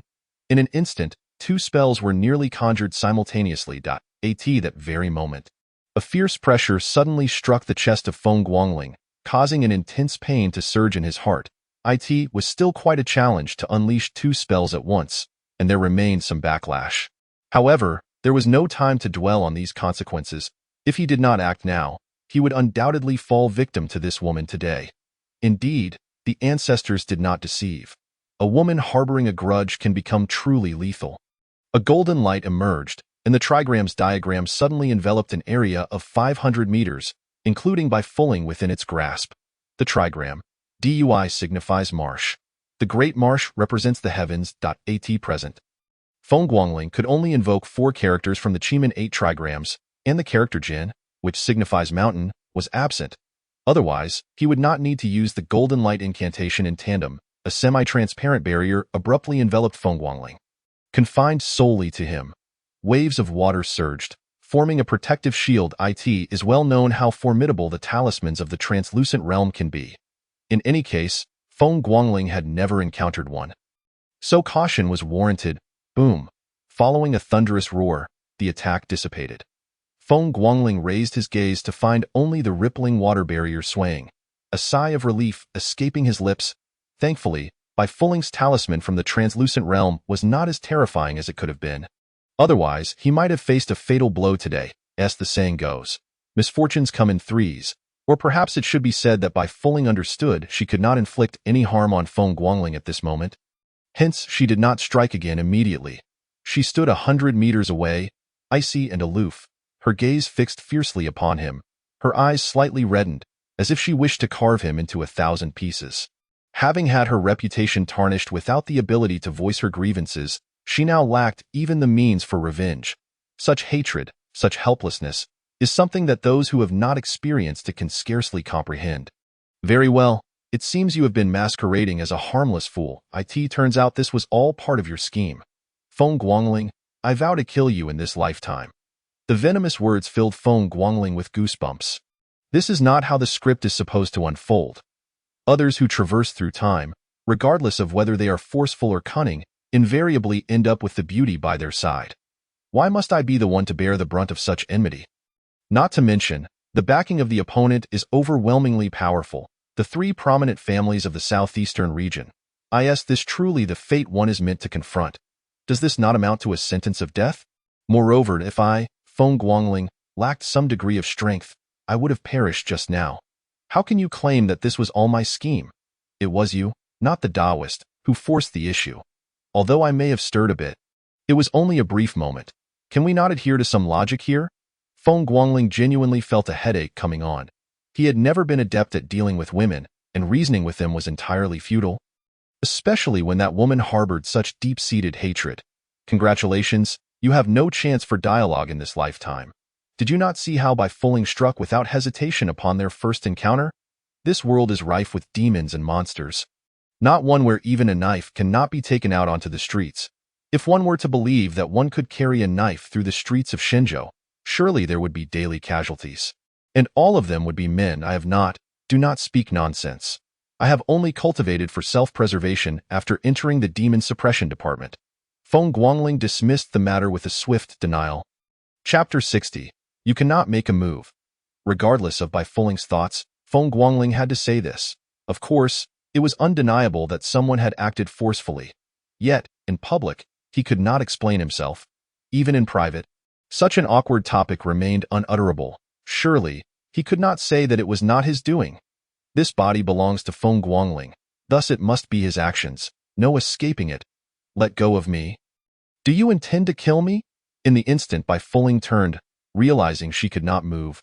Her eyes narrowed dangerously, a murderous intent radiating from her. The wave surged, and those whose power did not match Feng Guangling's, once ensnared by the 8 trigrams, were naturally half defeated. Unless one were to break free through sheer brute force, one could very well be trapped to death. Promise me you won't make a move. Letting go is no issue, but I cannot withstand your impulsive penchant for violence, Feng Guangling replied. Rest assured, as long as my strength does not surpass yours, I will not kill you. Bai Fuling seemed to recall something, a flush of crimson appearing on her frosty visage before dissipating. That day on the bed, Feng Guangling's hands had not ceased their wandering. He had explored every inch of her, and ultimately, it was Bai Fuling who succumbed to her desires and took the initiative. Yes, it was no mistake. Even if Feng Guangling had succumbed to lust, he did not dare act directly against Bai Fuling. Instead, it was she who, unable to resist her own urges, had taken the lead. Yet, ultimately, such matters fell squarely on the shoulders of men, especially when the partner is a beautiful woman. The responsibility cannot simply be cast aside. You do not intend to act, or rather, you will not kill me? Feng Guangling thought to himself, contemplating whether to voice a cursed no. If my strength is not superior to yours, you cannot strike me. Making a move and killing are two different matters, for the sake of future happiness. Feng Guangling found himself compelled to be somewhat shameless. Fine. Bai Fuling clenched her silver teeth, glaring at Feng Guangling fiercely. She could not fathom how, in such a short span, the once frivolous fool had attained such formidable strength. Previously, Feng Guangling had merely possessed a handsome appearance, a waist who could never become a practitioner. This was the primary reason Bai Fuling looked down upon him. Who is Bai Fuling? The cherished jewel of the Bai family. With doting parents, brothers, and an elder sister, plus a younger brother to vent her frustrations on, she was a proud daughter of heaven and renowned beauty of the Talisman City, in terms of both substance and virtue. Feng Guangling was utterly unworthy of her. I said, do not make a move. Feng Guangling rubbed his temples and waved his hand, causing the trigrams to dissipate, though the golden light remained. He could not dare to recklessly dispel the golden incantation. Bai Fuling's current state was somewhat peculiar. One could never be too cautious, lest an unhinged woman strike without warning. Bai Fuling cast a surprised glance at Feng Guangling. If it were merely an unexpected occurrence, Feng Guangling's performance today truly astonished her. not to mention his sudden elevation to the status of a practitioner of the translucent realm, but also his demeanor in the past, whenever Feng Guangling saw her. His eyes seemed to yearn to meld with her, his unabashed possessiveness never concealed. It was not admiration but rather a desire for possession. Had it been the previous Feng Guangling, after having forcefully taken her, encountering her again would have resulted in him not letting her off easily. Yet today's Feng Guangling exhibited none of the usual flamboyance. His eyes held not only helplessness but also a hint of compassion. Moreover, he no longer exuded the ostentation of before, appearing not only composed but also possessing an ethereal aura. Ethereal? It was a laughable notion. How could a scion of privilege possess an ethereal quality? Such a claim would undoubtedly elicit laughter. After gazing deeply at Feng Guangling, Bai Fuling said nothing and turned to leave. Whether composed or ethereal, it was of no consequence. With her innate talent, she would reach the translucent realm within half a year. And then she could take her revenge personally. Feng Guangling exhaled softly. Damn it, dealing with women is even more exhausting than facing off against demonic beasts or exterminating evil creatures. Brother Guangling, has my sister given in? Bai stared in disbelief, for this was the first time he had witnessed Bai Fuling return empty-handed before Feng Guangling. Although the events that transpired were fleeting, he was well aware of the peril they entailed. He even suspected his sister might attempt to eliminate him as well. Those two strikes were both attacks from the Transcendent Realm. With his own intermediate transcendent power, he would be fine. But Feng Guangling was different. Not only had he effortlessly deflected the attack, but he had also remained unscathed against Bai Fuling's talisman from the translucent realm. Was Brother Guangling now so formidable? Even his sister had been subdued. He could truly walk with confidence. With this thought, Bai could not help but break into a radiant smile. As for whether he would receive a reprimand once home, who cared? As long as he avoided trouble outside. It was all good. This was not giving in. It was recognizing the situation. Feng Guangling noticed Bai Fuling pause in her steps ahead and quickly offered an explanation. This was truly exasperating. Could we not wait until your sister has departed before discussing this? At this moment, neither of us is in a favorable position. Suddenly, a thunderous voice rang out. Bold ruffian, causing a disturbance in the Talisman City, seeking death. A man leapt from a nearby boat, propelling himself forward and leaping again as he reached the shore. Clang! The blade was unsheathed, a beam of sword light cleaving through the sky, hurtling directly toward Feng Guangling. Feng Guangling suddenly looked up, his eyes narrowing slightly, a murderous aura erupting forth. What the hell? Bai Fuling exclaimed. Shui Fengming, you dare! Bai shouted. The Xiao family? One of the three prominent families of the southeastern region? To hell with it. I've already forced the cherished jewel of the Bai family, and now I'm unharmed. As for the Xiao family, if they wish to strike, then let them. In this moment, Feng Guangling was disinterested in magical arts or techniques. He had only one thought, to eliminate this troublemaker before him. Clang! The demon-slaying blade was drawn. This was Feng Guangling's true first encounter wielding the demon-slaying blade in combat. Not merely a simple draw, but a genuine strike imbued with lethal intent. Levzujian, the Taoist sect, boasts the most formidable sword techniques. Yet, Feng Guangling disregards this and boldly employs a knife instead. The two parties harbor enmity, and an encounter resulting in a life-or-death struggle is inconsequential. However, this marks their first meeting. The opponent draws their sword to strike, thus sealing their fate. If the Taoist sect were to learn that someone had employed a knife to wield the revered Zhu sword techniques, one wonders if they would expel Feng Guangling. This unfilial wretch, from their ranks. Chapter 61. No one can save you, Buzz. The sound of Taoist music suddenly resonates, and a blinding flash of blade light erupts, shattering the sword light and crashing into Xiao Fengming. Banged in the blink of an eye, Xiao Fengming crushes a talisman. As the light flickers into existence, the sword light detonates. In the next instant, Xiao Fengming is sent flying. The grace with which he had soared back from the pleasure boat now contrasts starkly with his current disheveled state. Boom! The waters explode violently, and the pleasure boat is obliterated in an instant. Cries for help, screams, and curses fill the air.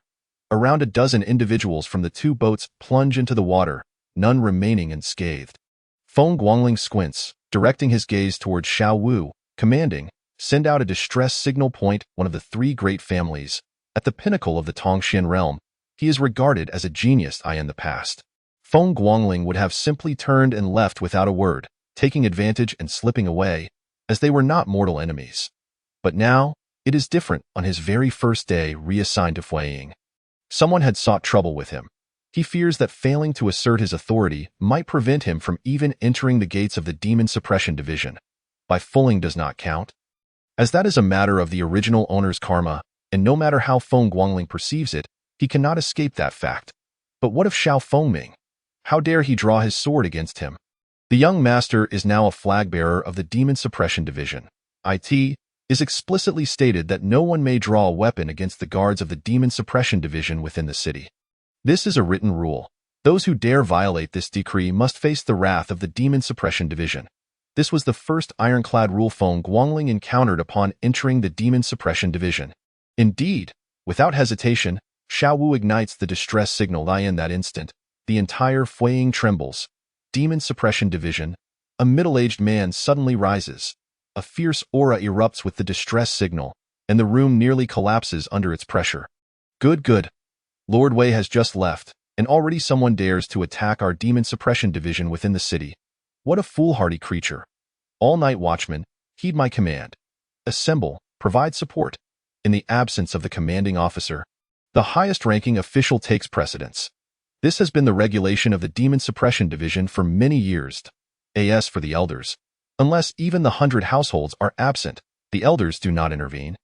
10,000 households, Zuotong.it is said in Fueying. Better to offend Wei Ming than to cross Zuotong. He is the night watchman of the Demon Suppression Division, known for his iron-fisted and unyielding methods. The only one who dared to behead even the emissary's steed. There is no other. That was a decade ago when an emissary from the capital arrived to announce appointments, entering the Demon Suppression Division on horseback, only to lose the horse's head. Had it not been for the vigilance of the emissary's guards, the emissary might have perished. As his command spreads, the entire Demon Suppression Division springs into action. And moments later, over 100 night watchmen have gathered in the courtyard. Go, target, Moonlake, full speed ahead. At Moonlake. The crowd grows increasingly dense. The incident between Bai Fueying and Feng Guangling quickly concludes without causing much commotion. By the time everyone regains their composure, Bai Fueying has already turned to leave. Initially, all believed there was nothing of interest to behold. Yet, in the blink of an eye, they witness an explosive scene. Those with keen eyes even discern that the one who was struck away is Xiao Fengming of the Xiao family. Isn't that Xiao Dasha? He has fallen into the water? Who is that other person? Hush, don't speak. Isn't that the wasteful son of the Feng family? Instantly, a clamor ensues. The individuals who fell into the water hastily attempt to swim ashore. The men fare relatively well, while the women scramble to find something to cover their bodies. The scene appears chaotic. Xiao Fengming, disregarding everything else, almost immediately emerges from the water, brandishing his long sword, his gaze fiercely fixed on Feng Guangling. Well, how dare you lay hands on me in Fueying, Feng Guangling? You're finished this time. No one can save you. You know me? Feng Guangling is genuinely surprised that his reputation has reached such heights. Fueying, the heart of the southeastern region. What kind of reputation did he hold before? It is hard to believe he was once an ordinary person, albeit a bit of a wastrel, but merely within the confines of the mundane. The vast majority of those present are practitioners of the Xin realm, a fundamentally different echelon of existence. Thus, Feng Guangling's understanding of the term wastrel remains rather superficial. Hey, Xiao Caiji, you've said that to us countless times. My brother and I are standing right here, aren't we? Where do you get the audacity to utter such words? Feng Guangling hasn't spoken yet, but irritated, interjects, we are all from the three great families. What gives you the right to play the big shot here? Even as a lone wolf, I would dare to find someone to take you down. Damn it. Daring to offend my brother Guangling and my future brother-in-law? You must not know how to write the word death. Do you know how formidable my brother Guangling is? He dares to bare his fists against evil spirits. Do you have that courage? Bai Yi's tail, had it not been for the lack of it, would surely be raised high. Feng Guangling hesitates. His previous anger has accumulated, and without further thought, he unleashes a sword strike. If the opponent had not possessed some level of insight, it would not have been as simple as being a wet dog. There was a greater likelihood that they would not have had a chance to breathe. Upon reflection, he truly does recognize the opponent. Xiao Fengming, the young master of the Xiao family, is also an admirer of Bai Fuling. However, unlike Feng Guangling's relentless pursuit, Xiao Fengming embodies a more insidious character.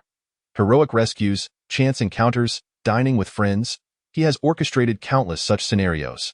What perplexes Feng Guangling the most is that, on one occasion, a lackey of Xiao Fengming clashed with Bai Yi, and Xiao Fengming inexplicably sided with that lackey. Is this the reasoning of a sane person? Regardless of the conflict's nature, you are pursuing the sister of another. And in a situation where there has been no progress, ought you not to offer a token of goodwill to your future brother-in-law? Not only does he fail to do so, but he also offends him gravely. That incident caused Bai Yi to kneel in the ancestral hall for a significant portion of a month.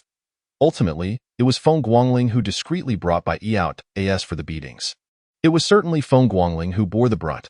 Nevertheless, given the connection to Feng Yumin, Bai Yi would not dare to kill Feng Guangling. As for now, it is even less likely. Not to mention that Feng Guangling is now a flag-bearer of the Demon Suppression Division, and the higher-ups have ceased to make veiled threats against him, clearly stating not to provoke Feng Yumin. Hence, Bai Yi would not recklessly attack Feng Guangling. Therefore, for Bai Yi to treat Xiao Fengming kindly would indeed be a rarity. Bai Fuling, however, gazes at the unfolding scene with indifference, though a trace of undeniable shock lingers in her eyes. Chapter 62. What is the Talisman Tower? Who in the southeastern region does not know Feng Guangling as a wastrel and a good-for-nothing? Yet, it is this very so-called waste who nearly cleaved the genius of the Xiao family with a single strike. Earlier, Bai Fuling had suspected that Feng Guangling was also utilizing talismans, as it is widely acknowledged that the Feng family possesses considerable wealth. As a major client of the Talisman Tower, one must wonder if the Feng family lacks money. But now, the facts lay bare before them. Who truly is the waste? Bai Yi, this does not concern you. It would be best for you to step aside. I am now the steward of the Talisman Tower. Do you wish to oppose the Talisman Tower? A glint of malice flashes in Xiao Fengming's eyes. It is often said he lacks brains, pursuing Bai Fuling while offending Bai Yi. Yet, who knows that he does this intentionally? Among the 4 siblings of the Bai family, 2 are far away in the capital, leaving only Bai Fuling and Bai Yi in Fuiying. The more Bai Yi fails to impress, the more Bai Fuling shines, leading one to ponder who will eventually lead the Bai family. Moreover, if he tarnishes Bai Yi's reputation or even renders him useless, marrying Bai Fuling means he will hold sway over the Bai family's ancestral estate in Fuiying. This scenario is all too common, countless times over. However, the majority of such instances involve larger fish consuming smaller ones. Xiao Fengming harbors a deep-seated belief that the Xiao family is that larger fish. After all, the Bai family rose to prominence relatively late, and the offshoots of the Bai family lack capability. Should they seek trouble, he could easily eradicate them. The young scions of prominent families who dare to venture out and even make a name for themselves are no fools. Even before pursuing Bai Fuling, he has begun to scheme against the Bai family's fortune. In truth, it is not only Xiao Fengming who plots against the Bai family. Many others do as well. Who can blame them? The Bai family's foundation is shallow. As for striking against Feng Guangling, what of it? Despite Feng Guangling's numerous escapades leading to chaos, he remains unscathed in their eyes. To them, he is merely a clown, a mere county magistrate, easily subdued at any time. However, the Demon Suppression Division of Mingshui is overly protective, hence the ongoing delay. That is the official pretense. What transpires privately remains unspoken among the upper echelons of various families, leaving the younger generation in a fog. Bai Yi wishes to say more, but Feng Guangling raises a hand, halting him. Using background as leverage, that is quite simple. Before the original owner became a flag-bearer of the Demon Suppression Division, he dared to stir trouble in the Talisman Tower. And in the end, nothing came of it.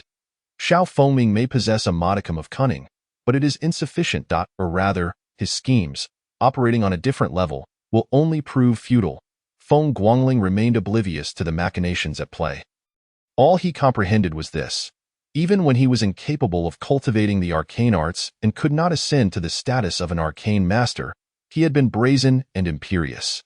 Now, endowed with both the insignia of a minor flag and the title of arcane master, why should he not assert his dominance?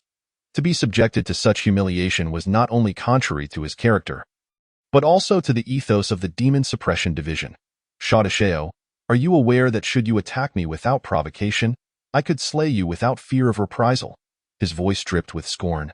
Who grants you the audacity to utter such foolish words? With a flourish, Feng Guangling hoisted the demon slayer blade onto his shoulder. The path of cultivation must align with one's desires. If you deny me my wishes, I shall compel you to acquiesce. For whether invoking the El Ancestor's sword technique with the demon slayer blade would provoke the ire of the Grandmaster. That was a matter to be addressed when the opportunity arose. After all, within the wind-hued continent, he stood as the sole practitioner of the Tao. What was there to fear? He had long heard of Sha Dashao's reputation and initially thought it exaggerated. Yet here he was, witnessing its truth. Just then, a man emerged from the throng behind Xiao Fengming, mocking Feng Guangling. So, are you implying that you look down upon our talisman's guild? As his words fell, 3 more men stepped forth, each conspicuously clutching a talisman between their fingers. These were the arcane masters of the Talisman's Guild, identifiable by their attire that resembled scholarly robes. Feng Guangling's gaze sharpened. Had Xiao Fengming's sudden strike been a deliberate ploy? If so, it revealed a depth of cunning within him. Feng Guangling had come here with Bai Yi for a casual stroll, without any forethought of ambush. To devise a scheme against him within mere minutes? Who would dare label Xiao Fengming a fool? Tell me, what is the Talisman's Guild? How dare they bark before the Demon Suppression Division? Suddenly, a thunderous shout resonated, followed by the rhythmic sound of hoofbeats that echoed in everyone's ears. The Night Watchers of the Demon Suppression Division. Someone had shouted, prompting an immediate retreat from the crowd. It was no jest to provoke the Night Watchers within the city. Setting aside the peculiarities of the Demon Suppression Division, do you understand the significance of the Night Watchers? Guardians of humanity's darkness. The nature of the Demon Suppression Division is too unique, their status too elevated. For anyone to wish to antagonize them, I have met Lord Wanhu. Xiao Wu, keen-eyed, spotted Zhuotang at the front and immediately cupped his hands in salute. Zhuotang dismounted and approached Feng Guangling, his expression grave as he scrutinized him. Was this young man truly as exceptional as the record suggested? He appeared more like an ordinary man, gaunt from indulgence. Had he misjudged? Yet, the manner in which he wielded the blade exuded an undeniable aura of dominance. The Night Watchers might take a cue from this, rather than imitating the previous sword maniac, who preferred to plant his sword in the ground. Greetings, my lord. Feng Guangling acknowledged the greeting, puzzled by Lord Wanhu's intense scrutiny. Could it be that he had encountered a particular inclination? Undoubtedly, this world harbored its share of unconventional preferences. Well done, young man. You truly embody the spirit of the Demon Suppression Division. Leaving matters aside, just the sight of Feng Guangling brandishing the blade had brought Zhuotang great satisfaction. Now, tell me what transpired. Zhuotang beckoned to Xiao Wu. Throughout, Zhuotang spared no glance for Xiao Fengming and his companions. They were unworthy of his attention. If the head of the Xiao family were present, it might be different, but these younglings were superfluous. Yet today, since they dared to provoke the Demon Suppression Division, whether they were naive youths or cunning elders, they would all pay a hefty price. Xiao Fengming, did you not claim he was merely a debauched young scion from a border town? How then is he entangled with the Demon Suppression Division? The first young man to rally behind Xiao Fengming nearly succumbed to panic. As a distinguished member of the younger generation of the Talisman's Guild, he understood all too well the implications of the Demon Suppression Division. I don't know. Xiao Fengming was on the brink of insanity. He was acutely aware of Feng Guangling's background, a mere wealthy wastrel, and if not for the peculiarities of Mingshui County, he would have met his end countless times. Yet now, it appeared entirely different. Was the Demon Suppression Division truly a united front, so fiercely protective? Chapter 62. Zhuotang's affirmation the Demon Suppression Division in Mingshui County's protective instincts could be understood, as it was their stronghold. However, to see the Sujing Demon Suppression Division extend the same protection to Feng Guangling was utterly unfathomable. Zhuotang gazed at Feng Guangling in disbelief. This fellow truly lived up to his reputation as a debauched scion. On his first day in Sujing, he had engaged in a friendly duel with the Bai family's prize jewel, only to be struck down by the Xiao family's heir. What a troublemaker. It was no wonder that within just 2 months of his employment, a series of incidents had occurred, accompanied by numerous completed missions. Yet Zhuotang felt no anger. The Demon Suppression Division did not harbor idlers. To stir the pot was a virtue. A compliant young master would only be a source of irritation. Indeed, Xiao Wu's rhetoric was smooth. Feng Guangling's encounter with Bai Fuling was termed a friendly spar, while Xiao Fengming's actions were characterized as an opportunistic ambush. Zhuotang held no doubts about it. To distrust one's own kind, yet place faith in the so-called geniuses of prominent families? Absurd. During missions, one's back was protected by their own. Those so-called geniuses would be lucky to avoid wetting themselves at the sight of a beast. Let alone guard anyone's back.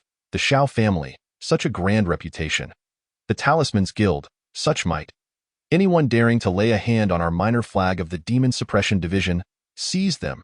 As Watang's words fell, a throng of night watchers surged forth, indifferent to the identities of the Shao family or the Talisman's Guild. All were apprehended, and no one dared to resist. Everyone surrendered without a murmur, and the 4 disciples of the Talisman's Guild did not dare utter a word even as their talismans were confiscated. It was no jest. The leader was Watang, Lord Wan, who, to offend him, was to resign oneself to a life trapped within the city of Sujing, or worse, to face a fate of being crippled. Watang wielded too many means to punish, and his methods were chillingly effective. Moreover, Watang had an infamous reputation for collective punishment. If he targeted the Night Watchers, it was not just the individual who suffered. Anyone connected to them would also face dire consequences.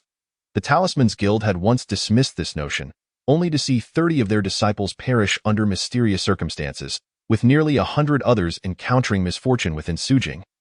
Bearing wounds identical to those of the Night Watchers, it was a blatant message. This was the work of the Demon Suppression Division. The Talisman's Guild had considered retaliating, and then that day, a floor of their building collapsed. Xiao Fengming and his companions now wished for nothing more than to escape their circumstances. When did Feng Guangling become a Night Watcher of the Demon Suppression Division, and at the rank of minor flag? No less. Why had this not been disclosed earlier? Had they known, they would not have dared to confront him. Tio invoked the name of the Talisman's Guild against the Demon Suppression Division. Surely they sought to invite another collapse. If the administrators of the Talisman's Guild were informed of this, they would likely strip the skin from their backs. Feng Guangling stared in astonishment at the unfolding scene. Was the Demon Suppression Division truly so imperious? No questions asked, they simply apprehended individuals. Xiao Fengming, why do you not resist? Why submit without uttering a single word? This was absurd. With such formidable backing, could he not become even more audacious? They had not diminished the reputation of the Demon Suppression Division. He ought to conduct himself accordingly. Watang patted Feng Guangling on the shoulder, a satisfied grin spreading across his face. He appeared delicate, yet astonishingly managed to repel an opponent of the clear luminescence realm with a single strike. How adept at feigning weakness before this, who would dare claim that Feng Guangling could repel a clear luminescence master? Even those of the profound realm were no match for him. Surely, he had received guidance from a higher power. Indeed, this was the caliber of talent the Demon Suppression Division required. The more Watang contemplated, the more elated he became. They had not tarnished the name of the Demon Suppression Division, nor suffered any loss. They had even accomplished what seemed impossible. If such talent could be recruited, the Night Watchers might find their burdens lightened. I merely did what was expected of me. Feng Guangling was at a loss for words, offering only a humble response. Very well, I have faith in you. Watang laughed heartily, turned, mounted his horse, and departed with Xiao Fengming and the others in tow. The swift exchange left everyone dizzy. There had been no respite. Feng Guangling, however, was left in a daze, astonished at the Demon Suppression Division's extraordinary treatment of him. The Mingshui County Division had not been nearly as enthusiastic. Was it not said that workplaces were rife with treachery? Why had it all transformed into a path paved by benefactors for him? Brother Guangling, how impressive you are. Did you see how Xiao Fengming and his group did not dare to utter a word? Ha ha ha, it feels magnificent, absolutely exhilarating. Bai was reveling in the moment. Conflicts with Xiao Fengming were not unfamiliar to him, and he had often found himself on the receiving end of penalties. Only when Feng Guangling was by his side did the situation improve, as he typically bore the brunt of the blame. But today marked a complete reversal. Not only had Xiao Fengming failed to gain any advantage, but he had been taken by the Demon Suppression Division. Enough talk. Let us depart swiftly. Do you not see your sister over there? Feng Guangling, exasperated, gave Bai a light rap on the head before promptly turning to leave. With a playful demeanor, Bai Fuling cast a frosty glare from the sidelines, unwilling to invite discomfort upon herself. Indeed, let us proceed, she remarked. Bai instinctively shrank his neck and hurriedly trailed behind Feng Guangling. Observing this scene with an icy detachment, Bai Fuling remained silent, Yet a flicker of an unfamiliar sentiment traversed her heart. The debauched Feng Guangling, who could not aspire to be a Xian practitioner and was relegated to a life of indulgence, seemed genuinely transformed. Although she harbored no fondness for Xiao Fengming, she could not deny that he was a prodigy among the younger generation. Despite being merely at the initial stage of the clear insight realm, he was destined to ascend as a formidable spirit practitioner in his 20s. Yet, such an individual would crumble before Feng Guangling's might. As these thoughts crossed her mind, Bai Fuling recalled the absurdity of her day spent with Feng Guangling. That moment, she dared not linger within the crowd any longer and promptly turned to return home. The news of the Xiao family and the Talisman's Guild's assault on the Demon Suppression Division's small banner had spread throughout the entire Talisman capital in almost no time. Everyone was left in utter shock, particularly upon learning that the operation was led by Zuotong. It was a defiance of celestial proportions. Although the Xiao family was one of the 3 prominent families in the southeastern region, they were insignificant compared to the Demon Suppression Division. This division was far more than merely an official bureau. It held a uniquely significant position within the court, where encountering higher-ranking officials was no laughing matter. Moreover, the Demon Suppression Division had a clear mandate. No one within the city could draw their weapons against its sentinels. The Xiao family and the Talisman's Guild were clearly aware of their transgression. And with Zuotong at the helm, the Xiao family was bound to face dire consequences, while the Talisman's Guild would either suffer grievous losses or witness a collapse of their operations. History had shown that such outcomes were not unprecedented. When Su Su received the news, he nearly spat blood in disbelief. What in the world? Drawing weapons against sentinels within the city? Who among the fools could commit such a brazen act? The only time the Talisman's Guild had ever suffered a collapse was when they attacked the Demon Suppression Division's personnel within the city. Their adversaries had survived, albeit one had lost an arm. How many lives had been lost due to this incident? How many had been left crippled? Now, another foolhardy endeavor had clashed with the might of the Demon Suppression Division. Su Su found himself at a loss for words.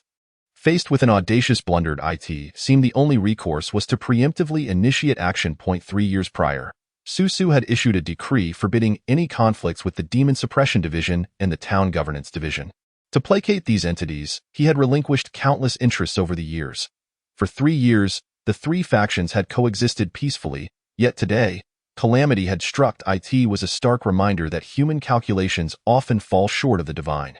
The Demon Suppression Division would undoubtedly focus on the Talisman's Guild, and the cultivation of malevolent entities could no longer proceed as smoothly as it had over the past 3 years. There was a strong possibility that the division would uncover these clandestine activities. After all, who would believe that a guild dedicated to exorcising evil spirits would secretly nurture them? Even if this was merely the Southeastern Talisman's Guild and not the main guild in the capital. Disbelief persisted. Taoist Pan, I shall bring some small amusement to the Southeastern region. I wonder if it will affect your plans. Su Su gazed at the meditative Pan Ming, a glint of sharpness flickering in his eyes. To this day, he remained uncertain of Pan Ming's precise course of action. However, that was of little importance. He would not divulge the intricacies of his own plans to Pan Ming. There existed a tacit understanding between them. Albeit a limited one after all, they were engaged in a game of strategy rather than collaboration. As long as he knew that this matter would impact Pan Ming, he could play it to his advantage. Of course not, Pan Ming replied with a light laugh and a shake of his head. Su Su retrieved a communication talisman and began issuing commands. Meanwhile, 1,000 miles away from the Talisman capital, Wei Ming stood at the edge of a cliff, his expression stern and resolute. This is indeed the place. Exhaling a breath of stale air, Wei Ming slowly unsheathed the Demon Slayer blade. The Demon Suppression Division had never ceased its investigation into the incident at the No-Person town. The reason they had allowed the other party to continue for so long was merely to avoid provoking them into desperate measures. Wei Ming was well aware of Feng Guangling's unique status. When he learned that it was Feng Guangling who had discovered the No-Person town, he had nearly been overwhelmed by the gravity of the revelation. Even now, he dared not inform Feng Yumin of this matter. The cultivation of malevolent entities and the raising of corpses were not to be underestimated. The strength of the adversary was formidable. In the wind-washed continent, those at the spirit realm were already considered high-level combatants. At merely 18 years of age, Feng Guangling was an anomaly. Even if one began cultivating from birth, it was implausible to attain the spirit realm at such a young age. While such prodigies existed, Most hailed from realms beyond, with only a few from the central regions in the southeastern area. Achieving the clear insight realm by 18 was a mark of unparalleled genius. Xiao Fengming had only broken through to the clear insight realm at the age of 22. If Feng Guangling were to perish at the no-person town, Wei Ming suspected that Feng Yumin would obliterate the southeastern demon suppression division in retaliation. Those from realms beyond? Or those reckless enough to challenge the court's authority? In the next moment, Wei Ming's eyes narrowed sharply, an overwhelming aura of murderous intent erupting within him. From beneath the cliff, at least 10 presences surged forth. The weakest among them was already at the initial stage of the spirit realm, with 3 reaching the pinnacle of the realm, mere steps away from transcending. This is bad. We are ambushed. We've been exposed. Quick, retreat. Release the puppets. In the blink of an eye, countless presences emerged, accompanied by a horde of corpses. A total of 15 spirit realm practitioners. Such combat prowess would send tremors through any prominent family, with those lacking depth facing the peril of extermination. Before Wei Ming stood 15 individuals on the opposite side of the cliff. Their gazes locked with his from afar. Simultaneously, at least 50 corpses surrounded them, each possessing the strength of the clear insight realm.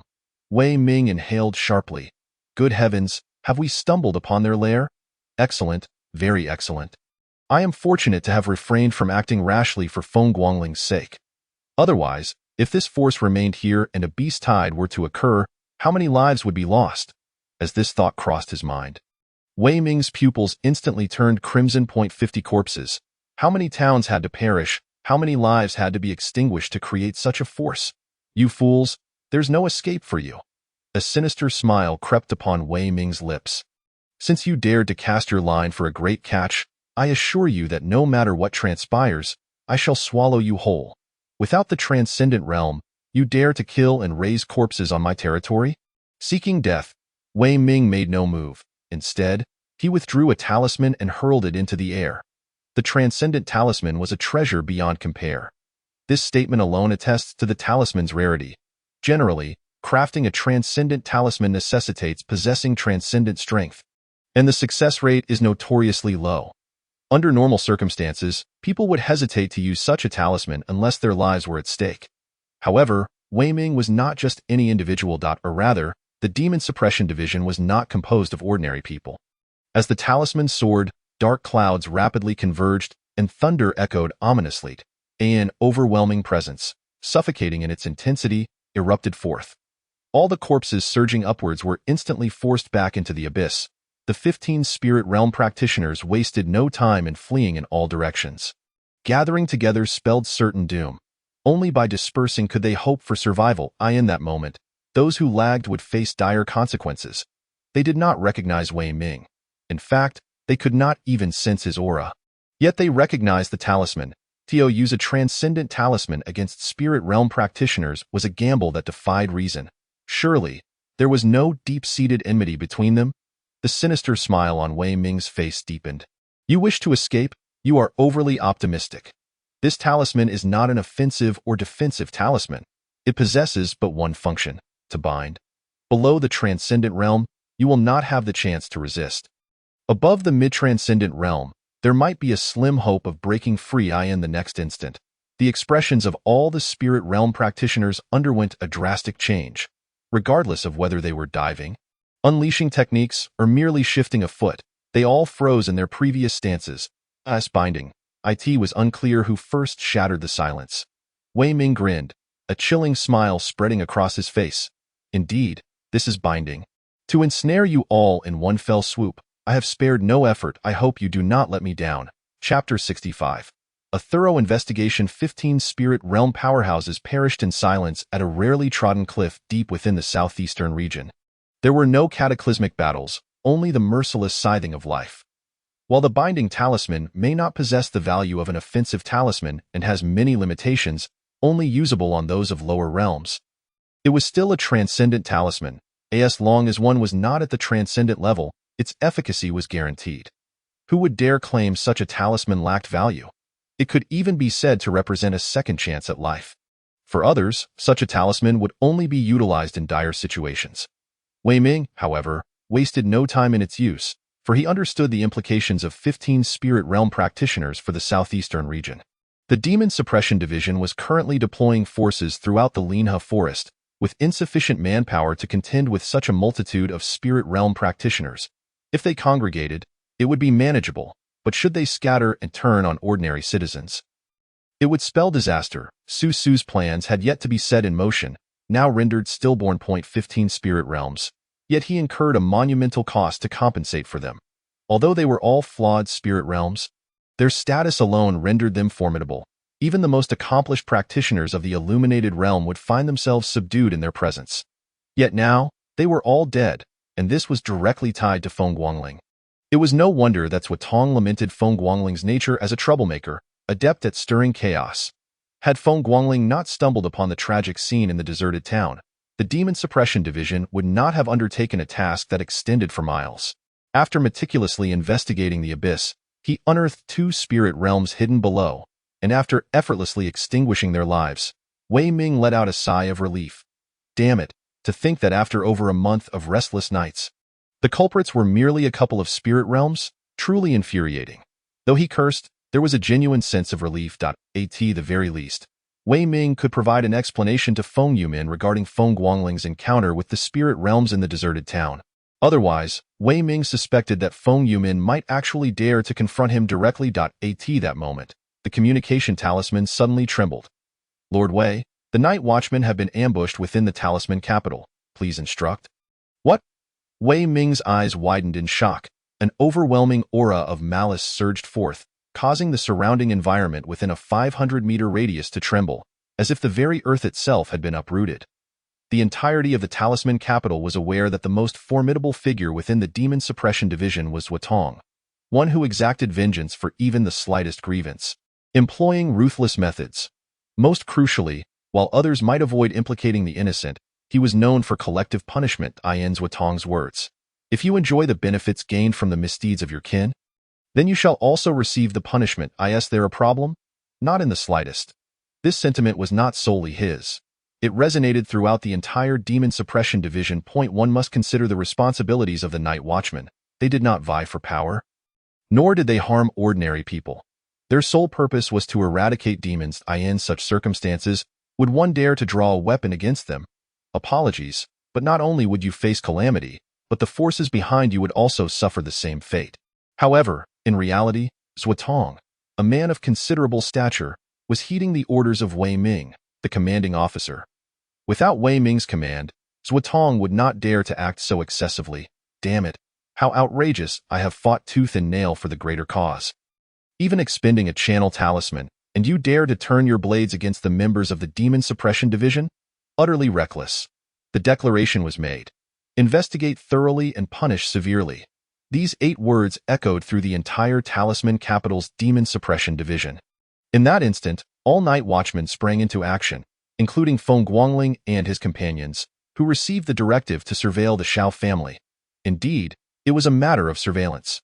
Every direct descendant of the Shao family found themselves on the watch list. As for the Talisman Tower, it had been surrounded, permitting entry but forbidding exit. Anyone who entered would be immediately added to the watch list.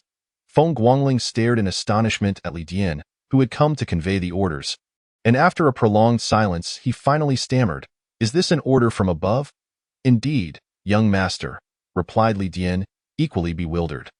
They had just arrived in the Talisman capital and were immediately handed a task, not against beasts or fiends, but against humans, the targets, the Talisman Tower and the Shao family, who dared to claim that the Demon Suppression Division refrained from wielding their blades against humanity.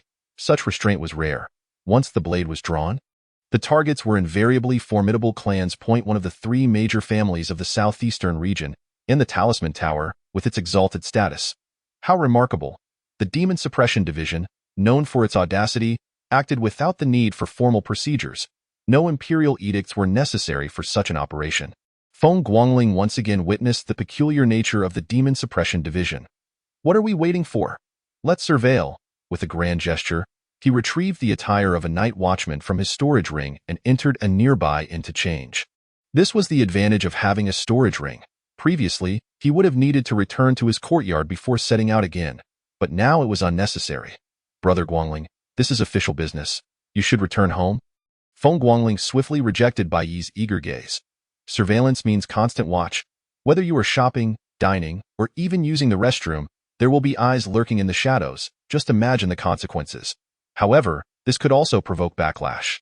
Many hot-tempered individuals, believing themselves to be powerful, would indeed lash out when pushed to a certain threshold. The Demon Suppression Division's methods aim to pressure the Shao family while simultaneously conveying a message to the outside world.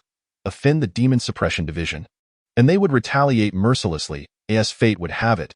The Shao family was truly unfortunate. When someone conspired against Feng Guangling and Bai Fuling, the Shao family had already suffered a misfortune. The precious medicinal materials painstakingly gathered for the young master of the Shao family were lost. And despite extensive investigation, they could only leave the matter unresolved, utterly unaware of their adversary's identity. Later, when the Shaoyun faction encountered trouble, the Shao family was once again implicated, forcing them to make drastic sacrifices, leaving them with little energy to pursue the whereabouts of the Millennium Ginseng and Snowflake Red. Now, with Feng Guangling's arrival in the Talisman capital, Shao Fengming had come to them unbidden. One could only wonder if the Shao family was simply cursed or if Feng Guangling was inherently at odds with them. When Shao Huofeng received the news, he nearly choked on his own blood. Unfilial son, unfilial son. I should have shot him against the wall. His furious roar echoed throughout the Shao family, spilling beyond the high walls and reaching the ears of the night watchman. Chapter 66. Choices to speak strictly. This incident was nothing more than a squabble among the offspring of noble families. Such occurrences happen no fewer than dozens of times a year. Neither the Demon Suppression Division nor the town government cared to pay them much attention. As long as no lives were lost, they could resolve their disputes as they saw fit. Let the people handle their own affairs. How simple it was. Yet, fatefully, Shao Fengming had provoked the Demon Suppression Division this time. Who would have guessed that the formerly frivolous Feng Guangling had inexplicably joined their ranks? Oh no, Shao Huofeng was aware, but he dismissed it, believing that a mere wastrel could pose no significant threat. This misjudgment led to the subordinates being unaware of the true situation. Now, the stakes were far higher. Feng Guangling was now a night watchman.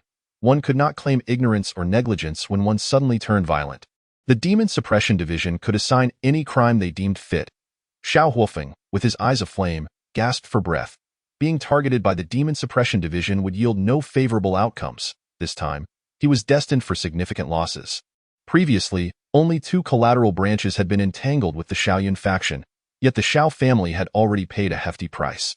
How could they expect to escape unscathed this time? Master, there are many night watchmen outside.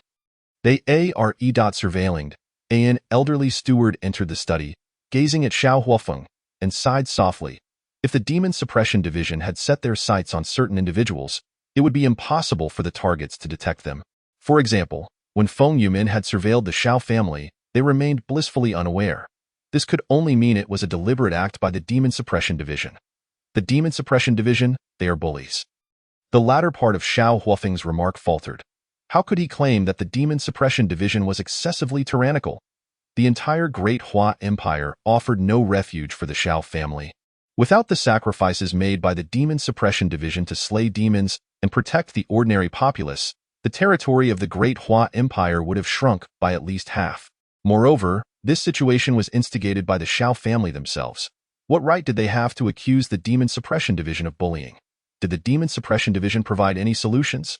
After several deep breaths, Shao Huofeng regained his composure and inquired, as for the notion of visiting the demon prison to confront Shao Fengming, he dismissed it outright. No one wished to enter the Demon Suppression Division's demon prison. It was no place for humans. Not yet, the old steward replied with a gentle shake of his head. Entering the demon prison, one would need to shed skin to be released. The Demon Suppression Division is not so merciful. And what of the Talisman Tower? Nothing yet. We will first approach the one surnamed Feng and gauge his stance. Shao Huofeng suppressed his rising agitation, massaging his temples as he gazed out the window. A significant loss was inevitable. The question remained how steep the price would be, contingent upon the Talisman Tower's response, for severing ties with Shao Fengming and disowning him. That thought had never crossed Shao Huofeng's mind. Shao Fengming was indeed a prodigy. Following the betrayal of the eldest son, this youngest son represented the hope of the Shao family. Additionally, there was one critical factor. The Demon Suppression Division would show no concern for such matters. Whether or not one severed ties would have no bearing on their pursuit of you. If they intended to act, They would do so regardless. At the top of the Talisman Tower, Su Su was not seated at the chessboard today. His opponent was not Pan Ming but Wei Ming. The atmosphere atop the Talisman Tower was stifling, making it difficult to breathe. Below the 30th floor, none dared to enter.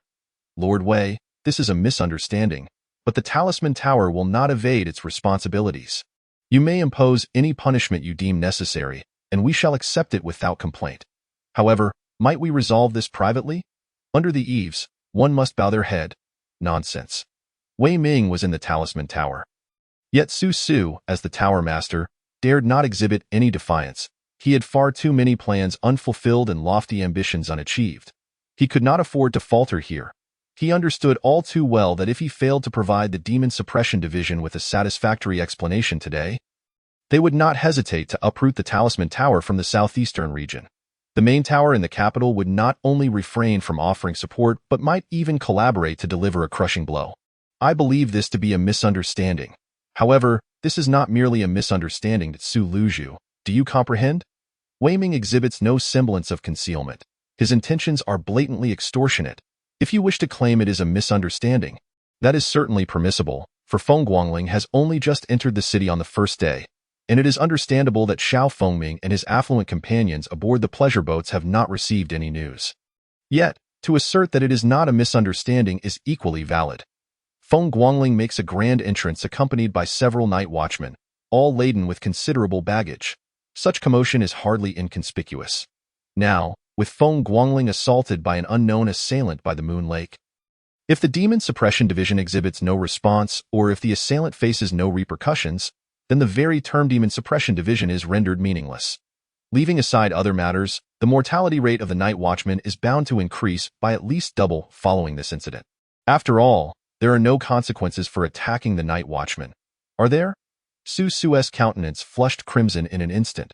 He initially intended to feign weakness, to discreetly impose some penalty to gloss over this matter. Perhaps even leverage it later to elevate the status of the Talisman's Tower in the southeastern region, which would pose unparalleled resistance to his plans. Regrettably, Wei Ming is evidently disinclined to minimize the situation. I understand, the Talisman's Tower has erred in the past. What wisdom might Master Wei impart to me? Taking a deep breath, Su Su realized that attempting to manipulate Wei Ming through this incident is clearly an impossible endeavor. Ultimately, he found himself compelled to acquiesce. The chapter is not yet complete. Please click the next page to continue enjoying the riveting content.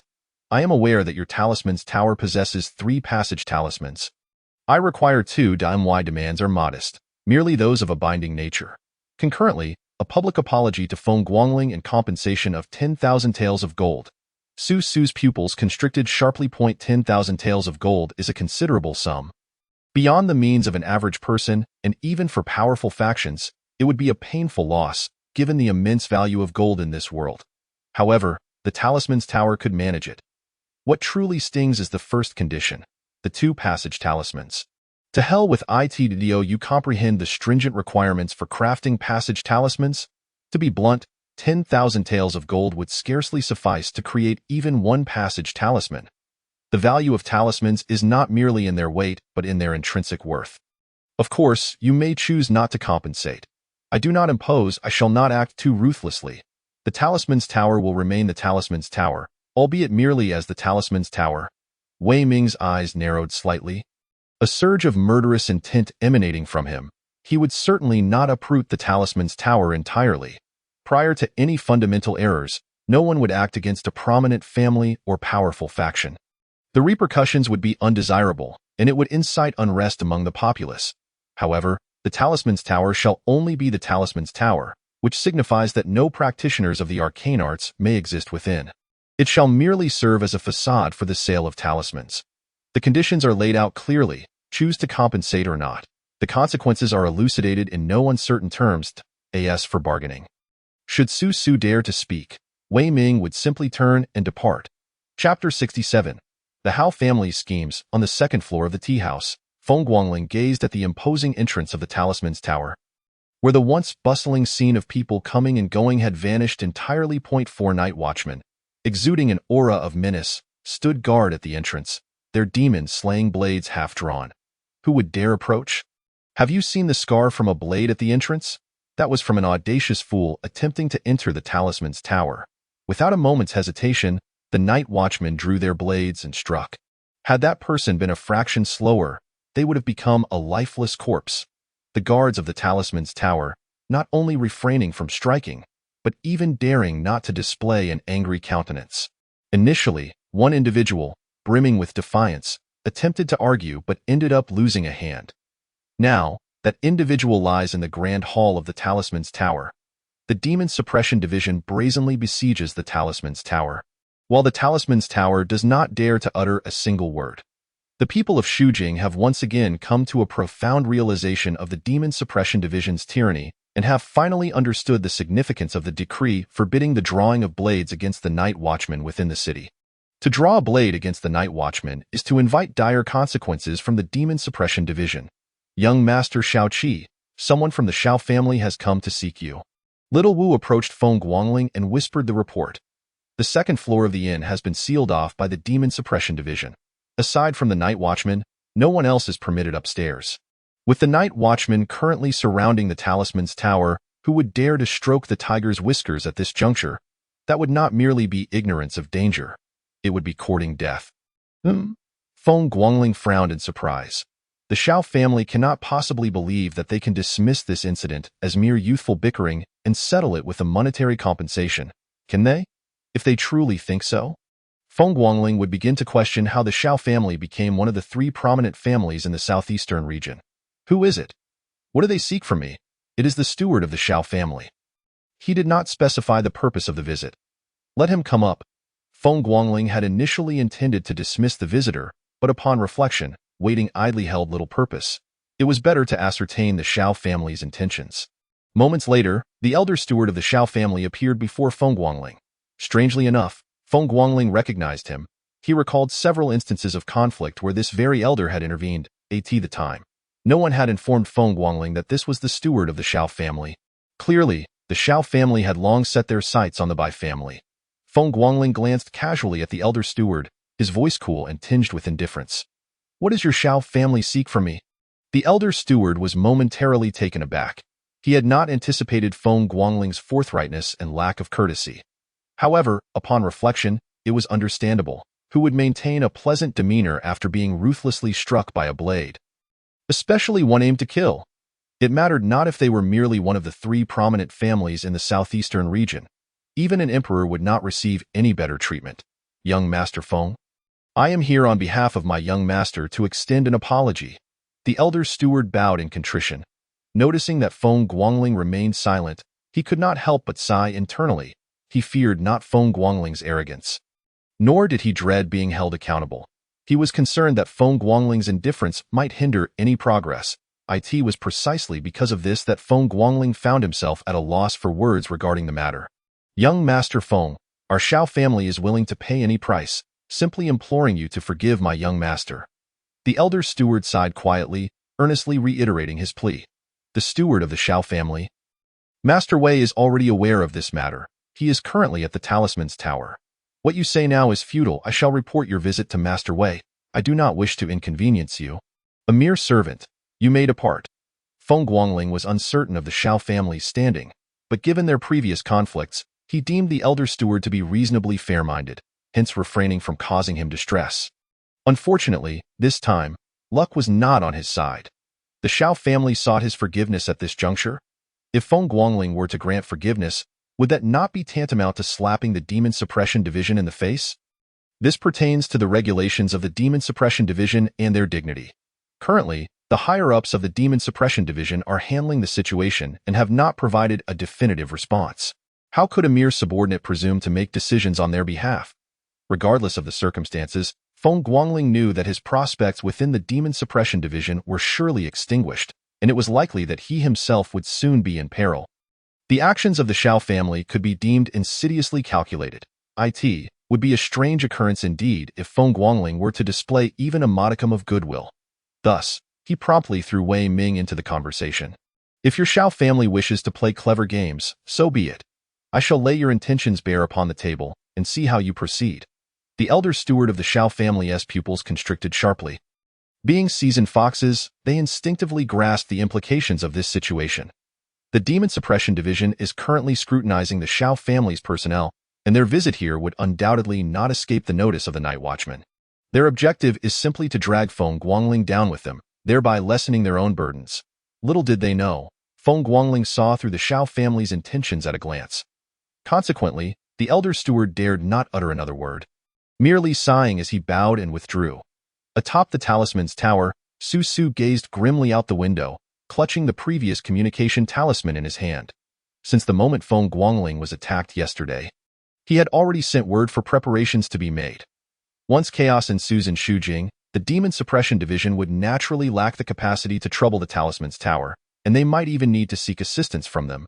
The talisman's tower may lack many things, but it certainly does not lack talismans. Yet, even now, he has yet to receive a response from the other side, and there is no sign of any commotion around Shujing. As for the compensation IT has been offered, Wei Ming did not come to negotiate. He came to extort. Should he refuse to provide the talismans or the gold, Wei Ming would indeed dare to apprehend all practitioners of the arcane arts within the talisman's tower, including Su Su himself, casting them out of Shujing. Do not doubt Wei Ming's capability or power as a commanding deputy. Should he execute such actions, no matter how formidable Su Su's strength or elevated his status, they would be of no consequence. The Demon Suppression Division is an audacious entity that does not even regard the Crown Prince. Would they concern themselves with the leader of a faction? Particularly when the talisman's tower in the southeastern region is merely a branch. Moments later, Su Su set aside the communication talisman, having confirmed that something had gone awry on the other side.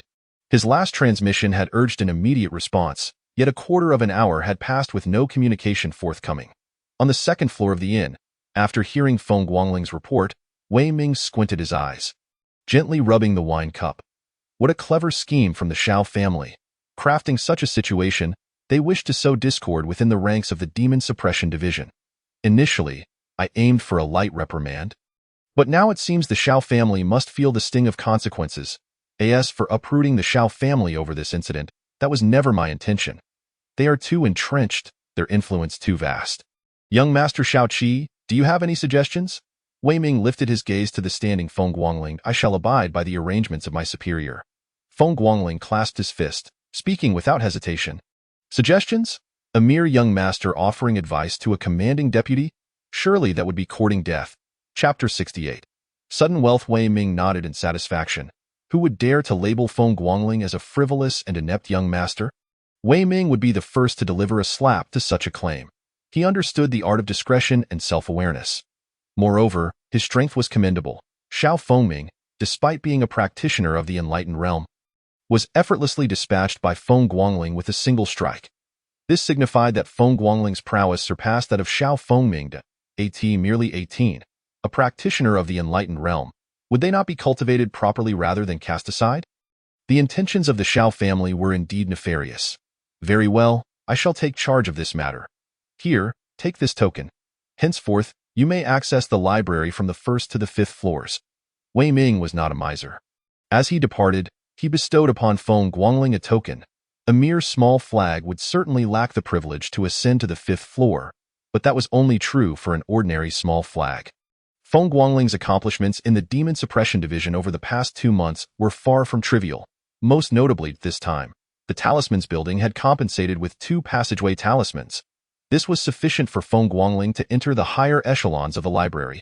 However, due to his current low strength, rather than simply granting him a token, Wei Ming would have bestowed a waist badge instead. Thank you, Lord Wei, Feng Guangling exclaimed with joy as he promptly grasped the token. This was his key to the library of the Demon Suppression Division. Until now, Feng Guangling had yet to experience the splendor of the higher levels of the library. With this opportunity in hand, he was determined not to let it slip away. Xiao Huofeng was left in a state of shock and confusion. When the old steward returned with the message, he sensed that calamity was imminent. Now, gazing at the impassive Zwatong before him, he felt a desire to escape. Regardless of who arrived at the Demon Suppression Division, Xiao Huofeng would never be so apprehensive. Even if Wei Ming came, he could still manage to minimize the impact. The reputations of the 3 great families of the southeastern region still held some weight. However, facing a volatile character like Zwatong left Xiao Huofeng utterly helpless. Engaging Zwatong in reason, he would respond with physical force, Tio negotiate with Swatong? The Demon Suppression Division would impart the harsh truths of survival. In a nutshell, there was no room for bargaining. 30,000 taels of gold plus a public apology. Comply, and the money is yours. Refuse, and conflict ensues. Look, is this even a reasonable demand? Xiao Huofeng lamented. Lord Xiao, I do not have the luxury of time to waste here. 10 breaths later, if you do not respond, I shall take it as a refusal. Swatong raised his gaze, casting a cold glance at Xiao Huofeng. He despised frivolity, and given the choice, he would prefer to dismantle the Xiao family entirely. As the night watchmen fought fiercely ahead, the Xiao family threatened their safety from behind, employing treacherous tactics. Who would survive such an encounter? With Swatong's temperament, every member of the Xiao family would eventually perish in the realm of talismans. Their aspirations of leaving the city being nothing more than a distant dream. One misstep would guarantee a fatal outcome for the Xiaos. The Xiao family, concede. Xiao Huofeng could do nothing else. Confronted with someone as unpredictable as Swatong, reasoning was futile. Engaging in combat, an 80% likelihood of defeat, yet he dared not retaliate. What other choice did he have but to acquiesce? Xiao Fengming could never have anticipated that the sword he wished to flaunt before a beauty would exact such a heavy toll on his family. Of course, had Wei Ming not assured that the Xiao family could not produce the talismans, the price might have been even steeper. 30,000 taels of gold, accompanied by a public apology. How could Xiao Fengming ever hold his head high thereafter? Yet, this was no longer a matter of whether Xiao Fengming could hold his head high. It was a question of whether the Xiao family could continue to exist peacefully. If Xiao Huofeng had any wit, he would know how to choose. Xiao Fengming's pain did not stem from the 30,000 taels of gold, but from the impending public apology, which would deal a devastating blow to the Xiao family. Yet he understood that what the Demon Suppression Division sought was precisely that public apology. Without such an apology, how would the Demon Suppression Division retain its deterrent power? As the representatives of the Talismans Building and the Xiao family bowed in apology before the gates of the Demon Suppression Division, and as box after box of gold was delivered within, the entire affair finally reached its conclusion. Gazing at the 41,000 taels of gold within his storage ring, Feng Guangling found himself at a loss for words. Had he truly become wealthy overnight? Yet this world was fraught with monstrous beasts, rendering wealth somewhat meaningless. Among the 41,000 taels, 1,000 were rewards from the Demon Suppression Division, while the remaining 40,000 were compensation from the Xiao family and the Talismans Building. All of which went directly to Feng Guangling in Swatong's words. You lad have many uses for money. Take your time spending it. This was pure patronization, treating Feng Guangling as a frivolous young master. Grateful as he was, Feng Guangling allocated 1,000 taels for Xiao Wu and his team, then dove headlong into the library. The more he engaged, the more he realized his ignorance of this world. It was perilous, exceedingly perilous. Outside the city was one thing, but even within the city, dangers abounded. He urgently needed to comprehend the nature of the extraordinary world in which he found himself. Furthermore, he had no inclination to interact with others. Until he could ascertain whether the world held the kind of soul-snatching incidents described in novels, he dared not expose himself to too many prying eyes. If he were truly discovered, not even 9 lives would suffice to spare him. That day, at the Feng family in Mingshui County, an overwhelming aura surged into the sky, only to vanish in an instant. Feng Yumin, with a face set in determination, was filled with murderous intent. Behind him stood the one-armed steward, equally imbued with a sense of malice. Although this world possessed communication talismans, their exorbitant cost made them inaccessible to just anyone. It wasn't until today that Xiao Wu's message finally reached the Feng family. It was also today that Feng Yumin learned of Feng Guangling's encounters on the road. Wounded by a practitioner of the spirit realm in a desolate town and ambushed by a scion of the Xiao family in the capital of talismans. As for the subsequent compensation from the Talismans Building and the Xiao family, Feng Yumin scoffed. Did the Feng family truly lack such trifles? He would have the shadow guards handle it. Inform them that I intend to prevent the Talismans Building from entering the Linhe forest. The Talismans Building required not only a suitable environment for crafting talismans, but also various beast pelts. Acquiring beast pelts was merely a small part of the task. The majority were sourced through the building's own hunts. After all, beast pelts were exceedingly precious, and the profits from crafting talismans from them were minimal. This was also the reason Su Su dared not risk offending Wei Ming. If Wei Ming were to eliminate all the practitioners of the Talisman's building, where would he procure beast pelts, and how would he connect with the monstrous beasts deep within the Linha forest? My lord, should we secretly assign shadow guards to protect the young master? The one-armed steward hesitated before speaking. Feng Guangling's life over the past 2 months had been colorful yet perilous. Who could have imagined that the once frivolous young master would now be slaying demons and vanquishing evil? The transformation was so profound that even the one-armed steward, who had watched Feng Guangling grow, found it hard to recognize him. Throughout these days, the one-armed steward had not ceased his inquiries into Feng Guangling. Particularly, the phrase Wuliang Tianzuan sent shivers down his spine. After attaining divine connection, the heavens would manifest. After the manifestation, one would become a celestial lord. While ordinary practitioners might remain oblivious, those like Feng Yumin, who stood at the pinnacle of the wind-weathered continent, were well aware. Chapter 69. What must come will come, no need. A fledgling must eventually mature. Overprotection will not lead to the emergence of an eagle. Feng Yumin had never doubted that Feng Guangling was his son. Yet, what had transpired with Feng Guangling remained a mystery he wished to unravel. After all, for so many years, Feng Guangling had been under Feng Yumin's protection. A person unable to cultivate profound energy suddenly transformed into a practitioner, leaping directly from the foundational stage to the enlightened realm. Something was decidedly amiss. The one-armed elder had consistently suggested sending shadow guards for covert protection, while simultaneously investigating the changes within Feng Guangling. However, Feng Yumin had always declined. Protecting Feng Guangling when he was a wastrel was one matter. Now that he was not, it was imperative for Feng Guangling to forge his own path. This was the essence of Feng Yumin's perspective. Moreover, who would dare claim that Feng Yumin lacked contingency plans? Understood, I shall instruct the shadow guards to take action. While they may not be able to prevent the Shao family from exiting the capital, the borders of the Linha forest were the domain of the shadow guards. If they declared entry impossible, then it was indeed impossible. Otherwise, beasts would have escaped from within long ago. Such precious items as communication talismans, could one truly believe that every shadow guard possessed one? At the Demon Suppression Division, the atmosphere remained as heavy as ever. Each day, small flags embarked on missions, and each day, night watchmen either sacrificed themselves or were injured. 5 days had passed since the last debacle. The Talisman's building had quieted down significantly, no longer as audacious as before, while the Shao family had become even more subdued, with their sphere of influence retracting. How could one offend the Demon Suppression Division without facing repercussions? Without the need for the division to intervene, those who sought to take advantage would naturally step in. Wei Ming gazed toward the direction of the library, his eyes gleaming with intensity. How long had he been inside? Initially, Wei Ming had assumed that a young master like Feng Guangling would indulge in revelry upon arriving in the capital, but who could have anticipated that he had undergone a transformation? Spending all his time in the library save for the necessary hours of sleep. 4 days now, Swatong muttered. He had bet with Wei Ming that Feng Guangling would last a day inside. While Wei Ming wagered 2 days, now, both had lost. What on earth was he searching for within? Wei Ming was puzzled. He genuinely did not understand what treasures the library held. The elder of the library mentioned he was studying the history of the wind-weathered continent and had inscribed 2 volumes of profound techniques.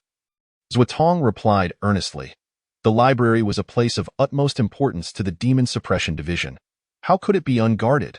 Such notions were mere fabrications. Prepare for him. Let him undertake a mission. Wei Ming mused, casting a thoughtful glance toward the library. A young scion, barely 18, unexpectedly rises to prominence, displaying a keen interest in the history of the Fenghua continent. Seems there are secrets afoot. However, within the Demon Suppression Division, who among them does not harbor a few secrets? As long as one is willing to fight for the honor of the division and to safeguard this land, nothing is insurmountable. Feng Guangling finally comprehends the source of his persistent inner turmoil. Previously, during his time in Mingshui, he had gleaned far too little. Indeed, the demonic beasts can converse, and the malevolent spirits possess the ability to articulate as well. Yet, there exists a limitation to their power. Once a demonic beast reaches full spiritual awakening and transformation, it can communicate with humans. Similarly, once a malevolent spirit attains full enlightenment, it develops its own consciousness, enabling dialogue with humans. This marks a pivotal threshold of power. Beyond this point, Any conflict with these beings necessitates a higher level of strength, lest one be crushed. Goodness gracious, he has narrowly escaped death. The mere thought of the malevolent spirit that Su Chan cleaved with a single sword sends shivers down Feng Guangling's spine. It is not merely a matter of needing to be one level stronger. Even at normal strength, the adversary would have overwhelmed him. Henceforth, he must tread carefully, for the stakes are life and death. Little lord, there is a mission. As he exited the library, Xiao Wu hurriedly approached him. Upon looking up, he saw the entire team of 7 gathered, and not far off, his own white horse had come along as well. As this for a mission? The Fenghua continent is teeming with demonic beasts. What is the task? Feng Guangling extended his hand to receive the envelope Xiao Wu offered. Unclear, one who instructed us to assemble here and await your arrival. Feng Guangling nodded.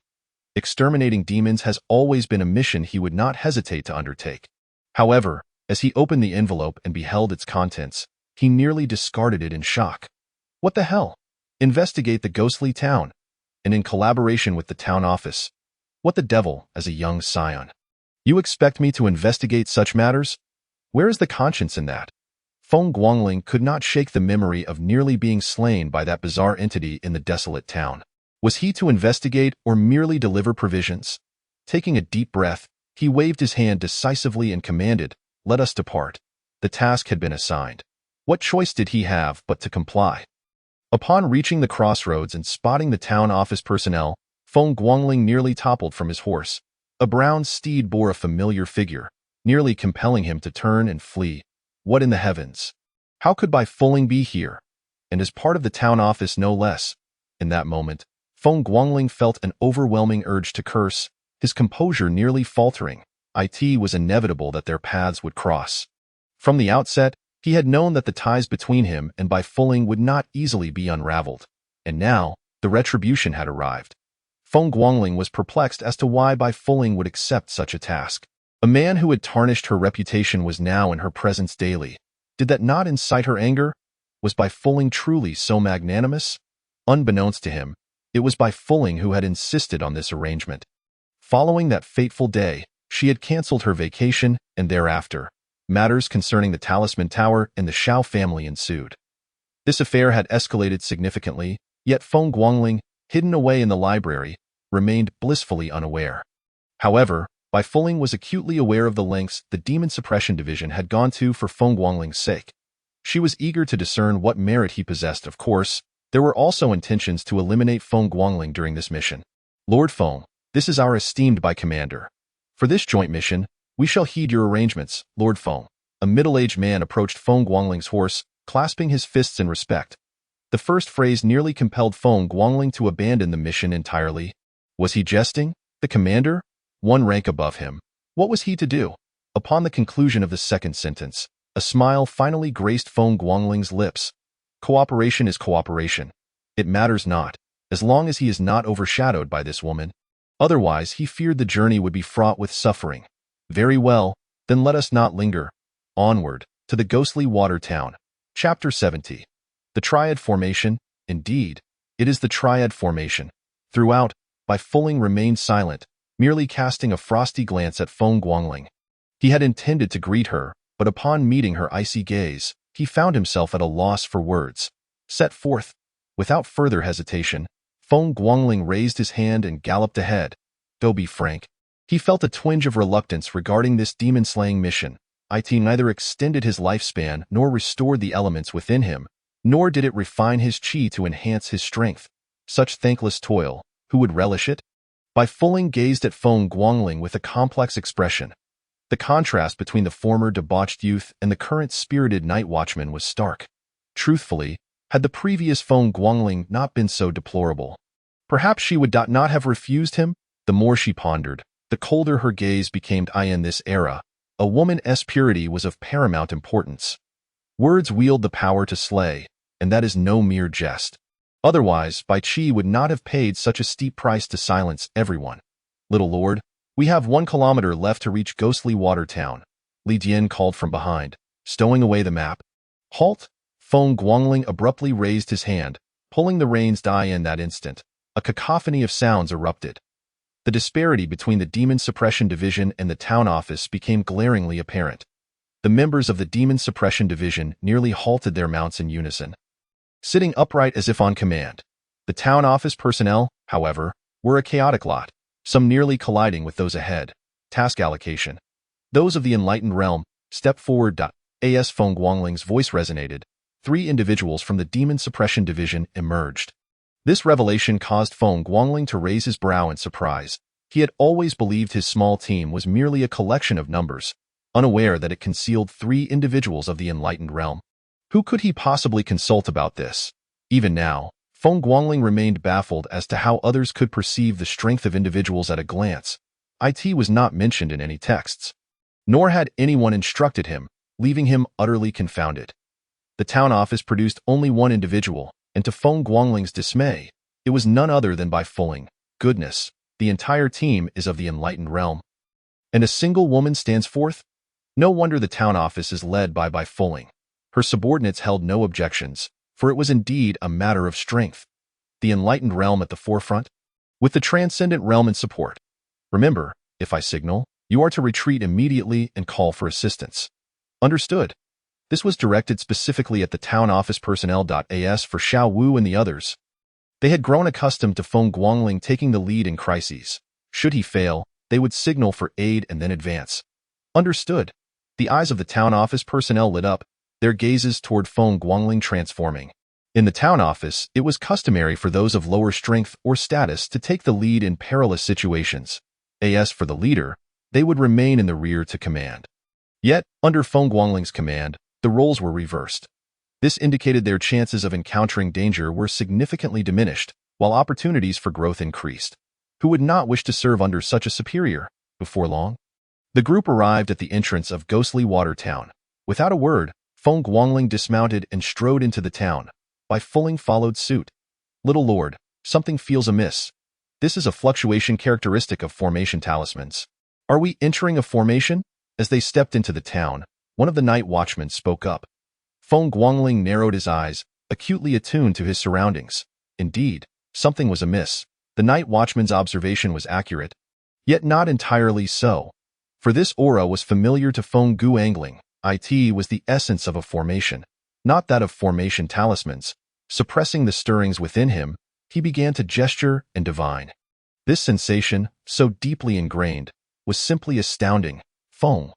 Little Lord Feng, what are you doing? Bai Fuling inquired, noticing Feng Guangling's prolonged silence. Regardless of whether they had entered a formation, they ought to investigate further, rather than simply standing idly. Yet, as soon as her words left her lips, the 3 night watchmen abruptly turned, one even drawing his demon-slaying blade partway. Throughout the previous 2 months, they had witnessed Feng Guangling in such a state far too often. Initially, they had been perplexed, but later understood it to be Feng Guangling's means of seeking fortune and avoiding misfortune. This method, however, must not be interrupted.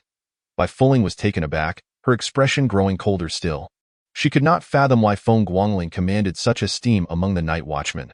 The earlier moment when he had called for a halt showcased their discipline and his authority. This current scene only served to ignite Bai Fuling sire. Do you know what this shameless scoundrel has done to me? How dare he draw his blade before me? Yet, such words would never escape her lips. Approximately 15 minutes later, Feng Guangling suddenly opened his eyes. Murmuring incantations, heaven, earth, and humanity, the triad formation reveals its wonders. Eastern position, southeastern position, southwestern position. This is a formation. Feng Guangling's heart raced violently. None present understood the name of this formation, nor could they grasp why, devoid of formation talismans, the town remained shrouded in a formation. They began to suspect that someone was within Ghostly Water Town. Otherwise, everything would be inexplicable. Yet, Feng Guangling held a different perspective. This is indeed a formation. The true formation is not akin to those array symbols that require the energy of a mystical practitioner to operate. That is the Sankai formation, as recorded in the annals of the Taoist sect. Although Feng Guangling could not fathom how the opponent managed to procure the materials necessary to set up such a formation, it was undoubtedly the Sankai formation. Wuliang Tiandianai in this world, there is not merely one Taoist master. There are also Taoists at that moment. An inexplicable aura suddenly erupted from Feng Guangling, a tempestuous force that instantaneously expanded in all directions. forcefully pushing away everyone in proximity. In that instant, the gazes directed towards Feng Guangling were markedly altered. Here, there was not just a single practitioner of the Tongming realm. One by one, they were all repelled by this overwhelming presence. What kind of power is this? Is it the consummate stage of Tongming or the Tongling realm? No one could penetrate the depths of Feng Guangling's strength, so they initially assumed he was at least at the intermediate stage of Tongming. Strangely enough, they were right. Yet now, with this display, they were utterly incapable of withstanding it. How could it be that someone at the intermediate stage of Tongming could merely use their aura to force them back? Chapter 71. Accumulated Grievances Nurturing Spirits. No, this is not right. As Feng Guangling regained his composure, his gaze sharpened as he looked towards the eastern position. The Sankai formation is a battle array, but it is also a killing array. However, this formation now is not a killing array but rather a trapping array. Has the world gone mad, employing a killing array to create a trapping array? What genius conceived this idea? Bai Fuling, witnessing this, was about to speak when she saw the Night Watcher draw the demon-slaying blade, and she immediately fell silent. It would be no laughing matter if they were truly struck by such a blow, turning the town guard into a mockery. Yet, she observed Feng Guangling's increasingly ominous demeanor. She resolved to seize an opportunity to strike Feng Guangling. Regardless of whether she could slay him, she would deliver a blow. This thought pierced her heart. Forget it. No need to dwell on it. The pressing matters still required resolution. Feng Guangling sighed, having thought there might coexist Taoists in this world. This haphazard method, truly a product of the Taoist lineage, would likely incur the wrath of the three pure ones. Seeing Feng Guangling lower his hand, the three Night Watchers simultaneously advanced, encircling him. In the past, whenever this occurred, it was followed by Feng Guangling issuing commands. This scene left Bai Fuling in a state of bewilderment. Feng Guangling was merely a prodigal, and although she could not discern how he had attained the strength of the Tongming realm, the reactions of these Night Watchers were excessively exaggerated. What merit does he possess? You two, proceed to the eastern position and investigate for any anomalies. Report back at once. Feng Guangling remained oblivious to the means by which the opponent had arranged the Sankai formation. But one thing was certain. That location was undoubtedly distinct from others. Understood. The two Night Watchers swiftly drew their blades and raced towards the eastern position. Feng Guangling attuned himself to the changes around him. The trapping array does not ensnare people. It ensnares souls, it ensnares grievances. This is to nurture evil spirits. If this formation is not dismantled, within a year, it will give rise to a lowly evil spirit.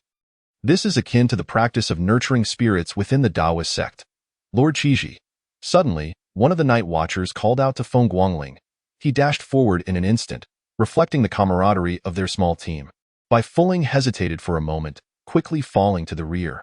Moments later, Feng Guangling and the others felt an icy chill, their hearts ablaze with fury. Before them lay a massive pit, which was not alarming in itself. But the contents within it ignited their wrath. Inside were countless bones, densely packed to the extent that an exact count was impossible. An overwhelming aura of resentment enveloped the bone pit, the grievance nearly coalescing into a palpable shadow. It was astonishing, bordering on the surreal. You go to the southeast. You go to the southwest. Return as swiftly as possible with your findings.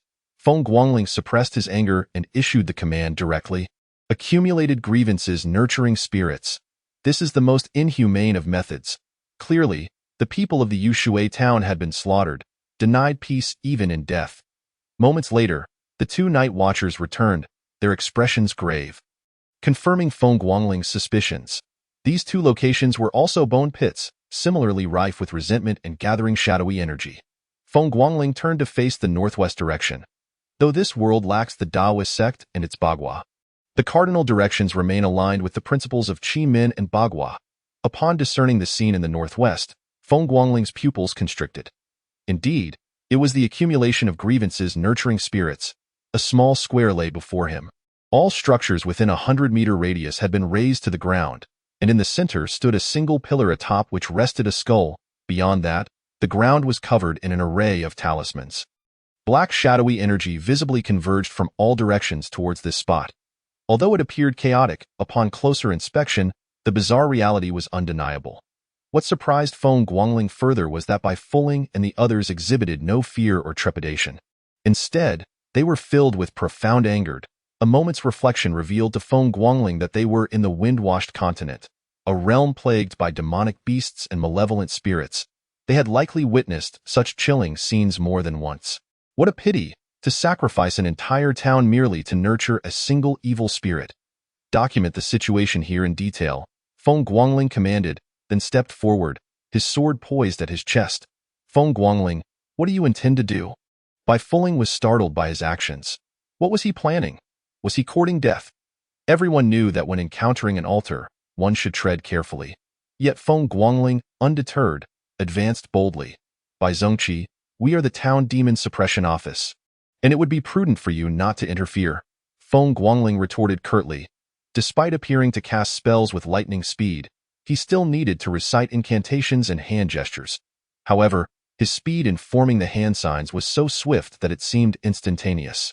Bai Fuling was momentarily taken aback, her expression turning icy as she stood silently to the side. Nurturing my lofty spirit, commanding thunder and lightning to manifest heavenly might. 5 Thunder God spell. Supreme Jade Purity King. Reigning over the heavens. 36. The spell was unleashed with great force. The 3 bone pits had likely existed for at least a year, and using ordinary spells to dispel the resentment was futile. While there were specialized techniques in the wind-washed continent for cleansing grievances, Feng Guangling lacked such knowledge. Thus, he opted for a heavenly thunder to obliterate the malevolent presence. With a thunderous roar, a dragon of lightning surged forth, more vividly than before. Although the dragon's head remained somewhat elusive, it was no longer as indistinct as previously.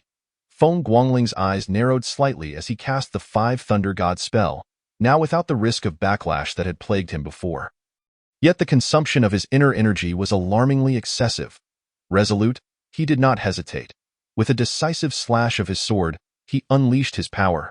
Swift, with the command, the heavenly thunder descended. Amidst the resounding crash, the earth trembled, and the spectacle of lightning striking down left Bai Fuling in stunned silence, while the 3 night watchers, having endured such awe-inspiring scenes before, were less astonished. In essence, the sentiment could be summarized as, Lord Qiji is remarkable. Bai Fuling was indeed astonished. In just a few short days, Feng Guangling had completely overturned her preconceptions of him. Over these days, she had uncovered the truth. Feng Guangling's entry into the town demon suppression office was facilitated by Feng Yuman's connections. With the Bai family also lending support. It was a clear case of nepotism.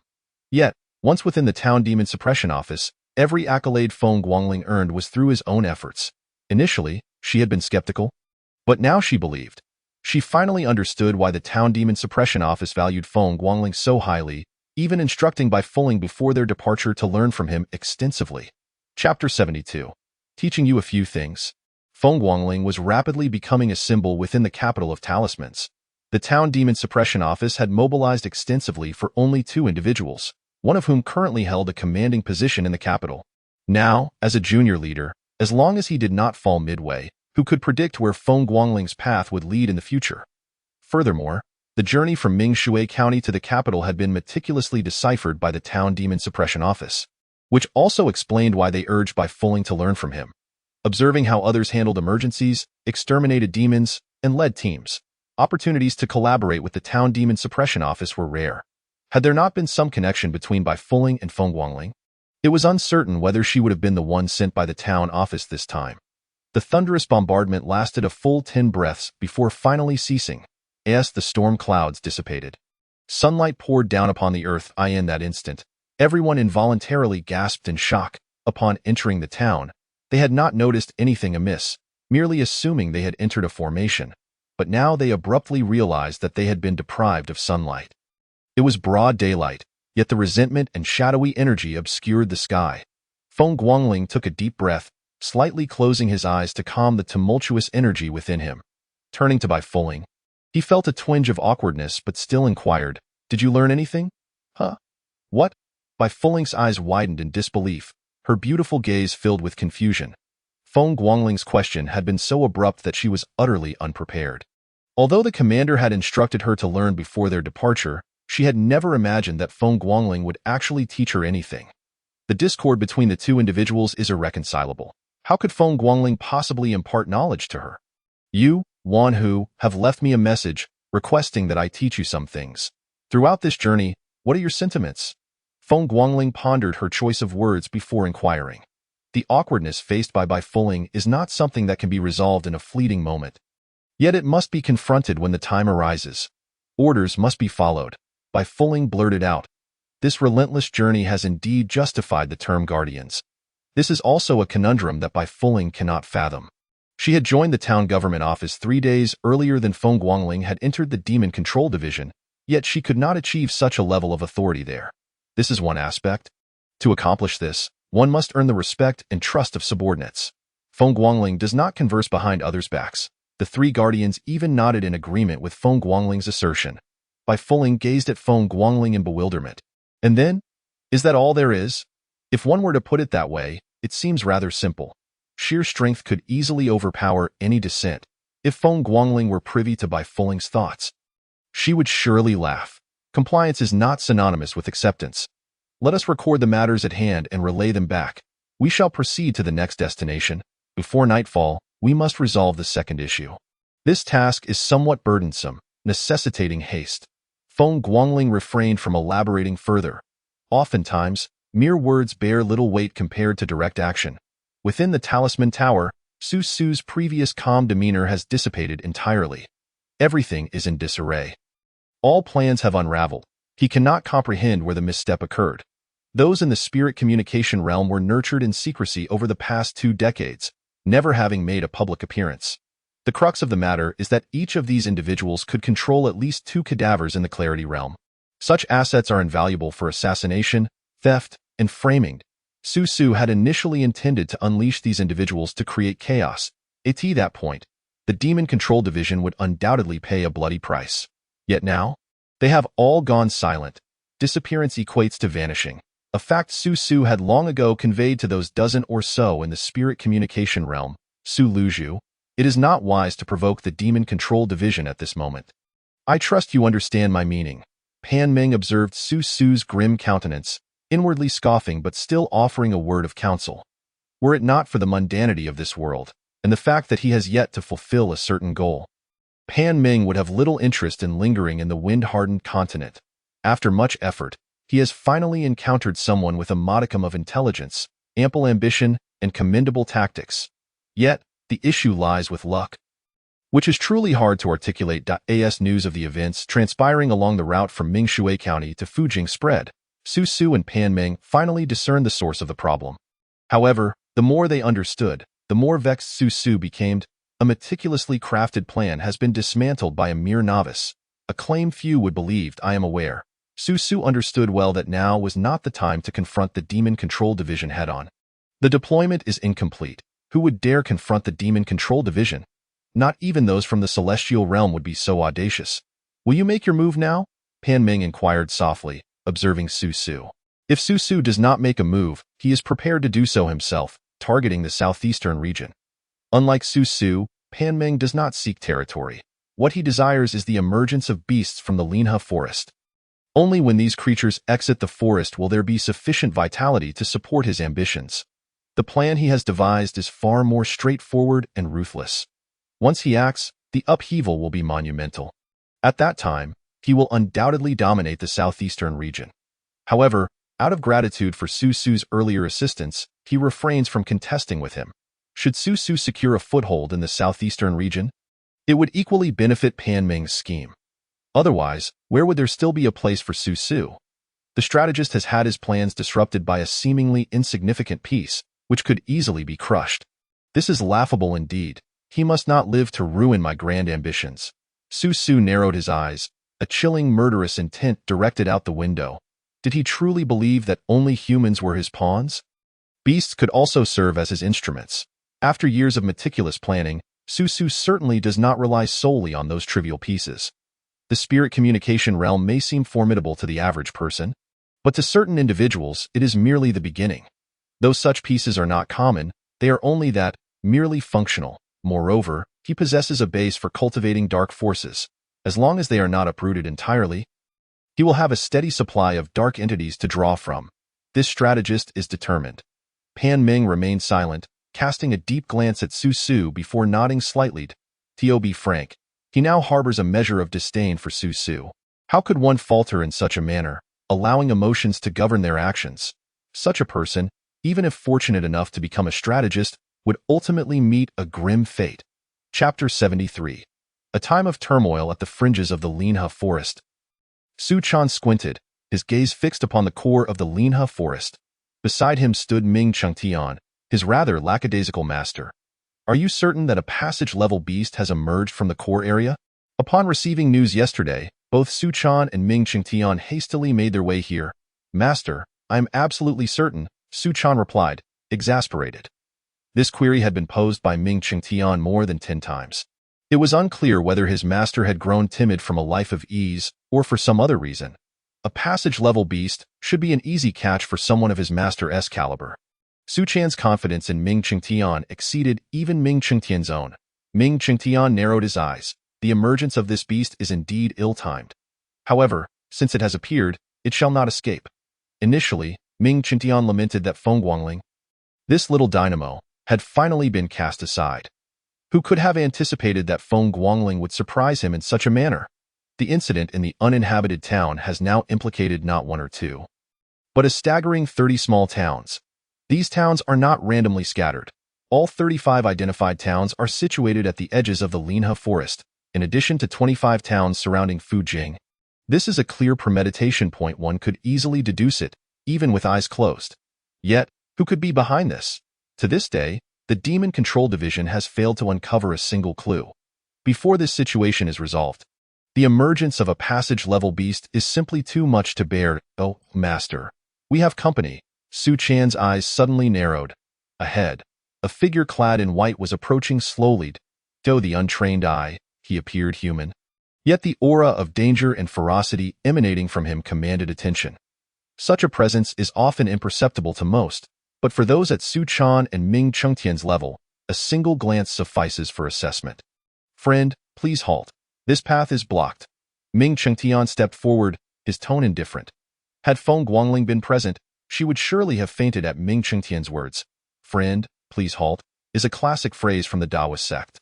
Do you intend to obstruct me? The white-clad man regarded Ming Chengtian with a cold, detached expression, his gaze neither frigid nor filled with animosity, but rather tinged with intrigue. No, I do not seek to obstruct you. Venturing further would take you beyond Linha's borders.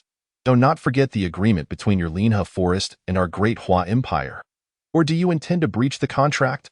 Ming Chengtian's lips curled into a smirk, his eyes reflecting not fear or trepidation, but exhilaration. The thought of Linha forest breaking the contract is most welcome. Had it not been for the interference of the celestial realm back then, the Demon Control Division would have long since penetrated its depths. Regrettably, they had no choice but to retreat, and that retreat has persisted for 20 years. In the past 2 decades, several elders of the council have quietly passed away. Otherwise, Ming Chengtian would not have been stationed in the southeastern region. Breach the contract? No, you are mistaken. We of the Passage Realm shall not cross the boundary. I merely came to observe any changes at the border. The white-clad man remained non-committal. Ming Chengtian scrutinized him quizzically. Not cross the boundary? Do you truly believe that your Linha forest could establish a nation? Furthermore, if you do not intend to leave, are you merely here for a holiday? Rest assured, what I say is true. Not only do I not intend to leave, but I also bring you a secret. The reason for my appearance here is to track down a traitor. However, it seems I have been misled. You should understand my meaning, correct? The white-clad man smiled at Ming Chengtian. This is what one might call audacity. He is utterly unafraid, as long as Passage Realm beasts do not leave the Linha forest. Humans are forbidden from taking action against them. This was the contract established after the Sword Maniac's rampage, when the Celestial Realm intervened. Otherwise, how could the Sword Maniac have refrained from entering the core of the Linha forest for so many years? Ming Chengtian's expression shifted dramatically. The implication of the white-clad man's words was glaringly clear. There are beings, no, rather, transformed beasts, emerging from the Linha forest. This is indeed a grave matter. The emergence of spirit and communication realm beasts, regardless of their numbers, poses little threat to the Great Hua Empire, and even if they were to form a beast tide, the Empire possesses the means to respond. However, should a Passage Realm beast emerge, The consequences would be dire. Point 1 cannot strike with lethal finality. For the Great Hua Empire, such an act would spell calamity.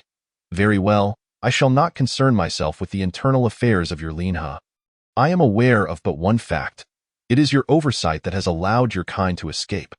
You must provide me with an explanation. As the words fell, an overwhelming aura surged forth, piercing the heavens. How could it be that the Passage Realm beasts emerged from the forest without any notification? We have already alerted you in advance. Did you not receive our message? The man in white cast a perplexed glance at Ming Qingtian, seemingly unable to comprehend the sudden fury of Ming Qingtian. Indeed, they were injured, likely possessing only mid-tier spiritual communication strength, unable to recover for a century. You must act swiftly. The sincerity in the white-clad man's tone was palpable. For a beast, a century is but a fleeting moment. They? I curse your lineage. Does this imply that 2 Passage Realm beasts have ventured into Linha? The Demon Suppression Division has received no word of this. Very well, I shall take my leave now. I am still unaccustomed to traversing the world in human form. With a wave of his hand, the white-clad man faced Ming Qingtian and slowly retreated, ultimately disappearing from the sight of both Ming Qingtian and Suchan. On 2 occasions, felt the urge to act, yet he suppressed it. The primary objective now is to unearth those 2 Passage Realm beasts. As for how they evaded detection and escaped Linha, the white-clad man had already made that abundantly clear. The adversaries currently possess merely mid-tier spiritual communication strength.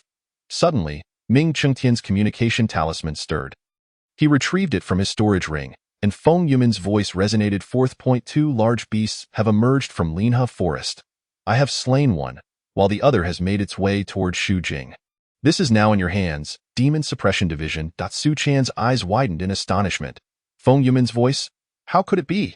The Demon Suppression Division was wholly unaware of this incident, yet Feng Yumin had managed to slay one. But wait, wasn't Feng Yumin merely at the Transcendence level? Moreover, he is just a county magistrate. From where does he derive the information and the strength to slay a Passage Realm beast? Even if that beast had been injured and fallen to spiritual communication level, it is still beyond the means of someone at the Transcendence level to handle. Chapter 74.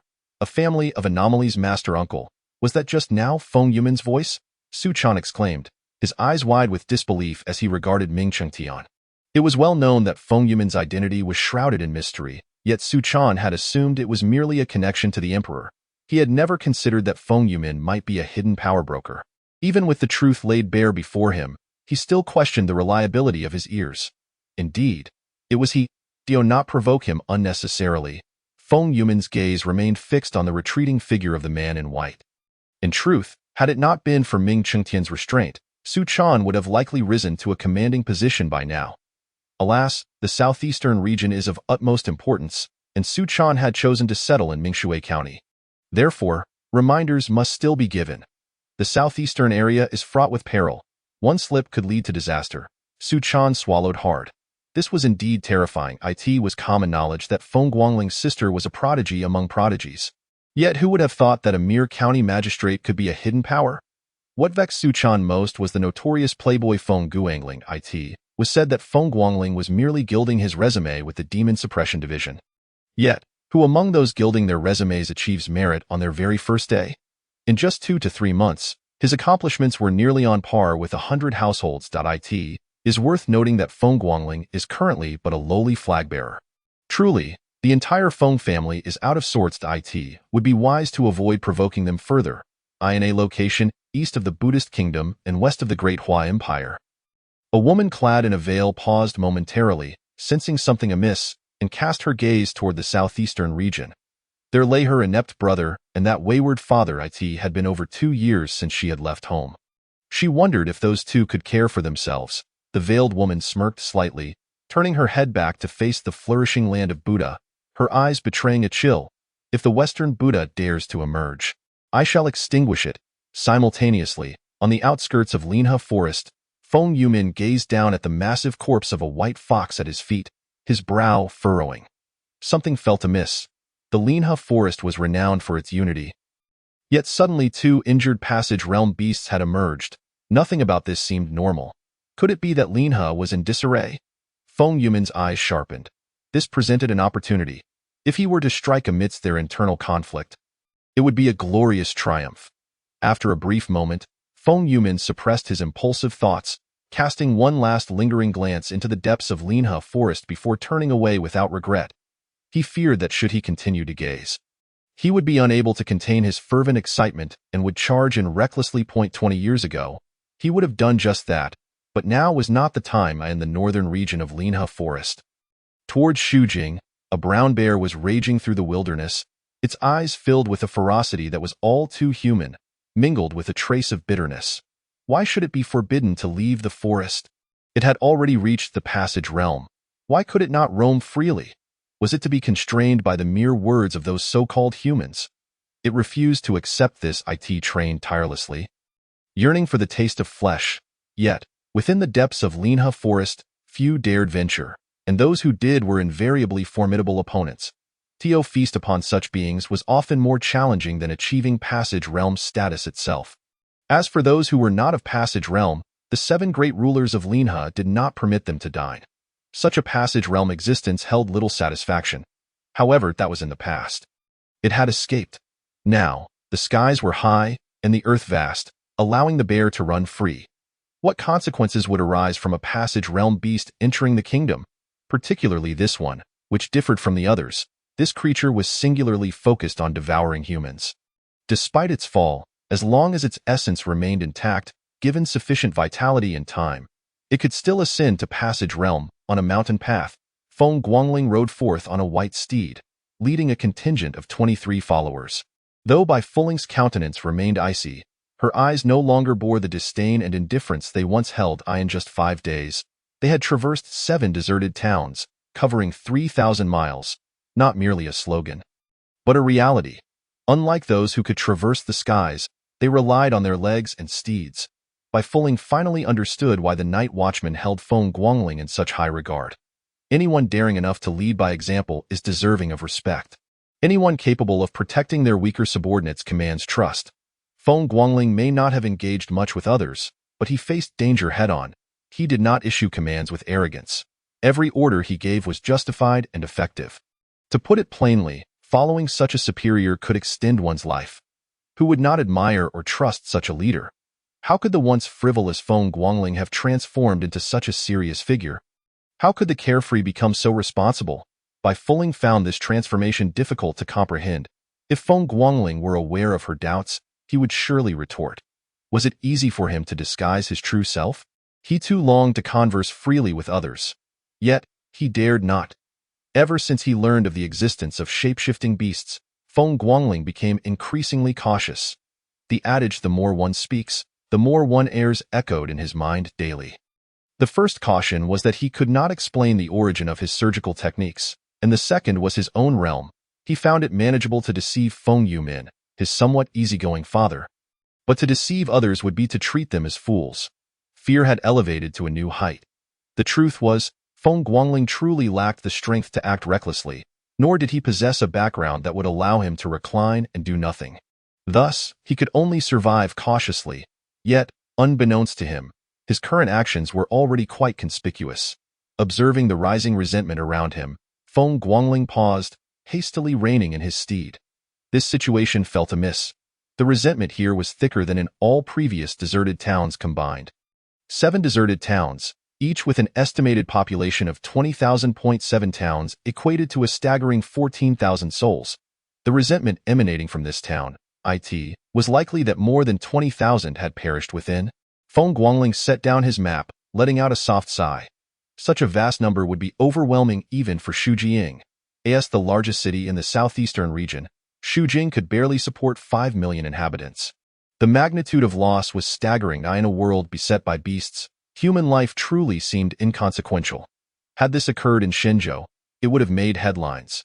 Yet in the wind-washed continent, it was left for the Demon Suppression Division to handle alone.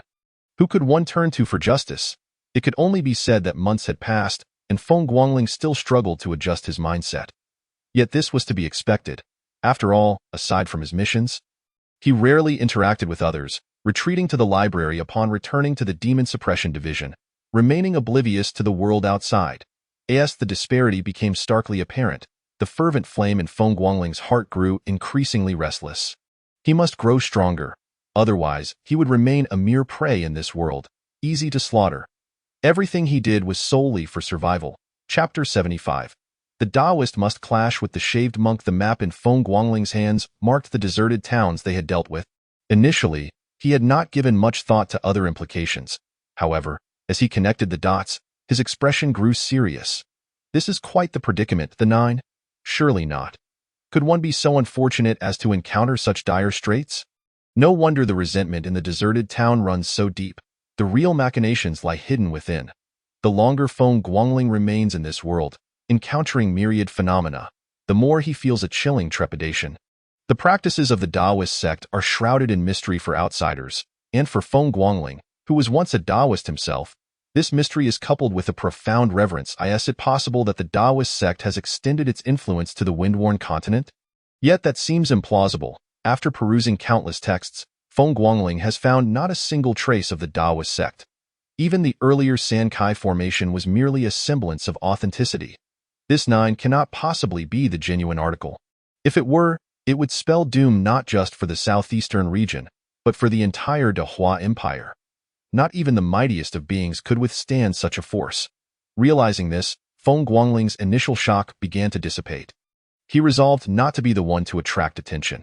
He was determined to survive at all costs. He reassured himself, for who among us does not yearn for the thrill of adventure? It is merely a matter of lacking the strength and resources to pursue such dreams. Gazing at the route marked on the map, he sighed. Was he fortunate or unfortunate? If he were fortunate, how could he have stumbled upon such a malevolent array reminiscent of the 9? Conversely, if he were unfortunate, the trials he had faced thus far had mostly been trivial formations. The next 2 villages, however, were bound to be significant.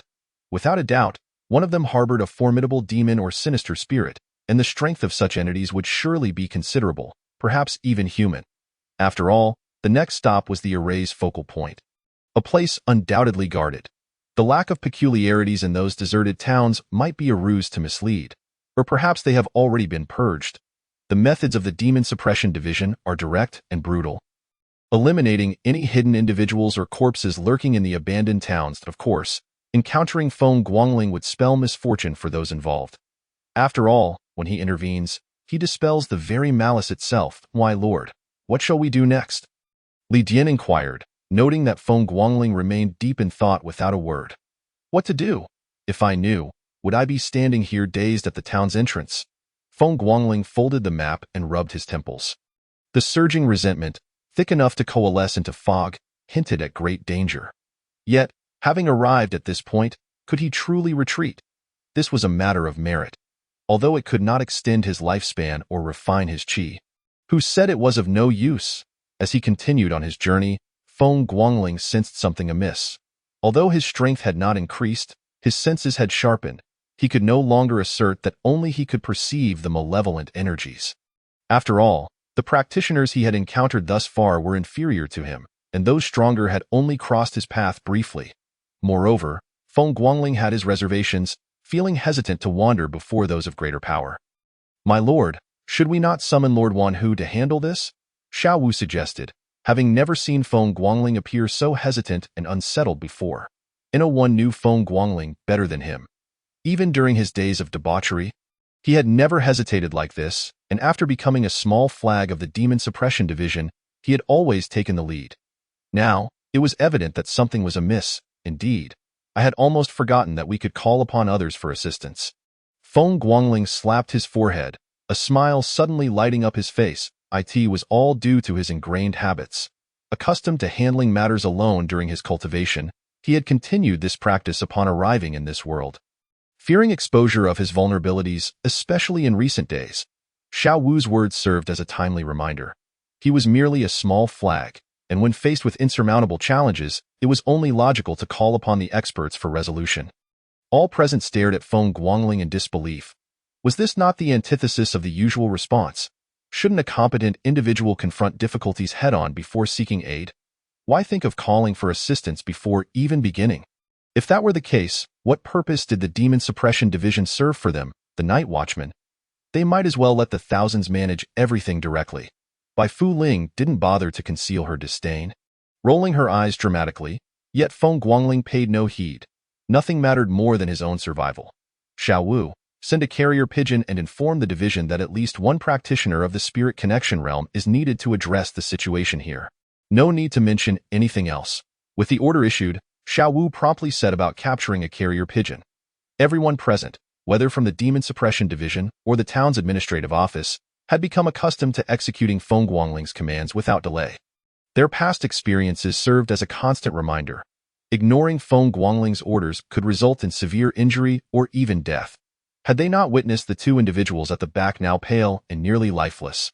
Having disregarded commands and ventured too close to the pit of malevolent energy, when that terrifying resentment erupted, they had narrowly avoided death, thanks only to Feng Guangling's quick reflexes and his ability to form seals with remarkable speed. Requiring only to silently recite the incantations in his mind rather than utter them aloud. Otherwise, those two would have surely become mere bones by now. Watching the carrier pigeon take flight, Feng Guangling's gaze returned to the town. Should he wait for the experts to handle it, or should he seize the opportunity for merit himself? This was indeed a dilemma. Fearing for his life yet desiring merit, he felt akin to a foolish monk. Realizing this, Feng Guangling wanted to slap himself. How could he compare himself to a monk, knowing full well that such beings existed in this world, and even held dominion over nations? Engaging with them would yield no benefit. Once he had secured his strength or found a supportive ally, he would undoubtedly confront the monk head-on. A Taoist who did not challenge a monk felt inherently wrong. Shall we not venture inside to assess the situation? When reinforcements arrive, we will have information to report. Bai Fu Ling, who had begun addressing Feng Guangling as Little Flag since the third deserted town, was no longer calling him by his name directly. The changes in Feng Guangling were astonishing, and she had come to respect his actions. Yet, the desire to betray him lingered, albeit buried deeper. Over the past few days, she had come to realize that Feng Guangling's power was indeed beyond her current capabilities. Chapter 76. I just want to survive. Feng Guangling suddenly grasped the situation. Indeed, it was perfectly reasonable to call for assistance from the higher-ups, but what would he say when they inquired about the circumstances? Should he claim, I possess keen eyesight and can discern the issues of malevolent energies and resentments at a glance? In this world, while dissection was not an option, dismemberment certainly was, and research would always find its way.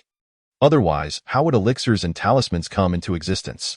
Despite searching through countless materials, Feng Guangling had yet to uncover any references to soul-snatching or similar concepts. However, one intriguing aspect was the prevalent belief in reincarnation and rebirth in this world. It was utterly absurd. Yet, this belief also facilitated Feng Guangling's rapid acclimatization. Despite his cautious demeanor, he was not easily seen through. Let us proceed inside to investigate. This time, he instructed that only a few accompany them. One individual for support would suffice. They must remember to bring signaling talismans, ready to sound the alarm at the first sign of danger. Anyone outside would be barred from entering the town. Xiao Wu, when the time comes, you will send a distress signal, insisting that only a Lord Wanhu or a commanding officer come to handle the matter. Feng Guangling understood very well that even if the Demon Suppression Division received the distress signal, the reinforcements would likely not consist of Lord Wanhu or a commanding officer, but rather a mere 1,000-man officer. As for why he held such assumptions, it was simply due to the habits formed during his experiences with the Demon Suppression Division in Mingshui County. Each time he faced Su Chan, he felt as though he were being thoroughly scrutinized, which was why he preferred to hide in the library rather than venture outside. As for the uniqueness of the Mingshui County Demon Suppression Division, where a 1,000-man officer was equivalent to a commanding officer from other regions, Feng Guangling had no knowledge of that. If a 1,000-man officer was so impressive, what of the Wanhu and the commanding officer? This was a classic case of cognitive dissonance. Yes, my lord. Xiao Wu would have liked to accompany him, but lacking the strength to do so, Feng Guangling's words effectively placed the responsibility of any subsequent rescue squarely on his shoulders. Leaving him no choice but to obey. I will accompany you. Bai Fu Ling raised her head, her gaze fixed ardently upon Feng Guangling. No, I lack the confidence to bring you along this time. Feng Guangling swiftly rejected her without hesitation. As for this woman, who had liberated him from the label of boyhood in his 2 lives, Feng Guangling no longer felt the same awkwardness he once did. Though he was still uncertain how to interact with her, the fact remained that she was his woman, an undeniable truth, and he had no intention of placing her in danger. The peril within was greater than any he had faced in the previous 7 towns. And a deep-seated thrill coursed through him. Bai Fu Ling momentarily froze, a flicker of turmoil surfacing in her beautiful eyes, but she quickly suppressed it. This was her enemy, one she must strike down. Even if she could not slay him, she must incapacitate him. You need not concern yourself with my safety. Our town's administration and your demon suppression division are acting in concert. Should you attempt to monopolize the credit, you shall find it impossible. Bai Fu Ling's almond eyes glimmered coldly as she fixed her unyielding gaze on Feng Guangling. Now that the topic of merit had arisen, what could Feng Guangling possibly say? The other members of the town's administration showed little reaction. Feng Guangling was genuinely unaware that his efforts to avoid engaging too closely with others had inadvertently won him some goodwill along the journey. But the absence of dissent felt rather pleasant. Once more, akin to Bai Fu Ling, it seems necessary to uphold the traditions of the Taoist sect and decisively take action. Very well, you may accompany us, yet you must adhere to commands. As Feng Guangling observed the resolute Bai Fu Ling, he ultimately refrained from further persuasion. Continuing the discussion would no longer be a form of protection, but rather a means of fostering enmity in this line of work. One must possess a certain level of awareness. Do they truly believe that those who cultivate the Tao are that Navi? Without a modicum of intellect and emotional intelligence, one cannot hope to practice the Tao. This time, the party consisted not of 5 but of 3 Dai. In addition to Feng Guangling and Bai Fu Ling, there was also a vigilant sentinel prepared to signal at any moment. After cooperating for such an extended period, a tacit understanding had been established. Upon entering the village, Feng Guangling immediately sensed something amiss. This resentment was palpable. It was not a natural dispersal with the air, but rather a controlled absorption. There was accumulation as well as consumption. Infinite, you celestial being. Someone was present. The instant Feng Guangling narrowed his eyes, he confirmed the source of that peculiar unease in his heart. Feng Shu. Just as Bai Fu Ling was about to call out, Feng Guangling swiftly turned. Raising a finger to signal silence, in a flicker of his gaze, he instinctively lowered his voice. You two, step back, retreat to the stone tablet at the entrance of the town. When I call for a withdrawal, you must exit. As Bai Fu Ling seemed poised to protest, Feng Guangling's gaze suddenly sharpened, his deep voice carrying an undeniable authority. This is an order. Indeed, this was a command, not a discussion. The moment Bai Fu Ling opened her mouth, an inexplicable transparent barrier enveloped them. It was difficult to perceive with the naked eye. Yet those with a keen sense could discern the anomaly. After providing instructions, Feng Guangling gestured toward the stone tablet, indicating for Bai Fu Ling to observe for herself. Bai Fu Ling scrutinized the scene for several breaths, her eyes suddenly widening in horror. She understood why Feng Guangling insisted they retreat. The array talismans this small town had, unbeknownst to them, been shrouded in array talismans, and they had not sensed any fluctuations in aura. Array talismans required profound energy to sustain, and activating them would naturally emit energy waves. Yet here, there was none. This bizarre scenario caused Bai Fu Ling's brows to furrow. She gazed at Feng Guangling, puzzled. She had never encountered such a situation, and how could Feng Guangling have detected it so swiftly? Could it be that the disparity between the initial and intermediate stages of clarity was indeed that vast? Feng Guangling had no inclination to ponder Bai Fu Ling's thoughts. He only knew one thing. There was a problem, and it was a grave one. Quickly retreat. Feng Guangling hissed, his voice LOW in the depths of his intuition. It felt as though a pair of eyes were observing all that transpired here. That sensation was perilous, and the unease in his heart intensified. This was the instinct of a cultivator. Infinite, you celestial being. I merely wish to survive. Why must danger always pursue me?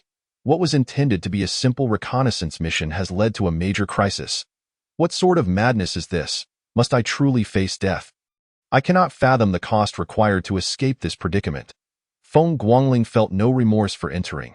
He merely felt a twinge of reluctance. He had merely sought to tread carefully in this world, yet inadvertently stumbled into a trap. Bai Fu Ling finally ceased her insistence. It was the first time she had witnessed Feng Guangling so grave and earnest, and judging by his demeanor, the ensuing events were certainly beyond their capacity to intervene. In such circumstances, it was wisest for them to withdraw from the realm of the array talismans, to exit the confines of the town. Chapter 77. I used the Tao to navigate the death tribulation. Bai Fuling and her companion finally retreated to the entrance of the small town. In that moment, Feng Guangling raised his sword. Suddenly looking up, an indescribable aura surged forth from him. Technique? Chimin Duanjia.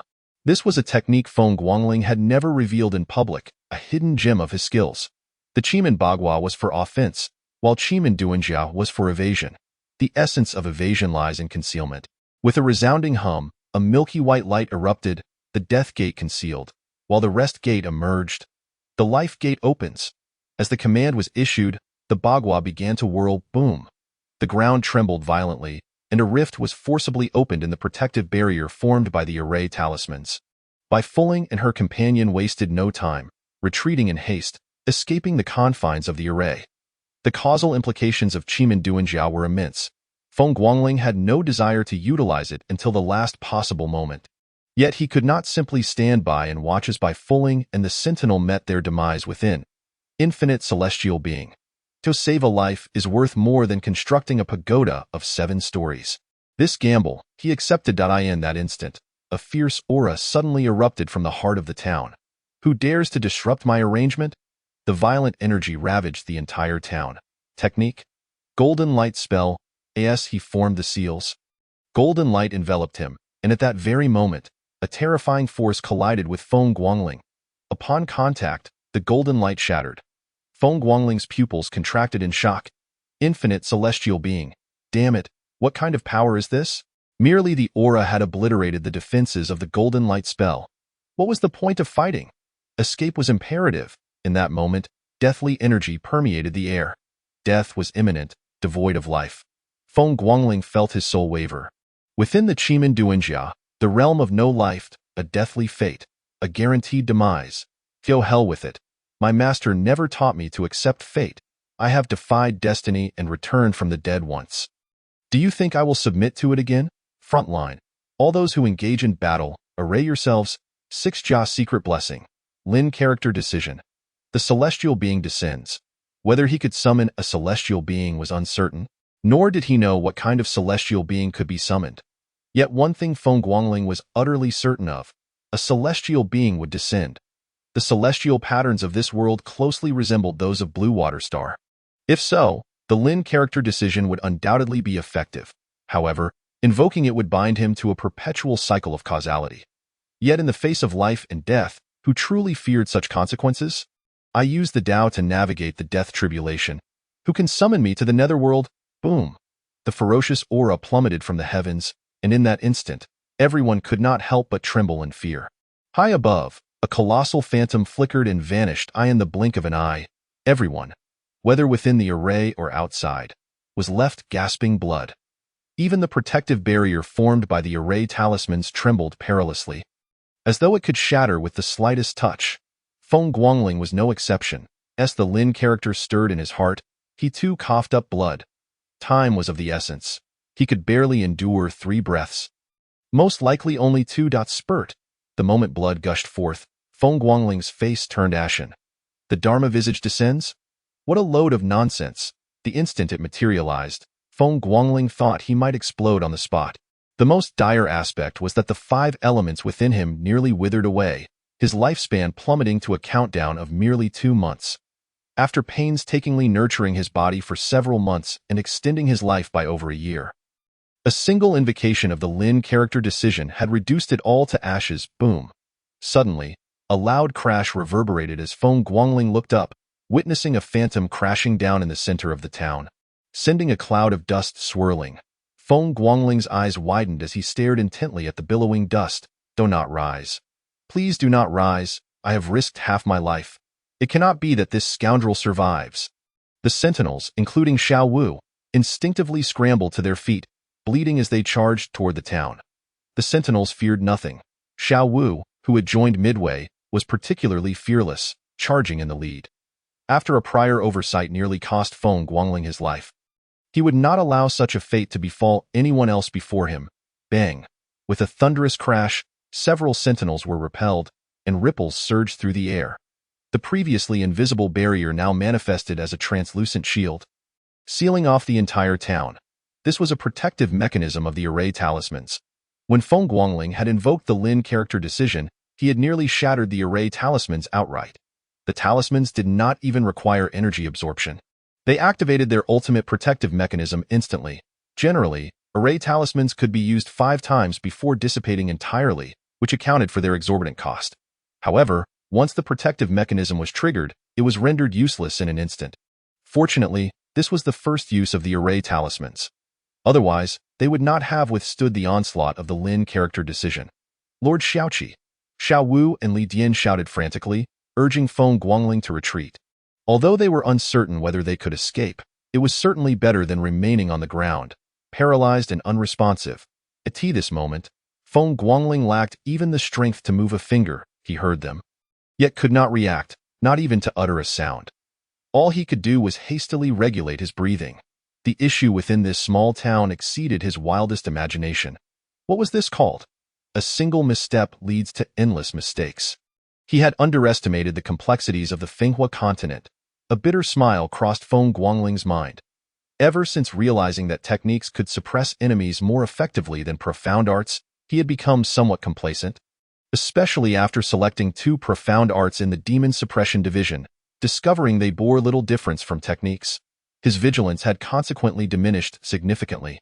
Suddenly, a series of thunderous footsteps echoed, tightening everyone's nerves. All eyes turned toward the swirling dust. Gradually, a colossal figure emerged from the haze, its precise features obscured, yet unmistakably. It was a beast of monstrous proportions. Infinite heavenly venerable I in this desolate little town. What hides is not a mere person, but rather a monstrous beast. The enormous silhouette, enough to send shivers down one's spine, speaks volumes of the terror that this beast embodies. It is even larger than the colossal python that Feng Guangling had encountered at the Shaoyun sect.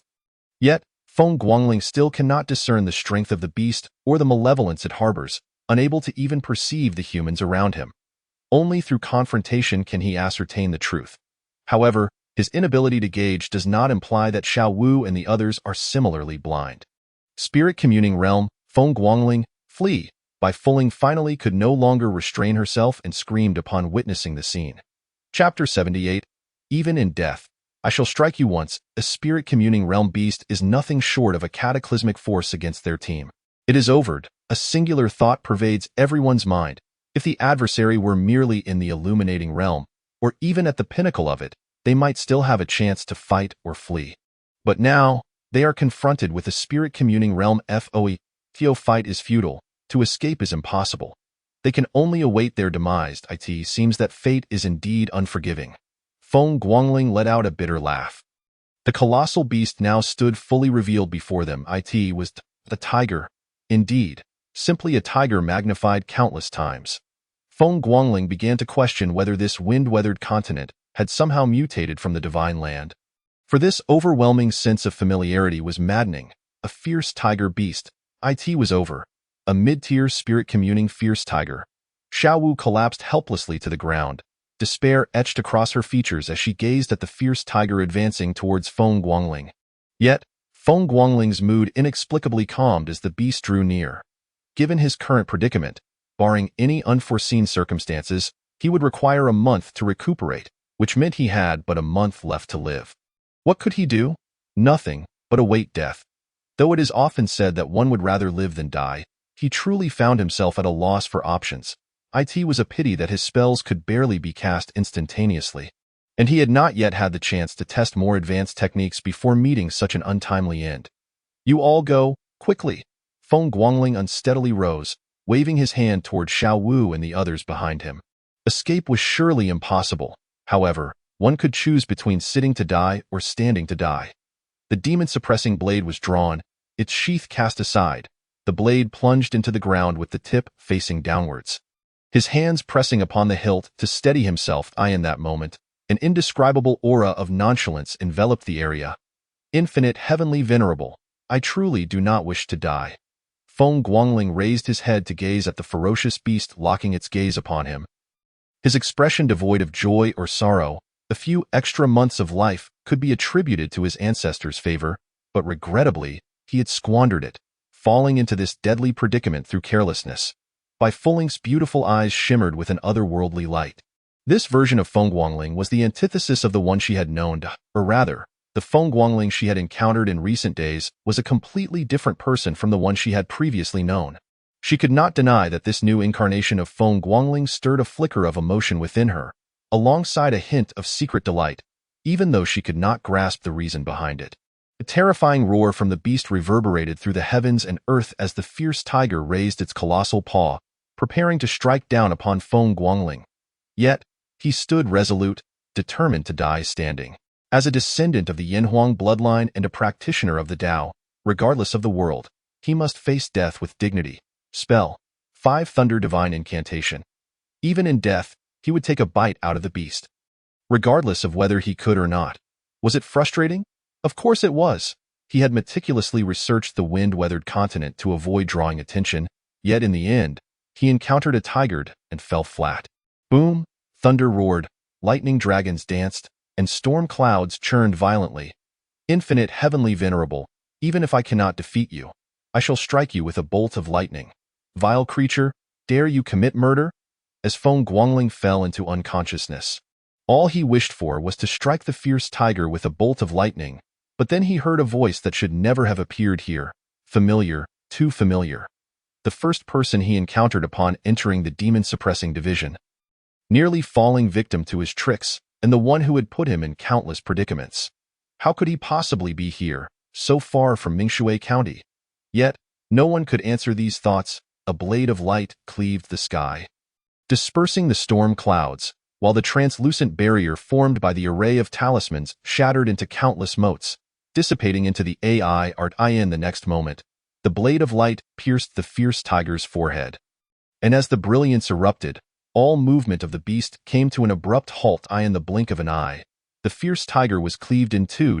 Simultaneously, a bolt of lightning struck its forehead. A flash of crimson light darting into Feng Guangling's body. Su Chan gasped for breath. Incredulity etched upon his face as he beheld the fallen Feng Guangling. This little rascal. Was he truly so fierce and audacious? Even in death, he struck at the beast, and with the added force of lightning. Was this the vengeful spirit of a pampered child? Though his strike had cleaved the fierce tiger in two, it could not annihilate it outright. A desperate strike could not guarantee the complete eradication of a spirit-communing realm beast. However, the subsequent bolt of lightning obliterated the fierce tiger's soul. This was the source of Su Chan's astonishment. Wait a moment! This brat can't be dead, can he? Su Chan hastily crouched down, sensing Feng Guangling's breath, and only upon confirming he was unharmed did he exhale a sigh of relief. After encountering the demonized figure in white in the Linha forest days prior, Su Chan had hurriedly searched for another elusive beast in the vicinity of Fuzhou.as for the other beast. It had been slain by Feng Guangling's father, Feng Yumin. This chapter is not yet complete. Please click the next page to continue enjoying the thrilling content. Before this, he had sensed an unsettling aura and rushed over to investigate. Given his speed, it was impossible for him to have arrived here so quickly. He had received a message from Zhuotong midway. Thus, he hastened his pace. Had he arrived just a moment later, Feng Guangling would have truly perished. At this moment, Su Chan was exceedingly grateful for the communication talisman. Otherwise, upon returning, he would have no idea how to explain the situation. Watching Feng Guangling, who lay in unconsciousness, his heart raced uncontrollably. An abnormal county magistrate father, an abnormal violent sister, and now, a once normal young scion who had also become abnormal. This little fellow dared to confront a spirit-communing realm beast alone. What sane person would act in such a reckless manner? He was at a loss whether to scold or admire Feng Guangling. It was as if he placed no value on his own life. Feng Guangling, did I have a choice? Damn it, Su Darren, my little flag lord. Xiao Wu scrambled in, breathlessly gazing at Su Chan. They had witnessed the preceding scene all too clearly. Although the beast's paw had not fallen, Feng Guangling had collapsed. He was unharmed, merely exhausted. Su Chan gazed at Feng Guangling with a sense of resignation. Truly, good people do not live long, while the wicked endure for a millennium. The overwhelming pressure of a spirit-communing realm beast had not crushed his body, and the formidable strike that could have drained his vital energy had only rendered him unconscious from exhaustion. This was absurd. That's good. That's good. Xiao Wu and Li Dian simultaneously slumped to the ground, their dignity forgotten. For the others, If Feng Guangling were to die, it would merely evoke a sense of regret. But for them, his death would mean the collapse of their world. Chapter 79. Dao Xian Techniques and Xian Techniques. In a place shrouded in clouds and mist in the outer heaven, an elderly man seated atop a mountain suddenly opened his eyes. He exuded an ethereal aura, yet simultaneously bore a sanguine ferocity. Such a contradictory sensation, yet it undeniably resided within this elder. The moment he opened his eyes coincided with Feng Guangling's invocation of the Lin character decision. Heaven does not abandon my Dao Xian. The elder's aura surged violently, causing the white clouds within a 1,000-mile radius to churn like a tide, rising and falling. At this moment, Feng Guangling's cautiousness appeared remarkably astute. In the wind-weathered continent, there are Buddhas but no Dao, because the Dao is Dao Xian. The original designation of Xian Techniques was Dao Xian Techniques, and it was only after 3 millennia of transformation that it became known as Xian Techniques. This esoteric knowledge is not something that even a minor flag-bearer is qualified to scrutinize. Why did Feng Guangling feel that the stars were misaligned when employing the Qimen Bagua and divination, yet found the Qimen Duanjiao remarkably intuitive? The answer lies in someone obscured the celestial numbers. The interplay between the innate and the acquired here is brutally unforgiving. There is no such thing as lost or improved transitions. Rather, it is a cataclysmic explosion resulting from their collision. Now, all Xian techniques undeniably contain shadows of spells within them, which is why Feng Guangling's casting of spells went unrecognized as anomalous. This is partly due to the fact that few paid attention to Feng Guangling, and partly because the spells he wielded could justifiably be termed Xian techniques. It is not yet time to enter the world. But now that a successor is abroad, what to do? Should we allow Qingyi to choose for herself? The elder muttered, ultimately slipping back into a meditative state for reasons unknown. The breath of fate comes swiftly and departs just as quickly. He can only ascertain his presence within the wind-shattered continent, yet cannot pinpoint his exact location. Under such circumstances, it is utterly unnecessary for one to descend the mountain. Moreover, the Dao Xian lineage is characterized by a laissez-faire approach. It suffices for them to be aware that aside from their own lineage, there exist other successors. When destiny arrives, one will encounter it. When it does not, there is no point in forcing it. It is no wonder that an old man clad in a yellow robe on the wind-shattered continent remarked that the Dao Xian lineage has become akin to salted fish, only rising to their feet when faced with oppression. For as long as they can lie down, they will not sit up. In the city of Mingshui, Feng Yumin set down his communication talisman and raised his gaze towards the direction of the Linhe forest. Feng Guangling encountered a spirit-communing level beast during his mission and has now fallen into a state of unconsciousness, though his life is not in danger. The aura of impending violence emanating from Feng Yumin diminished slightly upon hearing the last 6 words. Before long, Ming Chengtian arrived before Feng Yumin, looking weary and travel-worn, as if he had rushed back from some distant place. "Brother Feng, please, how did you promise me back then? My son has only just joined the Demon Suppression Division, and already he has faced countless dangers. Speak for yourself. Is this truly the conduct of a responsible person?" Before Ming Chengtian could finish his sentence, Feng Yumin unleashed a torrent of reproach. No life-threatening danger, yet he has fallen unconscious. Who knows what repercussions this may have in the future? Brother Feng, temper your anger. You know well that the missions of the Demon Suppression Division are fraught with uncertainties. How about this? I will recall him to guard the Library of Tomes. Ming Chengtian was exhausted as well. He could not fathom why Feng Guangling encountered so many perils. He had made every effort to avoid tasks that would lead to direct confrontation with beasts and malevolent entities. Yet in the end, danger still found them. This incident could hardly be blamed on the Demon Suppression Division. They had thoroughly scoured the deserted town with Swatong and his team, ensuring no threats above the spirit communing level remained before allowing Feng Guangling and the other novices to train there. Otherwise, they would never have brought along those inexperienced members from the town guard. Yet, an unexpected incident had occurred. There had been no prior indications of danger in that deserted town, yet upon Feng Guangling's arrival, a spirit-communing beast had suddenly emerged. Most perplexingly, Feng Guangling possessed talismans. According to Su Chan, when Feng Guangling fell unconscious, he had not even utilized his talismans. Was he truly willing to forsake his life for a talisman? Who can be blamed for this situation? Of course, Ming Chengtian dared not voice such thoughts. In truth, it was not that Feng Guangling was reckless. The event had transpired so suddenly, and he was not accustomed to relying on external aids.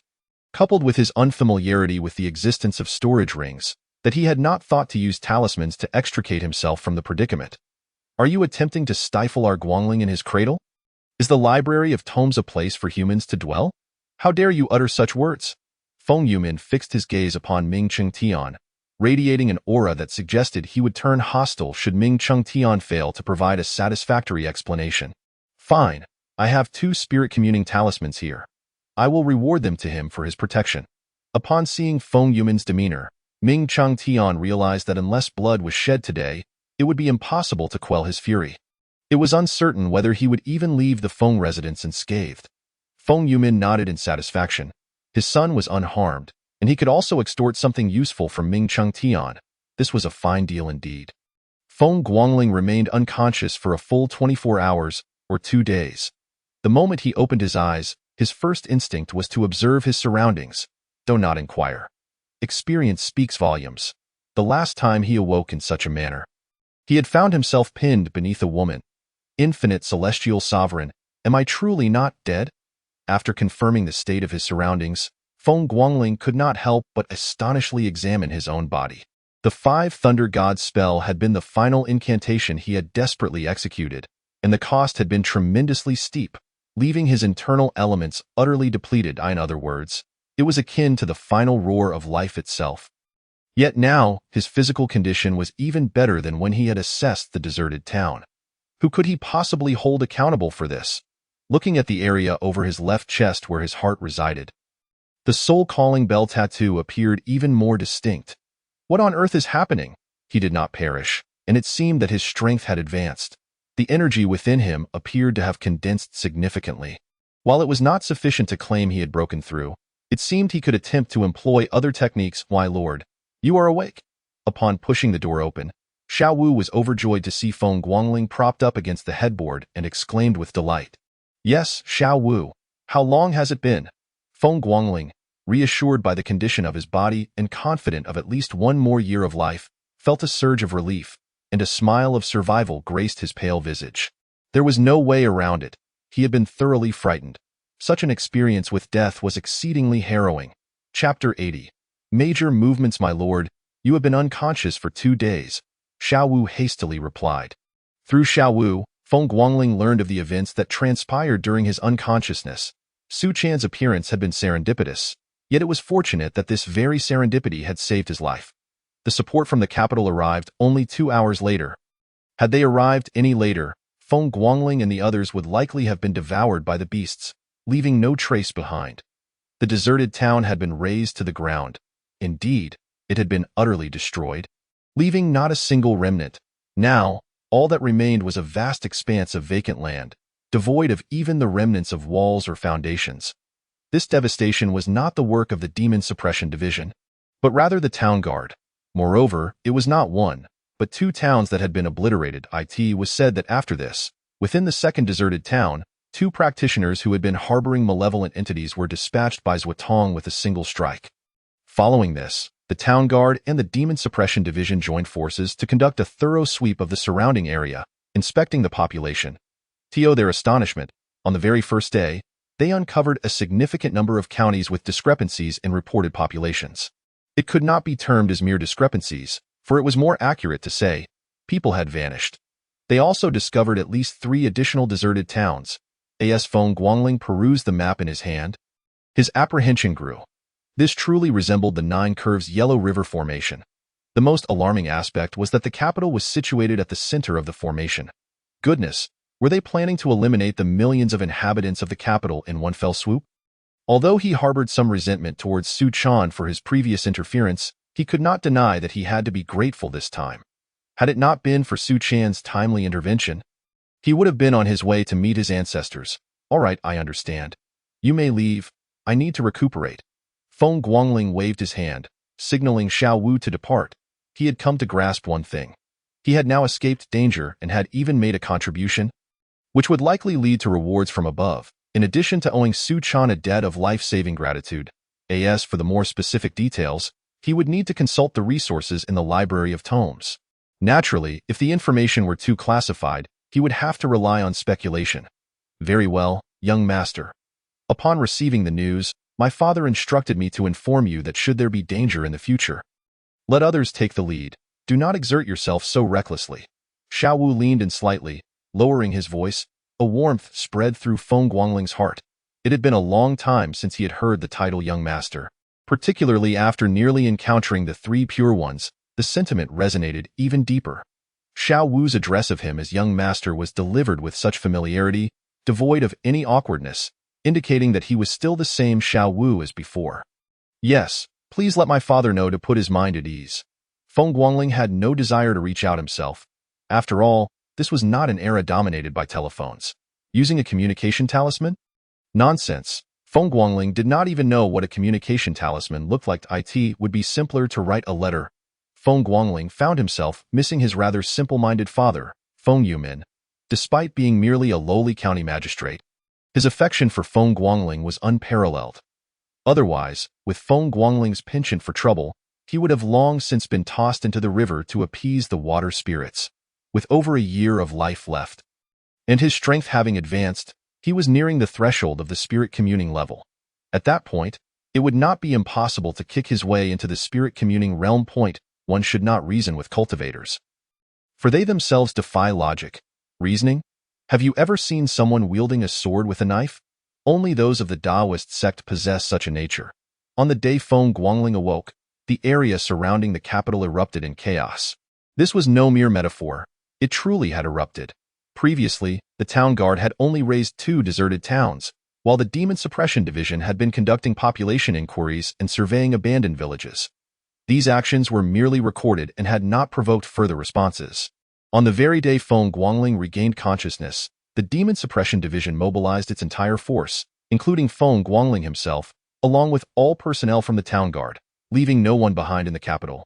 It could be said that apart from the ordinary soldiers, not a single practitioner remained in the capital. Should an attack occur, they would strike with precision. Regrettably, all of this unfolded unexpectedly. Not even the 3 great families of the southeastern region received any warning. The majority of those involved in the operation from the Demon Suppression Division and Town Guard had also received orders at the last moment, leaving them no time to relay messages. The true orchestrator of this affair was Wei Ming, the highest-ranking officer in charge near the capital. All those involved in the investigation were at the level of 1,000 household officers. They relied on a strategy of surprise, aiming for a lightning strike. Everyone was caught off guard, including Feng Guangling. Remarkably, Feng Guangling was not included in the task list for this operation. His only directive was to focus on his recovery. Within a radius of 3,000 miles, the sounds of battle reverberated continuously. Some powerful practitioners even speculated that this might herald an impending beast tide. The vast majority of these individuals have endured the beast tide from 2 decades ago. Even those who were not present for that brutal battle frequently ventured into the Linhe forest to hunt the beasts. They are all too familiar with the ferocity of combat and the roars of the creatures. However, when they sought to investigate the situation, they were informed by the Demon Suppression Division that they were not permitted to interfere with the mission. This was a combat zone extending 3,000 miles. Merely a task for the Demon Suppression Division. Once the news spread, the city of Fuiying was nearly overwhelmed by the uproar of discussions. Was the Demon Suppression Division inactive? Certainly not, without delving into the distant past. In the last 2 to 3 months alone, the division had eradicated more than one sect. Yet, this was happening near Fuiying. With trouble brewing here, where else in the southeastern region could be deemed safe? The 3 prominent families were the most anxious parties involved. They were all situated in Fuiying, and should calamity strike the city, while not all would perish, the direct descendants of the 3 families would face dire consequences. This was no jest. In an instant, anxiety gripped the populace, and Fuiying was rife with unrest. In previous times, the town office would have intervened to soothe the public. Yet, now, the town office seemed indifferent, as both the town office and the Demon Suppression Division had far more pressing matters to attend to. Wei Ming, the highest-ranking commander of the Demon Suppression Division in Fuiying, gazed gravely at a valley dense with a bewildering and sanguine odor. Beside him stood a middle-aged man clad in attire similar to that of the Demon Suppression Division. He was Lu Tsongming, the commander of the town office and the highest authority in Fuiying. Known colloquially as Golden Abacus, he pondered the purpose behind the combination of array talismans. Wei Ming's expression was darkened by concern. If the matter regarding Feng Guangling incited the wrath of Su Chan and Ming Qingtian, He could scarcely afford to disregard these lesser-known towns. The rampant beasts in Linha town were hardly unusual, given the prevalence of such abandoned towns. Yet, the current circumstances seemed eerily implausible. Chapter 81. The burden of small shoulders array talismans are already rare, and the combination of array talismans is even more so. It could even be said that such combinations should not exist in the continent of Fenghua. Only the affluent and powerful sects from beyond could afford to utilize them.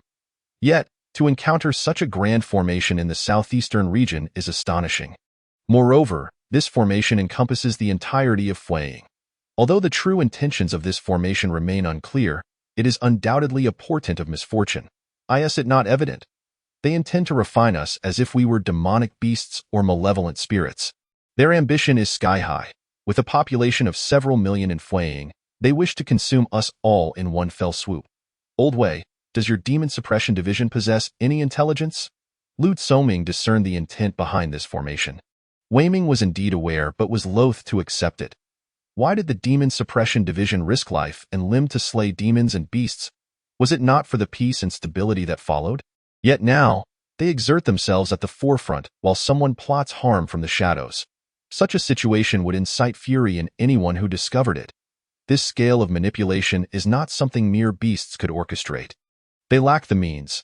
The reason the Dahuang Empire has repeatedly repelled the beast tides, and the reason the Talisman Tower holds such a significant status within the empire, is due to the essential role of talismans in these endeavors. Beasts cannot utilize talismans, nor can they possess them. Human nature, oh human nature. Lu Tsoming shook his head in despair. Are beasts truly terrifying? Are malevolent spirits truly fearsome? While they are indeed frightening, the true terror lies in the hearts of men. Such a significant upheaval necessitates a scapegoat. What do you propose? Lu Tsoming's gaze became profoundly contemplative. The actions of both the Demon Suppression Division and the town office were too conspicuous. It was likely that the news had already spread throughout the southeastern region, and even the capital was beginning to investigate. Without a convincing rationale, it would be challenging to calm the panicked populace. The age-old principle of securing one's own before addressing external threats holds true. This is your town office's affair. Do not trouble me with it, Wei Ming retorted brusquely. The Demon Suppression Division's mission to eradicate demons was already fraught with complications. Why would they concern themselves with such matters? Wouldn't it be more gratifying to slay a few more beasts? Lu Tsoming rubbed his eyes, feeling a headache coming on. After a moment, his eyes suddenly brightened with an idea.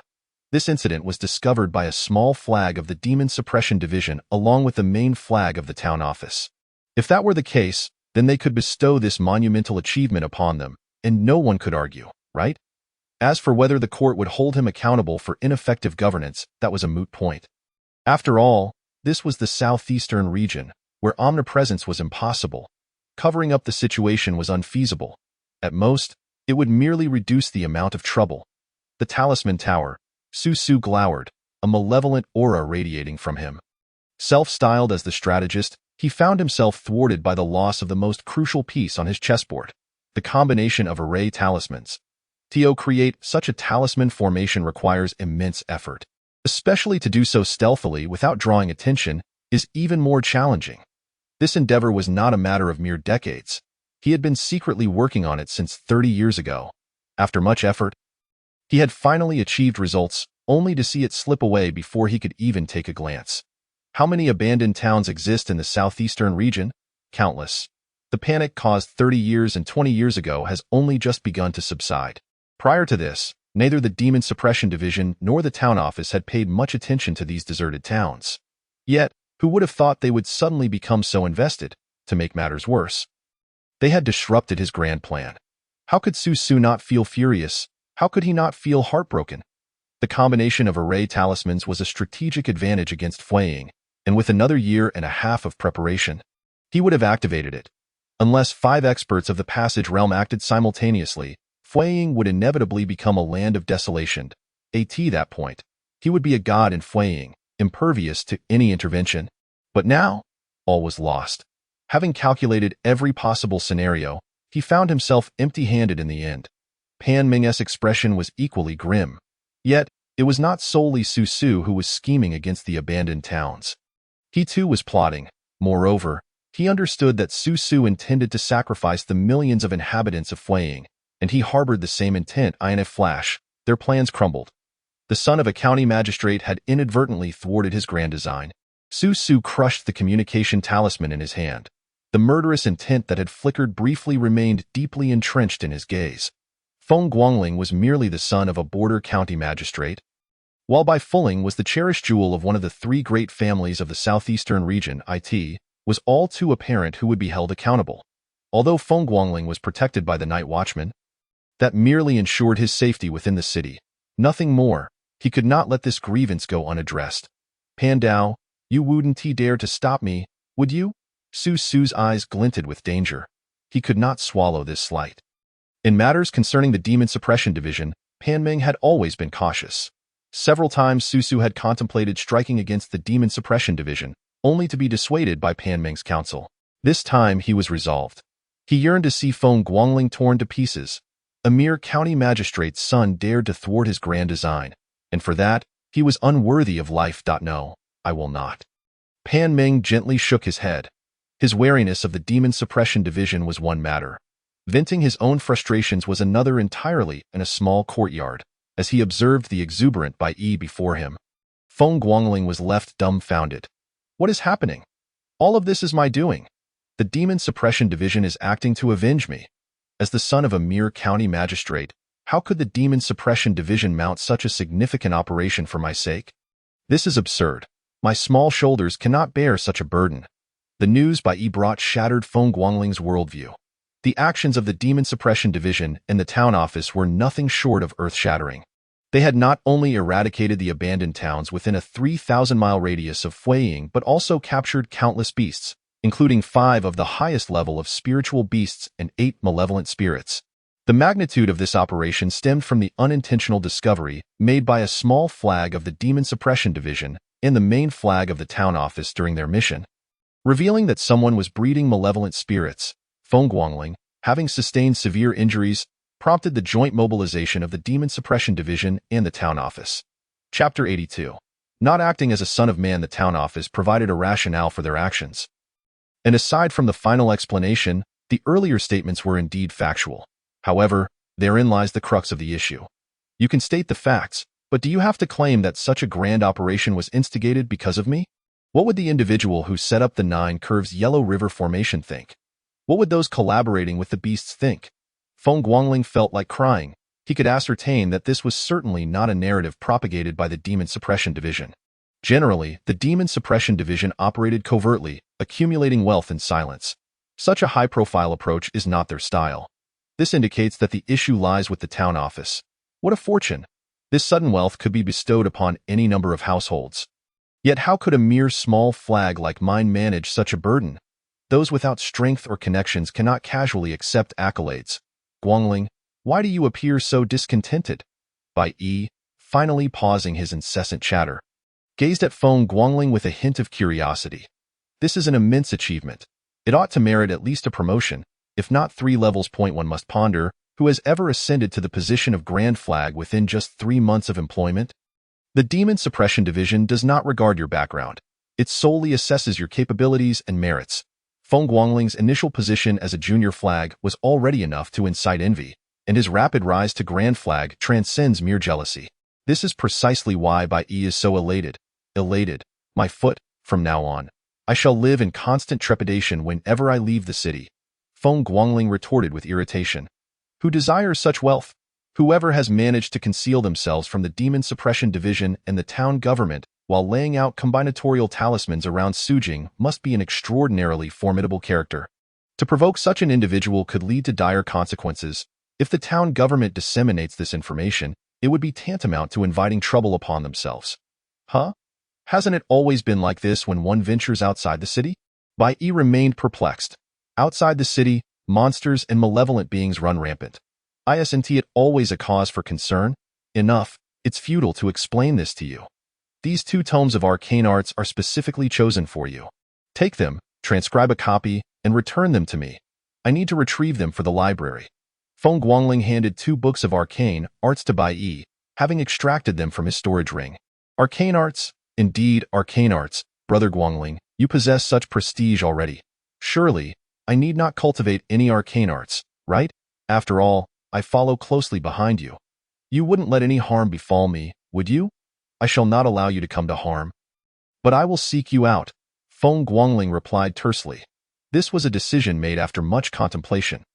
He is now a sentinel of the Demon Suppression Division, no longer the frivolous young master he once was. While Bai Yi remains the same old follower die in due time, Bai Yi may become a target. As for distancing himself from Bai Yi to minimize trouble, the thought never crossed Feng Guangling's mind. What is the essence of cultivation? To follow one's heart, to avoid trouble by alienating his little brother would disrupt Feng Guangling's peace of mind. Ultimately, the only solution is to elevate Bai Yi's strength. I am not afraid of trouble. I can simply have my father intervene. Bai Yi's reasoning was straightforward. He could leverage Feng Guangling's reputation outside, allowing his family to handle any issues that arise. Why should he bother learning arcane arts? Xiao Yi, do you still wish to follow me? If you do, you must enhance your strength. You saw how close my sister and I came to not returning this time. If you do not improve your abilities, how can you continue to stay by my side? It is futile to reason with Bai Yi. Simply stating that without improved strength, he cannot accompany Feng Guangling is guaranteed to be effective. This was extracted directly from the memories of the original owner, and Feng Guangling utilized it without hesitation, as expected. Upon hearing Feng Guangling's words, Bai Yi immediately reached out, taking the 2 tomes if I learn them. I can accompany you outside the city. In that instant, Bai Yi's eyes sparkled with excitement. This poor child has been stifled for the past few months. Now he yearns to gallivant outside daily. However, without Feng Guangling by his side, he lacks the confidence to do so. Of course, the prerequisite is to at least reach the Clarity Realm. No outings without achieving the Clarity Realm. It's as simple as that. As for being a burden, that is hardly the case at most. It would mean not taking Bai Yi along on missions. Yet, the current dilemma is not merely whether to take Bai Yi. Feng Guangling refuses to gamble on whether someone capable of setting up combinatorial talismans might target Bai Yi. Some individuals, when seeking revenge, can be utterly merciless. No problem, Brother Guangling. I'll be waiting for you. Bai Yi nodded vigorously, clutching the arcane arts as he turned to leave. Is the Clarity Realm truly difficult? Not at all. He previously refrained from pursuing power, not wanting to overshadow Feng Guangling or endure the tedium of a rigorous training regimen, which is why his strength has remained so feeble. In fact, within the entire southeastern region, only one person can be deemed a prodigy. Bai Yi himself. At 13, he began cultivating, and within merely a month, he not only became an arcane practitioner but also ascended to the intermediate Clarity Realm.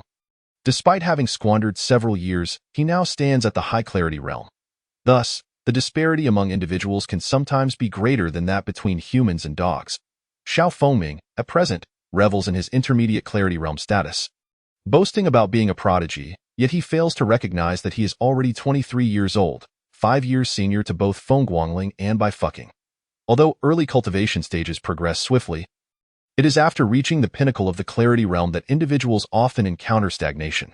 However, the age at which one breaks through also dictates their potential ceiling. Some remain stuck at the pinnacle of the Clarity Realm for a lifetime, never catching a glimpse of the Spirit Realm. Others, with just a slight exertion, can leap ahead, standing atop 90% of their peers.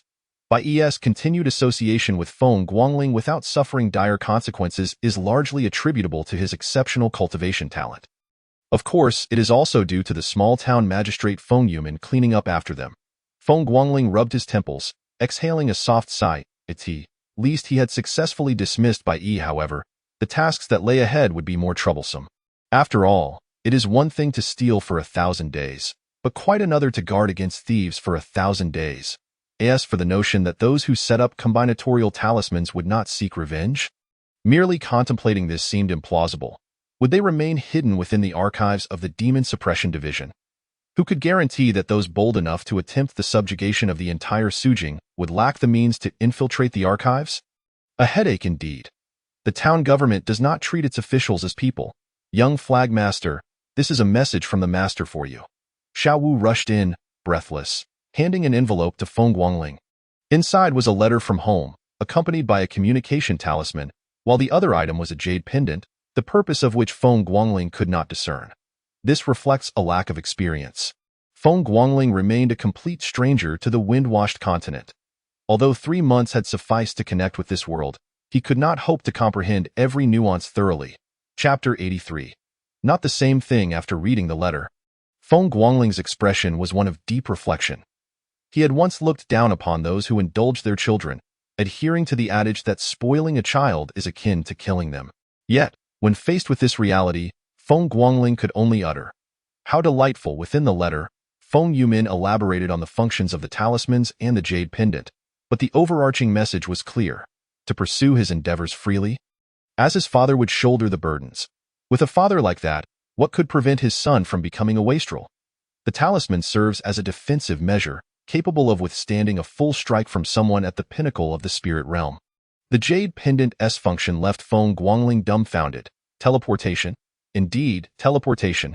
By channeling his energy, he could teleport 3,000 meters at will. Although not pinpoint teleportation, it was still a staggering ability. Such a function was something Feng Guangling had only ever encountered in tales. Yet here it was, a reality in this world. This realm, rife with monstrous beings, could yield unpredictable occurrences. Indeed, it was so. Feng Guangling had to engage in considerable self-persuasion to accept this fact in many ways.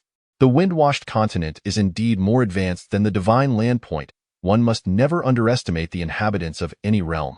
Regardless of the land, one must always exercise caution. Although Feng Guangling valued his life and had always been cautious, the inherent pride of a person from the divine land occasionally led him to overlook certain details. This instance was a prime example. He had initially believed that with the aid of the 8 trigrams and the art of Chimen, he could escape even if he could not defeat his opponents. In the end, he found himself with no chance to flee, forced into a situation where he had to perish alongside his adversaries. In truth, had he not prioritized the escape of Baifucking and the others, Feng Guangling too could have fled. Ultimately, he had overestimated his own capabilities. Young Flag Master, the master wishes to convey. Xiao Wu's eyes flickered, hesitating to meet Feng Guangling's gaze. This incident constituted an overreach. The outcome was still uncertain, yet he had reported it directly to Feng Yumin. Had this been in the past, he would have faced a beating. Previously, when Feng Guangling was merely an ordinary person, a punch from him felt no different than a massage to Xiao Wu. Now, Feng Guangling is a practitioner of the clarity realm, making it far more challenging to deceive him. What did he say? Why the stammering? Feng Guangling retracted his thoughts, frowning at Xiao Wu. Was his father plotting something? Otherwise, Xiao Wu would not appear this way. The master said you should hurry up and find yourself a wife. Ultimately, Xiao Wu opted for a different phrasing. Feng Yumin's original words were, "There are 3 great acts of filial piety, and failing to produce heirs is the gravest. You should hastily secure a wife. And should any trouble arise, your father will bear the brunt." With a father like that, how could Feng Guangling not turn into a wastrel? "I will make a trip to the library. If anything arises, inform me." Feng Guangling genuinely wished to avoid further conversation. He had initially thought that joining the Demon Suppression Division would involve navigating bureaucratic intricacies, only to discover that it, while appearing to be a government body, operated outside the traditional governmental framework. This realization brought him a measure of relief. However, he had not anticipated the complexities of the Demon Suppression Division's operations. Interpersonal relationships were not a concern, but the tasks were perilous. The threats posed by monstrous beings and malevolent forces were ever present, not to mention those audacious enough to attempt the subjugation of the Great Hua Empire. Who could he turn to for reason? Now, Feng Guangling finally comprehended why the Demon Suppression Division possessed so many privileges and such vast authority. Without special privileges, who would dare take on such responsibilities? By the time someone from the capital arrives or responds, it would be too late. Feng Yumin squinted, gazing towards Sujing. Prior to this, Ming Chengtian had visited, yet Feng Yumin had not even laid eyes on him. "Very well, let my son bear the brunt. Well done." Town government. Time passed, and after an indeterminate duration, Feng Yumin took a deep breath, his cold and stern voice resonating throughout the Feng residence. This time, it is indeed not the fault of the Demon Suppression Office. Even if they were given more audacity, they would not dare to scheme against Feng Guangling. However, knowing the truth is one thing. How to express it is another. Feng Yumin is merely using this opportunity to inform the Demon Suppression Office that those scoundrels should not set their sights on the Feng residence. Feng Yumin has always been aware of the Demon Suppression Office's intentions. He simply does not care. Regardless, his actions are, in fact, quite similar to those of the Demon Suppression Office, as long as Feng Guangling is not in danger. Feng Yumin genuinely believes it is not a significant matter.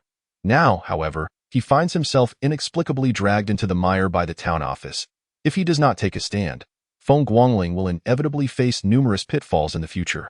Although Feng Yumin does not mind Feng Guangling stumbling, there must be some benefits involved. Just look at the current situation. What a mess! Is it so easy to gain merits? Those capable of silently arranging and deploying powerful formations to encircle the capital are considered good people. Such individuals, with just a slight raise of a finger, could leave Feng Guangling in utter ruin. My lord, should I take action? The one-armed old steward's face was also grim. Take action for what? Naturally, it would be to kill. How dare they plot against our young master? Is that not courting death? The Feng family does not fear even the Linha forest. Would they be afraid of such underhanded schemes? Whoever dares to reach out will be annihilated. Over the years, the old steward has engaged in such activities more than once. Otherwise, Feng Guangling would not have grown up safely. The only time he faltered, Feng Guangling had to exchange his very soul. Just look at how perilous the Feng family's situation is. No need.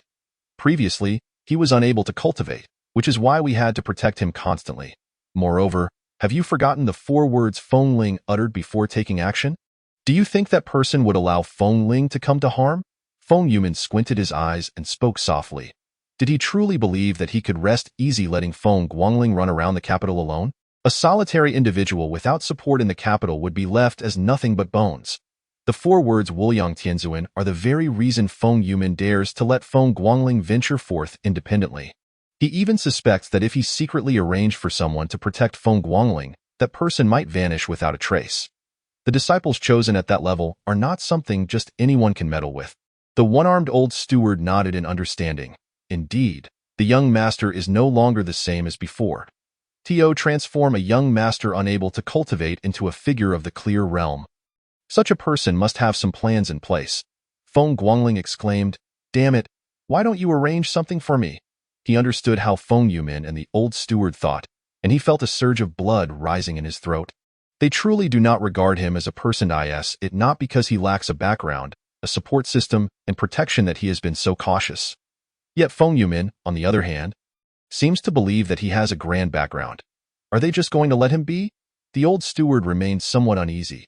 He had watched Feng Guangling grow up, and now with such a significant incident occurring, he was genuinely worried. Send 2 individuals to see who is plotting against young Ling and give them a warning.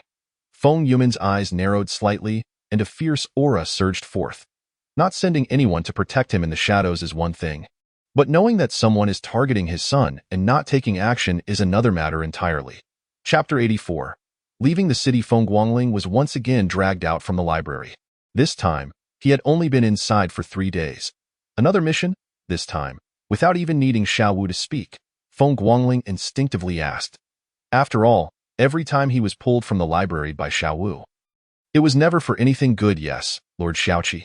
Xiao Wu quickly handed over the letter. It was always like this, making him feel as if he were a mercenary doing paid work.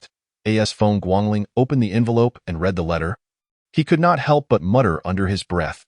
He had entered through the back door. It was not as if he were thriving in the demon suppression office, at the very least. His superiors should know him, right? But what about now? He had only met them a few times.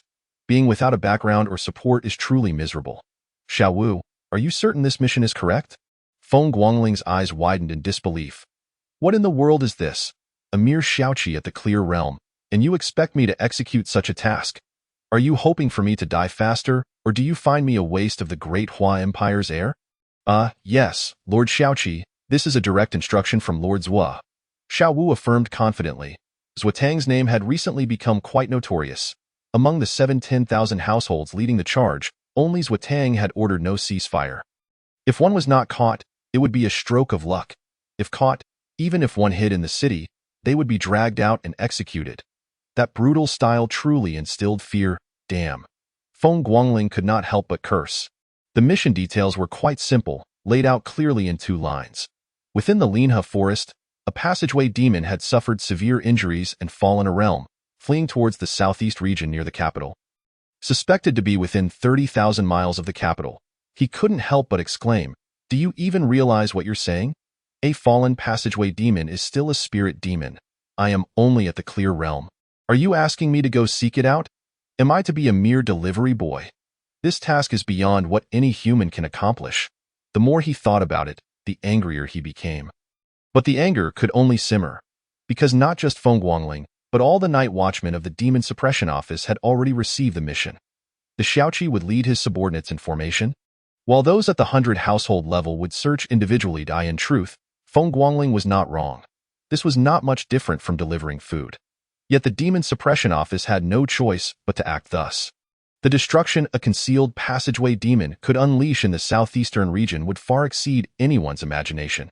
Seizing the opportunity while the demon was weakened and eliminating it was the only rational course of action. As for how many lives might be sacrificed in between, the night watchman's job is to risk their lives. It does not matter how many perish, as long as they can find it. It is worth not think that only ordinary night watchmen will perish. When the time comes, even at the 100 or 1,000 household levels, they will die without hesitation. This is precisely why Feng Guangling gritted his teeth in anger, yet had no choice but to obey orders. Is everyone assembled? Feng Guangling raised his head and shouted. Since he could not avoid it, he decided to face it head-on. Reporting to Lord Xiaoqi, all personnel are present. Lidian stood beside him, cupping his fists in salute. Feng Guangling nodded in satisfaction. This team he had brought from Mingshui County was increasingly developing its own character. This is a good sign. In the Demon Suppression Office, who does not have a few trusted subordinates? Those who truly find themselves isolated are the ones who have failed. In the end, the higher-ups will not commend you for your integrity. They will only say you do not know how to handle people. Not even having a trusted confidant. The Demon Suppression Office places the utmost importance on combat strength. As for forming cliques, the higher-ups do not concern themselves with that. When the day of danger arrives, what use is forming alliances? Set off, Feng Guangling was the first to mount his white horse and lead the way once more. The recent large-scale movements by the Demon Suppression Office had put everyone in the capital on high alert. After the night watchmen had finally returned to the city, less than 2 days had passed before they set out again. Who would be the unfortunate one this time? Going out? How wonderful, finally, we have waited for you to venture out. Su Su's eyes glinted with cold, murderous intent as he crushed the communication talisman in his hand. Regardless of whether Feng Guangling unintentionally or intentionally disrupted his plans, in his heart, Feng Guangling had already become a dead man. Every time he thought of this ant in the capital that had thwarted his plans, Su Su felt a wave of discomfort wash over him. As long as Feng Guangling remained alive, he could not even enjoy his meals. They were a team embarking together. Killing a night watchman and killing an entire team of night watchmen are not on the same level. Pan Meng reminded him from the side. Killing a night watchman will provoke Zwatang to pursue you relentlessly, and ultimately, the entire Southeast region's Demon Suppression Office will mobilize. But to kill an entire team of night watchmen, it will not just be Zwatang pursuing you but the Great Hua Empire itself. Without needing Pan Meng to remind him, Su Su already understood the difference. Rest assured, a year ago, a batch of array talismans went missing from our talisman tower, and the investigation was conducted by the town office. At that time, an entire team from the town office perished. Now, it is the turn of the Demon Suppression Office. It is only normal, isn't it? Su Su wore a smile on his face, a smile that exuded a bloodthirsty danger. The most treacherous are those within the game. The most ruthless are the players. The players, in pursuit of certain goals, can sometimes abandon even their own pieces, let alone those who are unrelated. In truth, after several days of calm reflection, Pan Meng wanted Su Su to stop being so obsessed. It was not worth exposing oneself over an insignificant pawn. This was not the behavior of a player. Yet in the end, Pan Meng did not act on this thought, instead allowing the current to flow. The reason was simple. The most ruthless are the players. What do allies matter? Without that strength, do not step onto the board. Otherwise, if you die, do not blame others. The moment Feng Guangling stepped out of the capital, not only did the Talisman Tower begin to operate, but the Demon Suppression Office and Town Office also commenced full operations. The previous arrangement of the uninhabited town's formation talismans was clearly part of a larger scheme. The scale of its impact was so vast it was heart-stopping. If Feng Guangling had not stumbled upon it inadvertently, once it was set in motion, not to mention other areas, the capital would surely be doomed. Such a scheme is undoubtedly beyond what ordinary individuals can devise. Yet after so many days of investigation, neither the Demon Suppression Office nor the Town Office had any leads. In the end, Lu Songming suggested that Feng Guangling be used as bait. Wei Ming hesitated only briefly before acquiescing. The reason? While others may be unaware of who stands behind Feng Guangling, he is not. Moreover, this is not the Magic Suppression Division casting Feng Guangling as bait. It is the suggestion of the Town Government Division, and the Magic Suppression Division is merely fulfilling its regular duty of issuing tasks. When the time comes, that madman can assign blame elsewhere, ensuring that he bears no responsibility. Thus, Feng Guangling was cast aside like so. Chapter 85. Please die when those in power ascertain that the potential gains outweigh the risks, they will unhesitatingly lay their cards on the table. At present, Feng Guangling is that very card. To unveil the one orchestrating the hidden formations is the paramount interest. Who can guarantee that this individual has not set up formations elsewhere? He has left the city? Lu Songming stood beside Wei Ming, gazing towards the city gate. Casting a small flag to take the fall, only to then use it as bait, bears no weight on Lu Songming's conscience. Even if this were one of their own from the Town Government Division, he would still proceed in the same manner. He has departed the city. However, I advise you to prepare yourself mentally. He is far from simple. Wei Ming cast a meaningful glance at Lu Songming. The sensation of having someone take the fall is rather pleasant. It has been many years since he witnessed the sword madman in a frenzy, and he finds himself somewhat nostalgic. Do you believe your Magic Suppression Division can escape this? Lu Songming's brows furrowed slightly. Wei Ming's words were intriguing. Lu Songming was no fool. In fact, he was quite astute. Just a single phrase had led him to surmise certain matters. Feng Guangling is not to be underestimated. Both his personal capabilities and his background are formidable. What can be so remarkable about an 18-year-old youth? If he were truly exceptional, he wouldn't have nearly perished in the ghostly waters. This indicates that Feng Guangling's background is indeed profound. Our Magic Suppression Division is merely executing standard tasks. Did you not notice how all the Night Watchers have mobilized? Wei Ming's smile grew increasingly pronounced. Lu Songming's frown deepened. However, at this point, it was no longer a matter of stopping. He had already disseminated the information, so how could he retract it now? What consequences might arise from your words? Should I prepare to flee in advance? The slightly anxious Lu Songming could not help but inquire. Well, how should I put it? I lack confidence when facing him. In that instant, Lu Songming's pupils constricted sharply. He was all too aware of Wei Ming's capabilities. How formidable must one be to pose a challenge to a person of Wei Ming's caliber? With a whoosh, Lu Songming vanished from beside Wei Ming. This burden is unmanageable. No, it cannot be borne. The most urgent matter now is to arrange for protection for Feng Guangling. Wei Ming chuckled to himself. Are you stunned? You attempted to scheme against our Magic Suppression Division? Do you realize how much we stand to lose due to your reckless decision to involve Feng Guangling? When Ming Chengtian relayed the news, Wei Ming nearly exploded with frustration. Since Feng Guangling's entry into the Magic Suppression Division, how much has Feng Yumin extorted from them? If it were merely that, while Wei Ming would be pained, he could endure. However, this time Feng Yumin did not even allow Ming Chengtian to enter his home. That is what truly concerns him. If this burden does not fall upon the Town Government Division, Wei Ming fears that Feng Yumin will dismantle the Magic Suppression Division. When that time comes, who will he turn to for redress? He originally intended to set a trap for Lu Songming. Now, it appears Lu Songming has dug his own grave and leapt into it. What does that have to do with him? After a frantic dash out of Fujing, Feng Guangling raced towards the direction of the Linhe forest. He remained oblivious to the fact that his departure from Fujing would invoke the attention of numerous influential figures. In his mind, he was still the good-for-nothing scion, a mere stroke of luck in becoming a night watcher for the Magic Suppression Division, merely a pawn without the clout to attract the attention of the elite. His only concern was whether those behind the formation would seek vengeance. Now, having traveled at least 300 miles away from Fujing, the worry had become irrelevant. It was time to commence the mission. Li Dian, you lead the way. Others, activate the scouting talismans. Li Dian held a map, detailing the area for which their small flag was responsible.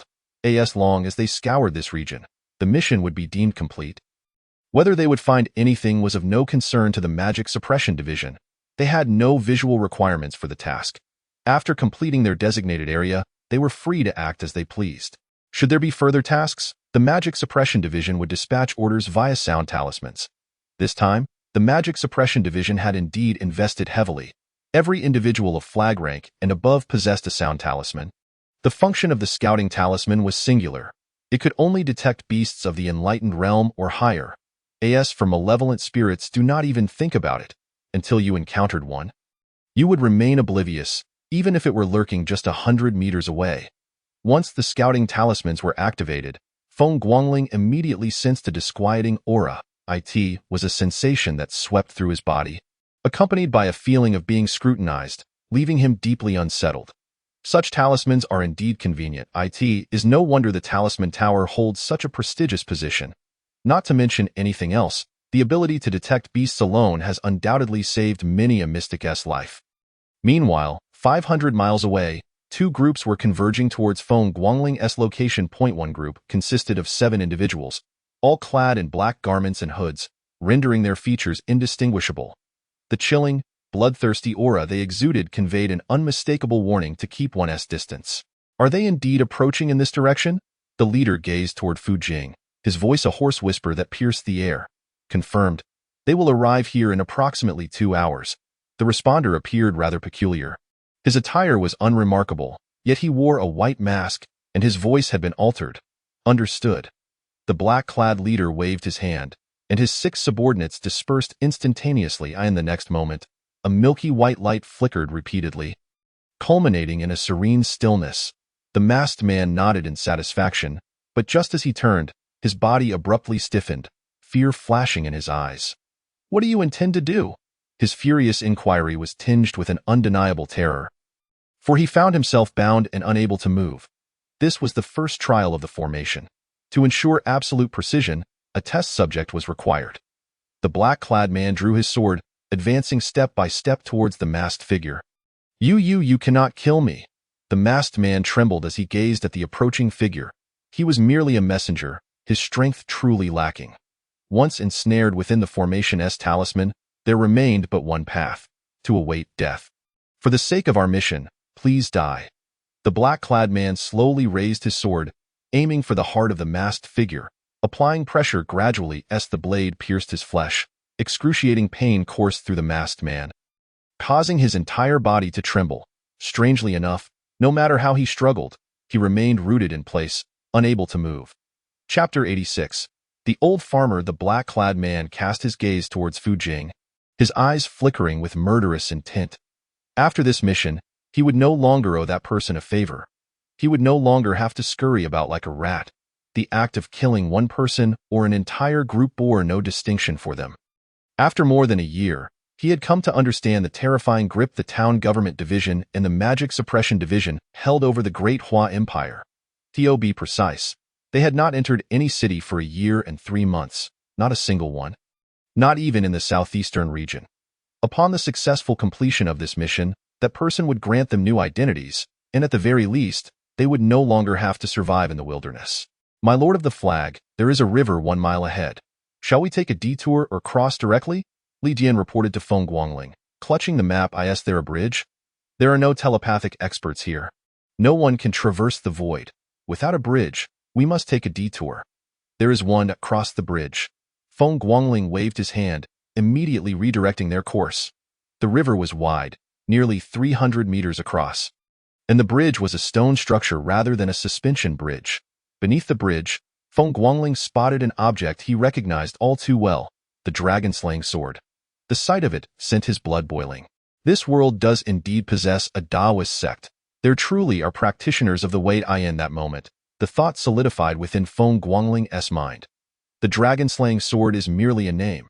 It does not imply that this sword is a divine weapon. Many dragon-slaying swords are merely wooden blades.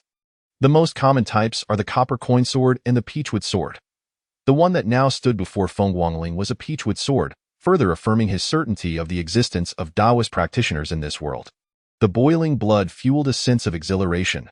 Finally, he had found something familiar after months of anxiety on the wind-worn continent.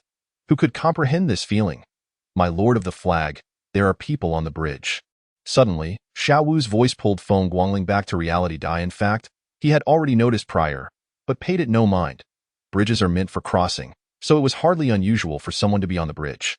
However, upon closer inspection, it seemed rather abnormal. The person appeared ordinary, indistinguishable from any other, carrying a woodcutter's knife at their waist, resembling a simple farmer heading to the mountains to gather firewood. The individual stood motionless in the middle of the bridge. Eyes closed, an ordinary woodcutter appearing in this desolate wilderness was inherently strange, let alone someone standing still with their eyes shut in the center of the bridge. As the group led by Feng Guangling approached the bridge, the old farmer suddenly opened his eyes. The piercing gaze, sharp enough to send shivers down one's spine, was far from what one would expect from a mere farmer. This path is impassable. Please take another route. The old farmer fixed his gaze on Feng Guangling, his voice, laden with the weight of experience, echoed along the riverbank. Elder, do you know who we are? Feng Guangling called out, raising his chin defiantly. It was not unusual to encounter obstacles, as Feng Guangling had faced similar situations while traversing the desolate towns, encountering a handful of ignorant woodcutters who, upon hearing the names of the Demon Suppression Division or the Night Watchers, would willingly make way. Woodcutters and ferrymen, too, had their territories. It was simply human nature to possess an instinctive sensitivity and desire for territoriality, I know, but you cannot pass here. The old farmer's response left Feng Guangling utterly astonished. Knowing their identity yet still blocking their path was no ordinary obstruction. Do you understand the consequences of your actions? Feng Guangling narrowed his eyes, his tone growing grave. I do. The old farmer nodded gently. At that moment, the atmosphere between them became palpably tense. Knowing the repercussions yet daring to act, a capital offense indeed.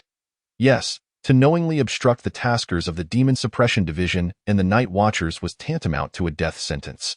Such was the tyranny of the Demon Suppression Division. With that understanding, there was nothing left to discuss. In the next instant, Feng Guangling's pupils dilated sharply. Retreat. Xiao Wu and the others almost instinctively withdrew. Without hesitation, Feng Guangling's instincts for danger surpassed those of everyone else combined, honed through countless encounters with peril. The moment his voice fell, the old farmer swiftly drew a machete from his waist. The air hummed. In that instant, the blade's energy surged throughout the heavens and the earth, its terrifying aura causing the flying cavalry of the Demon Suppression Division to recoil in fear. Even Feng Guangling's white horse, unable to contain itself, kicked back and retreated, crossing out of the stone bridge's range. Boom! With a casual slash, the old farmer carved a deep, 3-meter line before Feng Guangling. I have been entrusted to halt your advance southward. Feng Guangling squinted, staring intently at the old man. He could not discern the extent of the old farmer's strength, but it was clear that he was formidable, certainly stronger than himself. The sheer ferocity of the blade's energy was enough to inspire dread. And although he was now at the high level of clarity, the old man was at least at the mid-tier of the spirit realm. Damn it. Why does everyone I encounter seem to be a more terrifying opponent than I am? While others face mere minions? This was utterly absurd. Since you are aware of our identities, you must have heard that the Night Watchers do not retreat. As he spoke, Feng Guangling slowly unsheathed the Demon Slayer blade. Clang. 7 Demon Slayer blades were drawn in unison. In that moment, neither Feng Guangling nor Xiao Wu considered evasion. They instinctively drew their blades. The Night Watchers do not retreat. Whether facing beasts, demons, or enemies, the Night Watchers only knew the path of death in battle. The old farmer nodded slightly, clearly aware of the Night Watchers' code. Prior to establishing clear friend or foe, the Night Watchers might heed counsel, but once the lines were drawn, they would leave no avenue for retreat. This was the long-standing tradition of the Demon Suppression Division, the foundation of its dominance in the Great Hu Empire and its intimidation of the wind-washed continent. The old farmer spoke little. Almost as soon as Feng Guangling's words fell, he raised his machete and swung it down once more. His movement was deceptively mundane, akin to an ordinary woodcutter felling timber. Yet this seemingly ordinary action made everyone's pupils constrict involuntarily. In that fleeting moment, all eyes were fixated solely on the descending machete, their gazes unable to encompass anything else. At that instant, Feng Guangling felt a surge of primal fear erupt from the depths of his being. Mysterious gate escape. Open the life gate. Retreat. In a reflexive motion, Feng Guangling activated the mysterious gate escape, enveloping himself and Xiao Wu within its confines, and swiftly hurled himself to the left. Boom. A terrifying blade aura crashed down, and the ground where Feng Guangling and the others stood was swallowed by a massive chasm. Chapter 86. The purple-sleeved robe chaos reigned, A true upheaval. In that critical moment, they narrowly evaded a fatal strike, yet still felt the terrifying blade aura threaten to inflict severe injuries. What kind of power was this? The spirit realm. Even if it were the pinnacle of the spirit realm, it shouldn't be this terrifying. Moreover, what kind of mystical technique was this? With no warning, a mere swing of the machete unleashed blade energy capable of devouring everything. Feng Guangling was no longer the naive newcomer to the wind-washed continent. He had gained some understanding of its intricacies. A practitioner's strength manifested in two ways. First, in their spiritual energy, and second, in their mystical techniques. Both were indispensable. Yet this old farmer had not employed any mystical techniques thus far. All Feng Guangling had witnessed was the blade energy. The opponent was the passage realm? The heavens above. How many individuals at the passage realm could there possibly be in the entire wind-washed continent? What a stroke of bad luck to encounter one now. Was it really necessary to be this unfortunate? Feng Guangling raised his head, catching a glimpse of the old farmer, who wielded the machete and approached step by step. This world was truly absurd. He had already reached the clarity realm. While he might be outmatched, he should, at the very least, have an advantage over lesser opponents. Yet, time and again, he found himself facing those who were superior. If the old farmer were merely at the initial stage of the spirit realm, Feng Guangling would have been willing to engage in combat. He might not win, but he certainly would not lose. Even if the old man were at the pinnacle of the spirit realm, Feng Guangling could still hold his ground. However, the problem lay in the fact that the old farmer had transcended that realm entirely. How could one fight against such odds? There was no fight to be had. One could only await death. Old farmer, are you pretending to be a woodcutter to bully us? Suddenly, a jovial voice rang out. And in that instant, the immense pressure weighing down on Feng Guangling and his companions dissipated entirely. The group stumbled backward a few steps, finally able to catch their breath. When they looked up, they beheld another elderly man, similarly aged, approaching them. The newcomer's attire resembled that of an ordinary person, even described as coarse linen, but what caught the eye was his sleeves. They were made of silk. Purple silk. The purple-sleeved robe. He is the one in the purple-sleeved robe. Diane's voice trembled with excitement, his face reflecting a sense of relief, as though he had survived a catastrophe. What is a sleeve robe? Feng Guangling was bewildered. What on earth was happening? Could someone please speak in a manner that he could comprehend? My lord, the purple-sleeved robe is an elder from the library pavilion. The night watcher's gazes were filled with fervor. The Demon Suppression Division had two categories of individuals one should never provoke.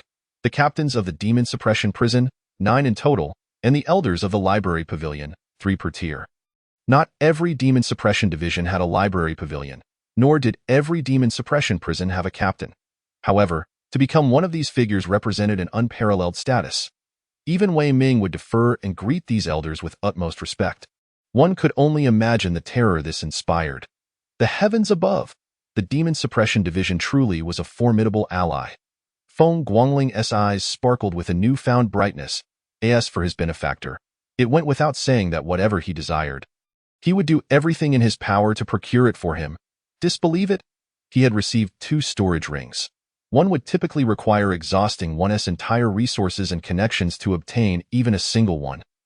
Yet his benefactor had procured 2. This was indulgence taken to the extreme.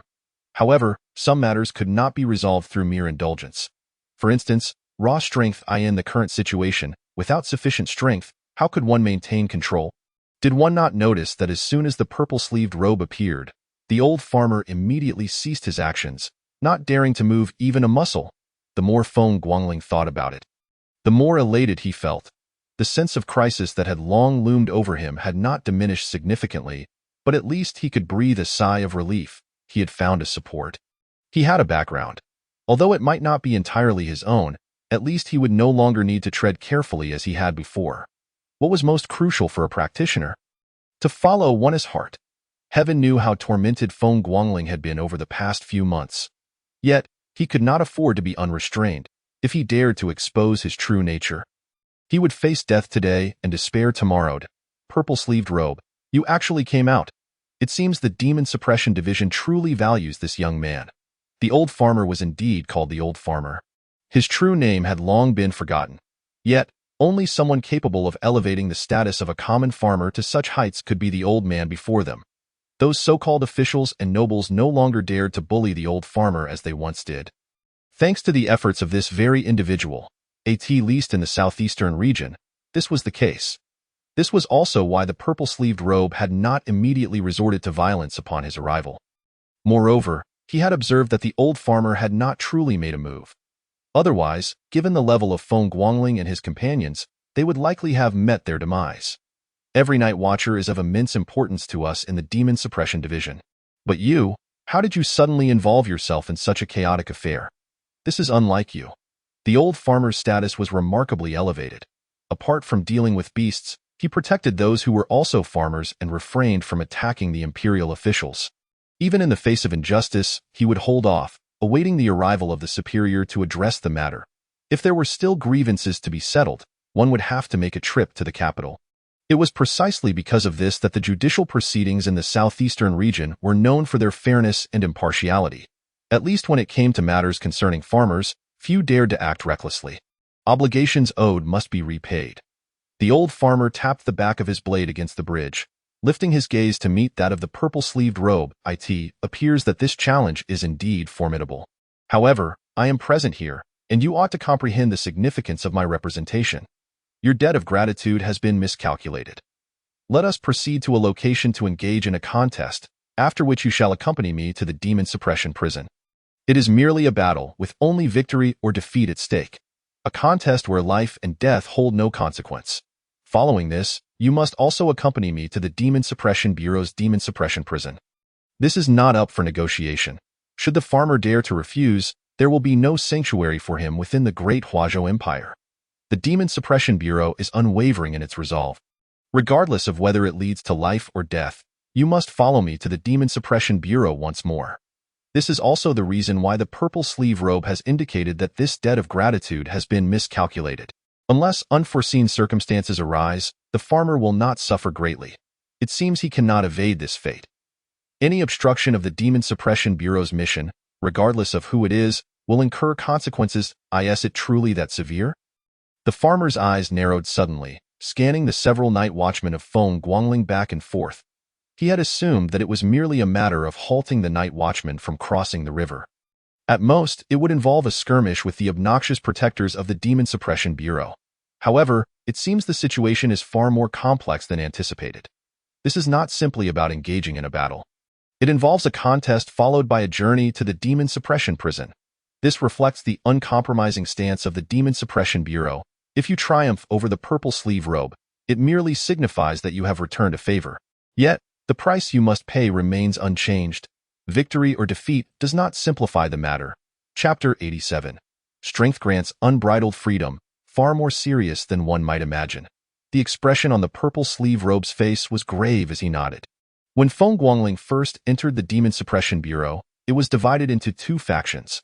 One believed that a revered figure had arrived, someone who must not be harmed, while the other saw him as a valuable pawn. Useful for future endeavors when the Bureau could not act openly. Ultimately, it all boils down to the person behind Feng Guangling. Yet, who could have guessed that they were all mistaken? Feng Guangling is no mere dandy. He is, in fact, a living embodiment of merit. Were it not for his brief tenure and lack of strength upon entering the Bureau, he would surely have risen to a prominent position by now. Should Feng Guangling encounter trouble, that madman would undoubtedly create chaos without a second thought. Moreover, what they feared most was that female bodhisattva. When she becomes enraged, her attacks are indiscriminate. Very well, I shall consider this favor repaid. Let us proceed together. The farmer nodded slightly, refraining from uttering further words. The stance of the Demon Suppression Bureau was unmistakable. His willingness was inconsequential. You may continue. Remember, upon locating a great demon, report to the Bureau at the earliest opportunity. Do not act recklessly, the purple sleeve robe advised earnestly as he gazed intently at Feng Guangling. Currently, none of Feng Guangling's accomplishments stemmed from legitimate missions. It is precisely for this reason that it incites ire. Who among the respectable would accrue extra merit from a task? Understood, Elder Z. Feng Guangling nodded earnestly. Reporting the sighting of a great demon is indeed imperative. He had never entertained the thought of waiting for the demon to retaliate. If possible, he would prefer not to even leave the library of books. When Feng Guangling finally lifted his gaze, he he found that both the farmer and the purple sleeve robe had vanished without a trace. He could not discern whether they had teleported or flown away. Strength grants one the ability to act with impunity? Well, it appears that it indeed holds true. Were it otherwise, the farmer would not have dared to obstruct the night watchman of the Demon Suppression Bureau from crossing the bridge. In that moment, an intensely fervent thought surged within Feng Guangling: to grow stronger. This was not the fear of being a stranger in the wind-weather continent, but rather a resolve born of the necessity for survival. Two entirely different sensations. Let us continue onward. Feng Guangling chose not to dwell on the chaotic matters any longer. Completing the task was paramount. This outing had clarified that the Demon Suppression Bureau was indeed engaged in human affairs. In truth, Feng Guangling had yet to trust anyone fully. Even Feng Yumin, who was excessively indulgent, had only earned half of his trust, let alone anyone else. Furthermore, throughout his time in the Demon Suppression Bureau, he had hardly encountered any significant allies. Now, he had witnessed one, yet, in that fleeting moment, he nearly lost his life. Feng Guangling had no doubt that had the purple sleeve robe not intervened, the farmer would have taken his life. On this day, amidst the desolate wilderness of the southeast, an astonishing battle erupted. The specific outcome remains unknown. However, the elusive yet just farmer entered the Demon Suppression Bureau's Demon Suppression prison that evening. The Bureau's response was to provide guidance regarding the great demons lurking below. Indeed, these great demons require direction, yet whether they live or die thereafter is uncertain. With this, the prestige of the Demon Suppression Bureau ascended to new heights. When Susu received the news, he was taken aback. Had the farmer's luck declined to such an extent? He had not instructed the farmer to commit murder. Rather, he had merely suggested that the farmer assess the situation and take a decisive approach with Feng Guangling. Killing the night watchman? Susu was not so foolish. He knew the farmer would not do so, likely intending to bring him to the Demon Suppression Bureau. Yet, this was merely the beginning. The farmer had also been captured by the Bureau. The most incredible part was that the individual responsible for his capture was none other than the purple sleeve robe, an elder of the Demon Suppression Bureau who typically remained ensconced within the library of books. It was rare for him to venture out, yet he happened upon a situation where someone sought to harm the night watchman, and thus he intervened, leading to the farmer's misfortune. After a full quarter of an hour, Susu finally expelled a heavy breath. This truly exemplified the unpredictability of fate. He had initially intended to leverage the farmer's favor for a lifetime, yet unexpectedly, the favor had been squandered, leaving him with nothing. Hence, it is said that those who wield power are often consumed by darkness. This is the reality of the situation.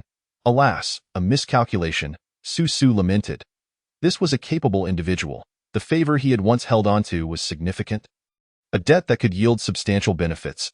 Had the farmer eliminated Feng Guangling and the others, the favor would have increased exponentially. At that point, Susu could have dispatched a few scapegoats, ensuring the farmer would owe him a lifetime of service. What a pity. What are your plans moving forward? Pan Ming responded nonchalantly. Individuals of the farmer's caliber are not easily manipulated. Only Susu believed he could control him, which is why he acted so brazenly. Were he in Pan Ming's position, he would not have done so. He would not only refrain from using the farmer to manipulate the Demon Suppression Bureau, but would also enlist the farmer's assistance, integrating him into the Bureau for maximum benefit. This exemplifies their differing approaches. Susu, in all matters, preferred to maintain control, his desire for dominion exceedingly intense. Otherwise, he would not have contemplated severing Su Jing from the southeastern region. Let the plan proceed. You know where that great demon is, my friend Pan? Susu raised his head, gazing intently at Pan Ming. This was a favor he must extend and secure. It was a great demon at the falling realm. Capturing it would enable numerous subsequent endeavors and be significantly advantageous for him. As for Feng Guangling, such an insignificant being, he did not regard him with concern. The farmer had stumbled, yet he still possessed contingencies. In Susu's eyes, Feng Guangling was already as good as dead. Why would you assume I know the whereabouts of that great demon? Pan Ming replied, astonished, casting a glance at Susu. Since Susu had first sought to become a player in the game. This marked the third time Pan Ming regarded him with newfound respect. It is noteworthy that he had never revealed a hint of information, yet Susu had deduced the situation. Friend Pan? We have known each other for many years. We are quite familiar with one another. Susu did not elucidate further, but rather shared a meaningful glance with Pan Ming. Who would not desire a great demon of the falling realm? Individuals like Pan Ming, who fancy themselves as players, would be even less likely to let such an opportunity slip by. After all, who could resist the allure of a great demon that could readily revert to the Channel Realm? While the Channel Realm may be uncontrollable, there are myriad means to subdue a great demon of the spiritual realm. I understand now.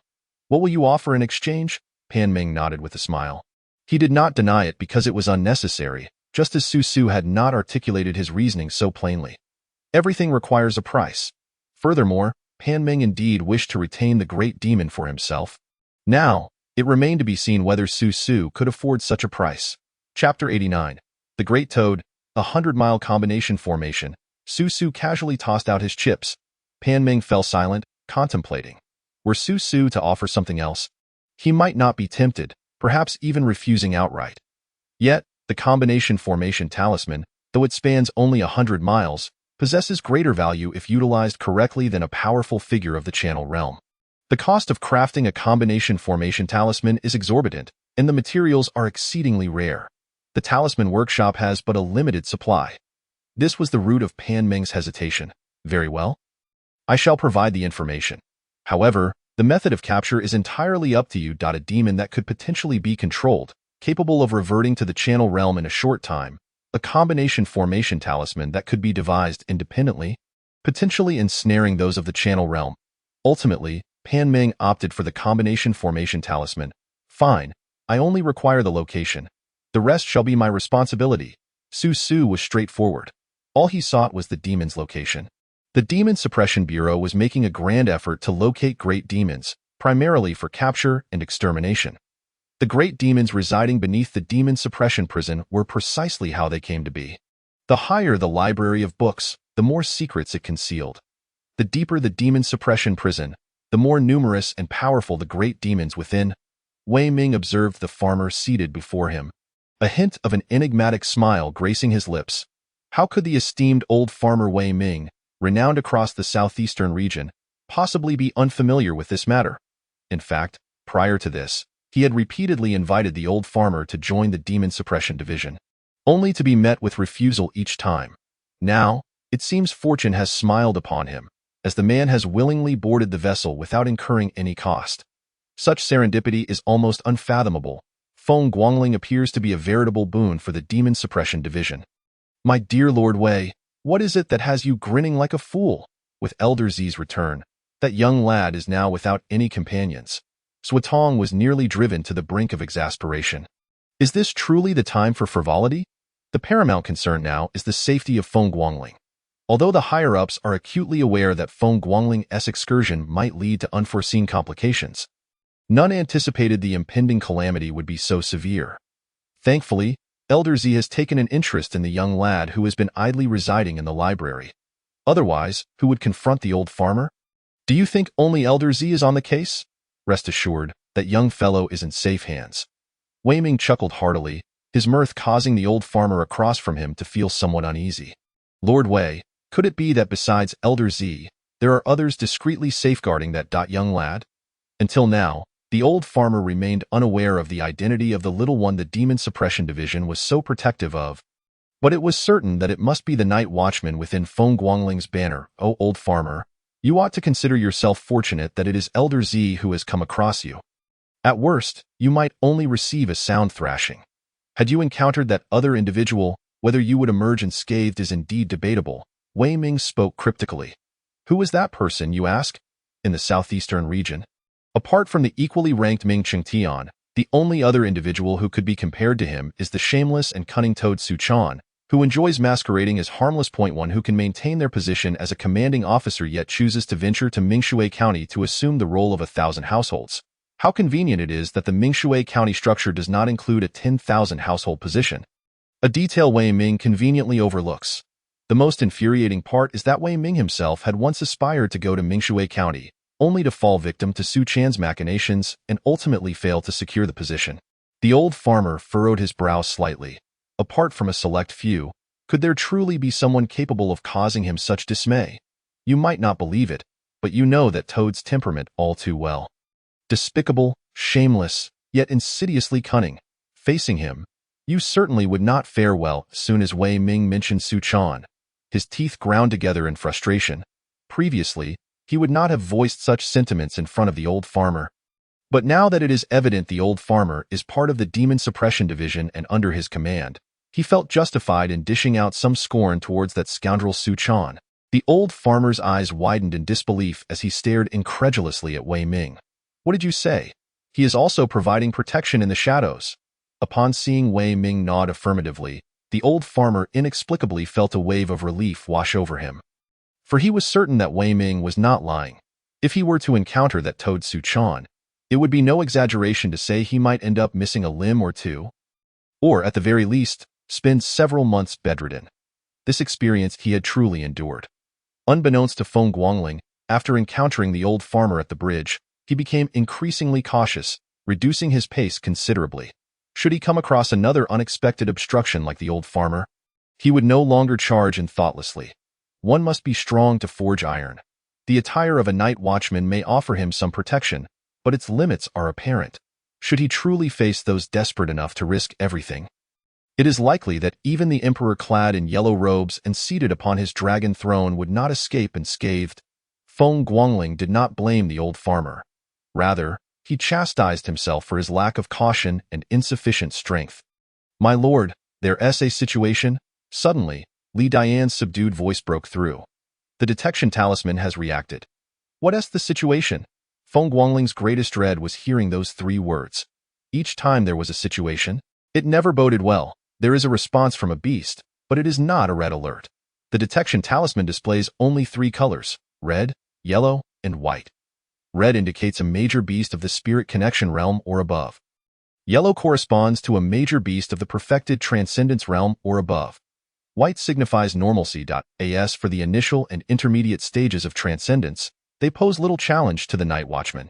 Even if their strength is lacking, 2 or 3 night watchmen can easily dispatch their opponent. The absence of a red alert suggests that the beast the Demon Suppression Division seeks is not among them. For a moment, Feng Guangling found himself at a crossroads. Should he proceed? Who knows what dangers await him there if he refrains from acting? As a night watchman and a practitioner, his conscience would be unsettled. Stay vigilant, follow my lead. Clenching his teeth, Feng Guangling finally waved his hand decisively and headed in the direction indicated by the detection talisman. What should a practitioner do when their heart is unsettled? They must strike until balance is restored. If it were a spirit connection realm beast, Feng Guangling would indeed hesitate, but since it is merely a transcendence realm creature, he felt little trepidation. After all, he is now a high-level practitioner of transcendence, and while not fully perfected, a perfected transcendence is hardly intimidating in his eyes. In the distance, a figure couldn't help but smirk upon witnessing Feng Guangling's decision. It is bewildering to understand the intentions of the division. Why bother with such tests? Feng Guangling, this young rascal, may have been a bit of a wastrel in the past, but now he is transformed into a competent night watchman. What need is there for further testing? With a discontented mutter, the figure moved swiftly, following closely behind Feng Guangling as he raced towards the direction of the beast. This time, ensuring Feng Guangling's safety is imperative. This is a directive from the 2 highest commanders within the Southeastern Demon Suppression Division. After all, one must consider that they have been suspected of using Feng Guangling as bait. Should something go awry, it would not only spell disaster for the local authorities, but also bring trouble upon the Demon Suppression Division. Chapter 90. You killed my pet? Feng Guangling and his companions had dismounted and were crouched low on a slope. Observing the beast drinking water nearby, momentarily at a loss as to how to initiate their attack. What impression do beasts give? Malevolence, brutality, ferocity. Drinking blood and preying upon humans is their norm, while inflicting harm on the innocent is even more commonplace. Thus, when faced with a beast, all individuals have but one choice: to eradicate them. Those who seek to exploit beasts are not to be considered human. Before Feng Guangling and his companions stood an adorably cute rabbit. Sipping water by the riverbank, it looked precisely like the rabbits Feng Guangling had known, without a single deviation. Upon first sight, he couldn't help but feel a tinge of nostalgia. Mice, rabbits, and weasels. Who claims this is another world? Yet therein lies the conundrum. The weasel is indeed a beast, and it pays homage to the heavens. The rabbit is also a beast, and not just any beast. It has the capacity to trigger a yellow alert on the detection talisman. How can such a ferocious and savage creature appear so endearing? Were it not for the indication from the talisman, Feng Guangling and his companions would genuinely doubt their judgment. Lidn, what kind of beast is this? Feng Guangling inquired, his gaze laden with complexity. Among the group, only two were so lacking in experience that they could not identify the various beast types. One was Xiao Wu, and the other was Feng Guangling himself. Red-eyed beast, Li Dian replied, my lord, do not be deceived by its seemingly innocent and charming appearance. It is, in fact, quite dangerous, Li Dian hastily clarified. Feng Guangling's expression grew more intricate. Dangerous? Pray tell, in what manner is it dangerous? What tricks does it possess? Feng Guangling pressed, feeling fatigued by the lack of clarity.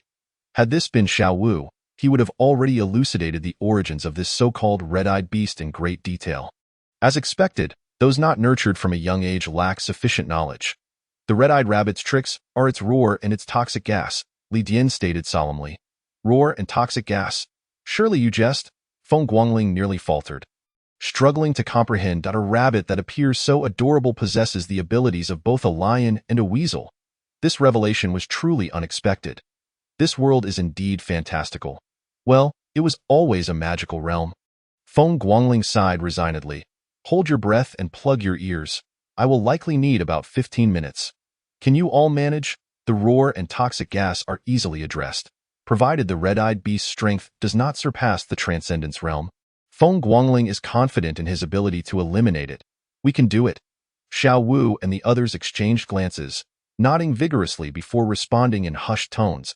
In the next moment, Feng Guangling raised his sword, his gaze sharpening as the 8 trigrams of the mysterious gates instantly activated. The trigram of thunder. Without granting the opponent any opportunity to react, Feng Guangling struck with the ferocity and determination befitting a practitioner devoted to slaying demons.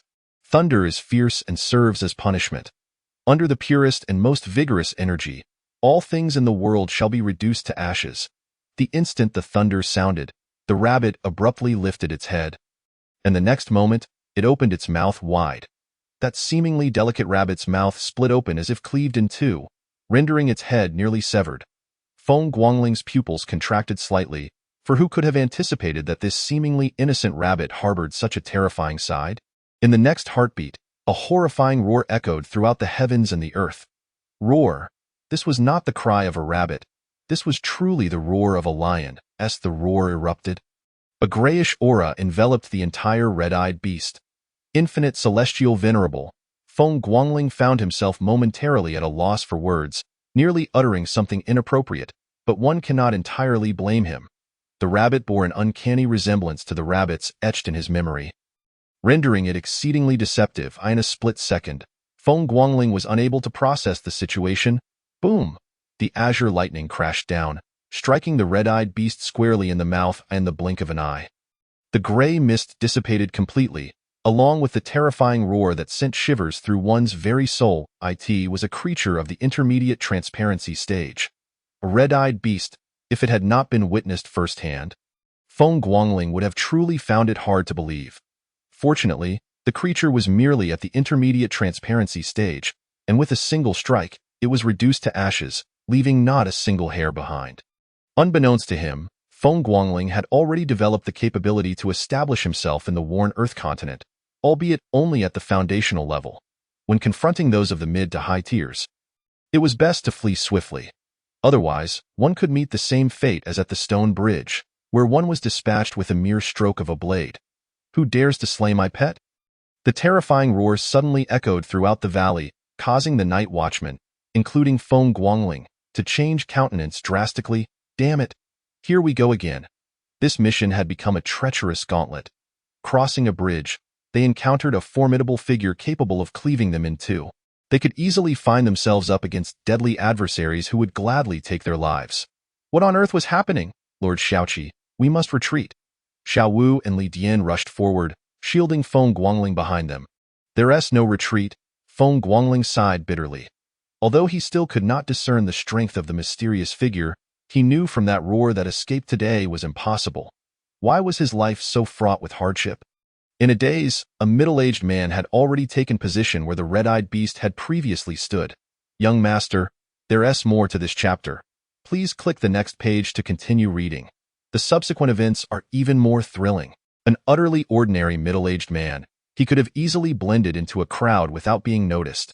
Yet, this seemingly mundane individual exuded a formidable presence that left everyone struggling to breathe. Xiao Wu and his companions finally understood why Feng Guangling had declared there was no escape. How could they possibly flee? A mere wave of this man's hand could obliterate them completely. In truth, the old farmer was of a similar ilk. However, the old farmer bore no intention to kill, which allowed Feng Guangling to evade disaster by employing his unique techniques, albeit narrowly. Had the old farmer chosen to strike again, Feng Guangling and his companions would have been consigned to the underworld. "You killed my pet?" The middle-aged man surveyed the area with a grim expression, his face contorting with rage. There was no doubt. The recent red-eyed beast had indeed been his pet, and he was not lying. Especially when he was enraged, the redness in his eyes bore a striking resemblance to that of the red-eyed beast. It was all over. Upon realizing this, Feng Guangling could only think of two words: bad luck. While others ventured forth to encounter noble patrons, he stumbled into calamity. "You shall accompany my pet in death." The middle-aged man was not inquiring. It was more of a self-affirmation, especially as he noted the attire of Feng Guangling and his companions, which sparked a flicker of surprise in his eyes, further confirming the situation. Feng Guangling had initially hoped the man would show some restraint, but he was taken aback when the next words uttered were a command to attack. Chapter 91. I am the bait. With a swift motion, the middle-aged man drew a sword, providing Feng Guangling and his companions no chance for rebuttal, as the blade swung down towards him. The terrifying blade aura surged forth, sweeping away all in its path in an instant.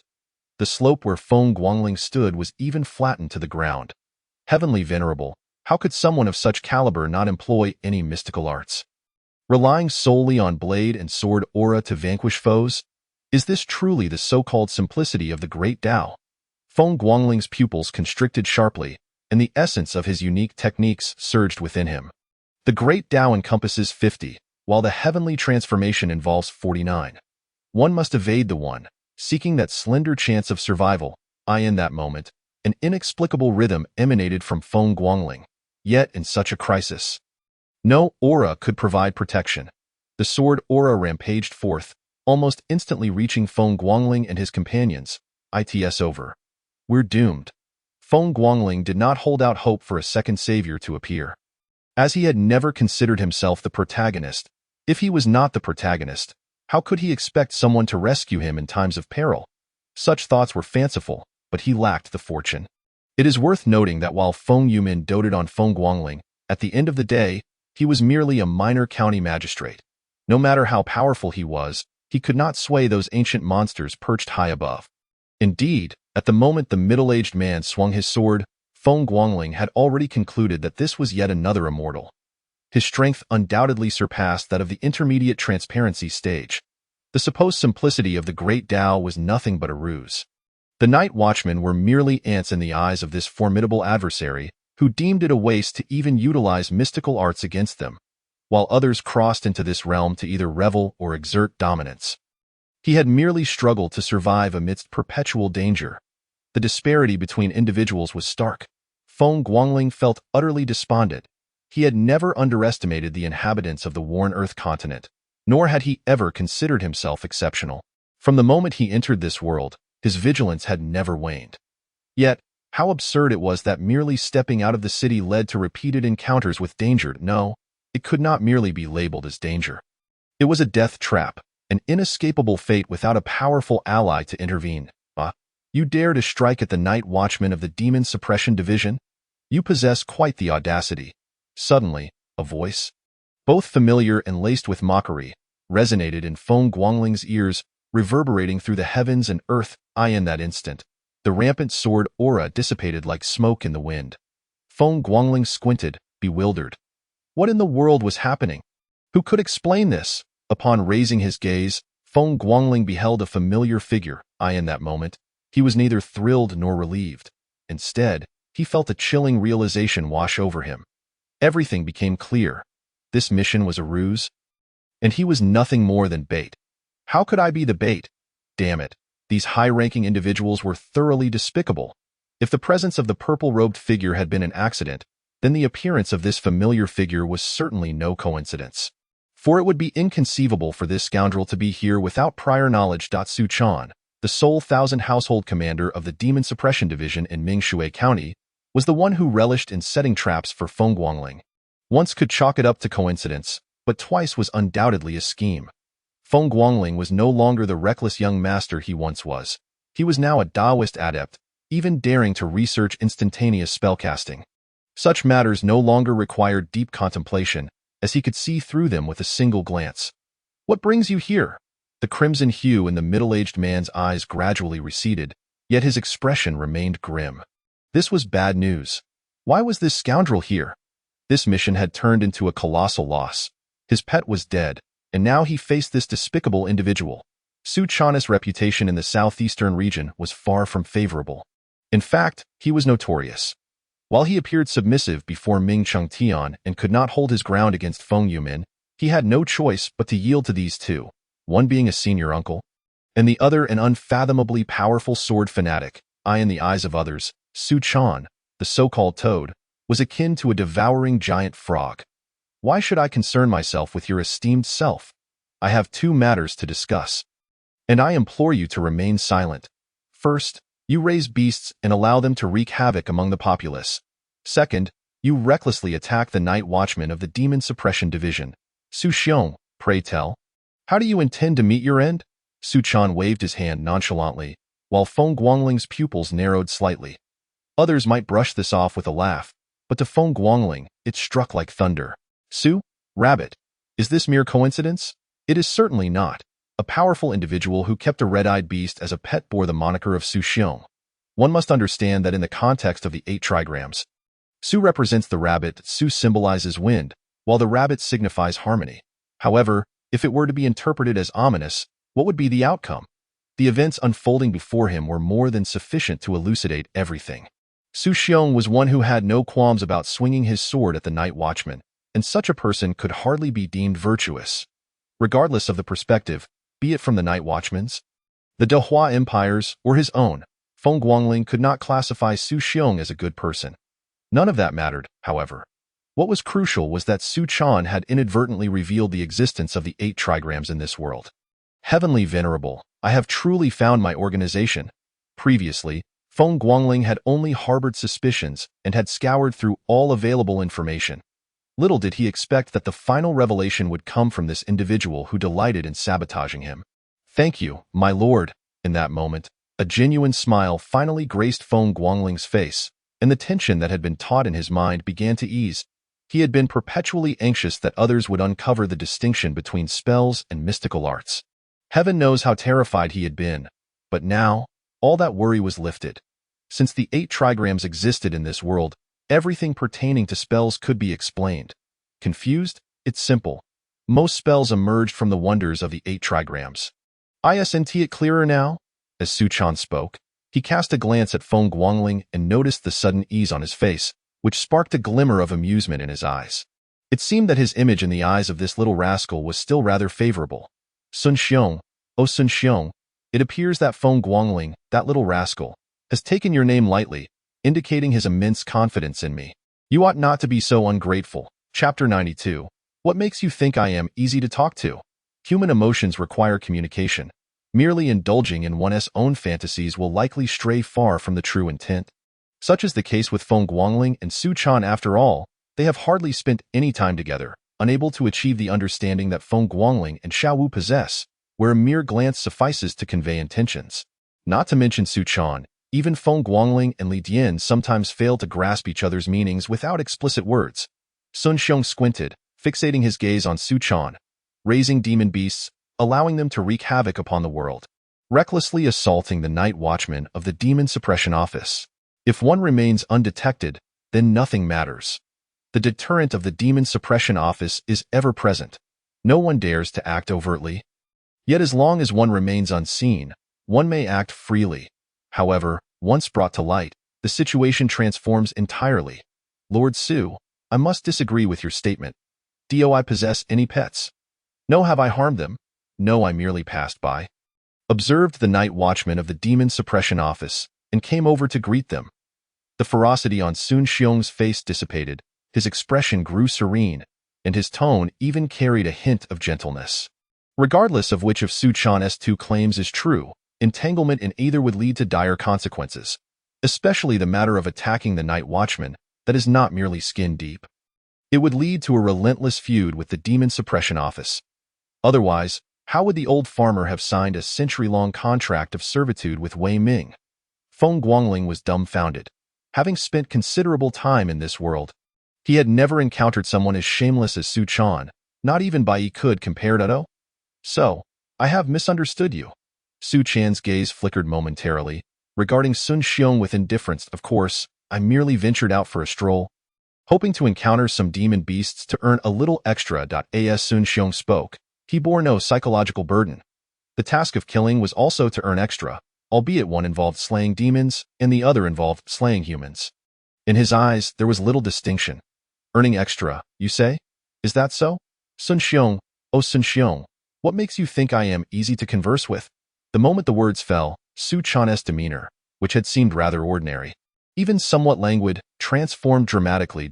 An overwhelming aura surged forth, an oppressive presence crashing down upon them. In the next instant, before Feng Guangling could react, Su Chan had already appeared before Sun Xiong, the most astonishing part being, he had effortlessly seized Sun Xiong by the neck with one hand, lifting him with ease. How formidable is this toad that delights in sabotaging others? Feng Guangling swallowed hard, just observing how domineering Sun Xiong had been. With him not uttering a single word to Feng Guangling and the other night watchmen since his arrival, was telling. Others might draw their swords at the slightest disagreement, yet Sun Xiong had no interest in conversing at all. His strength must surely be at the pinnacle of the spirit connection realm, or perhaps even higher, possibly at the path realm. Such a powerhouse, when faced with Su Chan, exhibited no resistance whatsoever, merely being grasped by the throat. You. Sun Xiong's complexion turned ashen, the fear in his eyes utterly unhidden. He was indeed at the path realm. While not as formidable as those five standing on the cloud's peak, he typically regarded common folk with disdain. Yet, in a moment of oversight, he found himself completely overpowered by Su Chan. No, this was not merely suppression, it was annihilation. The instant Su Chan grasped his neck, he yearned to retaliate. When facing death, who cares about the night watchman of the demon suppression office? However, at the moment of his counterattack, he discovered that his internal energy could not be summoned. This was the result of being utterly crushed in power. Not you, but me. What makes you think I am so easy to approach? Do I appear to be a fool? Su Chan's eyes gleamed with a dangerous light. There are many ways to argue, but someone as shameless as Sun Xiong, who disregards all semblance of dignity, is truly a first for Su Chan. Since the opponent chose to be shameless and spout nonsense, there was nothing more to discuss. I'm Sun Xiong. I have spilled blood for the Southeast. Sun Xiong's pale face quickly reddened with indignation. He gazed at Su Chan, filled with both fear and frustration, unable to believe that Su Chan would dare to act so directly. You may silence yourself. Had it not been for this reason, you would have perished long ago. Would I still be here wasting words with you? Forget it. Regardless of what happens next, you will either be dead or rendered useless. Su Chan spat disdainfully, then turned to Feng Guangling and the others. Feng Xiaoqi, it has been a while. How have you fared in Fujing? It has been a while indeed. Feng Guangling replied, though inwardly he felt displeased. Had you not intervened, I would have long since met my end. Lord Su, it has indeed been a while. Despite his inner discontent, Feng Guangling still returned the gesture respectfully. The hierarchy of officials is not to be taken lightly.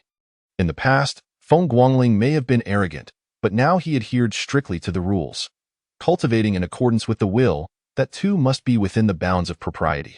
Very well, a teachable child. Su Chan laughed heartily, increasingly pleased with Feng Guangling, even regretting having sent him to Fujing. Do you know what the Demon Suppression Office now claims Feng Guangling to be? A walking merit collector. Wherever Feng Guangling goes, merit follows. Of course, some envious souls have labeled him a harbinger of bloodshed, claiming that he brings death wherever he treads. Young master, there's more to this chapter. Please turn to the next page to continue reading. It only gets more thrilling. Yet, to be frank, if one desires to accrue merit and achieve overnight wealth, following Feng Guangling is undoubtedly the right choice. Despite the apparent stagnation of Feng Guangling and his small banner, Their fortunes rival those of some major factions. Moreover, once Feng Guangling ascends, they will rise alongside him. The prospect of merit is no trifling matter. Complete your tasks diligently. I shall take my leave first. With a firm stamp of his foot, Su Chan soared into the sky. This time, Feng Guangling finally witnessed how the high and mighty operate. There truly are individuals who can fly, unassisted by any tools or talismans. Launching into the heavens with a mere stomp, he too could become such a person in the future. As Su Chan departed, all the night watchmen exhaled a collective sigh of relief, collapsing onto the ground. While Feng Guangling gazed skyward at the figure that had vanished into the horizon, the text reads, "Before the spirit connection, one is human. After the spirit connection, one is spirit. They do not exist on the same plane." Feng Guangling had never comprehended this saying before. To him, it merely seemed a division of power levels, lacking any mystical quality. However, now, having witnessed Su Chan ascend to the skies with a single stomp, Feng Guangling's perspective had shifted. He was now at the advanced stage of the clarity realm. Yet the disparity between clarity and spirit connection felt as vast as the heavens and the earth. This distinction had been sensed previously, yet was now palpably evident. Simply in terms of flight, the difference was monumental. This is not a metaphor. It is a fact. Chapter 93. What does misunderstanding mean? Feng Yumin, filled with rage, brandished his sword, while the one-armed old steward clung desperately to his sleeve, attempting to restrain him. Behind them, 5 men draped in black robes knelt, heads bowed, trembling with fear, unwilling to utter a word. "My lord, this is unthinkable, truly unthinkable. This is merely conjecture, just conjecture. Should you proceed, chaos will ensue." The one-armed old steward implored fervently, exerting all his strength to hold back Feng Yumin. "What does the chaos of the world matter to me? Damn it, they dare to use my son as bait. This is intolerable. If I do not shred them to pieces and feed them to the demons, I shall cease to bear the surname Feng." Feng Yumin dragged the old steward along as he moved toward the door. "No, no, my lord, this could be a misunderstanding. The Demon Suppression Office would never engage in such self-destructive actions. Please, think twice." The one-armed old steward pleaded desperately. "What misunderstanding? Time and again, do they think I, Feng Yumin, am a fool? This indignation shall not go unaddressed. I shall raise the damned Demon Suppression Office to the ground." Feng Yumin continued to struggle toward the courtyard's entrance. In the Dahua Empire, or rather, in the Fenghua continent, to utter threats of demolishing the Demon Suppression Office is a bold claim made by no more than 5 individuals, and now, there is one more. Moreover, if this individual were to act upon such threats, it is entirely possible that no one would dare to intervene. Even the ancient being residing beneath the 6th level of the Demon Suppression Office might even welcome such an endeavor with open arms. When Ming Chengtian arrived at the Feng residence, he was met with such a scene. Cold sweat broke out as he realized how fortunate he was. Just moments ago, while communicating with Wei Ming, he was relieved he hadn't heeded that fool-s advice. Had he arrived even a moment later, the Demon Suppression Office of Mingshui County might have truly been destroyed. "Wei Ming, you scoundrel, you nearly led me to disaster." Thinking this, Ming Chengtian dared not linger, descending from the sky. He bypassed the main entrance and rushed directly to Feng Yumin, calling out loudly, "Calm down, calm down, calm down? What nonsense is that?" Feng Yumin raised his head, glaring at Ming Chengtian, and abruptly swung his hand, unleashing a terrifying wave of sword energy that surged forth. "Damn!" Ming Chengtian, with an indignant roar, thrust his hands forward. Conjuring a barrier of light, boom! The force erupted, sending Ming Chengtian crashing to the entrance of the courtyard. "You bastard, Ming Chengtian! How dare you ask me to remain calm? Tell me, was this your promise from the very beginning? What you're doing now is utterly disgraceful. That is the son of Feng Yumin. Do you understand?" Feng Yumin erupted in a tirade. As the highest-ranking official in the Demon Suppression Division of Mingshui County, and one of the 2 commanding officers in the southeastern region, Ming Chengtian surprisingly did not retaliate, instead wearing a bitter smile. "Brother Feng, you have truly misunderstood this time." When the news of the old farmer's incident spread, Ming Chengtian realized that serious trouble was imminent. Before he could adequately prepare for Feng Yumin's wrath, his troublesome nephew Su Chan brought news of the Su Xiong incident. This was madness, if both individuals were merely at the Tongming realm. Ming Qingtian would not have needed to personally visit the Feng residence. He wouldn't even have to show his face. However, these two were not only seasoned veterans but also practitioners far beyond the Tongming realm. It is commonplace for the older generation to suppress the younger, but if caught, the consequences would be dire. Once discovered, not only would one's reputation be utterly ruined and subjected to scorn, but one must also endure any retaliation. In the wind and erosion continent, with its vast history, who doesn't have a few connections? Engaging in a life-and-death struggle with demonic beasts is one thing, but being schemed against or framed by the older generation is another. That would be sheer folly, an unfortunate fate one must accept. Falling into the hands of the older generation, one can only resign to misfortune, as it is one's own lack of discernment that led to this outcome. However, if the older generation openly suppresses the younger, one must prepare for death. After all, there exist individuals even older and more powerful than oneself. If one disregards the rules, others will certainly do the same. And now, who knows which fool, in their arrogance, dared to summon these two elders to intercept Feng Guangling? Rules? Those have long since been tossed to the dogs. It is no wonder Feng Yumin would be furious, ready to take up arms against the Demon Suppression Division. Misunderstanding? Are you trying to tell me the old farmer was a misunderstanding? Or perhaps that Su Xiong is a misunderstanding? Or do you intend to inform me that your Demon Suppression Division is preparing to execute these two and deliver their heads to me? Feng Yumin raised his hand, pointing his great sword directly at Ming Qingtian. Tell me, what exactly constitutes a misunderstanding? Ming Qingtian gasped in shock. Feng Yumin was aware that the old farmer knew of Su Xiong, which did not surprise him. However, the demand for their heads truly caught him off guard. These were not ordinary individuals. Their strength was crucial to the plans ahead. Setting aside their power, their identities were also significant to the Demon Suppression Division strategy. Yet now, Feng Yumin was outright demanding their lives. Brother Feng, this is all a misunderstanding. All Ming Qingtian could muster was a bitter smile. What on earth is happening here? Feng Yumin suddenly slammed his sword into the ground, raising his head to look at Ming Qingtian, his imposing aura soaring. You will clarify this for me today. Otherwise, after today, Mingshui County will have no Demon Suppression Division. Feng Yumin was dead serious. He was not merely putting on a show. Initially, when he saw the one-armed steward restraining Feng Yumin, Ming Qingtian thought it was all an act for his benefit. But now it was clear that it was anything but. Ming Qingtian instinctively glanced behind Feng Yumin, only to discover that the ground was littered with shattered bricks. Good heavens! Feng Yumin was truly out for blood. Thank goodness he had arrived. Thank goodness he did not foolishly heed Wei Ming's claims that everything would be fine. What do you mean everything will be fine? This was nothing short of Feng Yumin preparing to dismantle the Demon Suppression Division. The Demon Suppression Division had mobilized all its night watchmen to seek out that injured, fallen great demon. The covert protection from Zixio and Su Chan was merely because Feng Guangling had disrupted the plans of certain individuals. Ming Qingtian succinctly explained the situation. There was no avoiding it. The previously enraged Feng Yumin was terrifying, but now, with his smoldering anger contained, he was even more formidable. The dog that bites does not bark. Ming Qingtian was all too familiar with this day. Chapter 94. Brother Feng, do not act impulsively. All right, very well. According to your assertion, the Demon Suppression Division bears no responsibility whatsoever. Feng Yumin's eyes flashed with menace. But to hell with it, my son has disrupted the plans of certain individuals, and that should be a service to your Demon Suppression Division. Instead of ensuring his safety, you dare to suggest he was ambushed on a mission? How can you speak such words before me? No, there is indeed responsibility. But Brother Feng, do not forget the duties of the Demon Suppression Division.